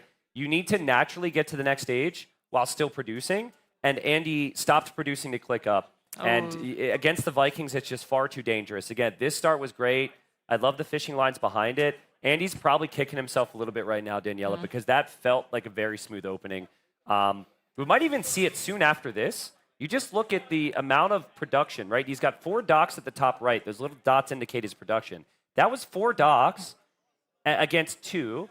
And then right around here, this engagement's still good. You're comparing. It's 4 production, now 5 production for Hera, and now 3 production for Andy. And then I think the market comes up soon after, and he's on like 1 versus 5 docks and just gets completely overrun. You know how I'm feeling? What are you laughing at right now? You know what I'm thinking right now? I feel just like in that meme, when you have that teacher explaining to the student. Oh, yeah, well, they can't see I'm pointing at the screen. Yeah, I have a tendency to do that, and people don't know, but I'm very animated. I'm like moving my hands around. But yeah, I want to just reiterate, not only was it good for Hera to keep production, but it was so nice for him to take down the docks as well. Some people would chase the ships. It's like, I have more Navy, I want to go kill you. But it's just very, very well thought out there to take down the docks. And that's actually what Andy did to him in their series yesterday. So I'd say exactly what Hera's going to want, because I was concerned that if he dropped the first game, that we'd have the underdog potential for Andy. But now basically puts Andy in a situation. He does have his 2 home maps, but he's going to have something to likely break Hera on one of his home maps to win the series. And like we said, huge mental boost. He lost this map yesterday to Andy. Yep. Now he learned from it. He probably watched that game back. Was able to secure it. And yeah, to go back to what you were saying earlier, absolutely, you kill the production. Yep. Your opponent is just going to have to invest into more docks rather than ships. Yep. So it's I'm wondering, where do Koreans go on this draft, right? Because I thought Koreans could have been a solid water option with their ship discount and their turtle ships. So now you don't play Koreans there, but it's your first pick. Makes me think that Koreans could be a Coast Arena. Like, we haven't seen Koreans played much at all this week. So there's not a big precedence, but clearly Andy really, really likes that SIP. Maybe Tapui, because we've seen, I think Hera himself played Koreans and played like double range skirmishers there at one point. But we'll see, I guess. Andy just has so many infantry SIPs, right? I was even about to say, what if he's gonna play them in Landswitch? But I feel like it has to be Dravidians, or it has to be Dravidians on Landswitch. Maybe, yeah. It would make sense. We have fish there. We also have the need for man-at-arms. Can't be Celts now, obviously. Cheaper siege. Yeah, I mean, it depends what style of play Andy wants to take here, right? Like, sometimes your best chance of getting a 3-0 against the favorite is also your best chance of getting 0-3'd, you know? Yeah. And by that, I mean you have to take some extreme risks in almost every game. So, like, Saracen's on there is a danger pick from Hera's perspective because, like, Andy could use the market and buy and sell and do some craziness. So, we'll see. We have the Civs. Next map is going to be Lençóis Maranhenses, and it's Bengalis. Interesting. That's very interesting. I was sure Bengalis is going to be on Arena Costeira. Hold up. We have Dark Age. Hera is researching Loom, and he's bringing villagers forward. Everybody builds a lumber camp up here. This seems like Hera's going to try and go for a Vil fight, which I have not seen yet. This would actually be really smart. You know everyone's going to place the lumber camp here. Here he is, and let's see how Andy reacts to this. They switch PCs. This is not Hera. Andy does this. Well, Andy should be really good at defending from it in theory, but Hera's like, oh, you're Bengalis? You're going to get 2 free villagers? No, you will not. I'm going to take these villagers down in the Dark Age. Will he manage to get a quick wall? Oh, It's not done yet. It's not done yet. Hera misclicked. Diagonal hit. Oh, man. I think it's an interesting start overall. That villager has to stay alive for Andy. No, my God. Oh, that's rough. And look at his face as well. I love watching Andy at LANs because you could see him react. And he like has a grin on his face right now. Like, this is what I mean about Andy. Like, he's having fun up here. Yeah. And I feel like so much of the fun gets removed because it's like, no, winning is fun, you know? Yeah. But like, I mean, still not good. But at the end of the day, Hera's villagers could get trapped here. I don't know if Hera wants to be here right now. Wait, he's like, oh, you want to do this? Wait, no, can do Andy this. can trap him. Like, he can't leave. That's what he's trying. He's trying. The scout is weak, so can't block that much. And Andy, he just misses the opportunity. Hera had no way to go the other way out. I feel like this is the last thing you would expect Hera to do. Can we see the shoreline real quick? We got something happening on the shoreline as well. Hera's trying to harass there. We actually had the villager get walled in, and that's on Andy's dock, I believe. Hera sent his dock villager. That villager walked the whole map to build a dock and is now trapped there. How does that even happen? What? Yes, that is precisely what one should say in this moment, Danielle, which is like, I have no clue what to say. And now Hera says, hello, I'm going to wall you in as well. Oh my God, another field going down would be absolutely insane. Yeah, this is crazy. Oh, I mean, it is going... I gotta point out, Hera's got that 3-0 eco KD right now, but Hera can't fish. So for the time being, he's not going to have any fishing ships. This should be relatively even. We'll see what Hera ends up backing it up with. I think there's another villager coming in the south now to dock, and this is a replay of that moment. So Hera's just looking for the shoreline, and he notices this. How does he notice this when he's fighting in his woodline? Great question. Great question. Oh, oh my God. Wait. He kills him. He loses one and he kills 2. And the other villager comes in and Hera tries to trap that villager or free the other villager, and Andy's still denying the dock. Or wait. We have a pause. 21 pop to 21 pop. Yeah, we're going to have a sorry go here. I mean, this is a lot to take in. Yeah. I think Hera did dock, though, in the south. 3 fishing ships the ahead dock for is Andy. There. Yeah. Here's just some of the replay from the player point of view here. I kind of like the energy we're seeing. This is Andy's point of view in the blue, if anyone's confused. But unfortunately, as he's trying to save the other Vil, Hera attacks that one palisade, and the palisade goes down right before he was prepared. Yeah, he was trying to save the other villager as well, and he was... Yeah, I'm not sure what's going on. Not sure if we're having lag, audio issues or something, but I think we're going to be into it. Game was lagging, and there we go. That answers our question. So anyways, after the chaotic start, it actually is relatively even. And now we need to see how they're going to end up playing. Typically, we'd see lots of Man-at-Arms from Man-at-Arms civs. This is a full HP scout, Tristan. Yeah. If Hera saves his villager, it'd be extremely impressive. And Andy is always going to block this. Yeah. But Hera's making him work for it, dude. Hera is really making him work for it. Look, there's a lot of clicking here. Look, Hera is clicking that so hard. Look at Andy's face. But you just, listen, you don't attack with the scout. You always block. And he gets the kill. Andy says, get off my lawn, kid. Get off my lawn. We've got Vils walking all around for Hera right now. So important to note here, Hera still has his scout alive, which I thought it was super low HP, and he might lose it.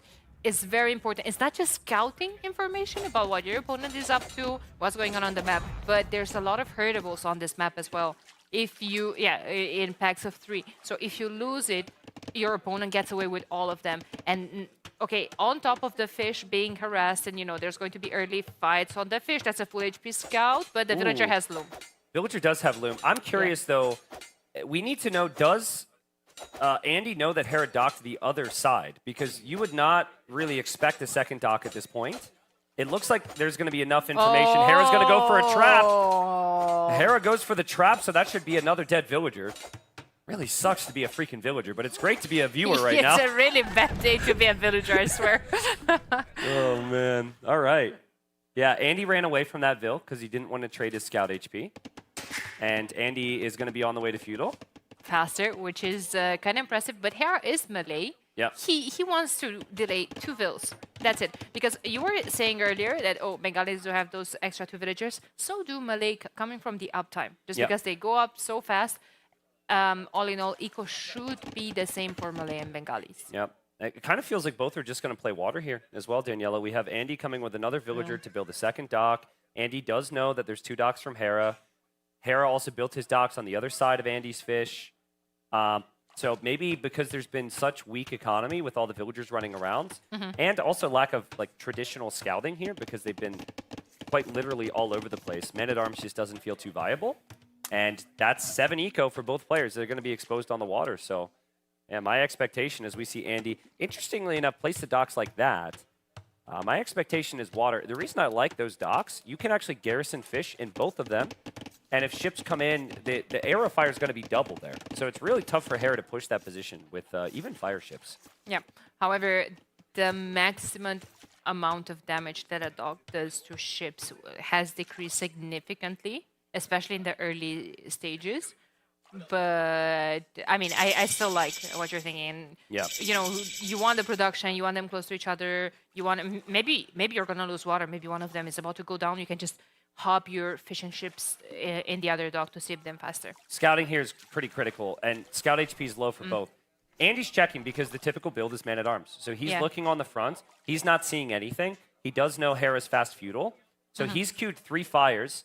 And Vodka back there in the spectating room is freaking out. He's like, oh my god, he's going fires into Hawks right now, T90. You could tell with his mouse cursor here. And yeah, so Andy's got to notice that Hawks are coming out. And so I would feel that after you go 3 fires, you have to go Hawks yourself. Hera gets 2 very quick kills. I would prefer galleys instead of Hulks behind those 3 fires. Yeah, you just don't know. The issue I have with galleys, you need fletching. It takes time to mass, and it's super close quarters right now. And Hera's just like he did in the Dark Age, right? It's just like super fast pressure. And he wasn't able to save the fish in the way he intended with those docks, I feel. And those Hawks from Hera, I mean, they're doing a pretty damn good job. Another pickoff there, another pickoff after that. Will pull back the weak ones. But his ships are getting pretty weak as well, and maybe he needs to fall back to a dock. Yeah, regrouping there wasn't quite best for him, and that's what we were saying earlier about fighting, next to production.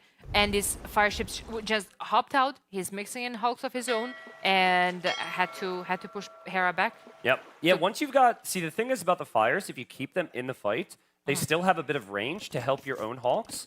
But then on top of that, you can actually take down the docks, as we saw in the previous game. But Hera's like, screw that. What's a fire ship? I'm just going Hulk here, and he's not stopping. So they also have access to a lot of ponds in the middle of the map where they could choose, 2 mill or 2 dock. I like seeing Hera putting down a mill. I see a lot of people putting down docks, and again, I even talked downstairs with a couple of pro players asking for their opinion. Why are they doing that if they're not going to fish boom later on? It's about the walking time, of course, for the villager at the drop-off points and so. But I still do feel like you're quite exposed, especially in the earlier ages. Oh man, that's a lot of Hulk stacked up there. Kind of tough to judge, even for me at this point. There's more HP there for freaking Andy. Hera's resources are looking insane behind this. Like, his eco is super smooth compared to Andy's.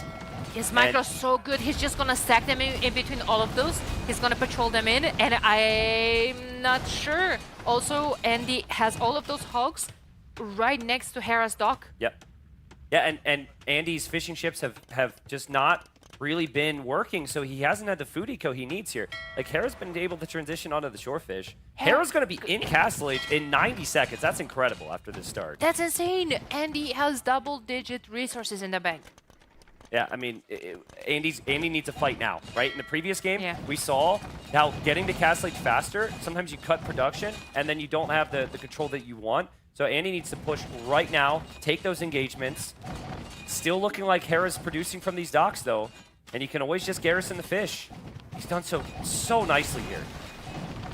Absolutely.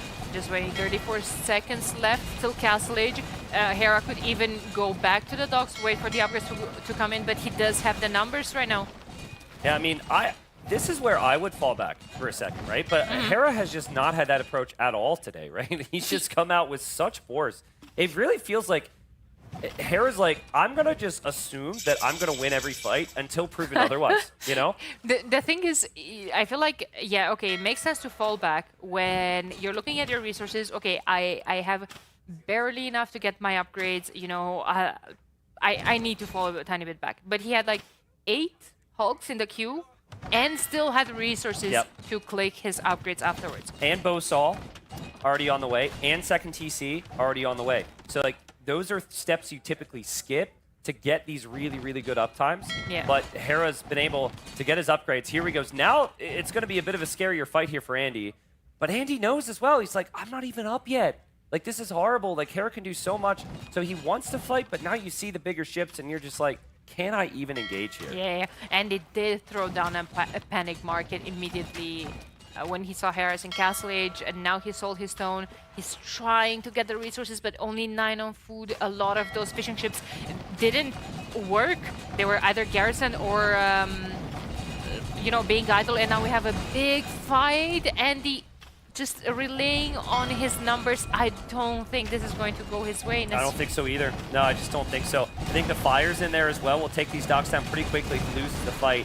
Very hard to get a gauge because we've got all these ships stacked up, but these hawks are going to out-hawk on Hera's side. He's got the bigger hooks, the bigger sails, and he's got the bigger energy so far in the series. Yeah, he's just going to trap Andy in there next to the dock. Yeah, just like you said, and then like the docks are going to...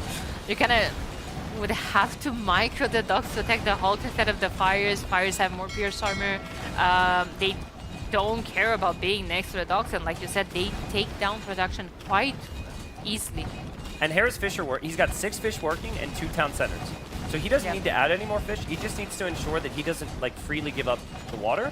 Yeah. He's still producing and he's still booming here, Daniela. So 52 eco. I will say Hera doesn't have a lot of farms. He's got to bring in some sheep. Like his eco management, that's taken some time. But like, seriously, just the energy from Hera is very different than I'd seen in honestly any of the group stage sets. Like this is intensity. And I love the energy. This is exactly what you want from a favorite in a tournament. It's like, you let someone hang around, especially freaking Andy, give them some time. The underdogs can make some things happen here, so he's just not allowed that at all. Absolutely. He's setting up his eco. He got Horse Collar to sit down a couple more farms, adding more ships. He's just making sure he's not over-investing here as well. Like you said, he put down his second TC, added more farms, set up his eco back at home, because you don't know what's coming from Andy. What if Andy has 14 on stone, gives up water, and throws a castle in your face? And then we all know how Ratas perform. Also, I want to look at this from Andy's Fog of War for a second to just translate this for the viewers. Look at this. Look what he sees. Okay, darkness, and then scout right outside his walls, right? Attack signal. That could be, there's a house there from earlier. You're thinking like, is he siege pushing me? You know, is he going to bring something else? He's not, but the fact that Andy's scout is dead, Hera's is still out there, it's so good. Hera can actually scout the map to see what resources he's taking and just like bake some pressure while he simply booms behind him. Of course. Pop is getting ahead for Hera. 78 to 59. That's the dock researching medium warship from Andy. Yeah, it could be a doubt medium warships, and it is a doubt medium warships. Oh my god, that's big. Oh, that's so brutal, man. That's so brutal. And Andy's like, okay, I got the upgrade. Now we fight. The upgrade I clicked as Dowd is now looking at me. He's come up behind me, and he's staring down at me very menacingly. And he thinks he has the upgrade right now. Yeah. So he's still in Feudal Age on water, and he doesn't realize it. That is just making things so much worse for him. He even got the forging upgrade for the Hulks. Those could be good against the fires. I think he has 1 dock left. This could, sorry, but it could be a doubt if we need more ships again. Ships are on the way. I gotta stop saying this. I'm getting a little scared. But yeah, I mean, these fire ships take down the docks so fast, and oh no, it's at 60%. Oh. 65. No. 70. Oh, Tristan. I think it'll go down. I think so. No, it will. Oh my god, dude, 95%. Andy. Oh, he has 9 military left, and there's 1 monk. Yeah. I mean, Oh, that's been the theme. That's what Hera's done today. He just takes down the docks. He just eliminates them from the equation, and now he's completely one water. Now he can freely fish boom with the melee, and he's got 73 eco versus 50. Okay, but you're Andy. You're in quarterfinals. You can't give up. Yep. 2 monasteries. Third one going up. Siege Workshop. We go. You're Hera. You have a crazy score lead. You should think, as long as I don't die to an all-in, I'm fine. Yeah. And then you see a forward villager from Andy. And then you see 1 mug. And then you're about to see the other one. Yeah. I think Hera, well, for all the praise we've given him on water, I think he did forget to scout. He lost that scout a while ago. And this is a lot of pressure coming in from Andy. Like, so things are about to get interesting. It's like, uh-oh, he does have, he had 7 on stone, just moved 3 more. Or like, yeah, I need a castle. I need a castle in front of my farming eco, in front of my gold. I need to defend against this. I want Andy to build some spearmen here. He sees the stable. So often when you're monk rushing, you don't see your opponents adding the stable, and you get surprised by Lightcav. I know you're Bengalis, and I know that your monks are strong, but just a couple spears could be so useful in this situation. Man, there's too many monks. I don't. They're just gonna get conversion. I mean, okay. Listen. I mean, that's some style points there, but you've just lost a monk, and that's really important to convert a villager. I'm not a fan of that if I'm Andy. He's gonna push the TC from Hera, and Hera's been saving up the stone. He's just purchased some stone. He knows this is dangerous, and he'll drop a castle there. It's gonna be bad, but that castle is going up just in time. He's protecting his market, his barracks. TC going down could give him a free way to the other TC though. Yep. I mean, Hera's not really protecting the bulk of his villagers. Yeah. Right? Like, the bulk of his villagers are to the north here. So as Andy, oh god, he almost kills his own monks there. Oh no! Oh shoot! Almost. Well, he loses some monks, but yeah, Andy's going to try and make the push. Here's the thing, Daniela. Karambits are arguably even better than going Lightcap because they're super cheap, so you don't worry about losing them to a conversion, and they mass way faster. Yeah. Like if you're, you basically force a Bengali monk to convert half of your pop. Yep. Yeah, but Hera's got to get a response quickly. That was a good mangonel shot. There's still not a lot of monk control, but I mean, Andy he does see the Karambits coming in. Can he land the attack rounds? Hera will dodge. Hera's running with his villagers. It's actually working though, and the Karambits are going to go in. The siege is dead, and now I think the monks will go down as well. The TC is going to be down, however, as well. What I love that Hera has been doing has been adding efficiency. He has 16. Those are big time carrying his food eco right now. I really think Andy needed to keep those first couple monks alive. It might not have been enough, but like losing, 4 or 5 monks before this push started made things really difficult. He did take down the TC. This is a guy who's on 1 against a player who was on 3 and still has fish. And if you can just use your villagers to fight back there, I'm sure the Karambits are going to do fine as well if you're Hera. You can just buy the zone at this point and put the TCs exactly in the same position. Yep. Because right now you killed his entire push. Yep. I think Andy understands how bad this is at the moment, but this has all happened so fast. It feels like he just needs a little bit of time to breathe. Like sometimes the series just snowballs on you so quickly, especially against the best players, and you're like, dude, I haven't even got to play Age of Empires yet, you know? And then it's going into Game 3. So I like him playing on here. He's going to have some work cut out for him, but he's going to attempt to shift into a boom, probably convincing himself that he'll be on 3 TCs and Hera will be on 1. Doesn't know, of course, that Hera is going to be able to build some. The build's still there. Okay, there we go. It made a tower. Oh my god. Murder holes! Get murder holes fast! Like I said, I don't mind. It's the quarterfinals. We're not Yeah. speed running this. Just take your time, breathe. Second and 30C went up. Needs more farms. Of course, Hera's not gonna let him breathe because he poked the devil a tiny bit, like with that push. It was like, yeah, okay, I have Karambits now. He's gonna start rated pretty soon. I wonder if Hera intentionally picked Malay here, foreseeing the need for Karambits against Monks, right? Because like Bengalis going Monks is always going to be the play, and he ended up getting to Karambits. It took a big build-up to get there, but it seems like the perfect fit civilization-wise right now. Of course. And there we go. They're going to go raid. I don't think Monks are going to be able to catch up with them. Even a lot of people on stone. Can Andy do anything about this right now?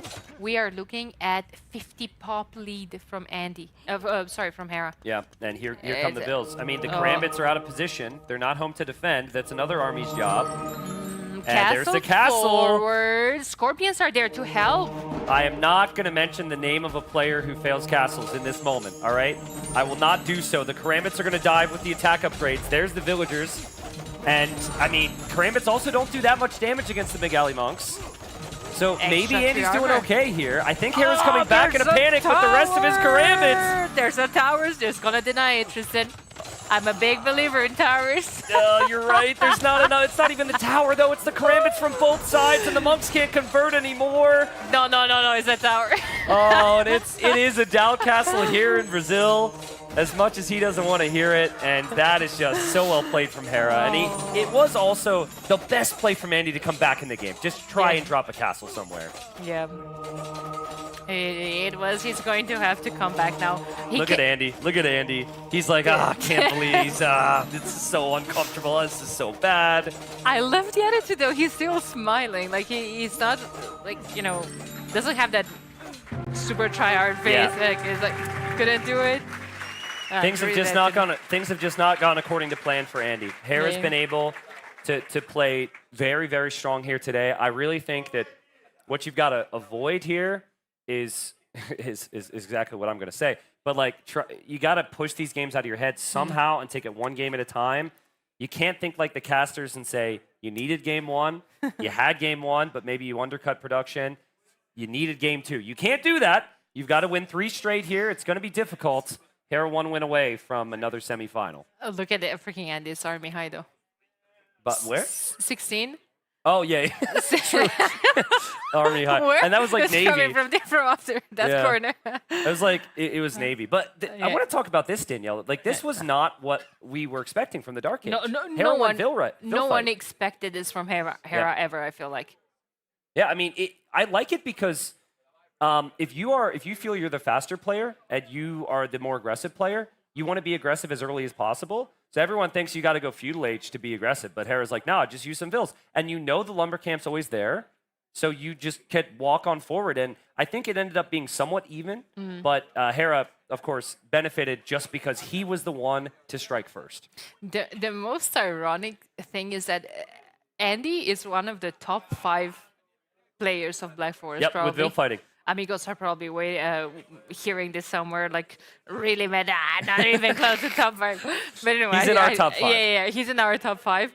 And he loves this kind of stuff. Like, Andy would absolutely be the one, like, to just grab 5 villagers. Okay, I want to will fight my life out of the first 5 minutes of the game. Yep, and that was a good highlight there from Hera getting the trap. But again, I think the KD was somewhat even, but then when the Malay can reach feudal age so fast, and you could produce with the Navy here, it's very, very strong. I think Andy he didn't make many big mistakes that game. I think he played well, but opening fires was the mistake.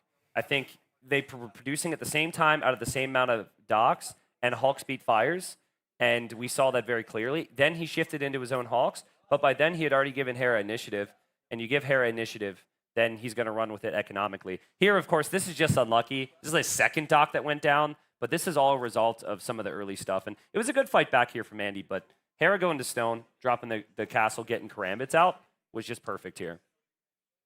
Yeah, I mean, this push seems really promising. I think you're right. Like, losing those couple of monks in the beginning, it could have went so much more different as well. And I want to be that guy right now, but I've seen Andy monk rush so much and he's always so cautious with his monks. Like, he understands you Yeah. cannot lose low numbers of monks there. And then he was just ever so slightly careless.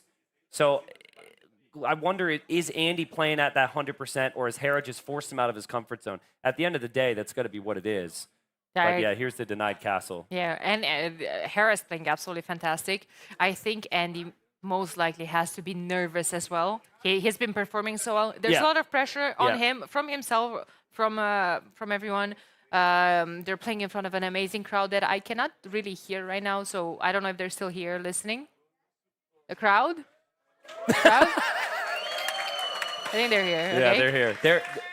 If I know this crowd, they're super interested on the Civ draft right now, and they're staring. They're like, "Oh man, look at the Civ ban priority from Hera. That's still really good." But maybe Hera has a weak civilization on Tepui. You know, that's probably what they're all thinking right now. That's not true, by the way. There's a very good civilization on Tepui, but maybe another map he'll have a Civ he'll struggle with here.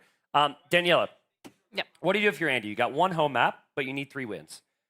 If your home map is the easiest win, in theory, you could save it for the potential game 5. Or you could go for some momentum, try and just get a win under your belt, make the crowd cheer, give us another game. Like, what do you think is going to be freaking Andy's approach? There's no correct answer here, of course. Only thing I'm thinking right now is that I was convinced Bengalis is going to be for Arena Costera. Yep. So what are you going to use there? Saracens? I could see Saracens, but I'm still looking at Koreans. Because Tepui, I think maybe he goes Mongols. Maybe he goes like Romans. I'm not seeing Koreans played on any of these other maps. So maybe Koreans. And yes, our mouse has died, Daniela. So whatever you're going to do is... Whatever. I don't remember if Koreans have atonement. You were going to check if Koreans have atonement. Yeah, because... I think they do, but I don't think you want to pick Koreans for monks. Yeah, but you have to fight the monks. Somehow. True. You are going to have to, because that's what's happening in the middle. There's unique units and monks. Yeah. And... Maybe, I think they do, but I don't. We don't have the ability to fact check that, so we'll see. We don't have a charger for our mouse. Is it? Yeah, apparently not. We'll get that charged before the big day tomorrow. Is it a good or a bad time to mention that I gave Andy some strategies? For Arena as well, or just for 2B? To be clear, I didn't give him any of the strats for the first 2 games he lost. But no, I didn't give him anything. But we talked through some things, and I talked through some things with some other players as well. So it's one of those things I probably won't mention until I think we're going to see it. But the potential's there. But like, I used to always say in my cast that like you got to save the heart. You want the best case scenario for game 5. And so Andy should just go to Tepui, go to Hera's home maps, and just rip the Band-Aid off. It is going to be Tepui.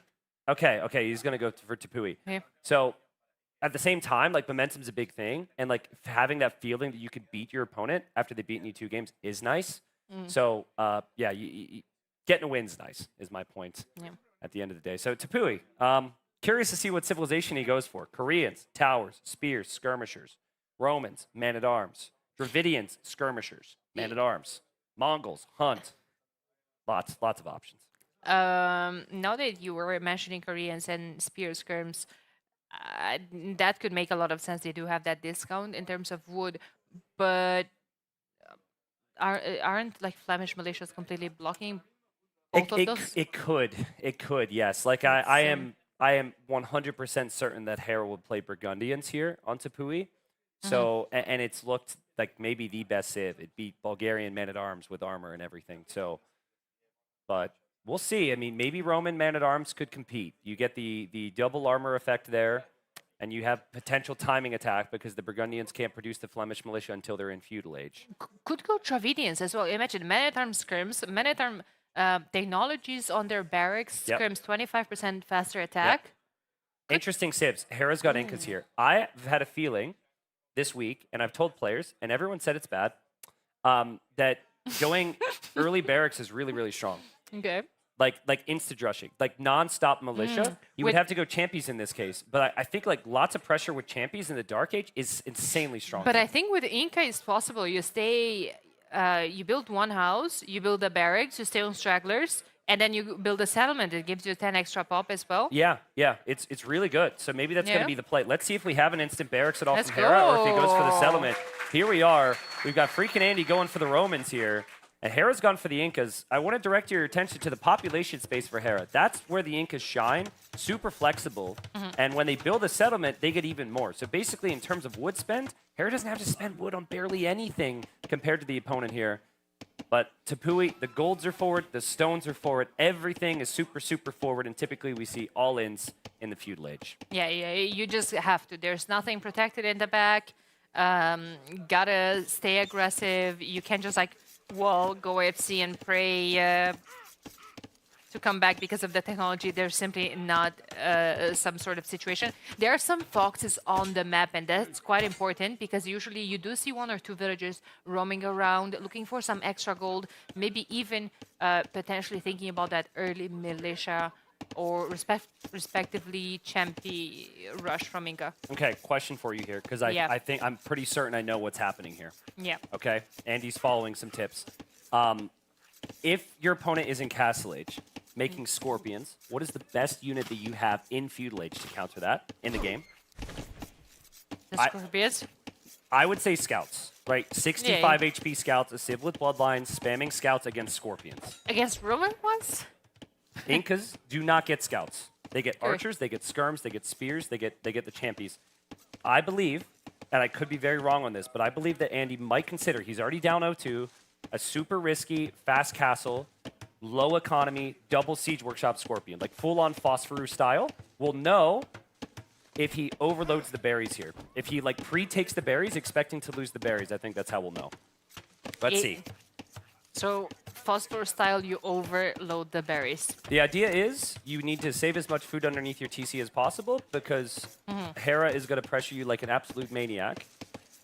And so you need to take those berries before you lose them. And I know there's some people out there thinking, oh, but T90, you have no gold. This is stupid. You've got foxes. This villager has brought in some gold from the foxes. And you can use the market to buy and sell to get to like maybe 4 or 5 scorpions to potentially push this back. I don't know if it'll work. I know Andy practiced this. And his opponent, after beating him, said, wait, you chose that strategy? That's so bad. But we reviewed it. And it actually had potential to work. It was the other guy on the other side could have died to it. So let's see. I just feel like he's got nothing to lose. The build order is 21 loon. And then you click up here. Let's see. He's got a lot on berries. He's going to go 20. How many? He's up. Because Phosphor was teaching Hera's students for his tournament that 8 is saturation. Yeah. So I think this is it. Hera's going to play Feudal Age. I think he wants to play Spear Skirm, which is actually the worst possible thing against this build. The worst possible thing is Spear Skirm. You would want like Man-at-Arms or some type of aggression here. Hera doesn't have any champions in queue. Oh, I might go Spear Scrims. They're super cheap with Inca. Let's see if Andy pivots though. Like you could build a barracks now and justify Man-at-Arms. That's your typical thing. It'd still be good for the Romans, but I'm not seeing it yet. It could go 20 vills, 1 more in the queue. You get 1 more loom. Yep. Loom needs to be queued because you don't want your vills to die. Exactly. 4 on wood. I'm not sure. You sell your stone. You buy some food. Is he going to be enough? He has 3 capybaras. Still has berries. Pushing in some more deer. It could be possible. Yep. He'll have the res to click up. My concern is that he's going to lose access to the gold. Like he needs some buildings or something in front of that gold. That's a very valid concern. Listen, I'm not saying this strategy is necessarily perfect, but if you get to 4 scorpions and your opponent can't make a scout, how do you kill 4 scorpions? Roman scorpions are dirt cheap. And he hasn't even mined gold yet, so he could still do this pretty easily. The resources are looking pretty good for Andy. His scout's going to kill off the Champy. Hera's going to mix in an archer or 2. It's now about damage control for Andy. You have to expect to leave the berries. This is why we pre-take the berries big time. I don't like that. I don't like Market Blacksmith there. Market Blacksmith, I think, should have been in front of the gold because you know that Hera is reading this correctly and he's coming with a tower to deny the gold. Yeah, let's see how Andy does this. Hera wants every engagement. In my opinion, Andy might want to consider backing up. This is definitely fast castle from Andy. If Andy wins with this, I want all the credit. If Andy loses with this, I want none of the blame. All right. I mean, I love that. he sees two archers right now. At what point you got to run away here? Now. Yeah, so you don't need food income now. This is where the lack of experience with this. I've watched a million Phosphor Fast Castles, right? And I've trained with them and stuff. Like, you need everything on wood, and even if you get towered on your wood line, you just take your straggler trees. You need double Siege Workshop right away, and he's actually taken a lot of damage engaging into this. Great job from Hera to pressure, though. He realizes that Andy's doing something that just isn't completely standard, including this villager. She's on a mission. Let me see. Is Andy adding farms right now? Where's his wood going? Another lumber camp. No, another lumber camp. He needs. Well, he has the market. He needs to sell the food until he gets like 2 scorpions out or something, and afterwards he needs that access to gold because okay, a market is going to be good for a couple of them, but not good in the long run. You do not produce villagers here, by the way. Yeah, no, You sell your food. Yeah, That- producing that- bills, no. that's your gold economy. Muscle memory. Yeah. No, cancel. Because the idea, guys, is your eco is crap, but it doesn't matter because you kill your opponent before their eco could do anything, right? And all the wood and gold and everything's rather forward on this map. So the hope is you get there faster. So let's see what Andy can do. This is a 9 villager start, so the time's not like that standard game, but still 10:30 fast castle time. Yeah, workshop going here.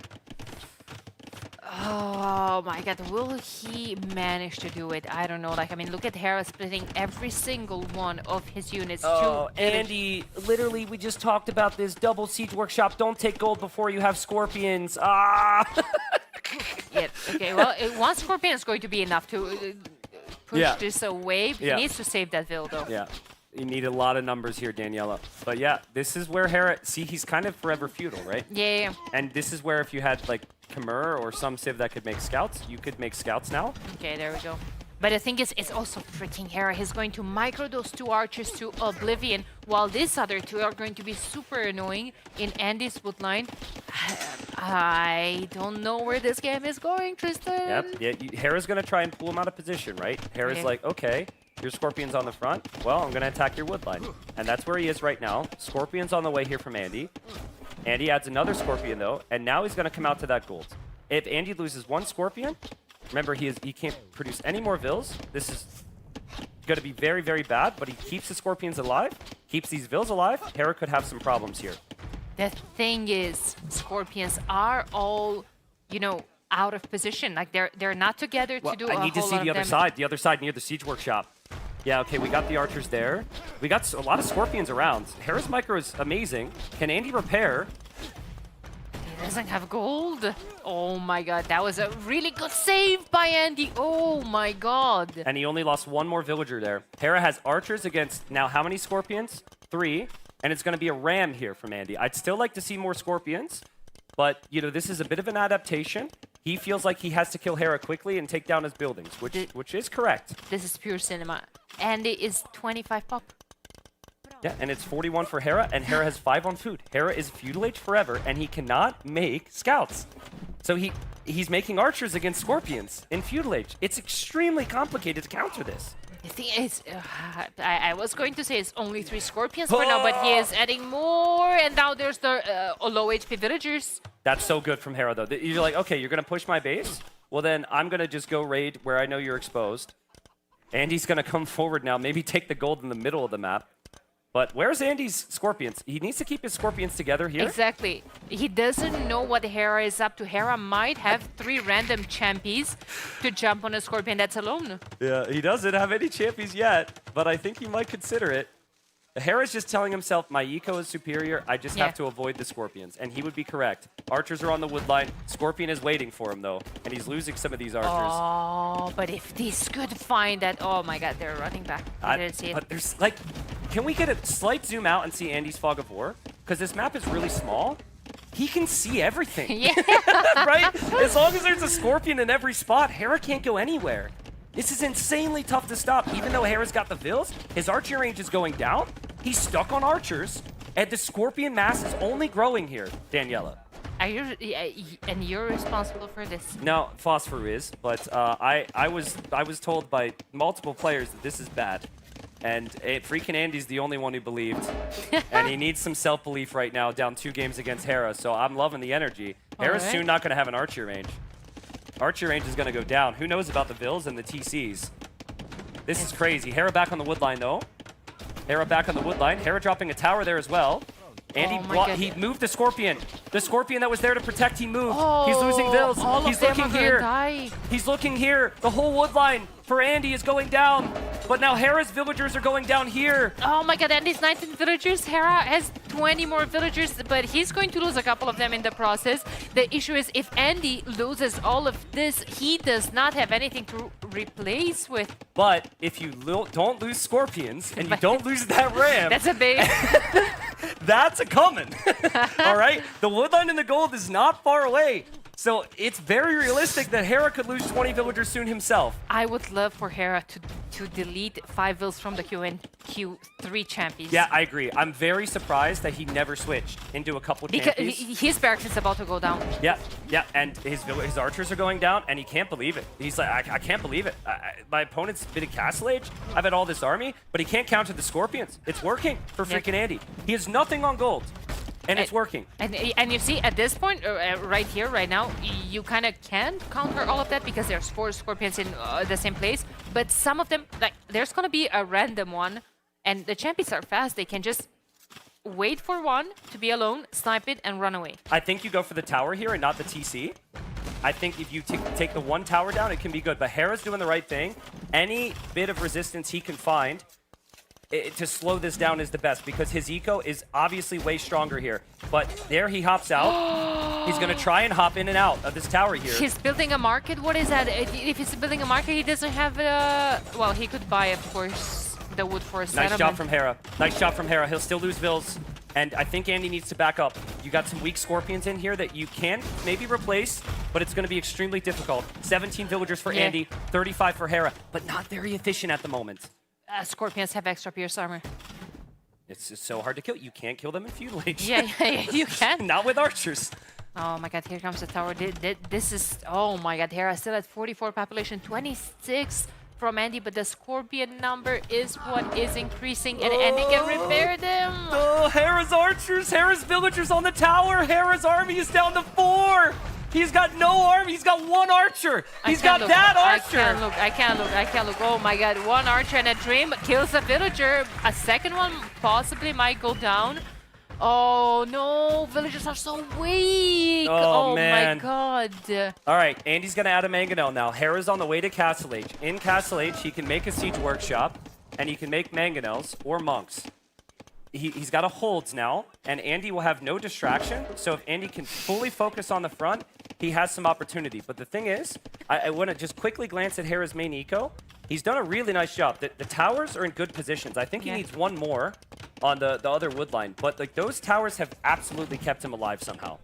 This is insane. Hera has double the amount of vills, but 0 army right now. He has 2 towers in his base, 1 forward, and a dream. A dream to get to Castle Age, a dream to get 200 wood in your bank for a siege workshop, and maybe 175 and these more for a Scorpions are very weak here. Sorry to interrupt. They're very, very weak. And oh my goodness, he needs to repair them. Yeah, he's going to repair them now. He's getting too greedy. He's going back to the tower with the low.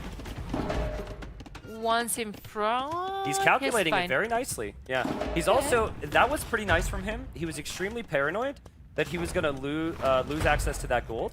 So he's pushing down that tower at the same time. Will Hera get a mangonel out at the right moment here? 40 seconds away from Castle Age is the question.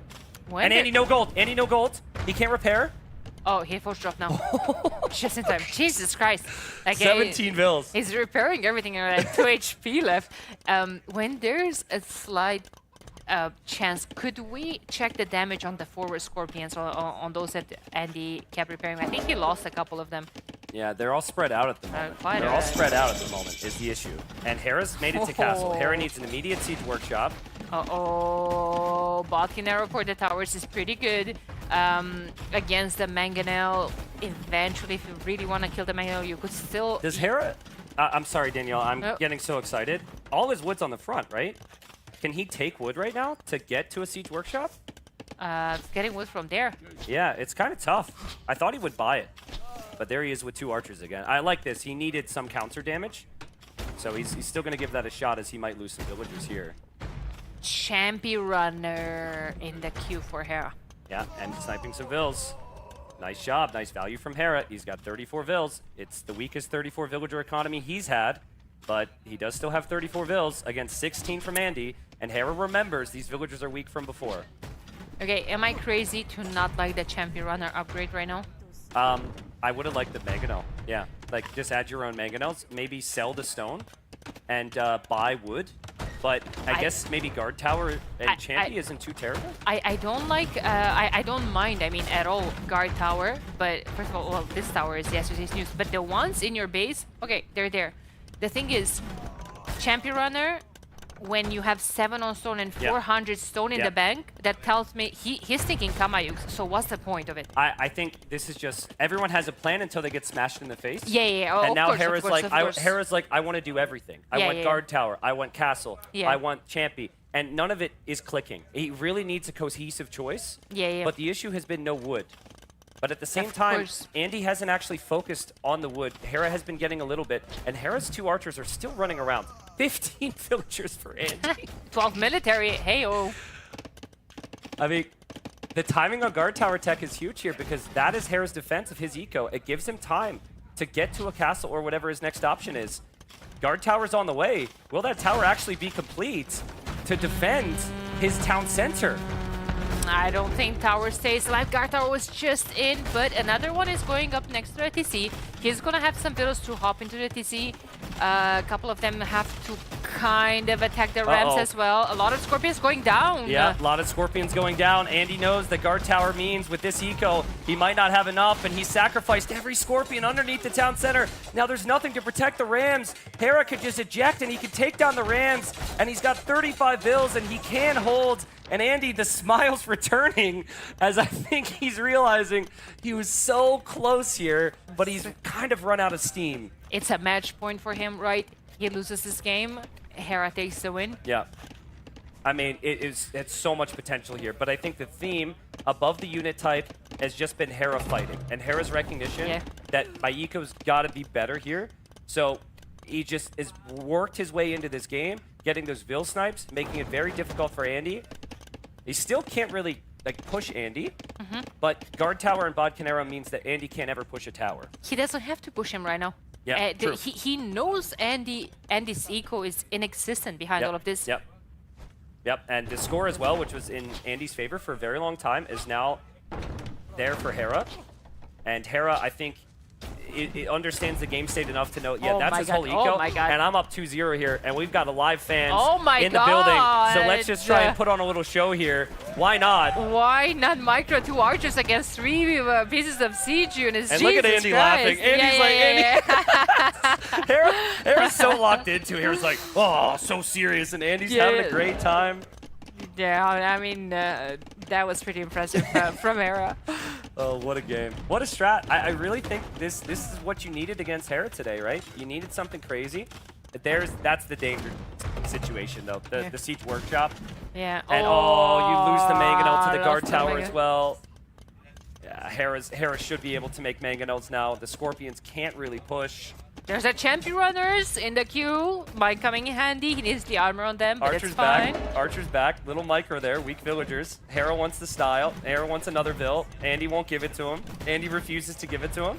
Hera's still going for it. I'm not rushing anywhere. I can do this all day. That is one of the safest areas of eco that Andy's had this whole game. Yeah. Think about it. Not the wood eco though. That's 0. I think him losing that whole wood line was the difference in this game. Yeah. I think if he kept one Scorpion on that wood line, Andy would have had enough resources to push a bit faster, and a bit faster was possibly enough.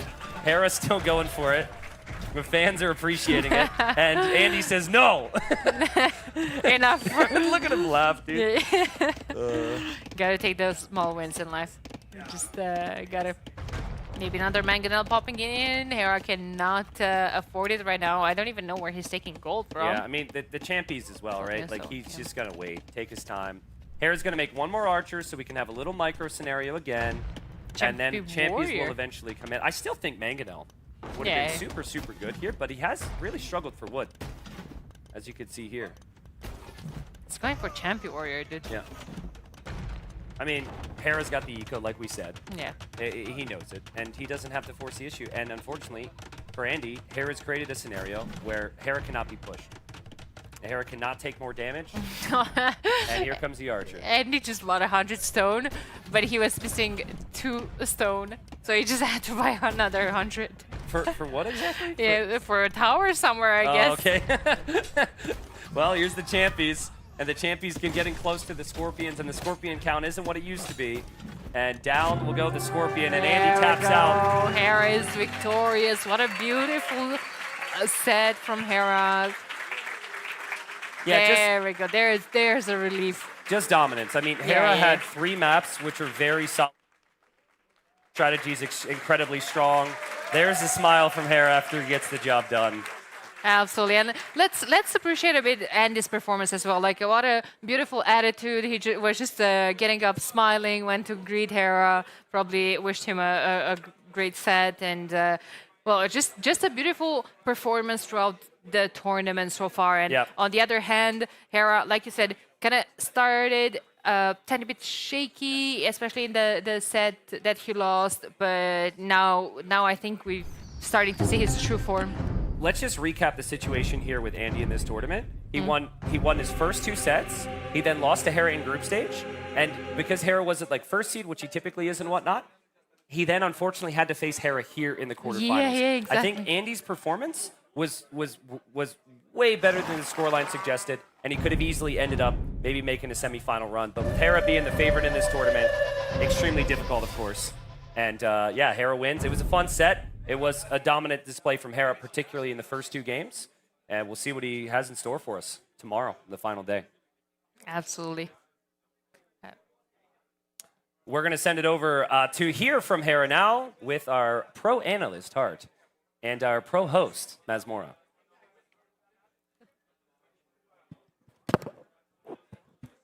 Sweeps freaking Andy, 3-0 Hera.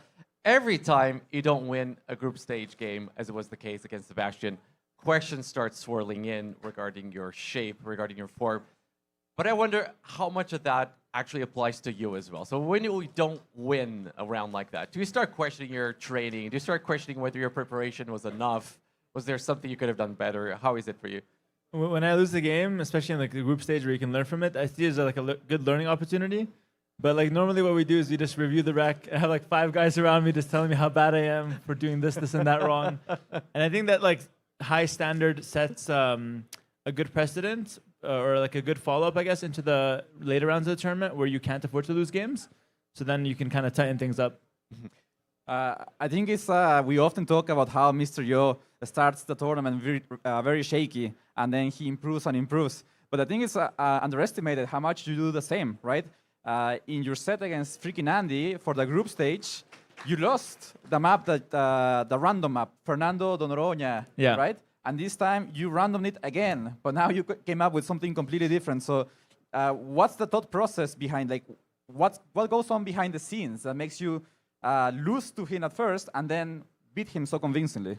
Yeah, so that's obviously a really good point. I think when I lost that map in the group stage, I basically went back to the practice room and played like 10 games of Fernando. And then we came to the conclusion that Vikings are pretty good there. I don't even know if they're the best, but they're just pretty good. And I was able to take the win the second time around. I think also something happened in game 2. In game during the group stage, Winchester also villager rushed on the game 2 map, Lenhoisman. Yeah. And this time you used it in your favor and you rushed him. The game got super messy. There were some traps. There were some crazy stuff. It's pretty clear that you're taking things from your opponent and you're using them in your favor. Yeah, actually, after game 1, I had like I looked at the crowd and Winchester was waving his hand like this, going crazy. That's what reminded you. Yeah, I was like, "Is that Winchester?" And so for the game 2, I had to give him a shout out and use the strategy. I wasn't even planning to do that, but I just felt like seeing Vince so happy, I had to do it for him. You know. All right, so we got keep the replays going. The first map was Fernando de Noronha, Vikings for Hera, held for Chicken Andy. So the casters were speculating that Andy might have gone a little bit too early to calculate here, Hera, and that penalized his production basically. Could you agree? I'm actually not sure how it goes. I haven't played enough games to know, but all I know is that if you have more ships, you can stack patrol and beat your opponent very skillfully. So that's what I was trying to do, just really get more ships than him in every engagement. But I actually think he opened better than me with like an extra dock or something. He had more numbers for a long time there. Yeah, so what actually happened is he had a pretty good build with the kills, as usual by freaking Andy. He went up with like 2 extra fish, and you couldn't really get anything in return for it. So he was just a bit ahead in resources collected, as you can see. Thankfully, though, you were Vikings, so you didn't feel it that much. Yeah, I'm saving on every ship that I make. But I do feel like he had the better opening since I was back dock, and I couldn't punish the extra fish that he added. Yeah, and eventually the game goes to Castle Age, the numbers are even. Suddenly, handcard for Vikings starts to kick in as well. You catch up, and then it's just a free Vikings game, right? Yeah, and also I get like longboats. I get the a lot of people probably don't know this. I get these siphons, I think it's called, the fire ship splash damage or charge attack, let's say. And Celts don't get that. So like a lot of like Celts are 4-0 in this tournament, but I feel like that's just because they weren't pushed to deep waters, to like the Castle Age and beyond on water. And I think that's kind of let them get away with that. Okay, very quick. I know we're already seeing game number 2, but I need to ask you this, Hera. I'm always trying to find some viability for the Portuguese on an island map. Would you say the Portuguese could counter the Vikings on that map, especially because they have the caravels and people are abusing the longboats? I think Portuguese are really good, but you have a slow opening, and it could be really snowballing on this water meta. Yeah, exactly. All right, so going into game 2, Malay against Bengalis. It's always scary to see Andy with Bengalis. He's a really good monk rusher. So did that also influence the way you approach this game? Just kind of going for like ultra aggression, making sure he can't just FC and get to monks? To be honest, I was seeing Vinicius in the crowd. That was the only thought process. He was so happy. He was waving his hand, and that was the main idea. I just think it's good to do that, but I think like Malay have answers to monk rush anyway. I'm not that scared of it. Okay, so you just giving a little bit of honor to Winchester there. Yeah. The game got messy once again. There's a lot of quick wall in there. You had some highlights which usually you don't get with the builds. You don't get those, bro. I usually don't. I was actually really happy with myself. That's true. And yeah, the game, I think you just got a nice lead. Did you know you were ahead, or do you think it was even after the initial Vil warring, or? No, I thought I was ahead. Not that much though, but I thought I was ahead. I had a small advantage, I felt like. All right, so eventually you just managed to snowball on water and take the game to Castle Age with a pretty nice lead. He did monk rush though, eventually. Yeah. Did it ever get a bit scary, or did you just know like, okay, I'm just too ahead to lose from here? It's not scary because I had the karambits. Like I feel like if I didn't have karambits and I have to go light calf, then he mixes pikes. Okay, it gets really messy. But since I have karambits, I feel like it's such a good tool to push back any monk rush. So it really wasn't scary due to having that unit. But if I don't have that, if I have like let's say like a different unique unit, I feel like this push is really scary for sure. Yeah, definitely something to avoid from the Bengalis there. I think it did get messy, to be honest. The karambits do get converted quite easily, but you just make more forehead. Yeah, exactly. Like my castle queue is like 15 karambits on repeat. It's like my McDonald's order. Just like max that out. Stacking them up. Yeah, food please.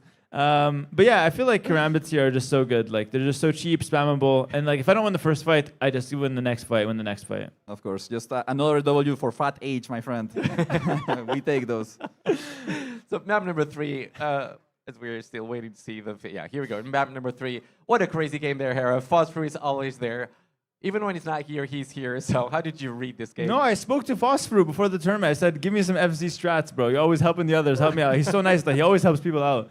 And he actually told me about Romans on this map. I said, what does this guy know? And then Romans came out, and they're really good. No, I'm kidding. I actually knew they were strong because Phosphor told me. I was not disrespecting him. He's the GOAT at this point, but...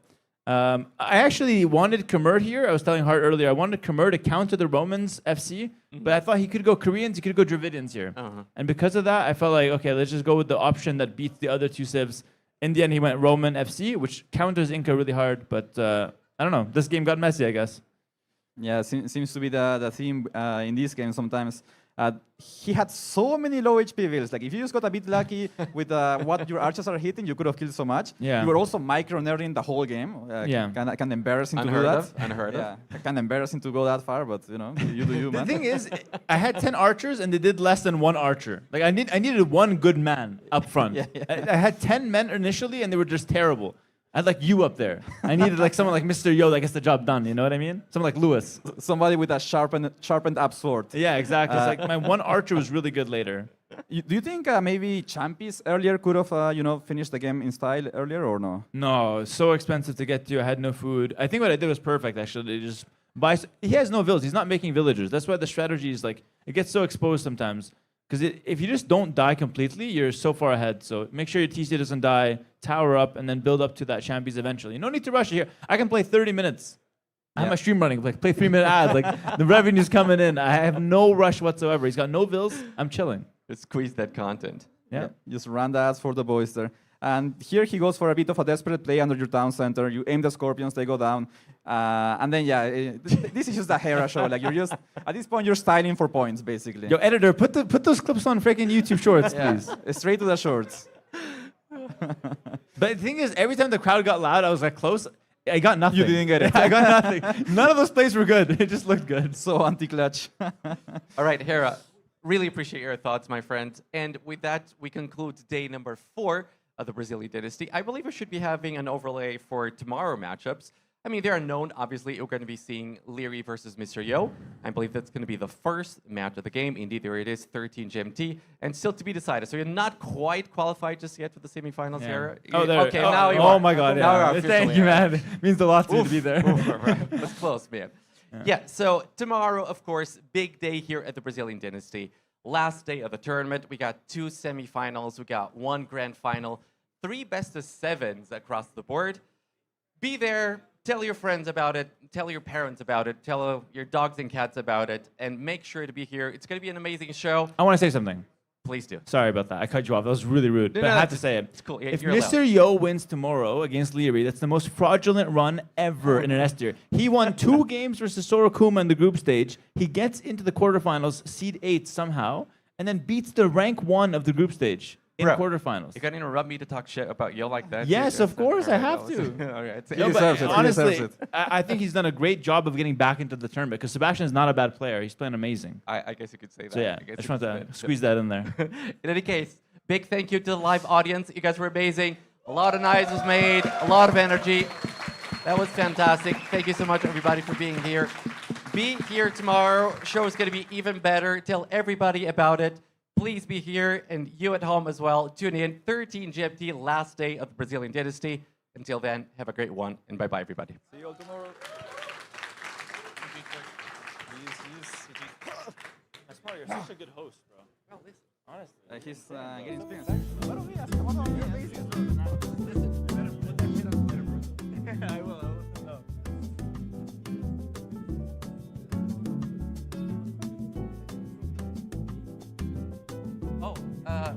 Can I? Everybody go still here. It's important announcement to you guys. To everybody who's already got a badge, I don't know where mine is. To everybody who's already got one of these, if you bought one for the whole weekend, you need to bring it tomorrow. You won't be getting a new one. Em português, quem está aqui, quem já tem desses ingressos, tem que o trazer amanhã. Ok? Amanhã não... Ok, obrigado a todos. Tenham boa noite.